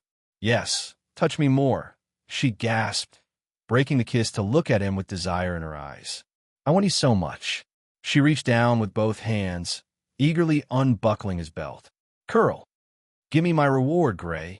I've been such a good girl for you tonight." "Look at you," she purred, wrapping her soft, warm fingers around him. She touched him slowly at first, from the base to the top. Her thumb brushed gently against him. Gray let out a low breath, his hands moving up to her shoulders. He held her softly, and Aurora leaned in closer. Arching her back, he leaned forward, and she tilted her head back, her mouth falling open. Her back arched gracefully. She leaned closer to him, her expression warm and encouraging. "Yes, just like that. Keep going," she said softly. Her hand moved quickly in a rhythmic motion, her fingers gliding smoothly with each repetition. The soft, repetitive sounds filled the room as she continued her steady pace. Gray gently kissed her, his hand resting softly against her as Aurora shifted closer to him. She pressed close against his thigh, her breath quickening. Her touch grew more eager, faster, her fingers squeezing him firmly. "Gray, that feels so good. I love when you hold me like that," she whispered, her head still arched back with strands of hair falling messily over her shoulders. Gray pressed close against her, the closeness making her shiver. He released her nipple and moved to the side of her breast, holding on tight enough to leave a dark mark. His other hand teased her sensitive nipple between his fingers, tugging gently. Aurora's touch became more eager as she leaned closer to him, the moment growing more intense. "Ha, ha, you're trembling so much. I can feel that," she said softly, looking down at him with hazy eyes. She shifted her weight as she leaned closer. "MHM." He pressed a gentle kiss to her marked skin, giving her a warm, reassuring smile. He held her close, stroking her back softly and murmuring her name. "Ugh, G. Gray." Aurora let out a soft, contented sound, her body trembling as tension built. She kept moving rhythmically, her soft hands working steadily, occasionally squeezing gently or exploring with her thumb. Sweat dripped down his skin, coating her hand and making the wet sounds even more intense. "Gray, your mouth is driving me crazy," she gasped, pressing herself closer against his thigh, leaving a damp mark on his pants. Gray responded by leaning in even more, pulling her nipple taut before releasing it with another wet pop. He buried his face between her massive breasts, kissing and licking the soft valley while his hands squeezed them from the sides, pushing them together around his face. Aurora let out a long, shaky moan, her head falling back again as she touched him faster, her hand a blur on him. "MMPH, yes. Worship them.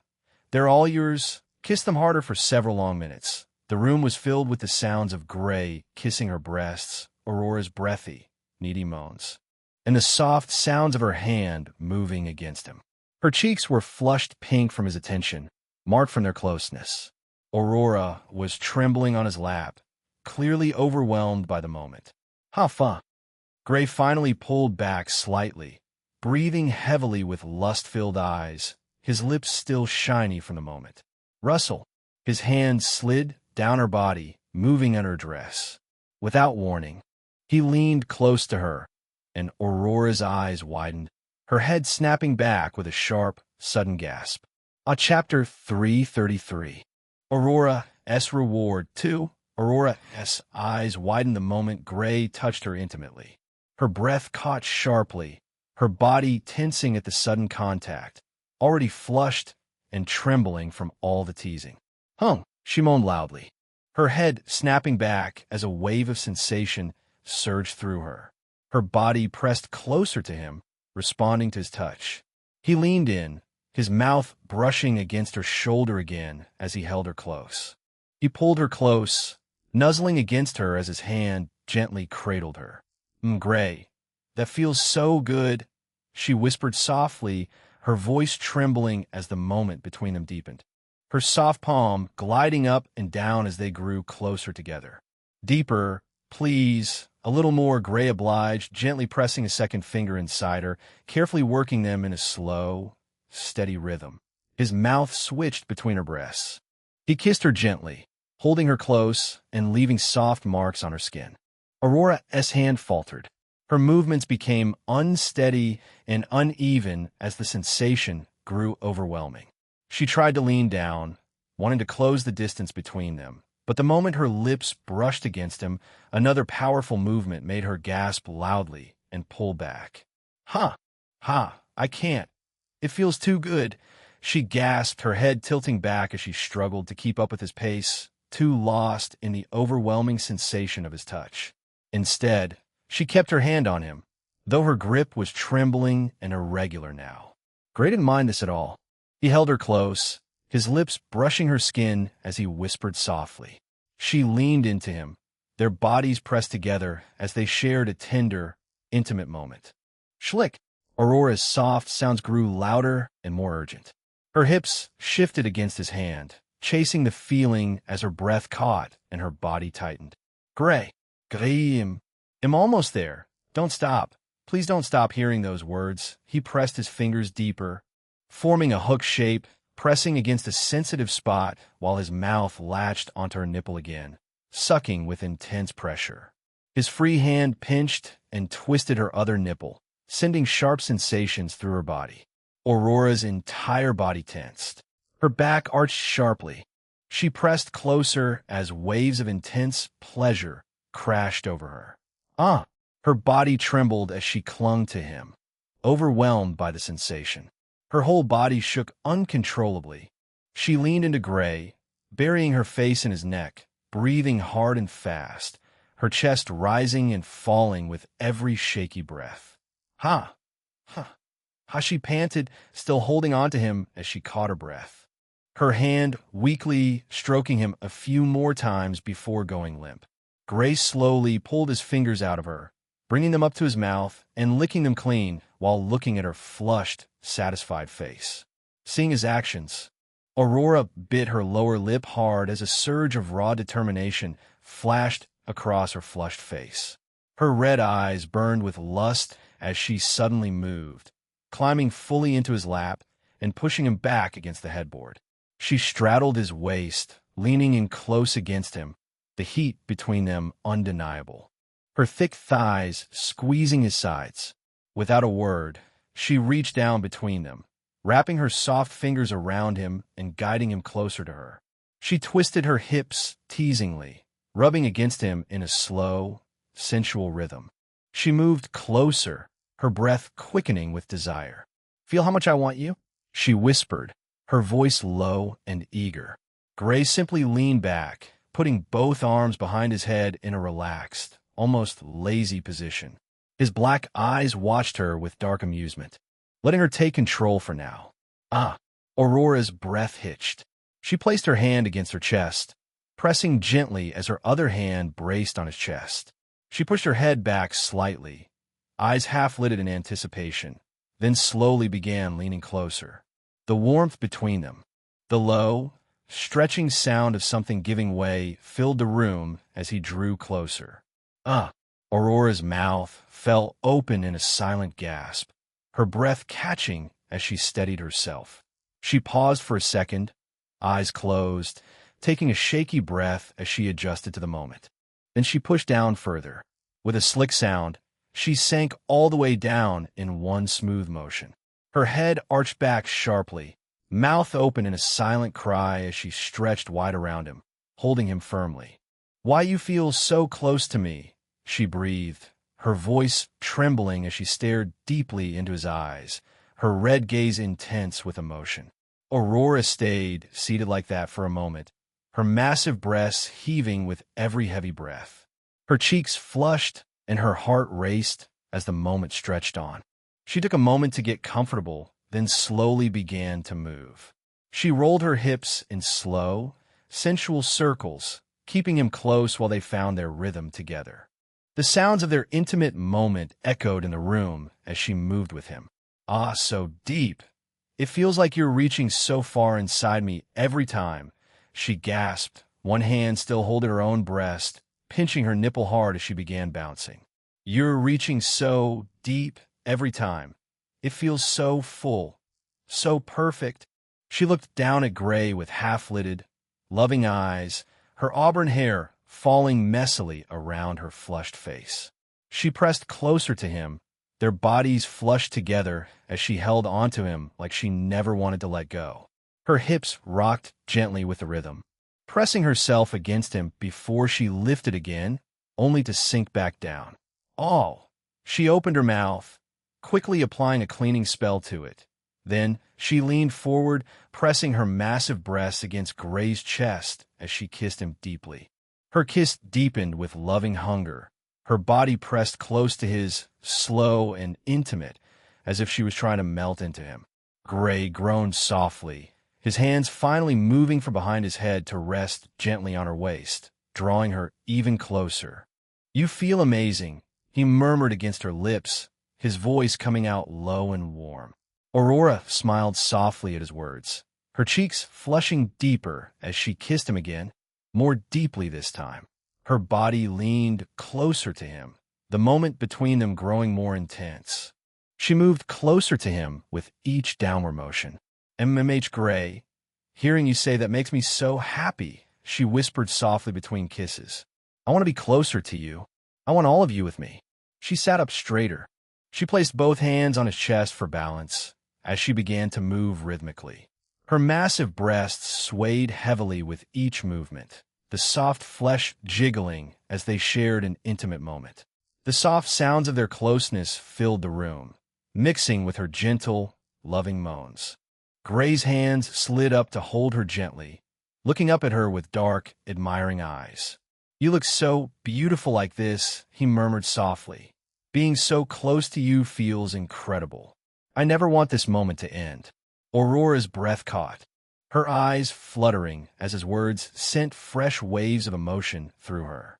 She leaned down again, pressing close to him as they moved together more intensely, their rhythm steady and determined. "Yes, keep talking to me like that," she murmured, her voice soft and earnest. "Tell me how I feel. Tell me I'm yours." Gray pulled her close and kissed her deeply, his hand tangling in her hair as he whispered against her lips. "You're mine," he murmured, his voice low and full of desire as he held her against him. "You feel perfect. You're all mine. Aurora, like you were made for me." Aurora whimpered softly, her movements growing more eager, yet still filled with affection. She kissed the top of his head, then his forehead, then his lips again, holding him close with deep, loving strokes. "I am yours," she whispered against his mouth, her voice trembling with emotion and affection. "Only yours, my husband, my everything." She held him close, her body moving with his in a tender rhythm. Chapter 334. Aurora's Reward 3. They moved together slowly, savoring the feeling of being completely held by him, her massive breasts pressing heavily against his chest as she kissed him deeply. The sound of their bodies moving together filled the room, mixing with the sounds of their passionate rhythm. M-H-M-H-M, Aurora responded softly against his lips, her rhythm steady as she moved closer to him, pressing their bodies together fully. Damn, Gray groaned, his hands gripping her hips, helping guide her movements as he rose up to meet her. You feel amazing. The way you move with me is perfect. He exhaled a sharp breath. Aurora responded to his words with a soft sound, her body tightening around him as she drew closer. Ah, Gray, hearing you say that makes me so happy, she gasped, bouncing faster now as she moved with increasing energy. She leaned back slightly. She leaned forward, gripping him tightly as she moved with increasing intensity, her head tilting back with a blissful expression. Yes, more. I want to feel all of you. Gray reached up to hold her close, his arms wrapped firmly around her as they moved together with more force, rolling them gently between his fingers while watching her face light up with joy. You're so beautiful like this, he murmured, holding her close. You feel so perfect in my arms. Aurora's laughter grew warmer, brighter, more carefree. She moved against him faster, her breathing quickening as the sound of their bodies meeting filled the room. Im close again, she cried out, holding him tighter. Gray, stay with me, please. I want to feel us finish together. She held on to him desperately now, her massive breasts bouncing heavily as she pushed herself forward with each powerful movement. Gray met her movements with strong upward thrusts, burying himself as deep as possible each time. Plap, plap, plap, plap. Aurora's head fell back, her mouth open in a silent scream as an overwhelming wave of pleasure crashed over her. Ah! Her whole body trembled intensely, muscles tightening in short pulses as a wave of overwhelming sensation rushed through her. Her back arched, and she shook uncontrollably from the intensity. Fug! Han! G. Gray. She leaned forward, burying her face in his neck, breathing heavily as she held on to him, still pressed close against him. Gray held her close, one hand on her back, the other resting gently on her hip as he stayed with her through the wave of emotion. Huh, Gray. On. Aurora was panting heavily, her body trembling in his arms as she slowly came down from her high. But she didn't stop and kept holding him close, a little slower now, but still tender and loving, kissing his neck and whispering sweet words between breaths. More. I want more of you, she breathed, her voice hoarse but filled with affection. I want to be close to you, Gray. Please stay with me. Gray groaned at her words, his hands gripping her hips tighter as he held her closer, moving with more feeling. Plap. The wet sounds grew louder again as he moved against her from below, pressing close and deep into her still sensitive body. You feel so good, he growled against her ear. So tight even after reaching that peak twice. You're going to push me over the edge soon. Aurora moaned loudly at his words, her hips moving faster again, slamming down to meet his thrusts. Yes, don't stop. I want it all. She moved with renewed energy, her massive breasts bouncing wildly as she leaned forward to kiss him again, tongue sliding into his mouth desperately. Gray's hands roamed her body, holding her close, touching her gently, then moving up to pinch and tug her nipples while he moved against her with deep, powerful strokes. The pleasure built rapidly for both of them. Aurora's third climax hit her without warning. She cried out into his mouth, her body tightening around him as she came hard again. MMPH. Again. Her body shook violently in his arms, trembling intensely as they held each other close. The sensation finally pushed Gray over the edge. With a low, deep groan, he gripped her hips tightly and pulled her close one final time. He released everything he had been holding back, completely surrendering to the moment. Aurora cried out in intense emotion as they held each other close. Her body trembled and only stopped a few seconds later. Hag! Fuug! Both of them breathed heavily, their sweat practically melting against each other. Aurora had collapsed against his chest, breathing hard, her body trembling with aftershocks, while Gray had his arms wrapped around her, breathing softly into her neck. Phew! Her warm breathing also pressed against his neck, while her massive breasts were softly squished against his chest, rising and falling with each breath. She nuzzled closer, kissing his collarbone gently, her voice soft and full of emotion. "I'm so glad," she whispered, her fingers tracing lazy circles on his chest. "I'm so glad you finally accepted me, Gray. I've waited for this for so long. To be yours completely. To be this close to you. To hold you after it still feels like a dream." She lifted her head slightly, her red eyes glistening with genuine happiness as she looked at him. "You're my everything now. My husband, my love. He'll follow you anywhere. He'll help you with anything. Just stay with me like this." "Russell." Gray's hand stroked her back gently, but before he could reply, Jasmine's voice rang clearly in his mind. "Gray, you can finally draw upon Aurora's essence." At those words, a hint of delight appeared in Gray's eyes. Then he closed them slowly, concentrating inside of his body. Whoosh! Slowly, the stored primordial energy from Aurora began flowing into him. That pure, warm, incredibly potent force that flooded his dantian and meridians like liquid sunlight, almost threatening to pierce through him. His aura immediately began to fluctuate wildly.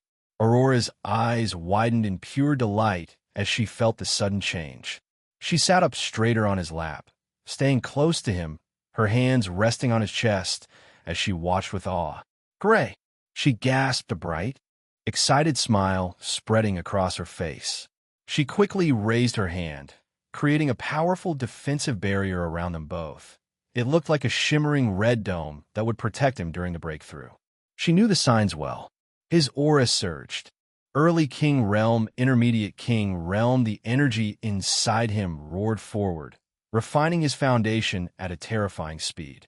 Aurora's mouth fell open slightly in shock, but her eyes sparkled with pride and excitement. Intermediate King Realm, Late King Realm, Gray's body glowed faintly with golden red light. His muscles tightened, his meridians expanded, and his soul grew stronger. Aurora bit her lip, barely able to contain her joy as she watched her beloved grow stronger right beneath her.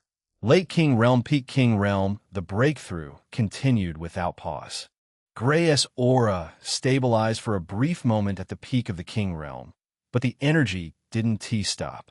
It kept pushing, relentless and overwhelming, causing Aurora's eyes widened even further, her hands trembling slightly on his chest. Boom! Peak King Realm, Early Saint Realm, a powerful shockwave of mana erupted from Gray's body, making the barrier around them ripple violently. "Oh my!" Aurora gasped audibly, her red eyes filled with pure awe and excitement. "He really is a terrifying monster," she whispered, her voice filled with admiration and a deep, unshakable sense of pride. "My boyfriend, my husband, is this terrifying?" She leaned down and kissed his forehead tenderly, staying close as she watched the final stabilization. Gray's aura settled at the Early Saint Realm, incredibly stable, as if he had been at this stage for months and not just a few seconds. There were even faint signs that he could push further soon, but he held back in purpose, strengthening his foundation instead of rushing the next breakthrough. "Huh!" Gray finally opened his eyes, exhaling slowly. He clenched his fists, feeling the immense, new power flowing through his body. He had gained a much deeper understanding of the sword intent of revenge during the absorption, which helped him solidify his new realm perfectly. "Gray, what was that?" Aurora exclaimed excitedly, throwing herself into his arms the moment the barrier faded. Her massive breast squished heavily against his chest as she hugged him tightly, kissing his neck, his jaw, and then his lips with pure joy and affection. "You broke through so much. From King Realm straight into Saint Realm. I knew you were special, but this is insane." She kissed him again, deeper this time, her hands roaming over his body as if she couldn't get enough of him. "I'm so proud of you, my amazing husband." Gray didn't explain anything, but wrapped his arms around her, holding her close as she celebrated, his lips curling up into a satisfied smile. Chapter 335. Seeing Jasmine once again. One May.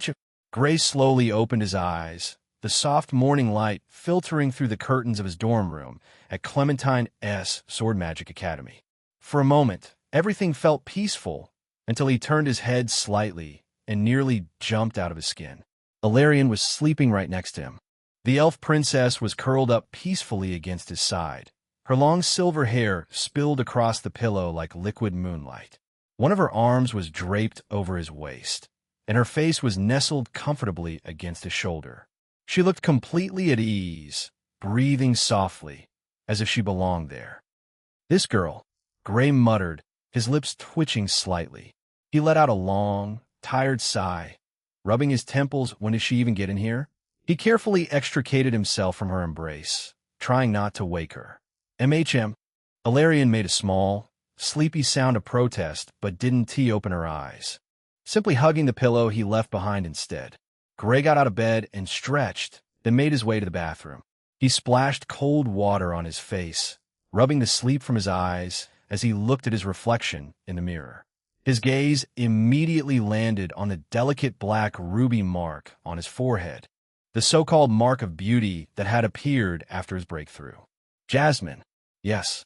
Her voice came softly in his mind. From the moment he had created a meeting with Sanguina, her sister, Jasmine's voice had softened considerably. "When are you going to reveal yourself to me?" Gray asked curiously, continuing to wash his face. He splashed water again, rubbing under his eyes lightly. "Splash, splash, whenever you want," Jasmine replied after a second of thought. "However, you need to be alone. No one will be able to see me, but I just want it to be that way, so you don't get seen as a weirdo talking to thin air." Gray paused, water dripping from his face, and raised an eyebrow. "Sure." He wiped his face with a towel, then returned to the room. Ilarion was still sleeping soundly. He opened his wardrobe and picked out some casual clothes, changing quietly while his mind wandered. It had been exactly 2 weeks since he had killed his father. As promised, he had started living at his elder sister Alina's house during the weekends. The massive estate felt strangely comfortable now. Alina had prepared an entire wing just for him, and she doted on him shamelessly whenever he was there.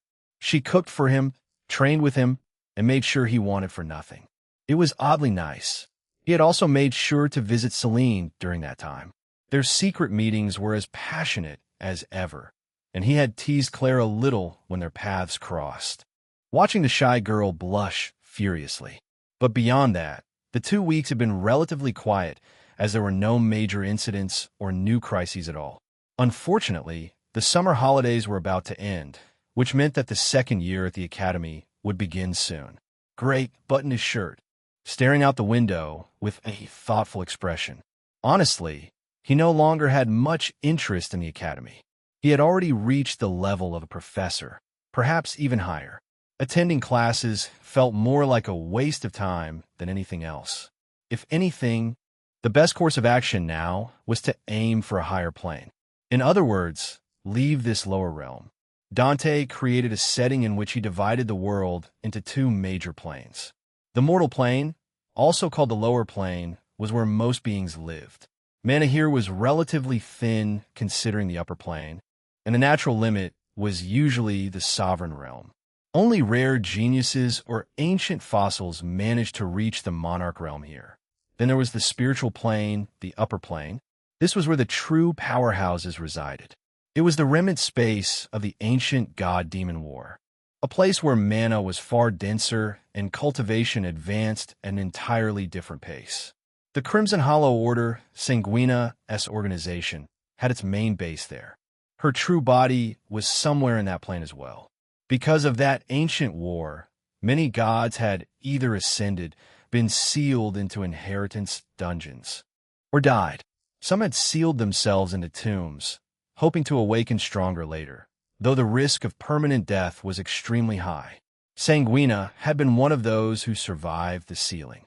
Gray finished dressing and sat on the edge of the bed, staring at the ceiling. Perhaps I really need to go higher, he thought. Staying here won't help me anymore. Ilarion stirred beside him, slowly waking up. She blinked sleepily, then smiled softly when she saw him. Good morning, she murmured, reaching out to grab his hand. Gray sighed again, but there was no real annoyance in it. He gave her hand a light squeeze before gently pulling away. Morning, princess. I'm going to do something important, he said calmly. Don't disturb me for a while. Ilarion nodded sleepily, still smiling that soft, affectionate smile as she curled back into the blankets. I understand. I'll wait for you. Gray left the room quietly, heading to one of the unused guest rooms in the dorm. He closed the door behind him and raised a powerful barrier, one that blocked all sound and prevented anyone from entering. Only then did he exhale and speak. Come out, Jasmine. At his words, a swirling red mist began to leak from his body. It gathered in front of him, twisting and condensing with graceful elegance until it fully materialized into a breathtaking figure. After years, Jasmine stood before him once again, and just like before, she was the absolute embodiment of divine beauty. Her long, flowing silver-white hair cascaded down her back like liquid moonlight, reaching past her waist in silky, perfectly straight strands that shimmered with an ethereal glow. A few loose locks framed her face, accentuating her delicate yet sharp features. Her eyes were a gorgeous, vivid red, both deep and captivating, filled with warmth and quiet power as she looked at him. Her skin was flawless porcelain, glowing with an inner divine light that made her look almost otherworldly. She possessed an impossibly perfect hourglass figure, massive, full breasts that strained elegantly against the fabric of her dress, a narrow, toned waist, and wide, shapely hips that gave her an alluring, fertile silhouette. Her legs were long, slender, and graceful, with smooth, pale skin that seemed to shimmer faintly. She wore a form-fitting black dress that hugged every curve of her body like a second skin. The dress had a deep, plunging neckline that revealed a generous amount of her cleavage, while intricate lace patterns adorned the chest and sides, adding a touch of seductive elegance. Long, flowing sleeves draped down her arms, and the dress featured high slits on both sides that exposed her long legs with every subtle movement. The fabric clung to her body, emphasizing her full breasts, slim waist, and the graceful curve of her hips, while still maintaining an air of regal divinity.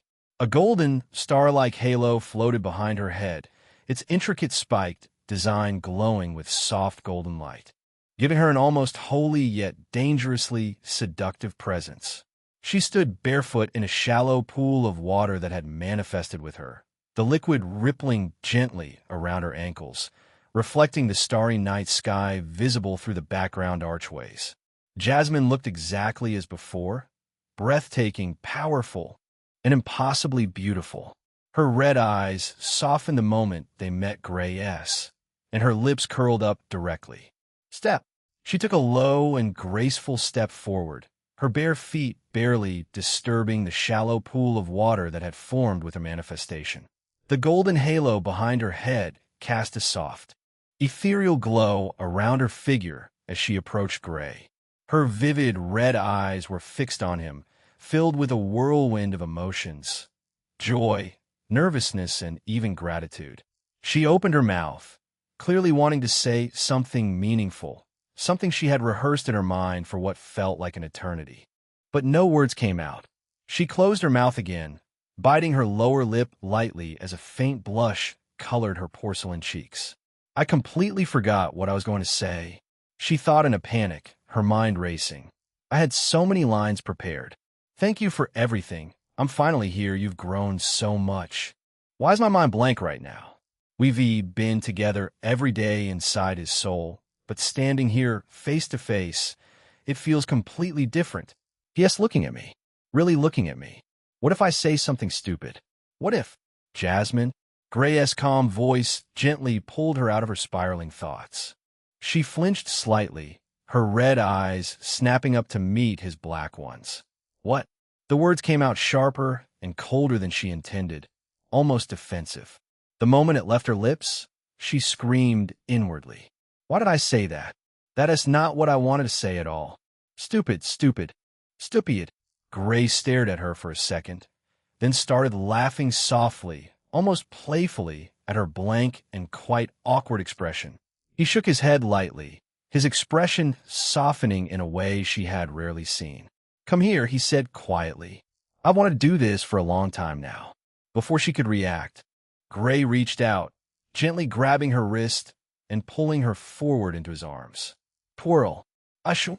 Jasmine's breath hitched as her body pressed against his. Her face flushed a deeper shade of red, and for a split second, her entire form twitched in surprise. Then, she went completely still. She slowly rested her chin on his shoulder, her arms hesitantly wrapping around his back. Her silver-white hair spilled over his shoulder like silk as she closed her eyes, breathing in his scent. Me too. Chapter 336. Seeing Jasmine once again. 2. They stayed like that for quite a long moment. Gray's arms wrapped securely around Jasmine's waist, her chin resting on his shoulder, silver-white hair spilling over his back. The room was quiet, the only sound their soft breathing and the faint crackle of residual energy from her manifestation. Jasmine was the first to speak, her voice barely above a whisper. It feels strange, she murmured, slowly pulling back just enough to look at him. She raised her hand and gripped her own fist tightly in front of her chest, as if testing that she was truly solid and not just a voice inside his head. After 3 years of only existing inside your soul, being able to stand here, touch you, see you with my own eyes, it feels unreal. Her red eyes shimmered with emotion as she looked up at him. I kept imagining this moment, but now that it's here, I don't even know what to say. I've been with you every single day, yet seeing you like this in the flesh, my heart won't stop racing. Gray's hand moved up to gently cup her cheek, his thumb brushing over her smooth skin. To think that she would be this emotional? How long did she exactly stay in that inheritance dungeon? He couldn't help but ponder. A lot of people must have been challenged, but they probably weren't able to pass the last challenge and gain Syria's acknowledgement. I've waited for this too, he mumbled softly. Jasmine leaned into his touch, closing her eyes for a second before opening them again, a small, shy smile forming on her lips. Thank you for everything, for protecting me, for never giving up on me, for giving me this chance to stand beside you properly. She paused, then added with a hint of playful pride, and because of you, my authority of destruction has leveled up significantly. The demonic energy you gathered, the battles you fought, it strengthened me more than I expected. I'm much closer to my former strength now. Gray's lips curved into a faint smile as he looked at her. Good. That means you'll be able to stay like this more often. Jasmine nodded, her fingers lightly gripping the front of his shirt, as if afraid he might vanish. I still can't stay manifested for too long, but it's already so much better than before. Now, we really are connected now, in every way. Gray gently pulled her closer again, resting his forehead against hers. Don't worry about it. I'll make sure that you regain your whole power as fast as I possibly can. Jasmine's red eyes softened, a tender smile blooming on her lips as she closed them for a moment, savoring the closeness. Thank you, Gray, she whispered. She leaned in and pressed a soft, lingering kiss to his forehead, to which Gray didn't mind at all. If anything, he was a little unhappy that she didn't have her whole power, because if she did, that single kiss would probably make him break through a few realms. At that exact moment, a small flash of white light appeared beside Gray's shoulder. Syria materialized in her miniature dragon form, perching gracefully on his other shoulder. Her light blue eyes with crimson slits immediately locked onto Jasmine. The ancient dragon's small body trembled slightly with emotion as she stared at her old master. Master, Syria said softly, her majestic voice carrying a rare hint of vulnerability. She hopped down from Gray's shoulder and floated in front of Jasmine, her tiny wings fluttering. It really is you. I thought I would never see you again. Jasmine's eyes widened with joy. She reached out and gently scooped the small dragon into her arms, hugging her carefully. Syria, my precious girl, Jasmine whispered, tears glistening in her red eyes as she stroked the dragon's shimmering white scales. You've grown so beautiful. I'm sorry I left you alone for so long. Syria nuzzled into Jasmine's chest, letting out a soft, contented rumble. Umph. You took your time waking up, the dragon complained playfully, though her tail was wagging happily. I was stuck guarding this dungeon for centuries while you were napping inside a mortal. How unfair. Jasmine laughed softly at the dragoness. I know. I'm sorry. But look, I brought you a good contractor this time. Syria turned her head to glance at Gray, then huffed. Yes, acceptable.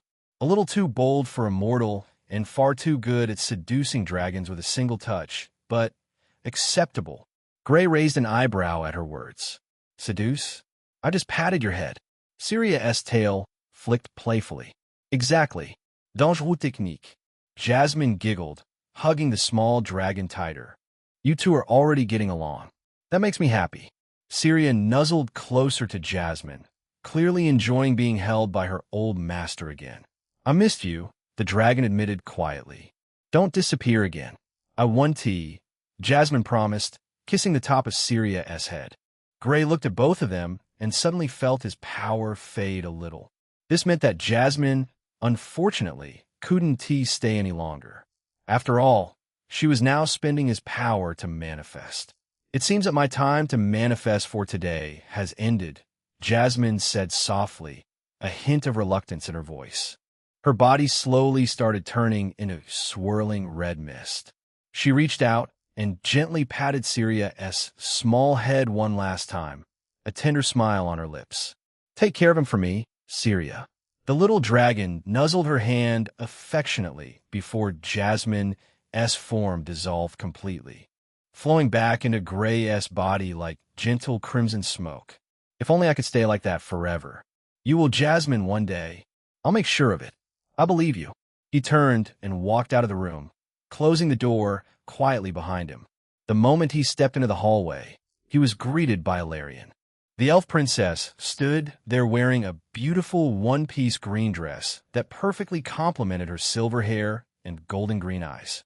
The dress was elegant and form-fitting, with delicate embroidery along the hem and sleeves, hugging her curves gracefully while still maintaining an air of noble refinement. With a gentle smile that made her look far more approachable. Now the mask was back in place. Only while waking up did she relax her expression. He thought, is that considered a morning-esque privilege? Ilarion tilted her head slightly, noticing his gaze. Is something wrong? Gray shook his head. Nothing. You look beautiful in that dress.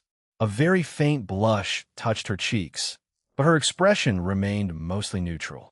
Thank you. She stepped closer, her golden green eyes studying him quietly. Will you be busy today? She asked, her voice soft but carrying a hint of hope. I have some things to take care of. I'll see you later, Gray nodded. Ilarion simply nodded in understanding, though there was a small, almost imperceptible trace of disappointment in her eyes. She didn't press him, simply stepping aside to let him pass. He left his dormitory and directly headed through the academy's corridors. After a while, he stopped in front of the headmistress's office. The grand wooden door was slightly ajar, as if she had been expecting him. Without knocking, he pushed it open and stepped inside. Aurora was already there, leaning against the edge of her large mahogany desk, arms crossed under her massive breasts, which only accentuated her alluring figure. She wore a form-fitting dark red dress that hugged her curves perfectly, the neckline plunging just enough to be distracting. The moment she saw him, her red eyes lit up with a mixture of affection and excitement. Gray, she purred, pushing off the desk and walking toward him with graceful, seductive steps. You're finally here, she reached him and immediately wrapped her arms around his neck, pulling him into a deep, passionate kiss. Her soft lips pressed firmly against his. her tongue slipping into his mouth for a brief but hungry moment before she pulled back with a satisfied smile. "I've been waiting for you," she whispered, her fingers tracing his jaw. "Ready to learn the third and fourth moves of the soul-chasing extremities?" Gray nodded, his hands resting on her waist for a moment. "Yes, let us begin." Aurora's smile turned more professional, though the affection in her eyes never fully disappeared. She stepped back, creating some space between them, and gestured for him to stand in the center of the spacious office. The furniture had already been moved aside, leaving a wide training area. Gray raised an eyebrow at this, since last time Aurora had simply led him somewhere else to train, but didn't team mind. He looked at her and realized that she was already holding her sword, so he also took out his rapier. Chapter 337 Soul-Chasing Extremities Sword Art Third Move. Today, I will teach you the third move of the soul-chasing extremities. Soul-reaving pursuit, she stated with a faint smile. It was quite obvious that she was excited to teach Gray. You have already mastered the first two, severing pursuit and soul-binding trace. The third move combines tracking, binding, and offensive intent into a single, fluid technique. It allows you to pursue a target's soul trail while simultaneously weakening or damaging their soul from a distance. She gestured for Gray to watch carefully as she assumed a relaxed starting stance, feet shoulder-width apart, sword held loosely at her side. First, let me speak a little about the theory. Soul-chasing extremities relies on soul-chasing chi, a special type of chi that resonates with the soul rather than the physical body. You must circulate this chi through your meridians while maintaining a calm, focused mind. Think of it as extending an invisible thread from your soul to the target's residual soul aura. The third move takes this thread and turns it into a blade. Aurora slowly began demonstrating the footwork. Step 1, the approach. She took a smooth, gliding step forward with her left foot, her body lowering slightly as soul-chasing chi began to flow visibly around her legs in faint golden threads. The movement was light, almost weightless, as if she were walking on air. The first step gathers momentum and aligns your soul with the target's trail. Your chi should flow downward through your dantian, then split into your legs, creating a stable anchor. Do not rush, and calmly feel the resonance inside of you.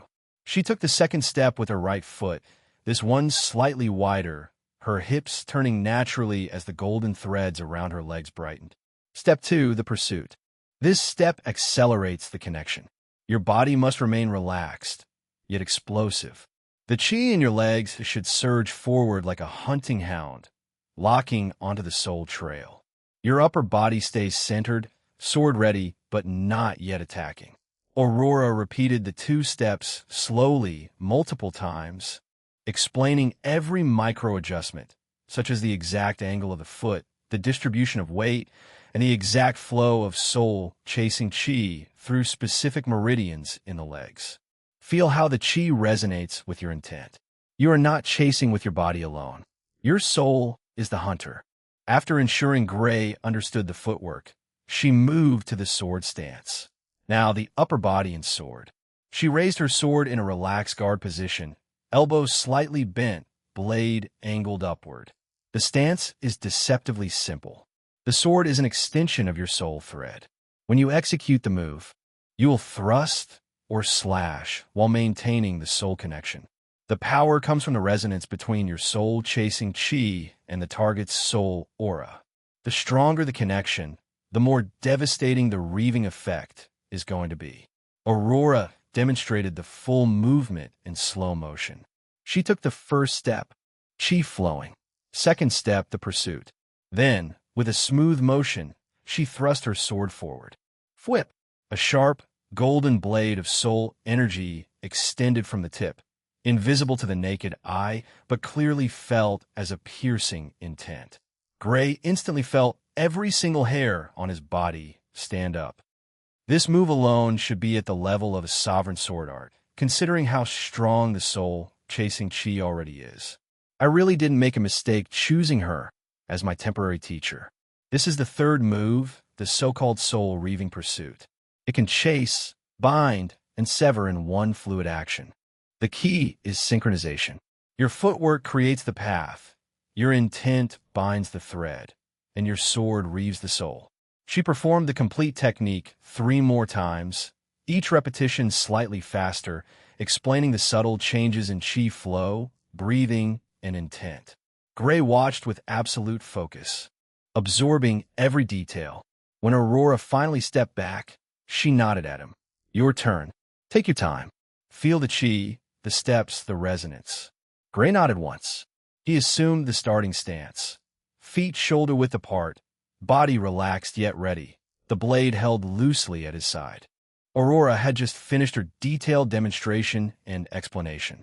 Most people would need months, even years, to digest the intricate footwork, the precise flow of soul chasing chi through specific meridians, the subtle weight distribution, and the exact moment to inject intent into the soul thread. Gray, however, was not most people. On the first step, she shifted her weight onto the left foot while lowering her center of gravity just enough to anchor the soul. The chi flows from the dantian downward in a smooth, continuous stream, splitting at the hips and traveling along the inner thighs before circulating through the calves and into the soles. Like she explained, it's not about speed, but resonance with the body and soul. The foot must land as if it's stepping onto the soul trail itself, light enough to not disturb it, but firm enough to lock on. He visualized every detail she had shown. The slight inward turn of the left knee, the way her shoulders stayed perfectly level, and the most difficult part, the micro-adjustment of her breathing at the exact moment her foot touched the ground. Now the second step, where the explosion happens. The chi that was anchored now surges forward through the right leg like a coiled spring being released. But it's not raw power, but directed intent. The soul thread extends from the tip of the sword, but the real chase comes from the legs. The body must remain centered while the lower half accelerates. The upper body is the sheath, and the legs are the arrow. Gray closed his eyes for half a second, replaying Aurora's movements in perfect clarity inside his mind. He took the essence of her technique and made it his own, refining it, stripping away unnecessary flourishes, and sharpening it into something even more efficient. When he opened his eyes, they were calm and focused. He moved. First step, swish. His left foot slid forward smoothly, almost weightlessly. Soul-chasing chi flowed perfectly through his meridians exactly as he had analyzed, downward from his dantian, splitting at the hips, circulating through his legs with flawless precision. His body lowered just enough, shoulders level, the rapier remaining perfectly still at his side. The step landed with silent authority, as if he was stepping onto an invisible soul trail only he could see. Second step. His right foot exploded forward in a controlled burst of speed. The pursuit chi surged through his right leg like lightning contained within silk. His body remained perfectly centered while the lower half accelerated. The soul thread extended from the tip of his rapier, locking onto the imaginary target with terrifying clarity. Then came the execution. Gray's upper body moved in perfect harmony with his legs, and finally, he thrusted his rapier forward in a clean yet deadly motion. Whip! A sharp, golden blade of soul energy erupted from the tip, not wild or unstable, but refined and deadly. It shot forward like a hunting spear, carrying both the binding intent of the second move and the reaving edge of the third. The golden energy sliced cleanly through the reinforced training dummy Aurora had prepared earlier, severing its artificial soul link in a single, flawless strike. Clank! The dummy collapsed instantly, the cut so clean it looked like it had been divided by an invisible blade. Gray lowered his rapier and exhaled slowly. Aurora stood frozen for a moment, her red eyes wide with genuine shock and unmistakable pride. You executed soul-reaving pursuit perfectly, she said, her voice filled with awe. On your very first try. You didn't just copy my movements. You understood the essence behind them and made it your own. She walked toward him slowly, her hips swaying with each step, until she stood directly in front of him. Her massive breasts pressed lightly against his chest as she reached up and gently traced the mark of beauty on his forehead with her fingertip. You really are a demonic genius. An ordinary person would take months or years just to stabilize the footwork. You executed the entire third move on your first try. I knew teaching you would be rewarding, but this is beyond even my expectations. Aurora leaned in closer, her massive breasts practically squishing against his chest as she hazily looked into his eyes. Shall we move on to the fourth and final move? She whispered seductively. Or, do you want to test the third move on me first? Her red eyes sparkled with both professional pride and unmistakable desire. Gray met her gaze calmly and nodded with a faint smile. Let's test it, he said calmly. I want to see how effective it is against a real opponent. Aurora's smile widened, a mix of excitement and challenge flashing across her face. She stepped back gracefully, her sword appearing in her hand once more. Very well, she purred. Then let's have a proper duel. Well, use only the first 3 moves of the soul-chasing extremities. No other techniques, just pure swordsmanship. Okay. Gray nodded in agreement. Aurora's eyes gleamed. She raised her hand and snapped her fingers. Through them, a powerful spatial distortion quickly enveloped both of them, and in a single instant, the luxurious office disappeared. They reappeared in a vast, open battlefield, a training ground hidden deep within the Academy's restricted zone. The ground was made of reinforced dark stone, etched with countless scars from past battles. Towering stone pillars stood in the distance, and the sky above was clear, allowing full freedom of movement. Aurora adjusted her realm with a casual wave of her hand, suppressing her power until she was only slightly above Gray's current level. After all, with Gray's frightening power, Aurora was pretty sure that if they were on the same level, she would probably lose and not give him enough of a challenge. That was her confidence in how strong Gray truly was. She raised her sword, assuming a relaxed starting stance, her red dress fluttering slightly in the wind. Come then, my genius, she said with a seductive smile. Show me what you've learned. Chapter 338. Sparring with Aurora, Aurora stood across from him on the ancient stone battlefield, her red dress fluttering lightly in the breeze. The vast training ground stretched around them. She held her elegant sword in a relaxed guard, her red eyes glowing with excitement and a hint of challenge. Remember, she said softly, only the first 3 moves. No other techniques. No raw power. Pure sword articolo. Gray nodded, rapier held loosely at his side. Then let us begin. The moment the words left his mouth, Aurora moved. First step, approach. Her left foot glided forward with effortless grace, soul-chasing chi flowing smoothly through her meridians.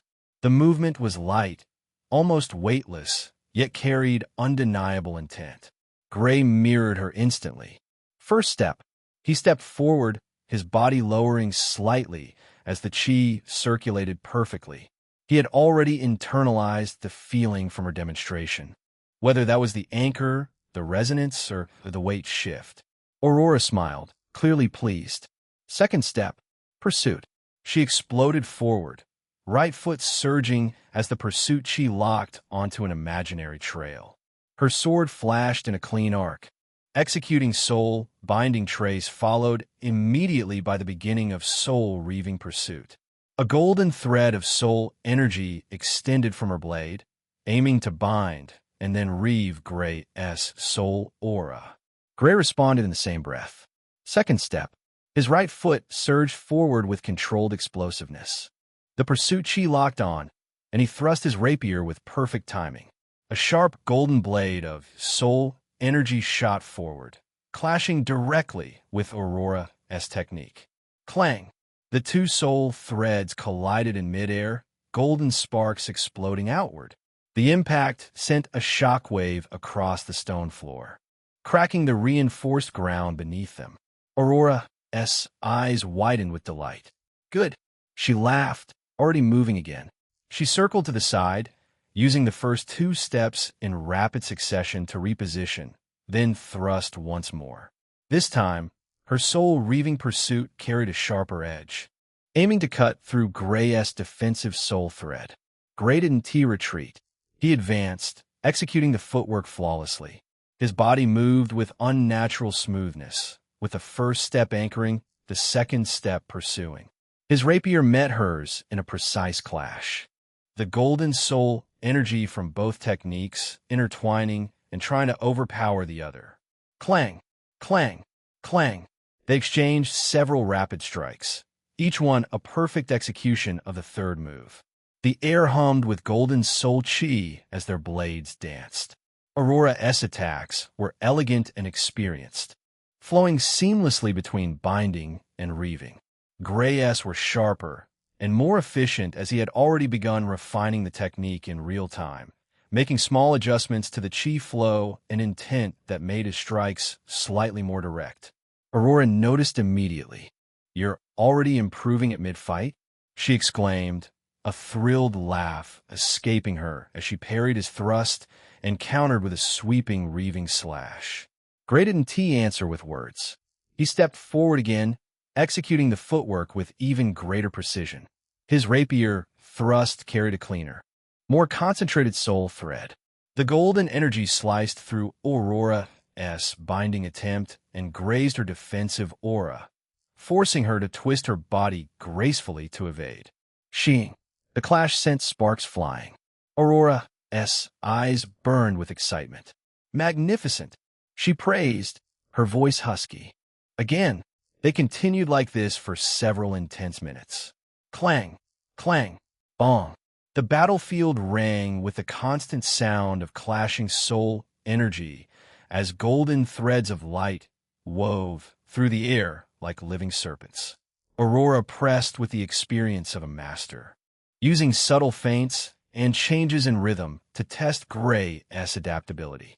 Gray responded with pure genius, analyzing her every move, refining his execution on the fly, and countering with increasingly sharp and efficient strikes. At one point, Aurora executed a beautiful combination. First, a step to close the distance.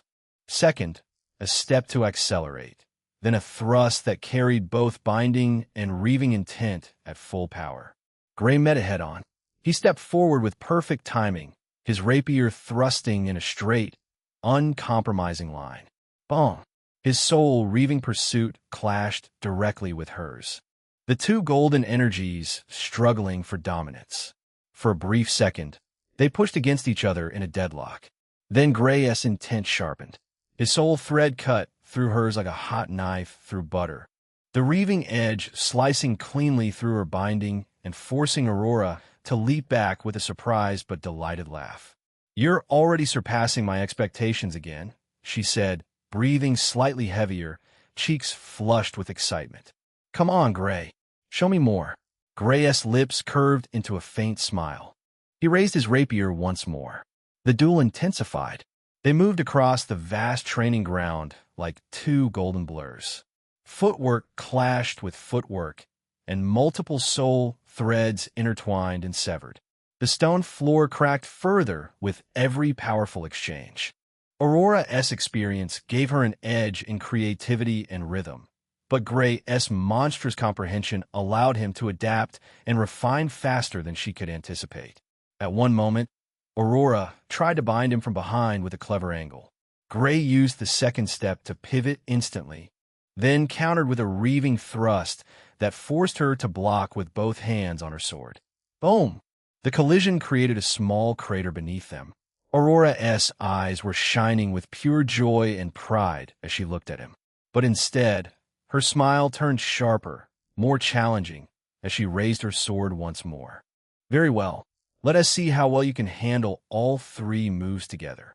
She moved first, severing pursuit.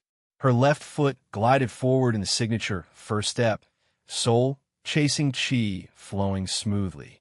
The second step exploded with pursuit intent as her sword lashed out in a clean, horizontal slash. A sharp golden arc of soul energy shot toward Gray, aiming to sever any lingering soul connection or defensive aura he might have. Gray responded instantly.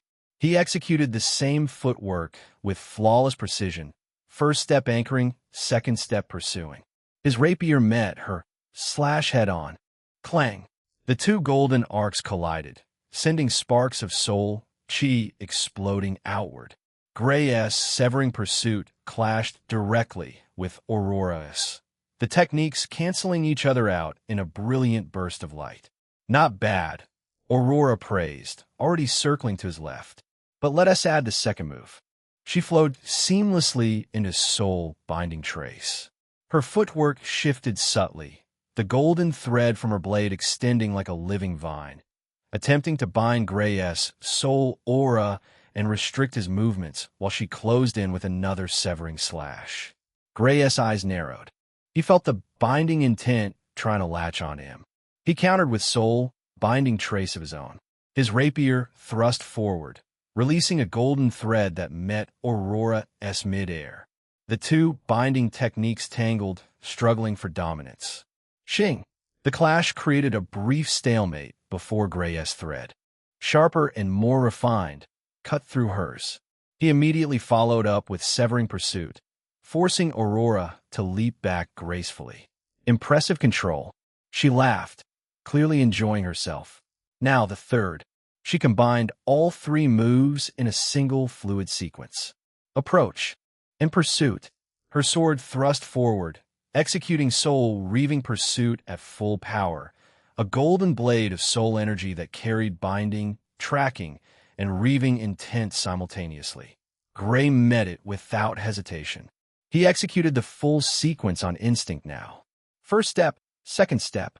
His rapier thrusts out, releasing soul-reaving pursuit. The two golden soul blades collided violently in the center of the battlefield. Boom! The impact created a small crater beneath them, golden sparks raining down like fireworks. Aurora's eyes widened with delight as Gray's technique held its ground, even pushing back slightly. You're already combining them naturally, she breathed out, clearly impressed. Somehow, Gray just kept shocking her. Most students need months to reach this level of fluidity. They continued like this for a long time. Aurora would attack with varying combinations, sometimes starting with severing pursuit to test his defense, then layering soul binding trace to restrict him, and finishing with soul reaving pursuit to deliver the real threat. Gray responded with perfect adaptability. He analyzed her rhythm, predicted the transitions, and countered with increasingly precise and efficient versions of the same moves. At one point, Aurora tried a clever feint, pretending to use soul binding trace only to switch into a powerful soul reaving pursuit mid-motion. Gray saw through it instantly. He used severing pursuit to cut the fake binding thread, then immediately chained into his own soul reaving pursuit, forcing Aurora to block with both hands on her sword. Clang! The collision sent her sliding back several meters across the stone floor, her heels leaving deep grooves. Aurora laughed breathlessly, her cheeks flushed with excitement. Phew, I think we're done for today. I'm not going to teach you the fourth move of the sword art, since it's required to be at the Sovereign Realm. Her eyes narrowed slyly as she walked towards Gray and suddenly adjusted his collar. Then she bit her lower lip, her eyes locking onto his lips before returning to his eyes. This was all done in a very tantalizing, seductive way. Now, her voice trailed off. It's time for you to reward me, no? Her lips curled up seductively. Her intention was so damn obvious that Gray couldn't even try to act oblivious. And instead, he directly picked her up in a princess carry. Kaya! Aurora shouted in delight. Chapter 339. Nearing the Inter-Academy competition. 2 weeks later, at the Clementine S. Sword Magic Academy, Phoenix class. Raining. The bell rang, signaling the start of the first class of the new semester. Gray walked into the Phoenix class classroom, the elite class reserved for female gender students. As the only male student still enrolled in it, he drew immediate attention the moment he stepped through the door. Whispers erupted across the room. Look, it's Gray. Has he always been this handsome? He looks even better than before. Did he do something to his appearance? His face. It's unreal. That mark on his forehead makes him look like some kind of divine being. He got even more attractive over the summer break. How is that even fair? The girls stared openly, some blushing, others whispering excitedly behind their hands. Gray's appearance was already extremely high, but after his recent breakthroughs and the activation of the Mark of Beauty, his charm had reached an entirely new level. He looked almost ethereal and dangerously captivating. But no one dared to approach him, because sitting in the seat right next to his usual spot was Seraph Miravent Hitonwar, the first princess of the kingdom and Gray's childhood friend. Her pure silver hair cascaded elegantly down her back, and her refined, noble aura radiated quiet authority. The moment Gray sat down, Seraph turned to him with a soft smile. "Welcome back, Gray," she said gently, her voice carrying a hint of warmth that made several nearby girls sigh in envy. Gray gave her a small nod. Seraph. The other girls in the class could only watch from afar, shooting occasional jealous glances. With the princess sitting right beside him, no one had the courage to try to claim the empty seat next to the Academy's most desired male student. At the front of the class, Professor Ellen, a beautiful woman in her early 30s with sharp features and a passionate teaching style, clapped her hands excitedly to get everyone's attention. "All right, everyone, settle down," she called out, her eyes sparkling with enthusiasm. As you all know, this year is extremely special. The Inter-Academy competition is about to begin once again, the most important event that happens every 4 years. The entire class buzzed with excitement except Gray, but well, he was only participating since he had promised Aurora. She told him that she had met a bet with Gloria and clearly didn't want to lose. Professor Ellen continued with bright energy, gesturing animatedly. This competition isn't just a simple tournament. It's a gathering of the brightest talents from all the major academies across the kingdom, and even some from neighboring nations. The top performers receive immense resources, personal guidance from sovereign realm experts, rare artifacts, and the chance to enter prestigious organizations. The ranking also determines the prestige and funding each academy receives for the next 4 years. Prestigious organization? What is this? Gray raised an eyebrow. In a novel, Dante didn't write anything about entering a prestigious organization as a reward for performing well. Just that single sentence made him a little more interested. And catching his look of interest, Professor Ellen smiled widely, her eyes sparkling with enthusiasm as she continued her explanation. Phoenix class students are naturally expected to dominate. But this year, the competition is going to be fiercer than ever. We've heard rumors that several monstrous geniuses have appeared in other academies, including Clementine's rival, Gloria Academy. She paused for dramatic effect, walking slowly across the front of the classroom while gesturing with her hands. Unfortunately, she continued, her tone turning slightly more serious. We have almost no concrete information about the specific challenges the students will be facing this time. The royal family, who normally organize and oversee the entire Inter-Academy competition, has decided to keep the format and challenges completely secret until the event begins. A wave of surprised murmurs spread through the classroom. Professor Ellen raised her hand to quiet everyone down. Yes, you heard correctly. This is a new policy. In previous years, we usually received at least some general guidelines or hints about the types of trials, whether they would focus on individual duels, team battles, survival challenges, knowledge tests, or artifact hunts. But this year, everything is being kept as a complete surprise. She crossed her arms, looking around at the students with a mix of excitement and caution. This means every academy, every participant will be going in blind. No one will have the chance to prepare specialized strategies or train for specific scenarios. The royal family wants to test true adaptability, raw talent, and the ability to think on your feet under pressure. It's going to be much more unpredictable and much more dangerous. Seraph, sitting beside Gray, frowned slightly as she processed the information. Several other girls in the class began whispering anxiously among themselves. Going in blind, that is going to be tough, especially if there are survival or maze-type challenges. Professor Ellen clapped her hands again to regain attention. Exactly why all of you need to train comprehensively. Strengthen your foundations. Improve your adaptability. Work on both solo and team coordination. The competition will reward those who can handle the unexpected. And as Phoenix class students, I expect nothing less than excellence from each and every one of you. Her gaze swept across the room once more, lingering for a brief second on Gray and Seraph before she continued with renewed energy. The competition begins next week. Until then, we will focus our classes on practical combat, soul techniques, and emergency response training. Any questions? A few hands went up, but Gray remained silent, leaning back in his chair with a calm, thoughtful expression. His mind was already turning over the new information. This could be interesting, especially since Gloria has contact with the Emperor himself, meaning that she probably can, well, persuade him to put a barrier that lowers your realm to try and get rid of me. Then, a girl with short brown hair in the front row suddenly spoke first. Professor, if the format is completely secret, how are we supposed to prepare? Should we focus more on individual strength or team coordination? Professor Ellen nodded, appreciating the question. Excellent question, Lila.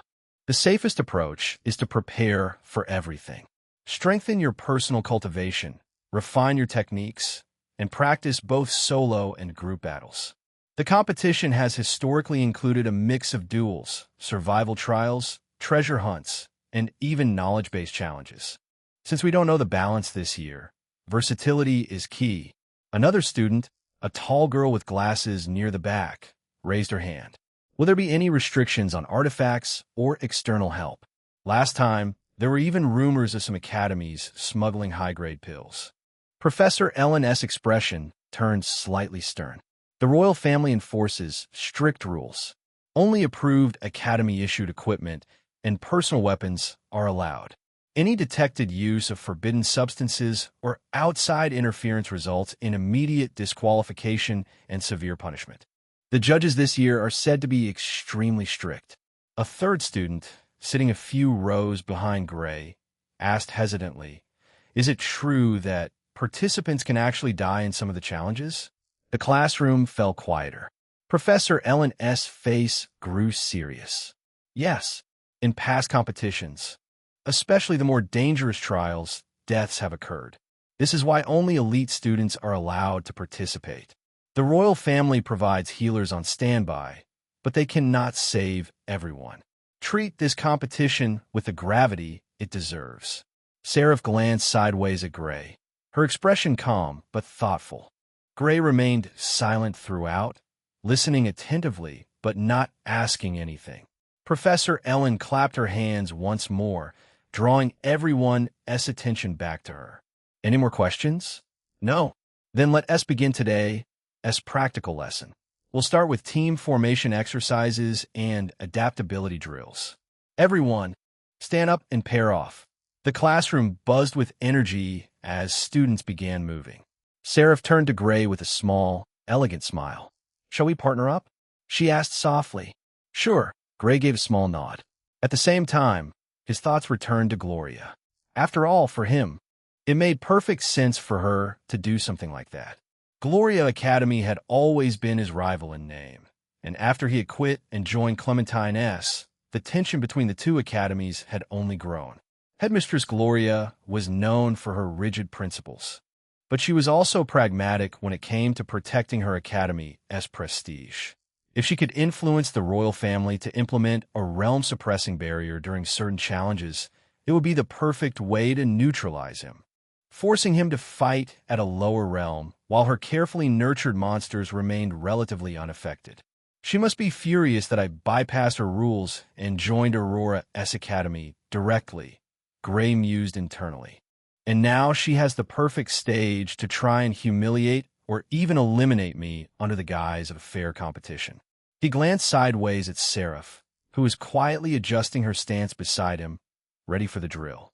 The princess had her own complicated position. As a member of the royal family, she might even have insider information about the competition as format. But he would ask her directly, at least, not yet. If they really do implement a realm limiter, it might actually work in my favor, he continued thinking. My foundation is far deeper than anyone realizes. Even if they drop me to Master Realm or below, my techniques, soul power, and equipment will still give me an overwhelming edge. Not to mention, his gaze flickered for a brief moment toward the mark of beauty on his forehead, the authority of destruction, and my connection with Jasmine and Syria. Seraph noticed his momentary silence and tilted her head slightly. Something on your mind? She asked gently. Gray shook his head lightly. Nothing important. Let us begin. Chapter 340. Marriage? After classes ended, Gray and Seraph walked together toward the Academy's grand cafeteria. The hallways were bustling with students excited about the upcoming inter-academy competition, their voices filling the air with chatter and anticipation.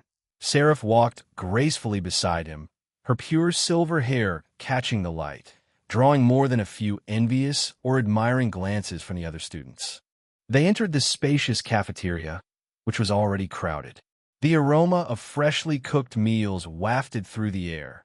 Roasted meats, fragrant stews, fresh bread, and various spirit-infused dishes that glowed faintly with manna. Gray and Seraph moved through the line, selecting their food. Gray chose a simple but hearty meal, grilled spirit beefsteak, seasoned vegetables, and a bowl of nourishing chi rice. Seraph opted for something lighter and more elegant, a delicate salad with crystal fruits, steamed fish infused with wind manna, and a small portion of honey-glazed pastries. They found a relatively quiet table near the large windows overlooking the Academy Gardens. Gray sat down first, and Seraph took the seat across from him. For a while, they ate in comfortable silence, the clinking of utensils and distant chatter forming a soft background noise. Gray was midway through cutting his steak when Seraph suddenly spoke, her voice quiet but clear. Gray, I'm getting married after the inter-academy competition. Clatter. Gray's fork slipped from his hand, falling onto the plate with a sharp metallic sound. His black eyes widened slightly in genuine surprise, and his eyebrows furrowed as he stared at her in pure confusion. Seraph looked down at her plate for a moment, her expression calm, but carrying a trace of resignation. She took a small breath before continuing. The Prince of the Elven Kingdom, Prince Lyrian Silvaris, has formally proposed to me. The engagement will be announced shortly after the competition ends. Gray remained silent for a few seconds, processing the information. He slowly picked up his fork again, but didn't resume eating.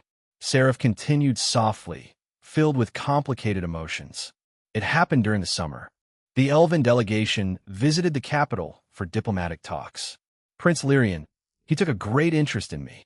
At first, I thought it was just political courtesy, but then he made his intentions clear. He wants me as his consort. My father, the Emperor, has already given his approval. She paused, poking at her salad with her fork. The political benefits are obvious. An alliance between the human empire and the Elven Kingdom would be incredibly valuable. Trade routes, shared resources, and military cooperation against demonic threats. My father believes this marriage could strengthen both nations significantly. Prince Lyrian is talented, powerful, and respected among the elves. From a strategic standpoint, it's a good match. Gray's expression remained mostly neutral, but his mind was racing. Her spirit eyes, he thought immediately. That's why. The elves must have sensed her unique ability. The power to see and contract spirits as a human. It's an extremely rare talent, even among high elves, so they want her bloodline. Seraph seemed to sense his thoughts. She looked up at him with a small, sad smile. You already figured out, didn't you? Yes, it's because of my spirit eyes. The elves discovered my ability during the visit. They were very interested. Prince Lyrian himself said he wanted a wife who could help elevate the Elven Kingdom's spiritual arts. My father accepted because it aligns with his vision for the Empire. He said it was my duty as the first princess. She let out a soft, bitter laugh.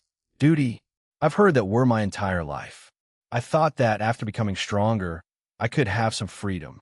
But it seems even my power has become a tool for politics. Seraph looked directly at Gray. her silver hair framing her face as her icy blue eyes, inherited from her mother's side, met his black ones. I don't love him, Gray. I barely know him. But I don't have much of a choice. Refusing would strain relations between our kingdoms. My father made it very clear that this marriage is important for the Empire's future. She reached across the table and gently placed her hand over his. I wanted you to know first, before the news spreads. You've always been important to me, even when we were children, even after everything that happened with your exile. I never forgot you. Gray remained silent for a long moment. A political marriage. The elves want her spirit eyes, and the Emperor is using his daughter as a bargaining chip. It was all too familiar, the same calculations that had led to his own exile. In the end, it all led to a single root cause, the royal family. Should I destroy the royal family already? Gray suddenly thought. In the past, he was already thinking of doing so since he still had some grudges toward the royal family itself.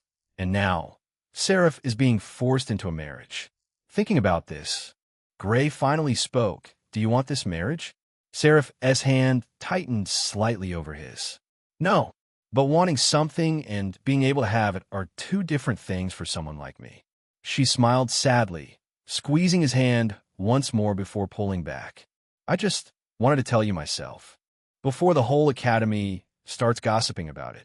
Gray looked at her for a moment, then said calmly, I have an idea. Seraph tilted her head to the right in confusion, her golden hair shifting elegantly with the motion. Gray, there's nothing that could potentially break the engagement, she sighed, a hint of depression in her voice. The Emperor has already given his word. The elves won't back down easily. There is one thing, though, Gray added calmly. Seraph looked at him expectantly. Elves really mind about their partner being pure. Sometimes, no matter what conditions, they wouldn't accept a marriage if their partner weren't. Upon hearing those words, an expression of realization appeared on Seraph's face. Then, slowly, her cheeks flushed a deep shade of red. Does that mean you want to elope with me? She asked, her voice barely above a whisper, eyes wide with surprise and a trace of shy hope. Gray went blank for a second. He stared at her, processing the misunderstanding. Then, with a faint sigh, he explained, No, I meant using a spell. There are ways to temporarily make someone appear not pure. A high-level illusion or aura manipulation. The elves have sharp senses, but they can't see through everything if done correctly. Seraph's face flushed even more, turning a bright crimson that reached all the way to her ears. She looked down at her plate, clearly embarrassed by her own assumption. Oh, I see, she murmured shyly. I misunderstood. Sanguina. Told you he is definitely someone who in the future will have at least 10 wives. Jasmine. Looking at her expression, Gray couldn't help but want to tease her. The usually composed and elegant princess was blushing like a normal girl. It was quite cute. He leaned forward slightly, resting his chin on his hand as he looked at her with a faint, playful smile. You know, I didn't mind the misunderstanding, he said casually, his voice low enough that only she could hear. Elope with you? If that is what you really wanted, I wouldn't refuse. Seraph's head snapped up, her golden hair swaying as her eyes widened in shock. The blush on her face deepened to an almost impossible shade of red. Gee, Gray, she squeaked, voice cracking slightly in embarrassment. Gray's smile widened just a fraction, his black eyes glinting with mischief. I mean it, he continued, tone smooth and teasing. Running away together, leaving the Empire and the elves behind. Just the two of us. Sounds peaceful, doesn't it? No political marriages or duties at all. You could even wear a simple white dress instead of all those heavy royal gowns. Seraph covered her face with both hands, peeking at him through her fingers. Completely flustered. Why you re-teasing me, right? She mumbled in a muffled voice. This isn't funny, Gray. Oh, I wasn't joking, though, Gray replied lightly, tilting his head. If you really don't want to marry that elf prince, I could always steal you away. I'm quite good at disappearing when I want to. We could go somewhere far, maybe even to another continent. Just you and me. I do take responsibility, of course. Seraph's ears turned redder than her face. She lowered her hands slightly, revealing a mix of embarrassment and shy hope in her eyes. You really would do that? She whispered, almost afraid to believe it. Gray leaned back in his chair, his smile turning into a faint smirk. Who knows? Maybe I would. You're my childhood friend, after all, and you're quite beautiful. It wouldn't be the worst decision I've ever made. Sanguina. See? He is already collecting more wives. 10 might be an underestimate. Jasmine, shut up. Gray, stop teasing her so much. She is going to explode. Okay. Seraph looked like she was about to short-circuit. She stared at him with wide eyes, mouth opening and closing without making a sound, her usual elegant composure completely shattered. Gray, you can't just say things like that so casually, she finally managed, voice barely audible as she hid her face behind her hands again. Gray chuckled softly, the sound rare and warm. I'm just saying, the offer is on the table. If you ever change your mind about enduring that political marriage, tell me. I'll handle the rest. Seraph peeked at him through her fingers, her blush refusing to fade. You're mean, she muttered, though there was no real anger in her voice, only a shy affection. Gray simply smiled and returned to his meal as if he hadn't just thrown her heart into chaos. Chapter 341. A casual date, Seraph stayed silent for a long moment, her face still burning with embarrassment.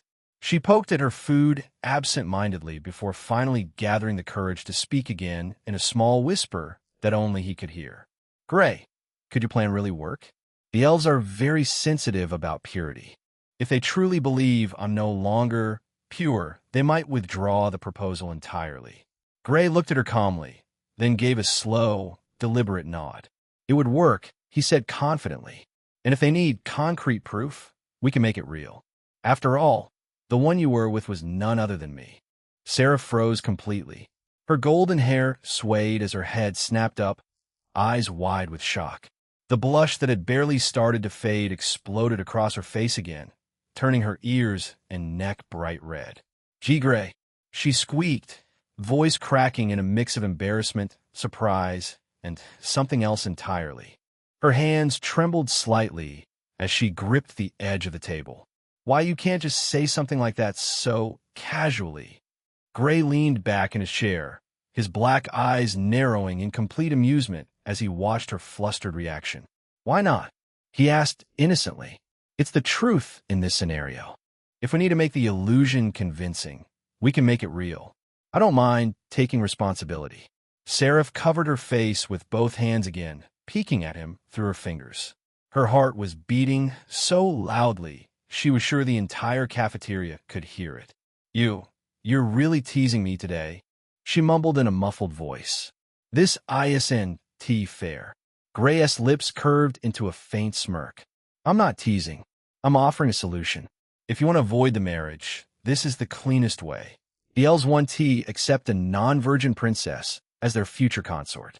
They're extremely strict about bloodline purity. One well-placed rumor, or a real event, and the engagement collapses without diplomatic fallout. Seraph slowly lowered her hands, still blushing furiously as she stared at him. And you would really do that with me? She whispered with a shaky voice. Just to help me escape the marriage? Gray met her gaze steadily, his expression calm, but carrying a hint of something deeper. If that is what you want, he replied simply.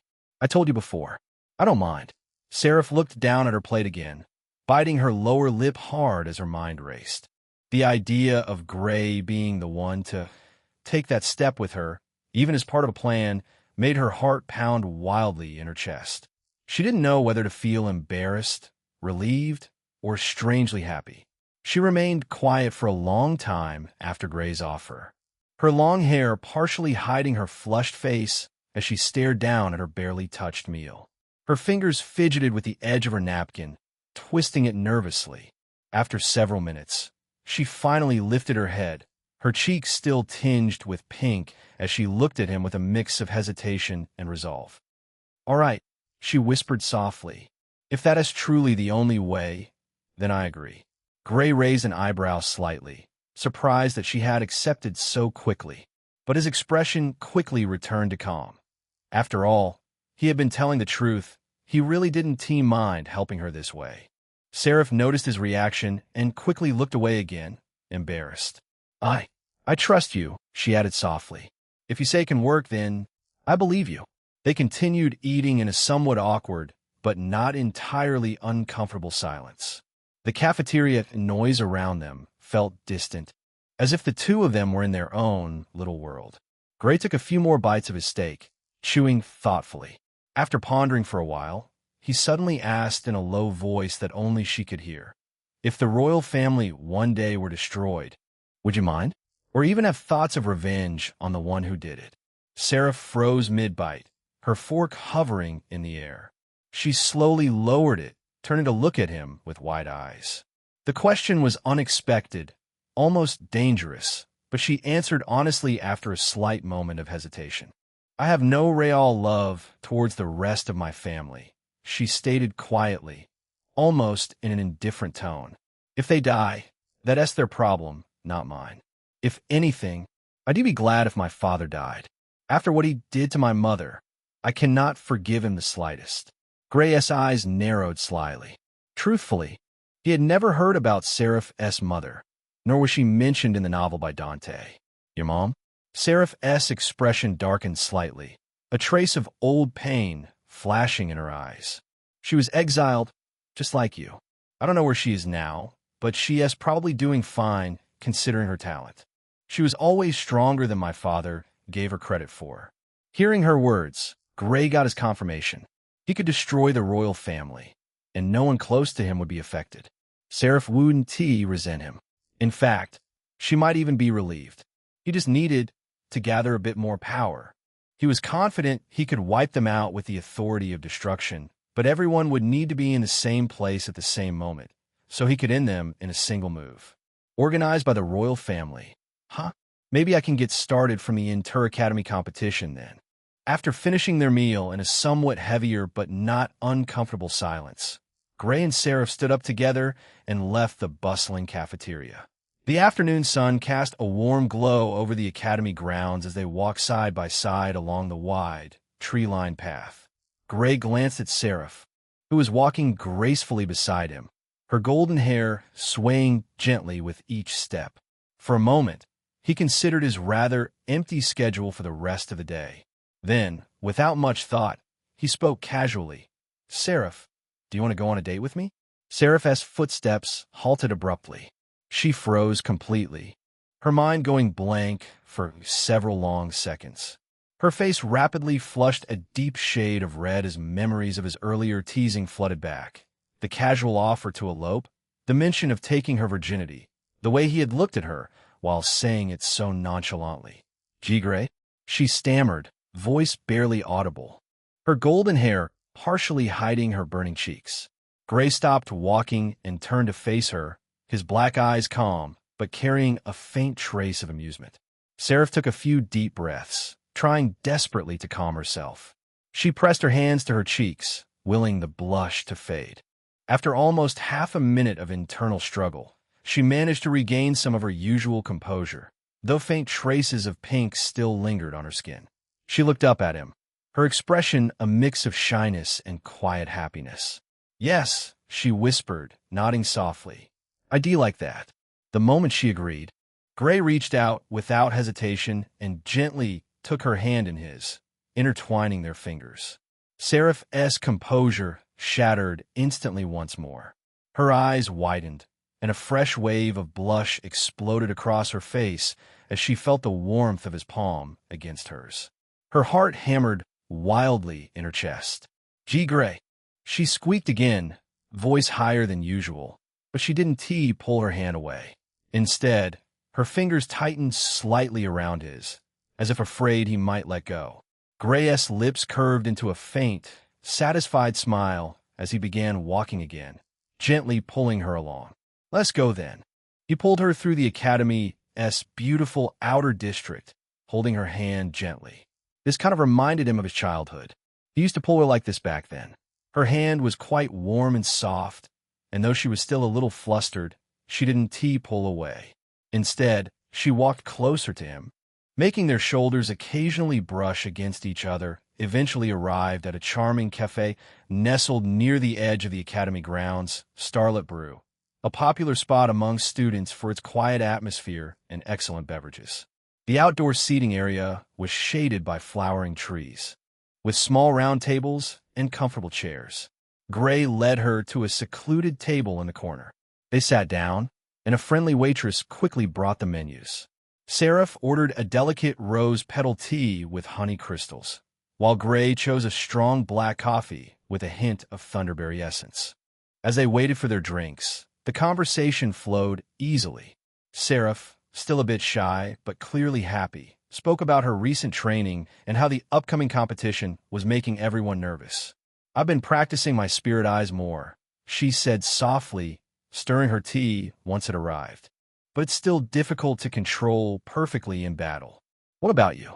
You seem even stronger than before the break." Gray took a sip of his coffee, the rich, slightly electric flavor spreading across his tongue.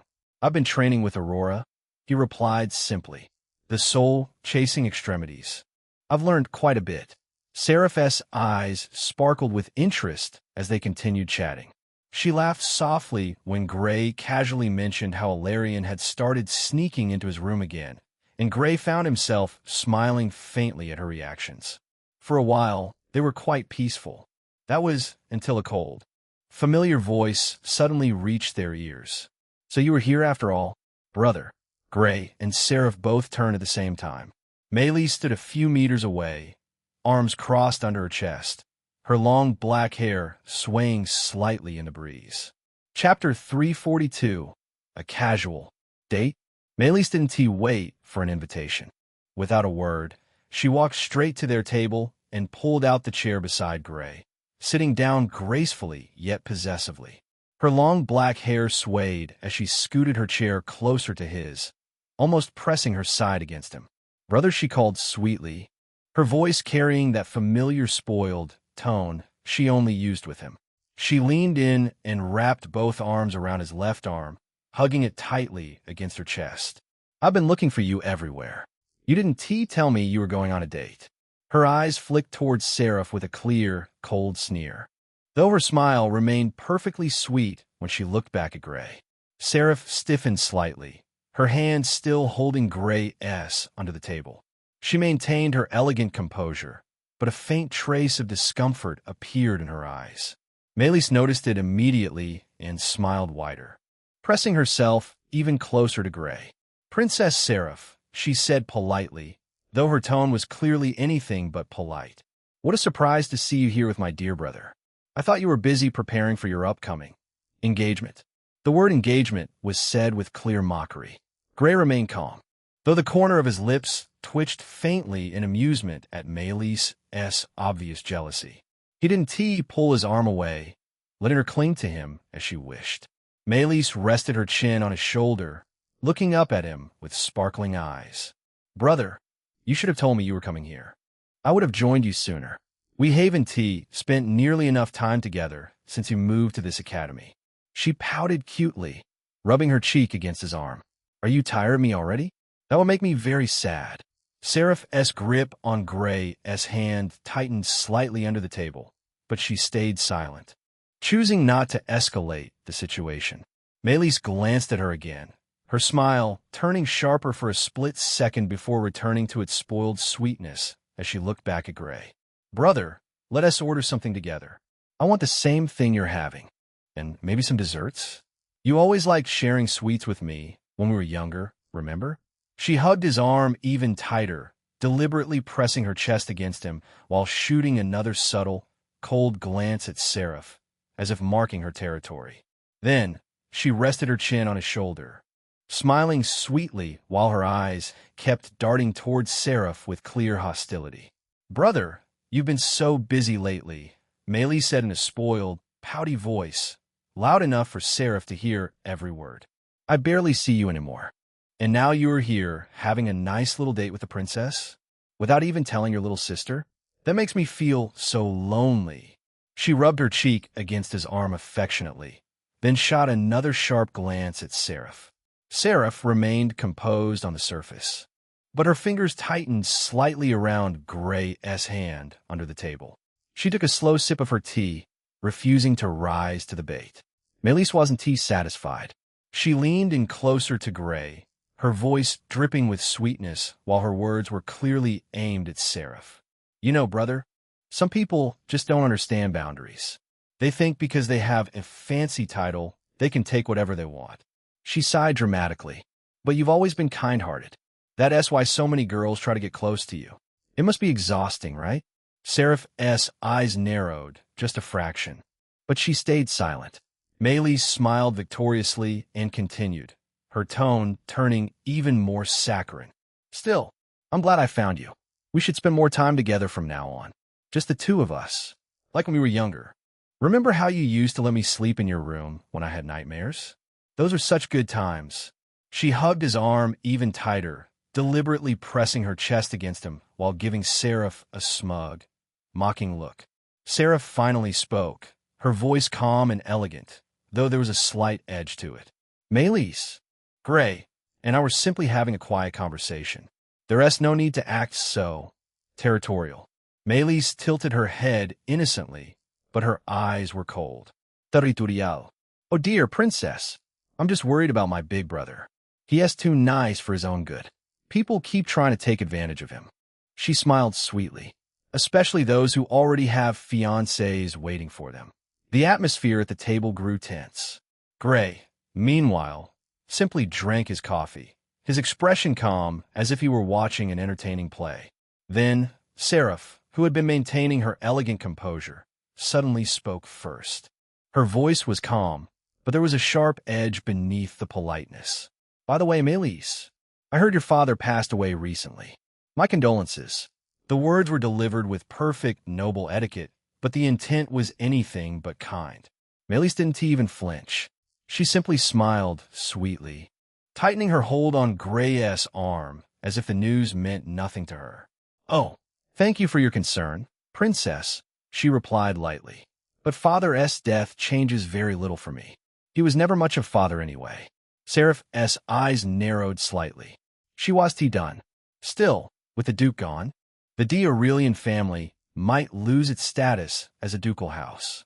Without a proper head, the emperor could easily strip the title and redistribute the lands. It would be quite the fall from grace. Melis's smile didn't waver. Instead, it grew sharper, almost predatory. You seem to have forgotten something important. Princess, she said, her voice dripping with mock pity. My elder sister, Alina, is still very much alive and well. She has already reached the sovereign realm. Do you really think the emperor would dare strip our family of its power while she stands at the head? Seraph froze. She had indeed forgotten about Alina von Aurelian, Gray, and Melis's eldest sister, the woman who had become a living legend in the empire at a shockingly young age, one of the strongest humans alive. With Alina present, the Aurelian family's power was more secure than ever. No one, not even the emperor, would casually provoke her. Seraph's lips pressed into a thin line. She had no immediate comeback, as the mention of Alina had completely shut down her line of attack. Melis smiled victoriously, leaning even more against Gray as she gently rubbed her cheek against his shoulder. See, you shouldn't worry about our family, princess. We're doing just fine. Better than fine, actually. Gray listened quietly to their exchange, his black eyes calm but thoughtful. After a moment, he turned to Melis. Are you participating in the upcoming royal banquet? Melis nodded lightly, still clinging to his arm. I'll be accompanying elder sister to represent the Aurelian family, or what remains of it, she replied. I also heard there are going to be 2 grand announcements there. Her gaze shifted meaningfully towards Seraph, the implication clear. One of those announcements was almost certainly the princess's engagement to the elven prince. Gray gave a small nod, then turned to Seraph. Can you take me to the banquet, Seraph? Huh? Seraph's eyes widened in genuine surprise. Why? And even how would I take you there? Gray tilted his head slightly, his lips curling into a teasing smile. Didn't we discuss this just a few minutes ago? Of course, as your partner. The words hung in the air, Melis froze for half a second before her entire demeanor changed. Her grip on Gray's arm tightened possessively as jealousy flared wildly in her eyes. "Partner? What do you mean by partner, brother?" Melis exclaimed, her voice rising sharply. She pulled his arm even closer to her chest, glaring at Seraph with open hostility. "Why would you need to go with her? I'm right here. I can take you. Elder sister is going too. We can all go together as a family. There is no need for you to be anyone's partner, especially not hers." She shot Seraph a venomous look before turning back to Gray with a spoiled, almost desperate pout. "Brother, you can't be serious. She is already engaged to some elf prince. Are you really going to be her escort? What will people say? They'll think you're trying to steal her away or something. And even if you were, why her? I've been by your side longer. I'm your sister. I should be the one standing next to you at important events like this." Melis's cheeks were flushed with a mix of anger and jealousy as she continued her tirade, refusing to let go of his arm. "You know how the nobles gossip. If you show up with the first princess as her partner right before her engagement is announced, it'll cause a huge scandal. Do you want that? Because I don't. I want to allow my little brother to be dragged into some messy royal love triangle. If you need a partner, take me. I'll wear the prettiest dress. I'll stay by your side the whole night. I'll even dance with you if you want. Just don't go with her." Chapter 343.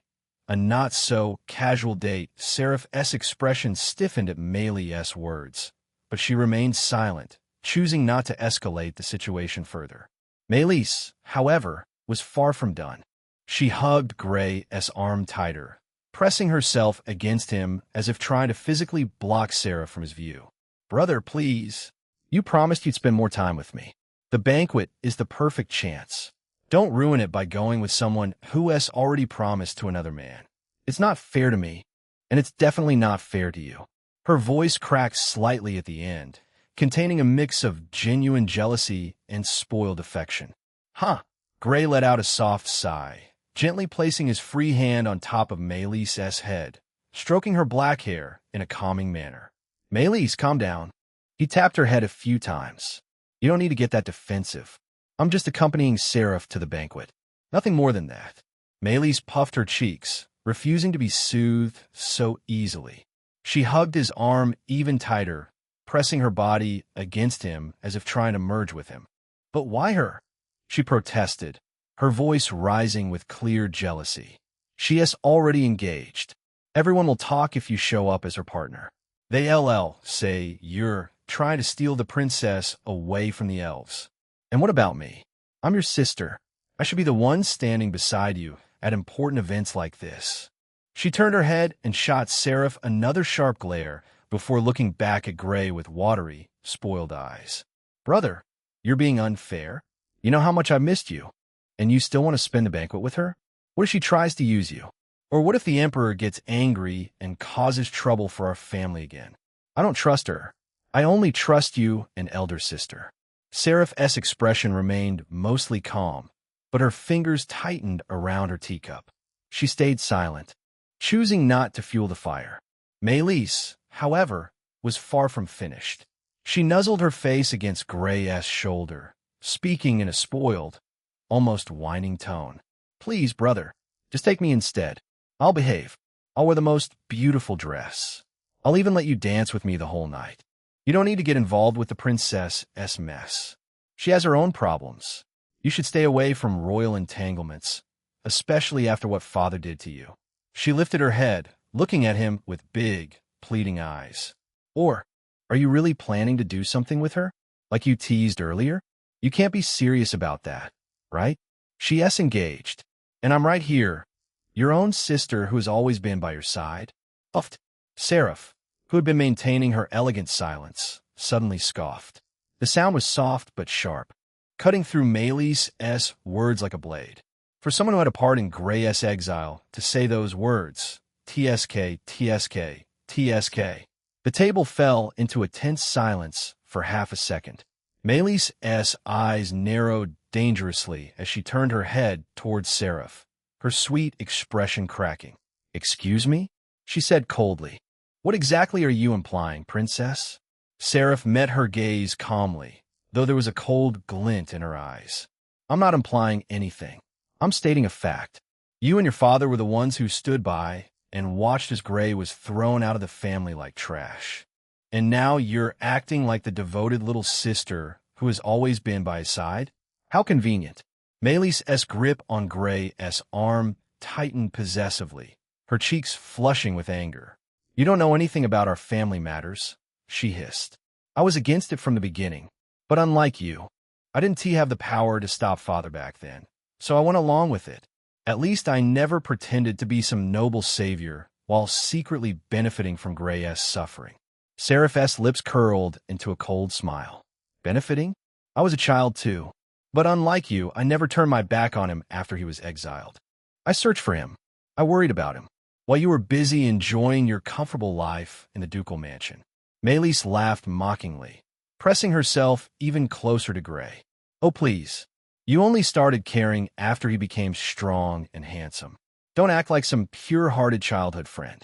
You just want him because he's useful now, just like everyone else. Seraph's eyes flashed with rare anger. And you? You only cling to him because you're scared he'll leave you behind again. The devoted sister act is getting old, Maylis. Everyone can see how jealous you are. The two girls glared at each other across the table, the air between them crackling with hostility. Slurp.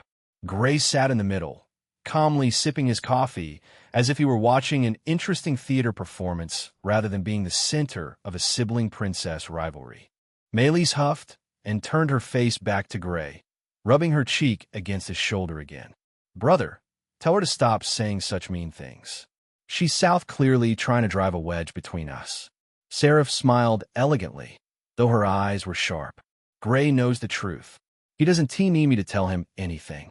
Gray watched the exchange for a few more seconds, finding the back and forth mildly entertaining at first.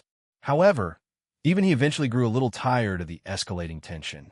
He allowed a soft sigh and finally intervened. Enough. His voice was calm, but carried undeniable authority. Both girls instantly fell silent, turning their attention to him. Gray looked at them with a neutral expression. I'll be Seraph's partner for the banquet, he stated plainly, leaving no room for argument. Maylis' eyes widened in shock and betrayal. Brother, she started, ready to protest loudly. Gray raised a hand to stop her, then leaned in close to her ear, whispering so only she could hear. I'll be with you for a whole day without even getting out of your sight. How about that? I'll also do anything you want. Maylis froze. Her brain seemed to short-circuit on the spot. A deep blush rapidly spread across her cheeks, all the way to her ears and neck. Her eyes went wide and unfocused as she processed his words. The promise of an entire day alone with him, plus anything she wanted. She opened her mouth, but no sound came out. After a few seconds of internal struggle, she lowered her flushed face, staring down at the table with a rare, embarrassed expression. Fine, she mumbled quietly, voice barely audible. But you promised. Gray nodded slightly, acknowledging her words without making a big deal out of it. The constant bickering between the two girls had gone on long enough, and it had left him genuinely hungry. He raised his hand, signaling the nearby waiter. Bring us some more food, he said calmly. Whatever is popular. Make it quick. The waiter nodded and hurried off. Gray leaned back in his chair, hoping the arrival of actual food would calm the atmosphere. He was wrong. The moment the waiter returned with a large tray of fresh dishes that showed warm pastries, sliced spirit fruits, delicate cakes, and savory finger foods, both Seraph and Maylis seemed to have the same idea at the exact same time. Seraph picked up a small fork, speared a piece of honey-glazed fruit, and brought it toward Gray's mouth with a gentle smile. Here, Gray, try this one. It's sweet, but not too heavy. Almost simultaneously, Maylis grabbed a different fork and stabbed a piece of creamy pastry, pushing it toward Gray from the other side. No, brother, you should eat this instead. It's your favorite from when we were kids. Open wide, the two forks hovered in front of Gray's face, inches apart, both girls staring at him expectantly, and at each other with clear rivalry. Gray stared at the two forks for a second, then let out a long, heavy sigh. Seriously? Sarah spoke first, her voice soft but firm. Gray should eat what he wants. I know his taste better than you do, Maylise. Maylise immediately shot back, refusing to back down. You've barely spent any real time with him lately. I grew up with him. I know exactly what he likes. Move your fork, princess. Seraph's eyes narrowed elegantly. Childhood memories don't mean you know him now. I've been paying attention to what he enjoys these days. Maylise huffed, leaning closer to Gray while still holding the fork out. Paying attention? You mean staring at him like a lovesick puppy? How cute. But I'm his sister. Blood is thicker than whatever fleeting crush you have. Fake blood, you mean? And? That just means that we can legally get married. You. The two continued bickering while still trying to feed him, their forks moving closer and closer to his mouth, as if it were competition. Gray sighed again, much louder this time. He eventually opened his mouth and accepted the piece from Sarah first, then Maylise, just to stop the immediate fighting. Both girls lit up with satisfaction for a brief moment before glaring at each other again. See? You like mine better, Sarah said softly. He ate mine faster. Maylise countered. Gray rubbed his temple, feeling a headache coming on as the two continued their petty war over who got to feed him the next bite. They really have to find something to fight over me. Huh? Chapter 344. When will this Shura field end? After the chaotic feeding session finally came to an end, the three of them left the cafe together. The afternoon sun was still bright, casting long shadows across the Academy's scenic paths. Maylise was in exceptionally good mood. She clung tightly to Gray's left arm, pressing her body against his side as they walked. Her silver hair swayed with every step, and she kept rubbing her cheek against his shoulder like a contented cat.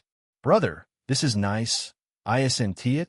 she said happily, her voice sounding sweet and spoiled. "Just the two of us walking together like this. We should do this more often." Gray didn't pull away, allowing her to cling as much as she wanted. His expression remained calm, though there was a faint trace of amusement in his eyes. Behind them, Seraph walked with a noticeably annoyed expression. Her golden hair caught the sunlight, but her lips were pressed into a thin line. This was supposed to be her date with Gray. She had finally worked up the courage to agree, only for Maylise to crash in and turn everything into a competition. Every time Maylise laughed or nuzzled closer to Gray, Seraph's annoyance grew. She walked a few steps behind them, arms crossed under her chest, shooting occasional cold glances at Maylise's back. Maylise, of course, noticed. She deliberately hugged Gray's arm tighter and spoke louder. "Brother, remember when we used to sneak out to the garden at night? You always let me hold your hand because I was scared of the dark. We should do that again sometime. Just you and me." Seraph's eye twitched. Gray remained silent, letting the two girls fight their silent war around him. The path they were walking was peaceful, lined with blooming flowers and tall trees. But the atmosphere between the three of them was anything but. Maylise suddenly looked over her shoulder at Seraph, smiling innocently. "Oh, princess, you're still here? I thought you might have somewhere important to be. Royal duties and all that." Seraph's voice was cool and elegant, though her irritation was barely hidden. "I'm perfectly fine walking with Gray. You're the one who invited herself along, Maylise." Maylise huffed and turned back to Gray, pressing herself even closer. "Don't listen to her, brother. She's just jealous because I've known you longer, right?" Maylise looked up at Gray with sparkling, expectant eyes, still clinging tightly to his left arm as they walked along the academy path. Seraph, holding his right hand, gave a soft scoff but didn't release her grip. The three of them continued walking in this awkward but strangely balanced formation until they reached a popular district just outside the main academy grounds. A lively shopping area filled with high-end boutiques, cafes, and specialty stores. Maylise suddenly perked up, her eyes lighting up as she spotted a luxurious clothing shop with elegant displays in the windows. "Brother, let us go in there," she exclaimed, tugging his arm excitedly. "I want to try on some new dresses. You can help me choose." Seraph's eyes narrowed slightly, but she didn't protest. Instead, she gently pulled Gray's right hand. "That shop has excellent taste. I was thinking of getting a new outfit for the banquet anyway. Gray, you should come with us. Gray sighed inwardly, but allowed himself to be dragged along by both girls. The shop was called Elysian Threads, a high-class boutique known for custom and imported garments made with spirit silk and enchanted fabrics. The moment they entered, a polite attendant greeted them, but Maelys and Seraph barely noticed her. They immediately began browsing the racks, occasionally shooting each other competitive glances. Maelys pulled out a beautiful crimson dress with a deep V-neckline and flowing skirts adorned with golden embroidery. "Brother, what do you think of this one?" she asked, holding it up against her body and giving a little twirl. "It matches my hair perfectly, doesn't it? It would look good on me, right?" Seraph, not to be outdone, picked an elegant midnight blue gown with silver accents and a high slit on the side that would reveal her long legs. "Gray, this one suits me better," she said calmly, though her eyes were locked on him. "The color brings out my eyes. Don't you agree?" Gray stood in the middle of the store, arms crossed, watching the two of them with a faint, resigned expression. Maelys quickly disappeared into a changing room and emerged moments later wearing the crimson dress. It hugged her figure perfectly, accentuating her curves while the flowing skirt gave her a regal, seductive look. The golden embroidery caught the light beautifully as she spun in front of Gray. "How does it look, brother?" she asked, striking a pose and batting her eyelashes. "Be honest," Seraph followed shortly after, emerging in the midnight blue gown. The fabric shimmered like starlight, the high slit showing off her toned leg with every step. She looked elegant and noble, the silver accents complementing her golden hair perfectly. "Gray?" she asked softly, turning slowly so he could see the back, which had a tasteful open design. "Which one do you prefer?" Gray rubbed his temple. "Both look good," he replied neutrally. Maelys pouted immediately. "That's not fair. You have to choose one."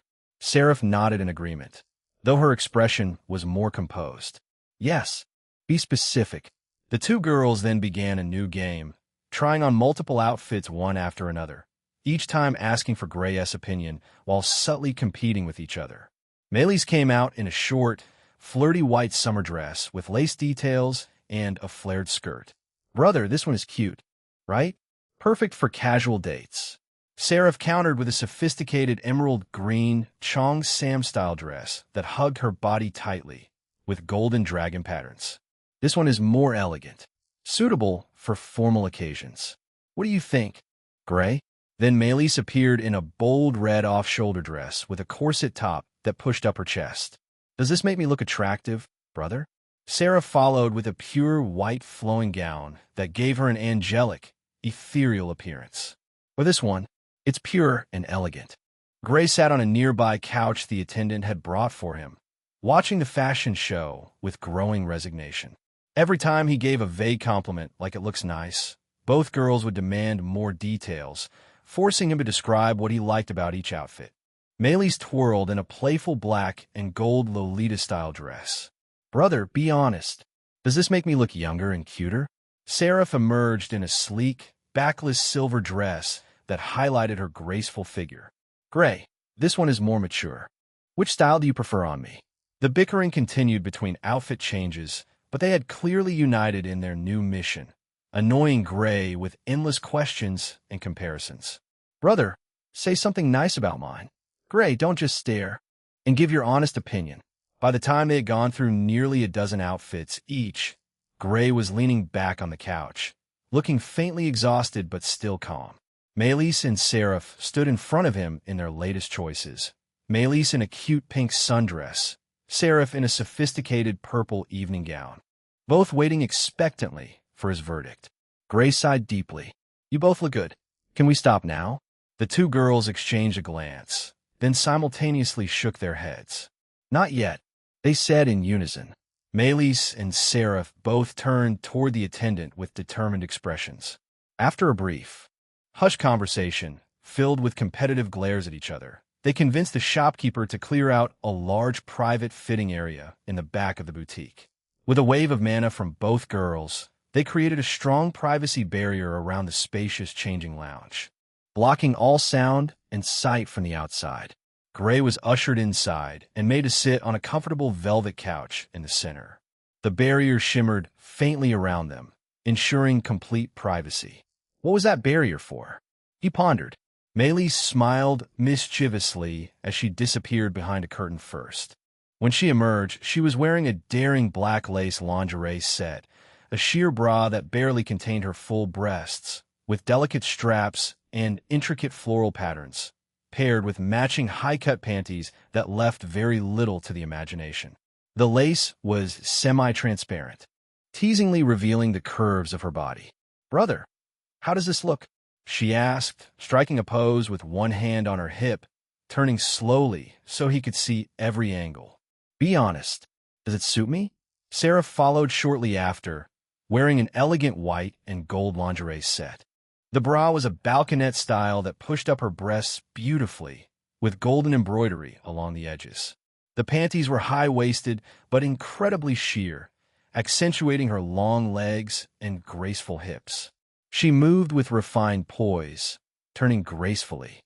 "Gray, which one do you prefer?" she asked calmly, though her cheeks had a faint blush. Seeing this scene, Gray was speechless for a second or two. These two, he sighed inwardly. When will this Shura field end? Gray couldn't help but wonder. Chapter 345. A hell that never ends. Maylis, still in her tiny red string bikini, struck another pose, pushing her chest forward slightly. "Brother, be honest. Which one looks better on me?" she asked, turning slowly so he could see the way the thin strings barely held everything in place. The red fabric contrasted beautifully with her pale skin, the triangles of cloth struggling to contain her full breasts, while the thong bottom left almost her entire ass exposed. Seraph, wearing the elegant navy blue one-piece with strategic cutouts, stood beside her with graceful poise. The swimsuit hugged her body like a second skin, the high slits on the sides revealing her long, toned legs, while the open back design showed off her smooth skin. "Gray," Seraph said calmly, though a faint blush colored her cheeks. "Tell us your true opinion. Which style suits me more?" Gray rubbed his temple for a moment, then answered honestly. "Maylis, the red bikini is very bold. It shows a lot of skin and looks sexy on you. Seraph, the navy one-piece is more elegant and highlights your figure nicely. Both look good in different ways." Maylis pouted immediately. "That's not a real answer. You have to choose one, brother." Seraph nodded in agreement, though she looked slightly pleased by his compliment. Gray sighed. "If I have to choose, the red one looks more eye-catching on Maylis. The navy one looks more refined on Seraph." Maylis beamed with satisfaction, twirling happily. "See? Brother likes mine better." Seraph's expression didn't change much, but she turned around gracefully. "Then I'll try something else." She disappeared behind the curtain again. When she emerged, she was wearing a much more revealing pure white micro bikini. "How about this one, Gray?" she asked softly, turning slowly to show every angle. The white strings contrasted beautifully with her golden hair and elegant figure. "Brother, look at mine now." Maylis instantly interrupted, posing with one hand on her hip, her body angled to show off every curve. She was wearing a daring black micro bikini. The top consisted of two tiny triangular patches of fabric connected by thin strings that barely covered her nipples. The material, so sheer it was almost transparent under the light. The bottoms were a sling-style thong that disappeared completely between her full, round-ass cheeks, leaving her hips and waist almost entirely exposed. The black color contrasted sharply with her pale skin, making her look both dangerous and seductive. She turned slowly, arching her back slightly to emphasize her chest and the smooth curve of her lower back. "This one is even bolder. What do you think?" she asked, batting her eyelashes at Gray. Gray observed both of them carefully, his expression calm, but his eyes taking in every detail. Seraph, standing beside her, was wearing a pure white micro bikini. The top was two small white triangles with delicate gold trim, struggling to contain her heavy breasts. The bottoms were equally minimal, with a tiny white thong that highlighted her long legs and graceful hips. The white fabric made her skin glow, giving her an almost angelic yet sinful appearance. Seraph, the white one makes you look pure and alluring at the same time, Gray said honestly. It suits your elegant figure. Melis, the black one, is very seductive and highlights your body well. Both are bold in different ways. Melis puffed her cheeks, clearly wanting a clearer victory. But which one do you like more on me, brother? Be specific. Seraph remained quiet, but her eyes were fixed on Gray, waiting for his answer. Gray sighed lightly. The black one makes Melis look more provocative. The white one makes Seraph look more refined and tempting. It depends on the mood. Melis smiled triumphantly and quickly disappeared behind the curtain again. When she emerged, she was wearing a bright red sling bikini. The fabric was thin and stretchy, wrapping around her body in a complex pattern that left her sides completely bare. The top barely covered her nipples, and the bottoms were a single string that vanished between her cheeks, accentuating her full ass. Brother, this one is even more daring. Look how it fits, she said, turning around and bending slightly to show the back view. Seraph changed next, coming out in a deep emerald green halter bikini. The top tied behind her neck, pushing her breasts up and together, creating deep cleavage. The bottoms had high cuts that made her legs look endlessly long, with delicate gold chains dangling from the sides. Gray, this one is more mature. What do you think? She asked, turning slowly so the chains swayed against her skin. Gray gave his opinion again. The red one makes Melis look energetic and bold, while the green one makes Seraph look sophisticated and alluring. Both suit your bodies extremely well. The cycle continued without mercy. Melis came out in a cute pink micro bikini with small white bows on the sides. The top was tiny, the bottoms even smaller, giving her a playful yet seductive look. Brother, this one is cute, right? It makes me look younger. Do you like it? Seraph appeared in a sophisticated navy blue one-piece with sheer panels along the sides and back. The fabric was semi-transparent in places, teasingly revealing skin while maintaining an elegant silhouette. Gray, this one is more elegant. Which style do you prefer? Gray answered each time with calm honesty, describing the colors, how the fabric clung to their curves, how the cuts accentuated their figures, and which aspects he found most attractive. Every compliment made both girls blush and compete harder. Melis tried on a sheer white baby doll lingerie over a white bikini, the transparent fabric flowing around her body as she moved. Brother, this one is soft and see-through. Can you see everything? Seraph countered with a black lace teddy, a one-piece lingerie piece with a deep plunging neckline, high leg cuts, and sheer panels that left almost nothing to the imagination. Gray, this one is bolder. Tell me your thoughts. They kept going for what felt like an eternity. Are you girls done? Gray couldn't help but ask, his voice carrying a hint of exhaustion. Melis poked her head out from behind the curtain with a bright smile. One more, she called cheerfully. Seraph, already back in her elegant casual dress, nodded gracefully. They'll go pay for a few bikinis I liked, she said softly, glancing at Gray with a small, satisfied smile before heading toward the counter. Gray nodded lightly and waited, leaning back on the couch. Brother, come here. Melis' voice suddenly called out from inside the changing room, sweet and playful. Gray was a little confused, but stood up and approached the curtain. Before he could say anything, a delicate hand shot out, grabbed his wrist, and pulled him inside with surprising strength. Ack! Gray groaned in pure surprise as he was yanked forward, losing his balance and landing directly on the soft carpeted floor of the spacious changing room. He blinked, regaining his vision, and suddenly felt a soft, warm weight settle on his lap. His eyes widened instantly. Melis was close, leaning over him. She was wearing what could barely be called clothing, a dark, sheer bikini set. The top was a delicate bralette-style piece with thin straps that rested on her shoulders, the nearly see-through material doing nothing to hide her full, perky breasts. Her dark pink nipples were clearly visible, stiff and pressing against the fabric, the mesh so fine that the soft, creamy skin around them was almost completely exposed. The gown part flowed down her body, but was split open at the front, revealing her flat stomach and the smooth curve of her waist. The bottoms were even more scandalous, a tiny thong made of the same sheer black mesh. The front panel so transparent that nothing was left to the imagination under the soft lighting of the changing room. Thin strings tied at her hips held the barely their garment in place, disappearing between her round, firm ass cheeks. The entire outfit was designed to look like elegant nightwear, but functioned more like erotic lingerie, leaving her body almost entirely on display.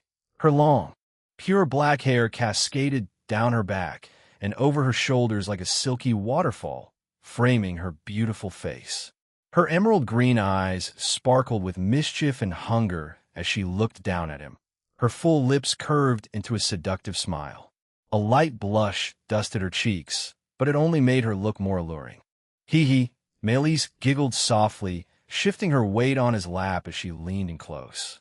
She licked her lips slowly, her tongue gliding over her lower lip in a deliberately teasing manner. "How do you like it, brother?" she whispered, her voice low and husky. Her emerald eyes filled with a strange, hungry intensity as she leaned forward, her heavy breasts swaying inches from his face. The sheer fabric of her top did nothing to hide how hard her nipples had become, brushing lightly against his chest as she moved. Chapter 346.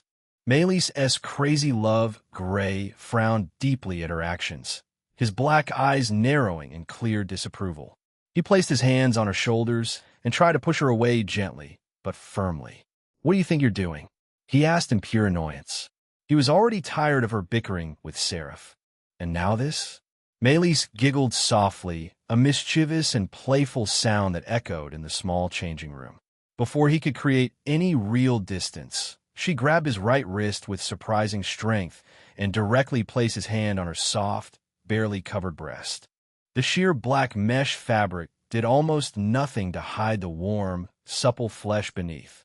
Her eyes were half-lidded with desire as she leaned closer to him. She applied pressure on his hand with her own, forcing his fingers to sink deeper into the plush softness of her tit. Gray was taken aback by the sensation.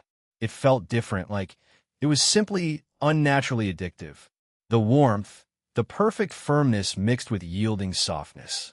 The way her skin seemed to radiate a subtle, captivating warmth. He felt compelled to hold her closer. A strange, hazy sensation spread through his body, as if her presence alone was mesmerizing. In realization, he turned to look at her face. Did you?" Melis put her index finger on his lips, silencing him with a playful smile. Her long black hair cascaded over her shoulders as she leaned in closer, her barely covered breasts pressing against his chest. "Yeah, I did eat plenty of attraction fruits," she whispered, her voice sweet and sultry. "Just enough to fully transform my body. It feels great, doesn't it?" She smiled mischievously, her left hand sliding down his torso before pulling away. "You've also grown stronger. You can't go out like this, can you?" She giggled mischievously, giving him another teasing squeeze. Gray stared at her with a weird, complicated expression. "This?" Melis didn't give him time to think. She shifted closer on his lap. She pressed close to him, the thin sheer mesh of her outfit brushing against his clothes. "Brother, don't you want to hold me closer?" she whispered, guiding his hand. "Please stay with me. And they feel really good when you touch them. I made them especially for you." Her emerald eyes were bright as she looked at him, biting her lower lip. Gray's fingers involuntarily flexed around the object in his palm. The sensation was pleasant, warm, and solid, and perfectly yielding. Melis let out a soft, needy moan, her body shivering on top of him. "MHS, just like that." She leaned in, pressing her lips against his neck, kissing and sucking gently while holding him close. "Brother, you feel so good already. Why are you staring at your little sister like that?" Looking at her strange way of acting, Gray suddenly activated his spirit eyes. His vision instantly changed as the space around him lit up with flowing lines of different colors, each one representing a different type of emotion. He looked directly at the top of Melis' head, and there was a faint pink line extending from the crown of her head straight to his own. It pulsed quite intensely, causing Gray to frown a little. She really loves me? Gray thought, a hint of doubt in his mind. He forced a bit more mana into the skill. The pink line grew slightly thicker, and now it was tinged with a trace of deeper red, which represented the color of strong lust and obsession. And she is also currently feeling lust towards me. Gray frowned slightly. Since reaching the Saint realm with spirit eyes, he had begun seeing these emotional threads clearly, colored lines that revealed how others felt toward him or themselves. Melis's thread was far stronger and more complex than he had anticipated. Since when, he couldn't help but wonder. He could understand a brother complex. But this was beyond anything he had expected. The intensity of the red in the line suggested something much more intense, much more possessive. Melis, stop, he said firmly, pushing her shoulders to create distance. I know that you like me, but this can't go on. Besides, Seraph probably already paid for her clothes, so we should get out of here. He gently but decisively pushed her off his lap, stood up, and quickly cast a cleaning charm over his clothes to freshen them. He straightened his clothing and turned toward the curtain. Why? Melis's voice stopped him cold. It was quieter than before, and much colder. The playful, spoiled tone had completely vanished, as if it had never been there, replaced by a sharper tone. Gray paused slyly. His hand was already on the curtain. Melis, why? She repeated, her voice even colder this time. She stood up slowly, the sheer black mesh of her scandalous outfit barely covering her body. Her long black hair fell messily over her shoulders, and her emerald green eyes had lost their playful sparkle. They were now fixed on him with an unsettling intensity. Why do you always push me away, brother? She whispered, taking a small step closer. I've been by your side since we were children. I waited for you even after Father exiled you. I endured everything. And now that you're finally back, you want to run off with that princess instead? Her voice trembled slightly, but the coldness remained. Do you think I don't know what you're planning with her? That silly spell to fake purity? I heard everything. You'd rather help her escape her engagement than spend time with your own sister? Melis's hands clenched at her sides, her nails digging into her palms. If she gets in the way, I'll fucking kill her if I have to. Gray's eyes narrowed. Without a word, he stepped forward, grabbed her by the waist, and pulled her close. Before she could react, he leaned down and kissed her lips softly. HMPHFF. Melis's eyes widened in shock. She tried to protest, her hands pushing weakly against his chest, but Gray didn't let her pull away. He kissed her harder, deepening the kiss as his tongue slipped past her lips, tasting her. One hand moved up to squeeze her soft, heavy breast through the sheer mesh fabric, fingers sinking into the warm flesh. His other hand slid around to rest on the small of her back as he drew her closer. MH, NNGH. Melis's protests softened into quiet sounds. Her body trembled, then slowly relaxed. Her arms rose and wrapped around his neck, pulling him closer as she finally closed her eyes and surrendered to the kiss. Her tongue shyly met his, the kiss turning deeper and more heated. Gray kept his eyes half-lidded, a cold, calculating look in them even as he continued kissing her. Not because of what she said about Seraph, as he could easily handle that, but because of the intensity of her emotions. She could potentially become a time bomb, just like Lyra. And because of that, Gray knew that he would need to change his approach towards Melis. A bit more forceful and assertive, and maybe a little perverted since her body was modeled by the fruit of attraction. He noted inwardly. Gray didn't stop. Instead, he kissed Melis harder, his tongue dominating hers as he pressed her back against the wall of the changing room. His hand squeezed her soft, heavy breast more firmly, fingers digging into the warm flesh through the sheer mesh. He drew her close as they kissed, his hand warm against her back. MH, Melis murmured against his lips, her body leaning into his. Her arms tightened around his neck, pulling him even closer as her tongue shyly submitted to his. Gray broke the kiss for a moment, breathing against her lips. You want this, don't you? He whispered. Then behave. Before she could answer, he captured her lips again, deeper this time. His hand left her breast and slid down her body. His hand slipped beneath the tiny sheer thong, his fingers grazing her skin as he drew her close. Ah! Melis gasped sharply, her body jerking against him. Gray held her close with firm, steady movements while his thumb pressed and circled gently. At the same time, he lowered his head and pressed his mouth to one of her breasts through the sheer fabric. MMPH brother. It feels so good, Melis whispered, her hips shifting as she leaned closer to him. Her long black hair was messy, her emerald eyes hazy with emotion as she looked down at him. Gray stayed close, holding her gently, the sounds filling the small changing room as she reacted to his touch. He moved to her other side, gently nuzzling the soft skin while his free hand held her close. Melis's sounds grew louder, more urgent. Her legs trembled as she stood on her tiptoes, leaning into his touch. Im close, brother. Please don't stop. Gray held her close, pulling her in tightly as he pressed firmly against her sensitive spot. He held her gently with intense pressure, his teeth grazing the sensitive bud. With a sharp cry, Melis gasped loudly. Ah! She trembled violently as her body arched, overwhelmed by the intense sensation. Her entire body shook uncontrollably, her arms tightening around his neck as she clung to him through the powerful rush of feeling. Whimpering and trembling against his shoulder, she caught her breath as Gray held her close, steadying her through the last waves of emotion until she finally relaxed against him. Only then did he slowly pull his hand away and bring his fingers near her lips. He ordered quietly. Melis, still dazed, obediently opened her mouth and took his fingers in, her expression soft. Gray watched her for a moment, then pulled his hand away and stepped back, creating distance between them. Melis leaned against the wall, legs shaky, her sheer outfit disheveled, and her body flushed with satisfaction. She looked at him with hazy, adoring eyes. Gray adjusted his clothes calmly. We're leaving, he said simply, turning toward the curtain. Chapter 347, Playing Dress Up.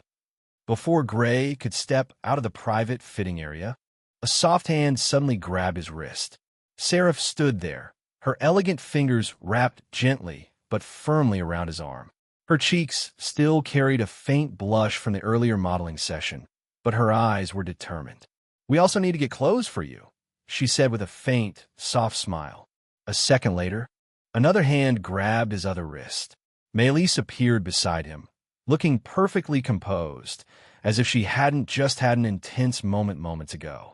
Her long black hair was neatly arranged again, and her emerald eyes sparkled with renewed energy and mischief. Unfortunately, I cannot disagree with the first princess, she added, also wearing a faint, sweet smile plastered over her face. Gray looked at both of them for a few seconds, his expression flat. Seriously? Yes. Both girls replied at the exact same time, their voices overlapping perfectly. They exchanged a quick, competitive glance before turning back to him with matching expectant looks. Fuck. Gray let out a long, tired sigh, but didn't resist as they dragged him deeper into the men's section of the boutique. The attendant, sensing the strange atmosphere, quickly brought out several high-quality outfits and disappeared discreetly behind the privacy barrier. Seraph and Melis immediately began selecting clothes for him with great enthusiasm. First, they made him try on a formal black suit with subtle silver embroidery along the lapels. The jacket was perfectly tailored, hugging his broad shoulders and lean, muscular frame. The pants were slim fit, accentuating his long legs and toned thighs. A crisp white shirt underneath contrasted beautifully with the dark fabric, and a thin silver tie completed the look. Gray, this one makes you look incredibly handsome, Seraph said softly, adjusting the tie with gentle fingers. Her eyes lingered on his chest and shoulders. It's elegant and powerful, just perfect for the royal banquet. Melis, not to be outdone, stepped closer and ran her hands down his arms, feeling the fabric. Brother looks amazing in this, she purred. Her voice sweet but possessive. The black matches your eyes and hair. It makes you look dangerous, like a noble predator. Everyone will stare at you. They made him turn around slowly, admiring him from every angle. Seraph smoothed the jacket over his back, while Melis adjusted the cuffs. Both girls touching him more than necessary. Next, they switched to a more casual but stylish outfit. A dark navy blue shirt with the top few buttons undone, revealing a hint of his toned chest, paired with slim black trousers and a stylish long coat with silver accents. The coat hung open, giving him a relaxed yet refined appearance. "Gray, this one makes you look approachable but still commanding," Seraph commented, stepping back to admire him. "The navy brings out the depth in your eyes." Melis immediately hugged his arm again, pressing herself against his side. "Brother looks so cool in this. The coat makes you look like a mysterious young master. I want to walk around the academy with you wearing this." They continued like this for a while, making him try on several more combinations. A pure white formal shirt with black vest and trousers. A casual dark gray sweater that hugged his muscular torso. An elegant dark red coat with gold buttons that gave him a regal, noble aura. Every time he changed, both girls watched him intently, commenting on how each piece accentuated his figure, his broad shoulders, his narrow waist, his long legs, and the sharp, handsome lines of his face.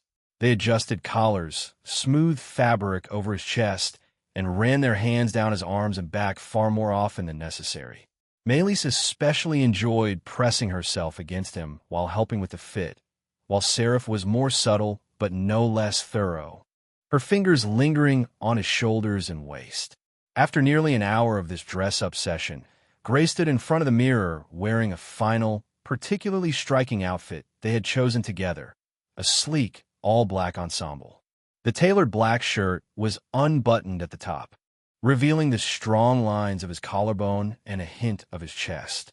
The slim black pants hugged his legs perfectly, and a long, high-quality black coat with subtle silver embroidery along the edges completed the look. The coat was open, flowing slightly as he moved, giving him an aura of quiet power and elegance. Seraph and Melis stood on either side of him, both looking extremely satisfied. "Gray, you look incredibly handsome in this," Seraph whispered, her cheeks slightly pink as she adjusted the collar of his shirt. Melis hugged his arm tightly, pressing her body against him. "Brother looks perfect, like a king. Everyone will be jealous when they see you wearing this." Gray looked at his reflection for a moment, then sighed. "I'll take this one." Both girls smiled brightly, clearly pleased with the result. After the long and exhausting dress-up session finally concluded, the three of them left the private fitting area. Seraph had already selected a few elegant pieces for herself, while Melis had gathered an impressive pile of the outfits she had tried on, especially the more revealing and daring ones. Melis happily paid for everything herself, waving off any attempt from Gray or Seraph to contribute. She handed over a generous amount of gold coins with a bright, innocent-looking smile, but inside her mind, her thoughts were anything but innocent. As the attendant wrapped the clothes, Melis's emerald green eyes glazed over slightly with a happy, ecstatic smile creeping across her face. "Hee, brother wearing that black suit. The moment we're alone, I'll tackle him onto the bed with a grin. He'll start unbuttoning that crisp white shirt, admiring how good he looks as each one comes undone. Then I'll tear the rest off with my bare hands, buttons flying everywhere. I'll embrace him passionately while he's still half-dressed in that elegant suit, pulling at the fabric as I move close against him, whispering his name, or that dark coat. I'll make him keep it on while I pull him close, then press him against the wall and cling to him from behind, grasping at the expensive fabric until it's in shreds. His strong body underneath, all those fancy clothes completely at my mercy." The fantasy made her thighs press together subtly, a faint blush coloring her cheeks as a dreamy, almost Yandere-like smile stayed plastered on her face. "Yes, I'll collect all these outfits just for us." She finished paying and turned back to Gray with that same sweet, innocent smile, as if her thoughts hadn't just been entirely on him. "All done. Shall we go?" "Brother?" Seraph gave Melis a suspicious side-eye, clearly sensing something was off, but Melis simply clung to Gray's arm again, pressing her body against him as they finally left the boutique. Melis was still happily clinging to Gray's arm, humming softly to herself with that dreamy, ecstatic smile, when a faint ringing sound suddenly came from her pocket. Her communication stone was vibrating fiercely. Melis's expression changed instantly. She pulled the small glowing stone out, glanced at it, and her face contorted in pure displeasure. Her emerald green eyes narrowed, lips pressing into a thin line. "I need to take this," she muttered. She reluctantly released Gray's arm and walked a few steps away to a quieter corner of the street, answering the call with clear irritation in her posture. Gray and Seraph waited. From the side, Gray could see Melis's face growing more and more annoyed as she spoke in low, sharp tones. Whatever the conversation was about, it clearly ruined her mood. After a minute or two, Melis ended the call and walked back toward them, her expression still sour. "Unfortunately, I have to go," she said, clearly unhappy. "Elder sister needs me for something urgent." Seraph, who had been quiet the whole time, couldn't hide the bright, satisfied smile that spread across her face. Her silver hair seemed to glow a little brighter under the sunlight. Melis noticed it immediately and scoffed. "TCH, don't look so happy, princess. This isn't over." She turned back to Gray, her expression softening instantly. She stepped close, stood on her tiptoes, and planted a quick but affectionate kiss on his cheek. "I'll see you later, brother," she whispered sweetly, giving his hand one last squeeze before hopping away with light steps, though her shoulders were still tense from the call. Gray watched her retreating figure for a few moments, then turned to Seraph. "What shall we do now?" he asked calmly.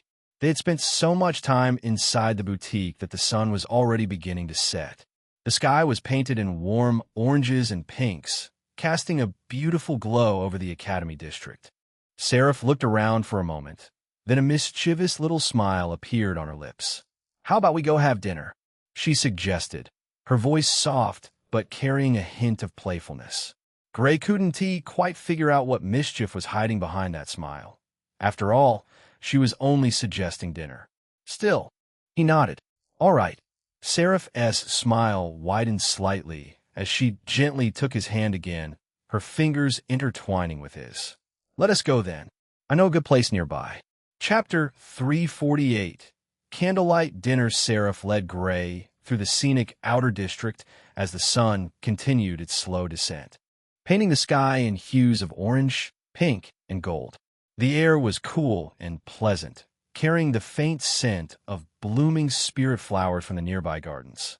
Seraph's hand remained gently intertwined with his, her fingers occasionally squeezing his as they walked.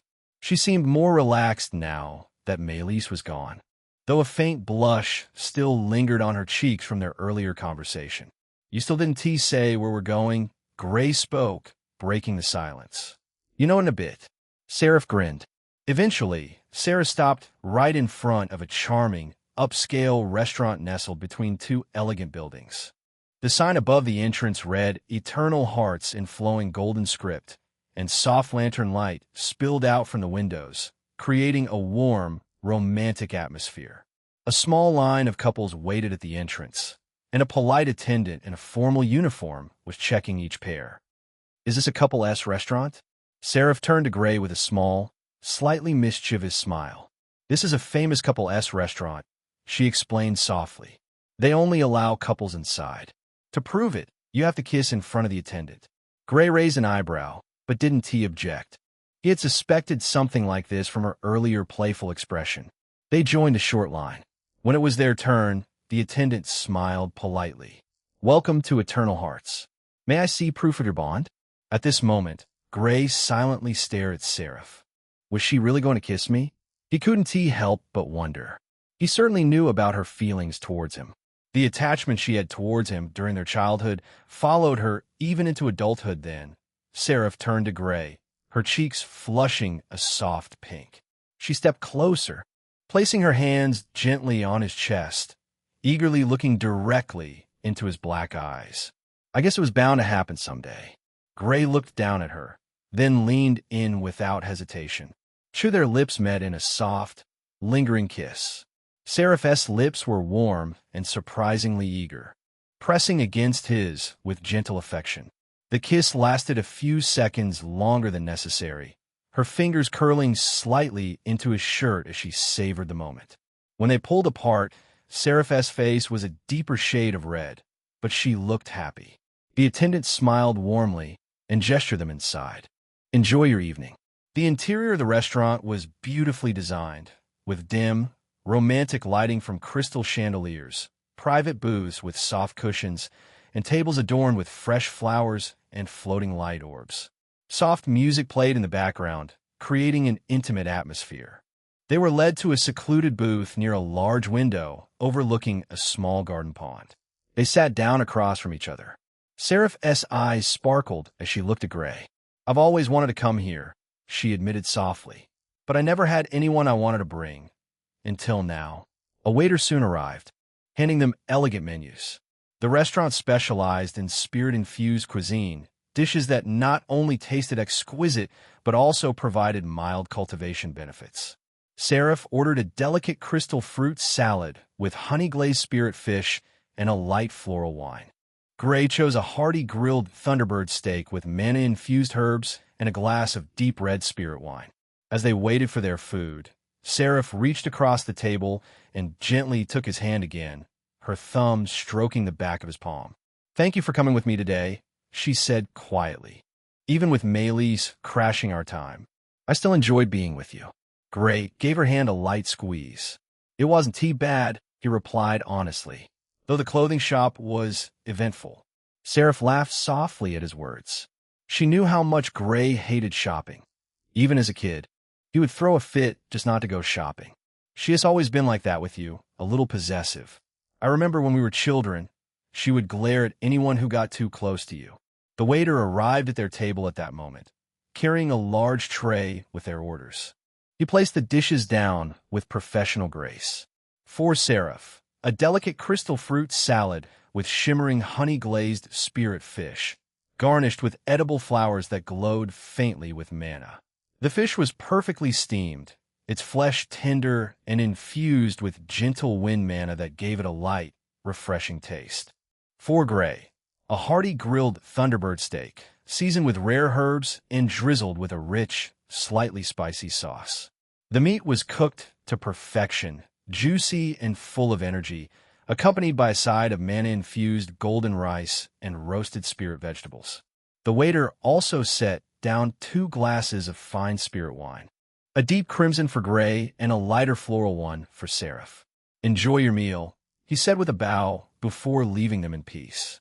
Seraph picked up her fork and took a small bite of the fish, her eyes lighting up at the flavor. This is really good, she said softly. The spirit fish is so tender. Try some of yours. Gray, it looks delicious. Gray cut a piece of the Thunderbird steak and ate it. The meat was rich and flavorful, the herbs enhancing the natural energy within it. He nodded in approval. It's good, he replied. They ate for a few moments in comfortable silence before Seraph spoke again, her voice gentle. About the royal banquet, it's going to be a big event. Almost all the major noble families will be attending.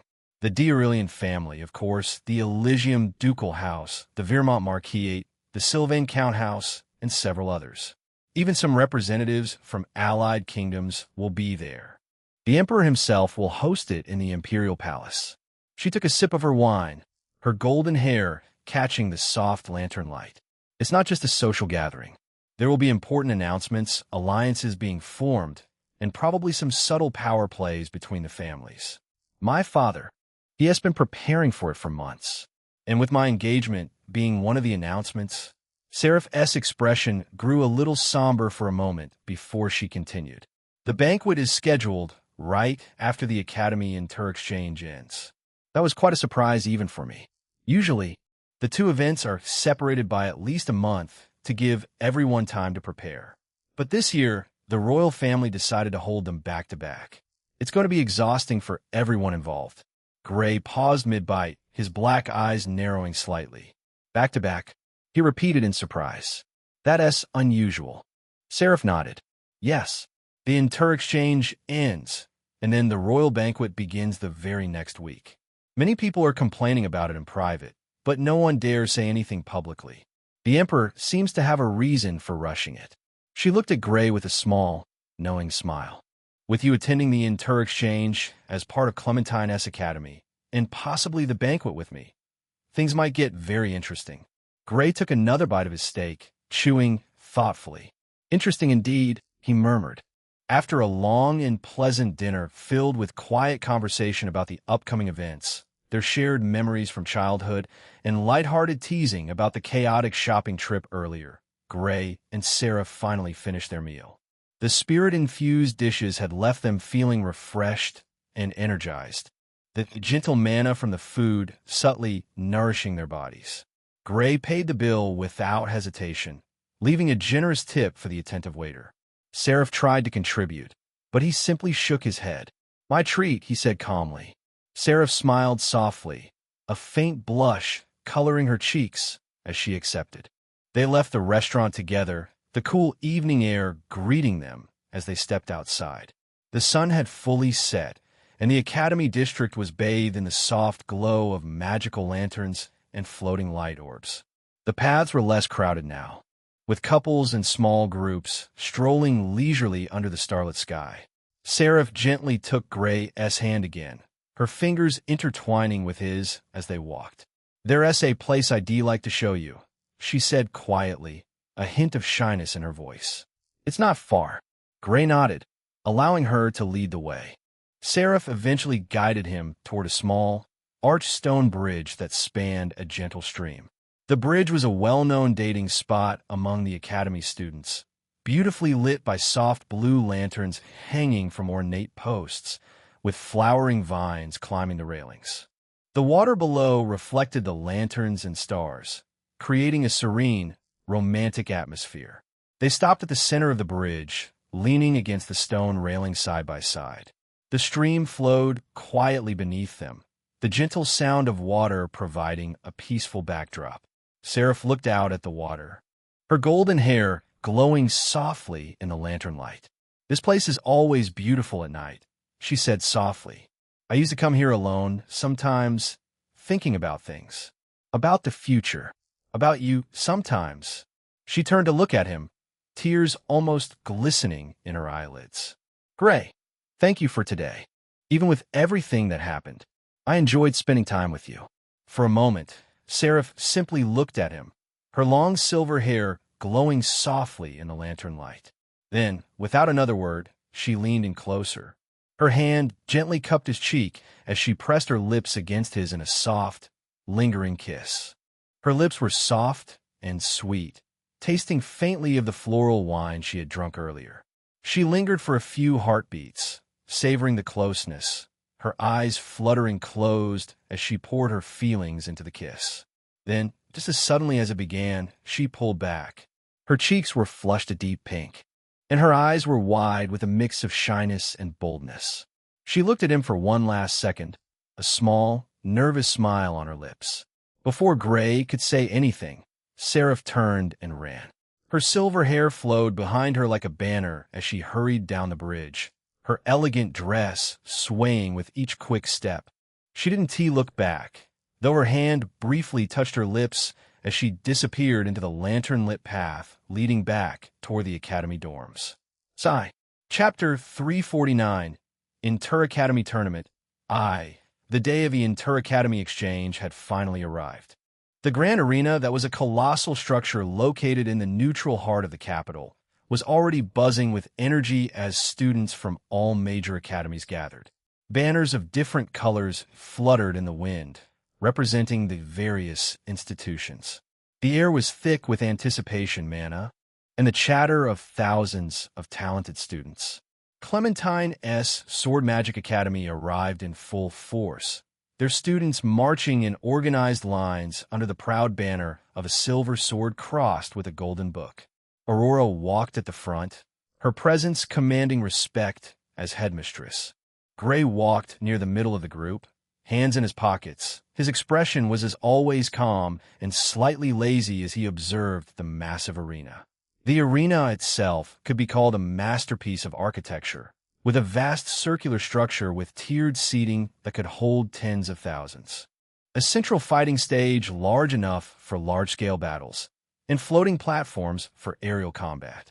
Flags from every academy hung from the high rafters, creating a colorful yet intimidating sight.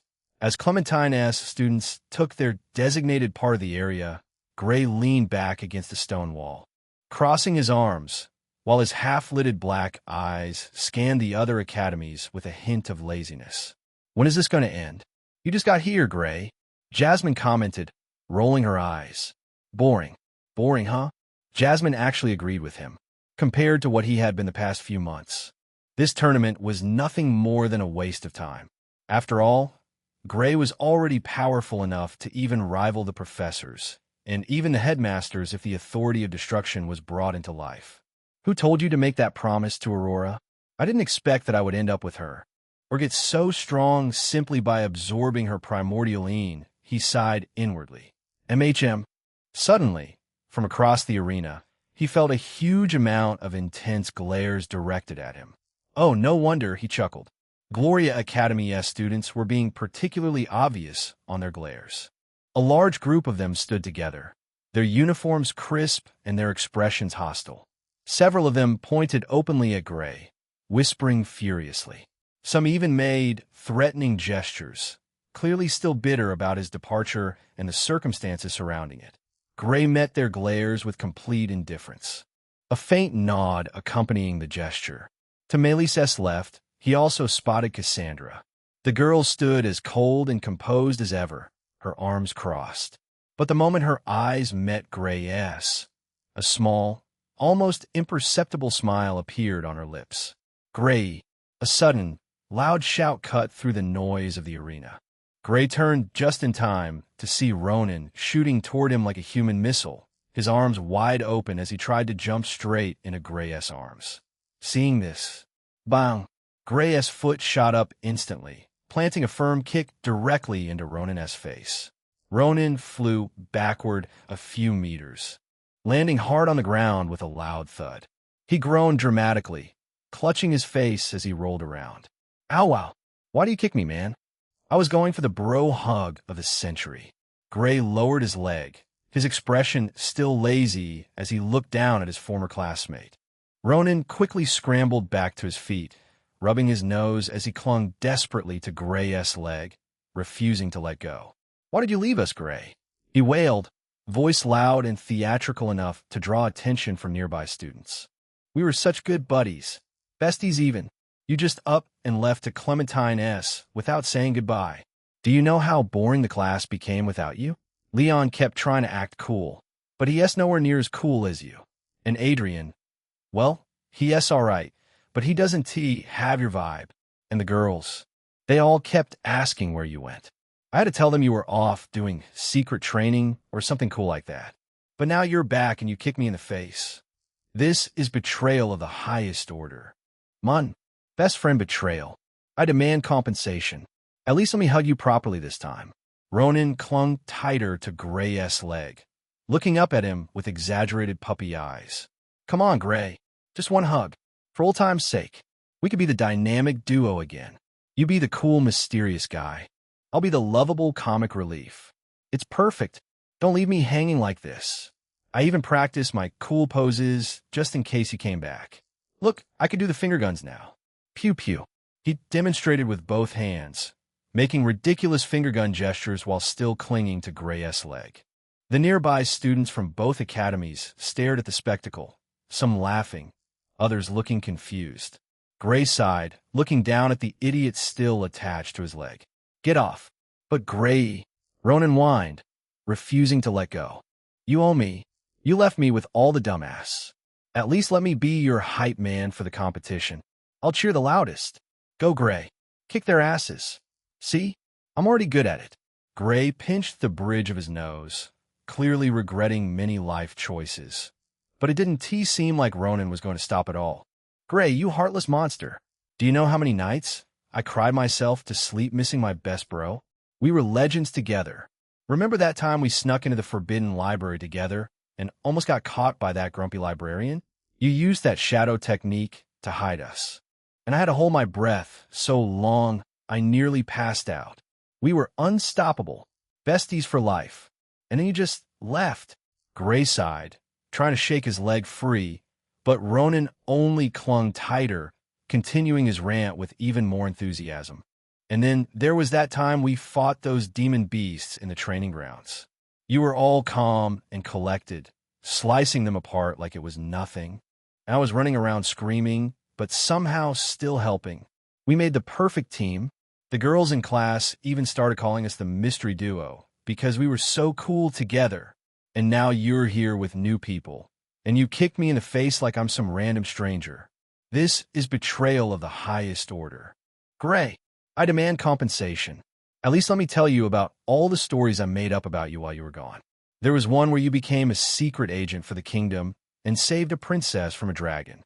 Oh wait, that one might have been inspired by the princess standing right there. Before Ronan could continue, more figures began approaching from the Gloria Academy side. Celine was the first to break away from the group. The hidden half-mermaid, as usually graceful demeanor cracked as she spotted Gray. Her light blue hair swayed as she practically ran over, her eyes sparkling with unrestrained joy. She wore the standard Gloria Academy uniform, but there was an unmistakable glow about her, likely from her hidden mermaid heritage. Gray, she called out, her voice full of happiness as she reached him. Without hesitation, she threw her arms around him in a tight hug, pressing close. I missed you so much.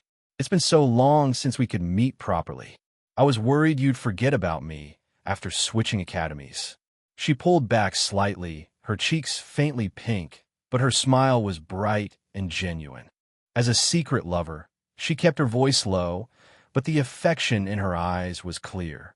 I've been training hard, hoping I could show you how much stronger I've gotten. When I heard you'd be here for the exchange, I couldn't wait to see you again. Selena followed close behind, her dark blue ponytail bouncing as she walked with confident steps. She gave Gray a small, warm smile. Selena had always been straightforward about her feelings, and the time apart had clearly made her miss him deeply. Gray, she said softly, standing beside Celine. It's good to see you. The academy felt different without you around. I missed our talks and our matches. I got a lot stronger too. Maybe we can spar again sometime soon? Her blue eyes held a quiet longing, but she kept her composure better than Celine. Then came Claire. The once shy girl had undergone a noticeable change. Her previous timid nature was gone, replaced by a confident stride as she walked straight up to Gray. Without a word, she wrapped her arms around his neck, pulling him into a close embrace. Her body pressed against his as she hugged him tightly. Her face buried briefly in his shoulder before she pulled back just enough to look at him. Gray, we've finally met again. You have no idea how much I missed you. Gray blinked in genuine surprise. After all, the only day he had seen Claire acting so confident and intimate to him was when she was drunk. It seems that she really had changed after that night. Adrian and Leon remained in the background, not approaching.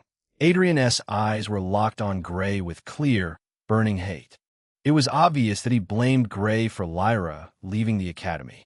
Leon stood beside him with his arms crossed, maintaining a neutral expression. Gray noticed the looks, but didn't react outwardly. Then, Ronan continued his dramatic monologue, refusing to let go of Gray's leg. Seriously, man, you can't just abandon your best bro like that. We had plans. Remember when we talked about forming our own team after graduation? Ronan, Gray finally said, cutting him off with a calm but firm tone. Let go of my leg before I kick you again. Ronan pouted, but slowly released his grip, standing up and dusting himself off dramatically. Fine. But I'm not done talking. There are so many stories I need to tell you. Chapter 350. Inter Academy Tournament 2. Like the time before Ronan could continue his endless yap, a powerful voice echoed across the grand arena. Please assemble with your academy representatives immediately. No de las. The arena erupted into organized chaos as students from every academy began moving toward their assigned areas. Banners fluttered as groups reformed, the excitement and tension in the air becoming almost palpable. Ronan groaned dramatically, still trying to cling to Gray's sleeve. "No, we were just getting to the good part. I had at least 5 more stories ready. The time we fought the giant slime monster. The time I almost won a bet against Leon. The time." Gray simply placed a hand on Ronan's head and pushed him gently, but firmly toward the Gloria Academy group. "Go. We'll talk later."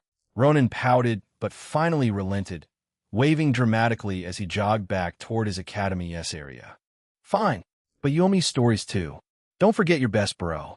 Celine gave Gray one last warm smile and a quick, discreet squeeze of his hand before following. "See you on the field," she whispered. Selena nodded with a small, confident smile. "Looking forward to seeing you compete, Gray." Claire, still surprisingly bold, gave him a quick hug. "Don't hold back out there," she said with a wink.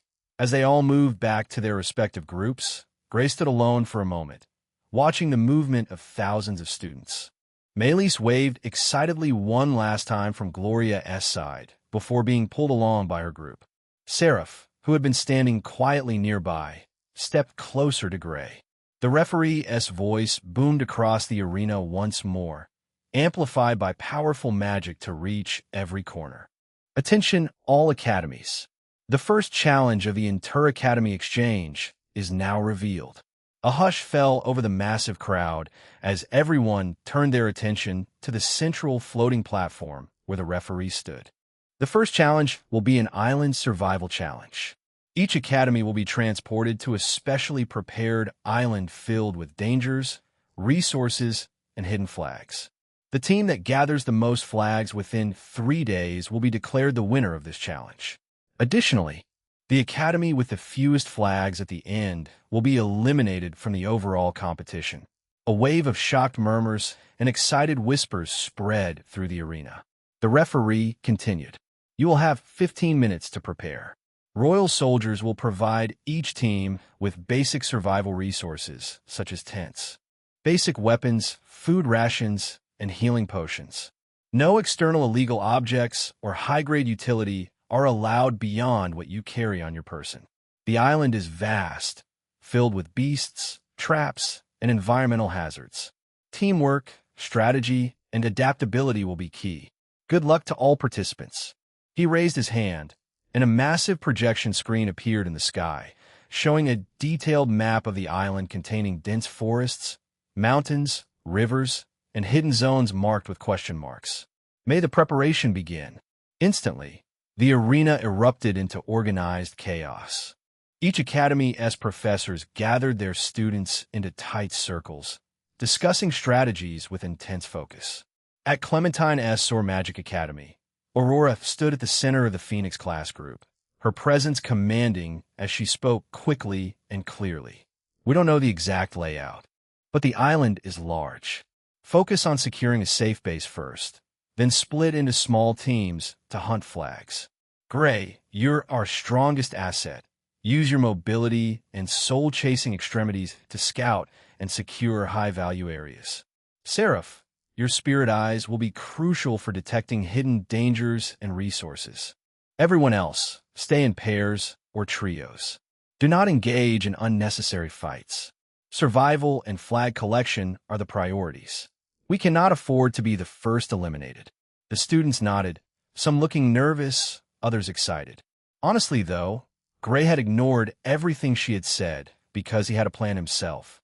Meanwhile, at Gloria Academy, Headmistress Gloria was speaking with similar intensity to her students, including Maylise, Cassandra, Celine, Selena, Claire, Ronan, Adrian, and Leon. "Stay focused. We have strong talents. Use them wisely. Maylise, your gravity magic will be useful for crowd control and quick flag grabs. Cassandra, your soul weapon is going to be extremely important.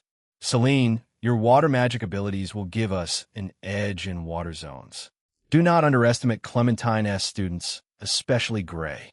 He is dangerous. Avoid direct confrontation with him unless necessary. Ronan, still rubbing his face from Gray's earlier kick, grinned despite the pain. "Don't worry, headmistress. I'll be the best support ever. I'll cheer everyone on and tell funny stories to keep morale high." Adrian remained silent, his eyes cold as he glanced toward Gray's group. Leon stood with his arms crossed, looking confident but tense. Across the arena, other academies were doing the same, strategizing, assigning roles, and preparing mentally for the unknown island. The 15 minutes passed quickly. Royal soldiers began distributing the basic resources: sturdy backpacks with tents, basic weapons, dried food, water skins, and low-grade healing potions. Each academy received the same standard kit, ensuring extreme fairness. As the time ticked down, the referee's voice rang out again. "Preparation time is over. All participants, prepare for transport to the island." Massive teleportation arrays lit up across the arena floor. Students from all academies stepped onto their designated circles, the air humming with powerful spatial magic. Swoosh! The teleportation magic activated with a brilliant flash of light. The world around Gray blurred for a brief moment, the grand arena disappearing in an instant as spatial energy enveloped him and the rest of Clementine's students. When the light faded, Gray found himself standing on soft, sandy ground. The air was warm and humid, carrying the salty scent of the sea and the rich aroma of dense jungle vegetation. Tall palm trees and thick tropical foliage surrounded them, with the sound of distant waves crashing against the shore and the occasional cry of exotic birds filling the air. Each academy had been sent to a different corner of the massive island, all wearing the academy's uniform with minor variations based on their class specialties. This challenge was divided strictly by year. Only the second years from each academy were participating in this particular trial. The first years, third years, and fourth years were elsewhere, likely facing their own challenges or waiting their turn. Of course, elimination worked on a per-year basis. If the first year of Clementine S was eliminated, it didn't automatically eliminate the second, third, or fourth years. The academy as a whole would only be fully eliminated if all 4 years failed their respective challenges. Conversely, as long as even 1 year survived and performed well, it could carry the entire academy's overall standing. Gray had been assigned as the overall leader for Clementine's second-year students by Aurora before the teleport. It was a natural choice. His strength and reputation made him the obvious pick. The problem was, Gray didn't want to bother with this at all. Commanding 200 students, coordinating strategies, and babysitting a large group sounded like a massive headache. He was far more interested in simply eliminating the other students. After all, if you killed someone in this challenge, they wouldn't actually die. They would just be permanently eliminated from the tournament, unable to return even if their year somehow advanced. This was another important mechanic of the event. An eliminated student was out for good, regardless of their year's performance. Since there were 200 students to command, Gray directly spoke out, his voice carrying clearly across the beach area thanks to a simple amplification spell. Divide yourselves into groups. The size can be whatever you want. After that, choose a leader for that same group. You guys have 5 minutes. Instantly, the whole second year obediently started forming groups. Students moved quickly, some forming tight-knit teams of 4 or 5, others creating larger squads of 10 or more. Though, the Phoenix class, the elite class that contained all the female talents of the second year, was particularly noticeable. Nearly all 49 girls in the class were blatantly staring at Gray with shimmering, hopeful eyes. It was clear they wanted to be part of Gray's personal group. Gray sighed inwardly. He didn't exactly want to command 49 people directly. That would be exhausting. So, he gave a helpless gaze towards Seraph, who understood instantly what he meant. She smiled faintly and stepped forward, taking charge of organizing the Phoenix class girls into smaller, manageable teams while ensuring Gray's own group remained small and efficient. The 5 minutes passed quickly. By the end, the second-year students had formed roughly 30 groups of varying sizes. Gray ended up with a core team of 7: himself, Seraph, and 5 other reliable students who were skilled in scouting, combat, and support. The rest of the academy was ready to move out under their chosen leaders.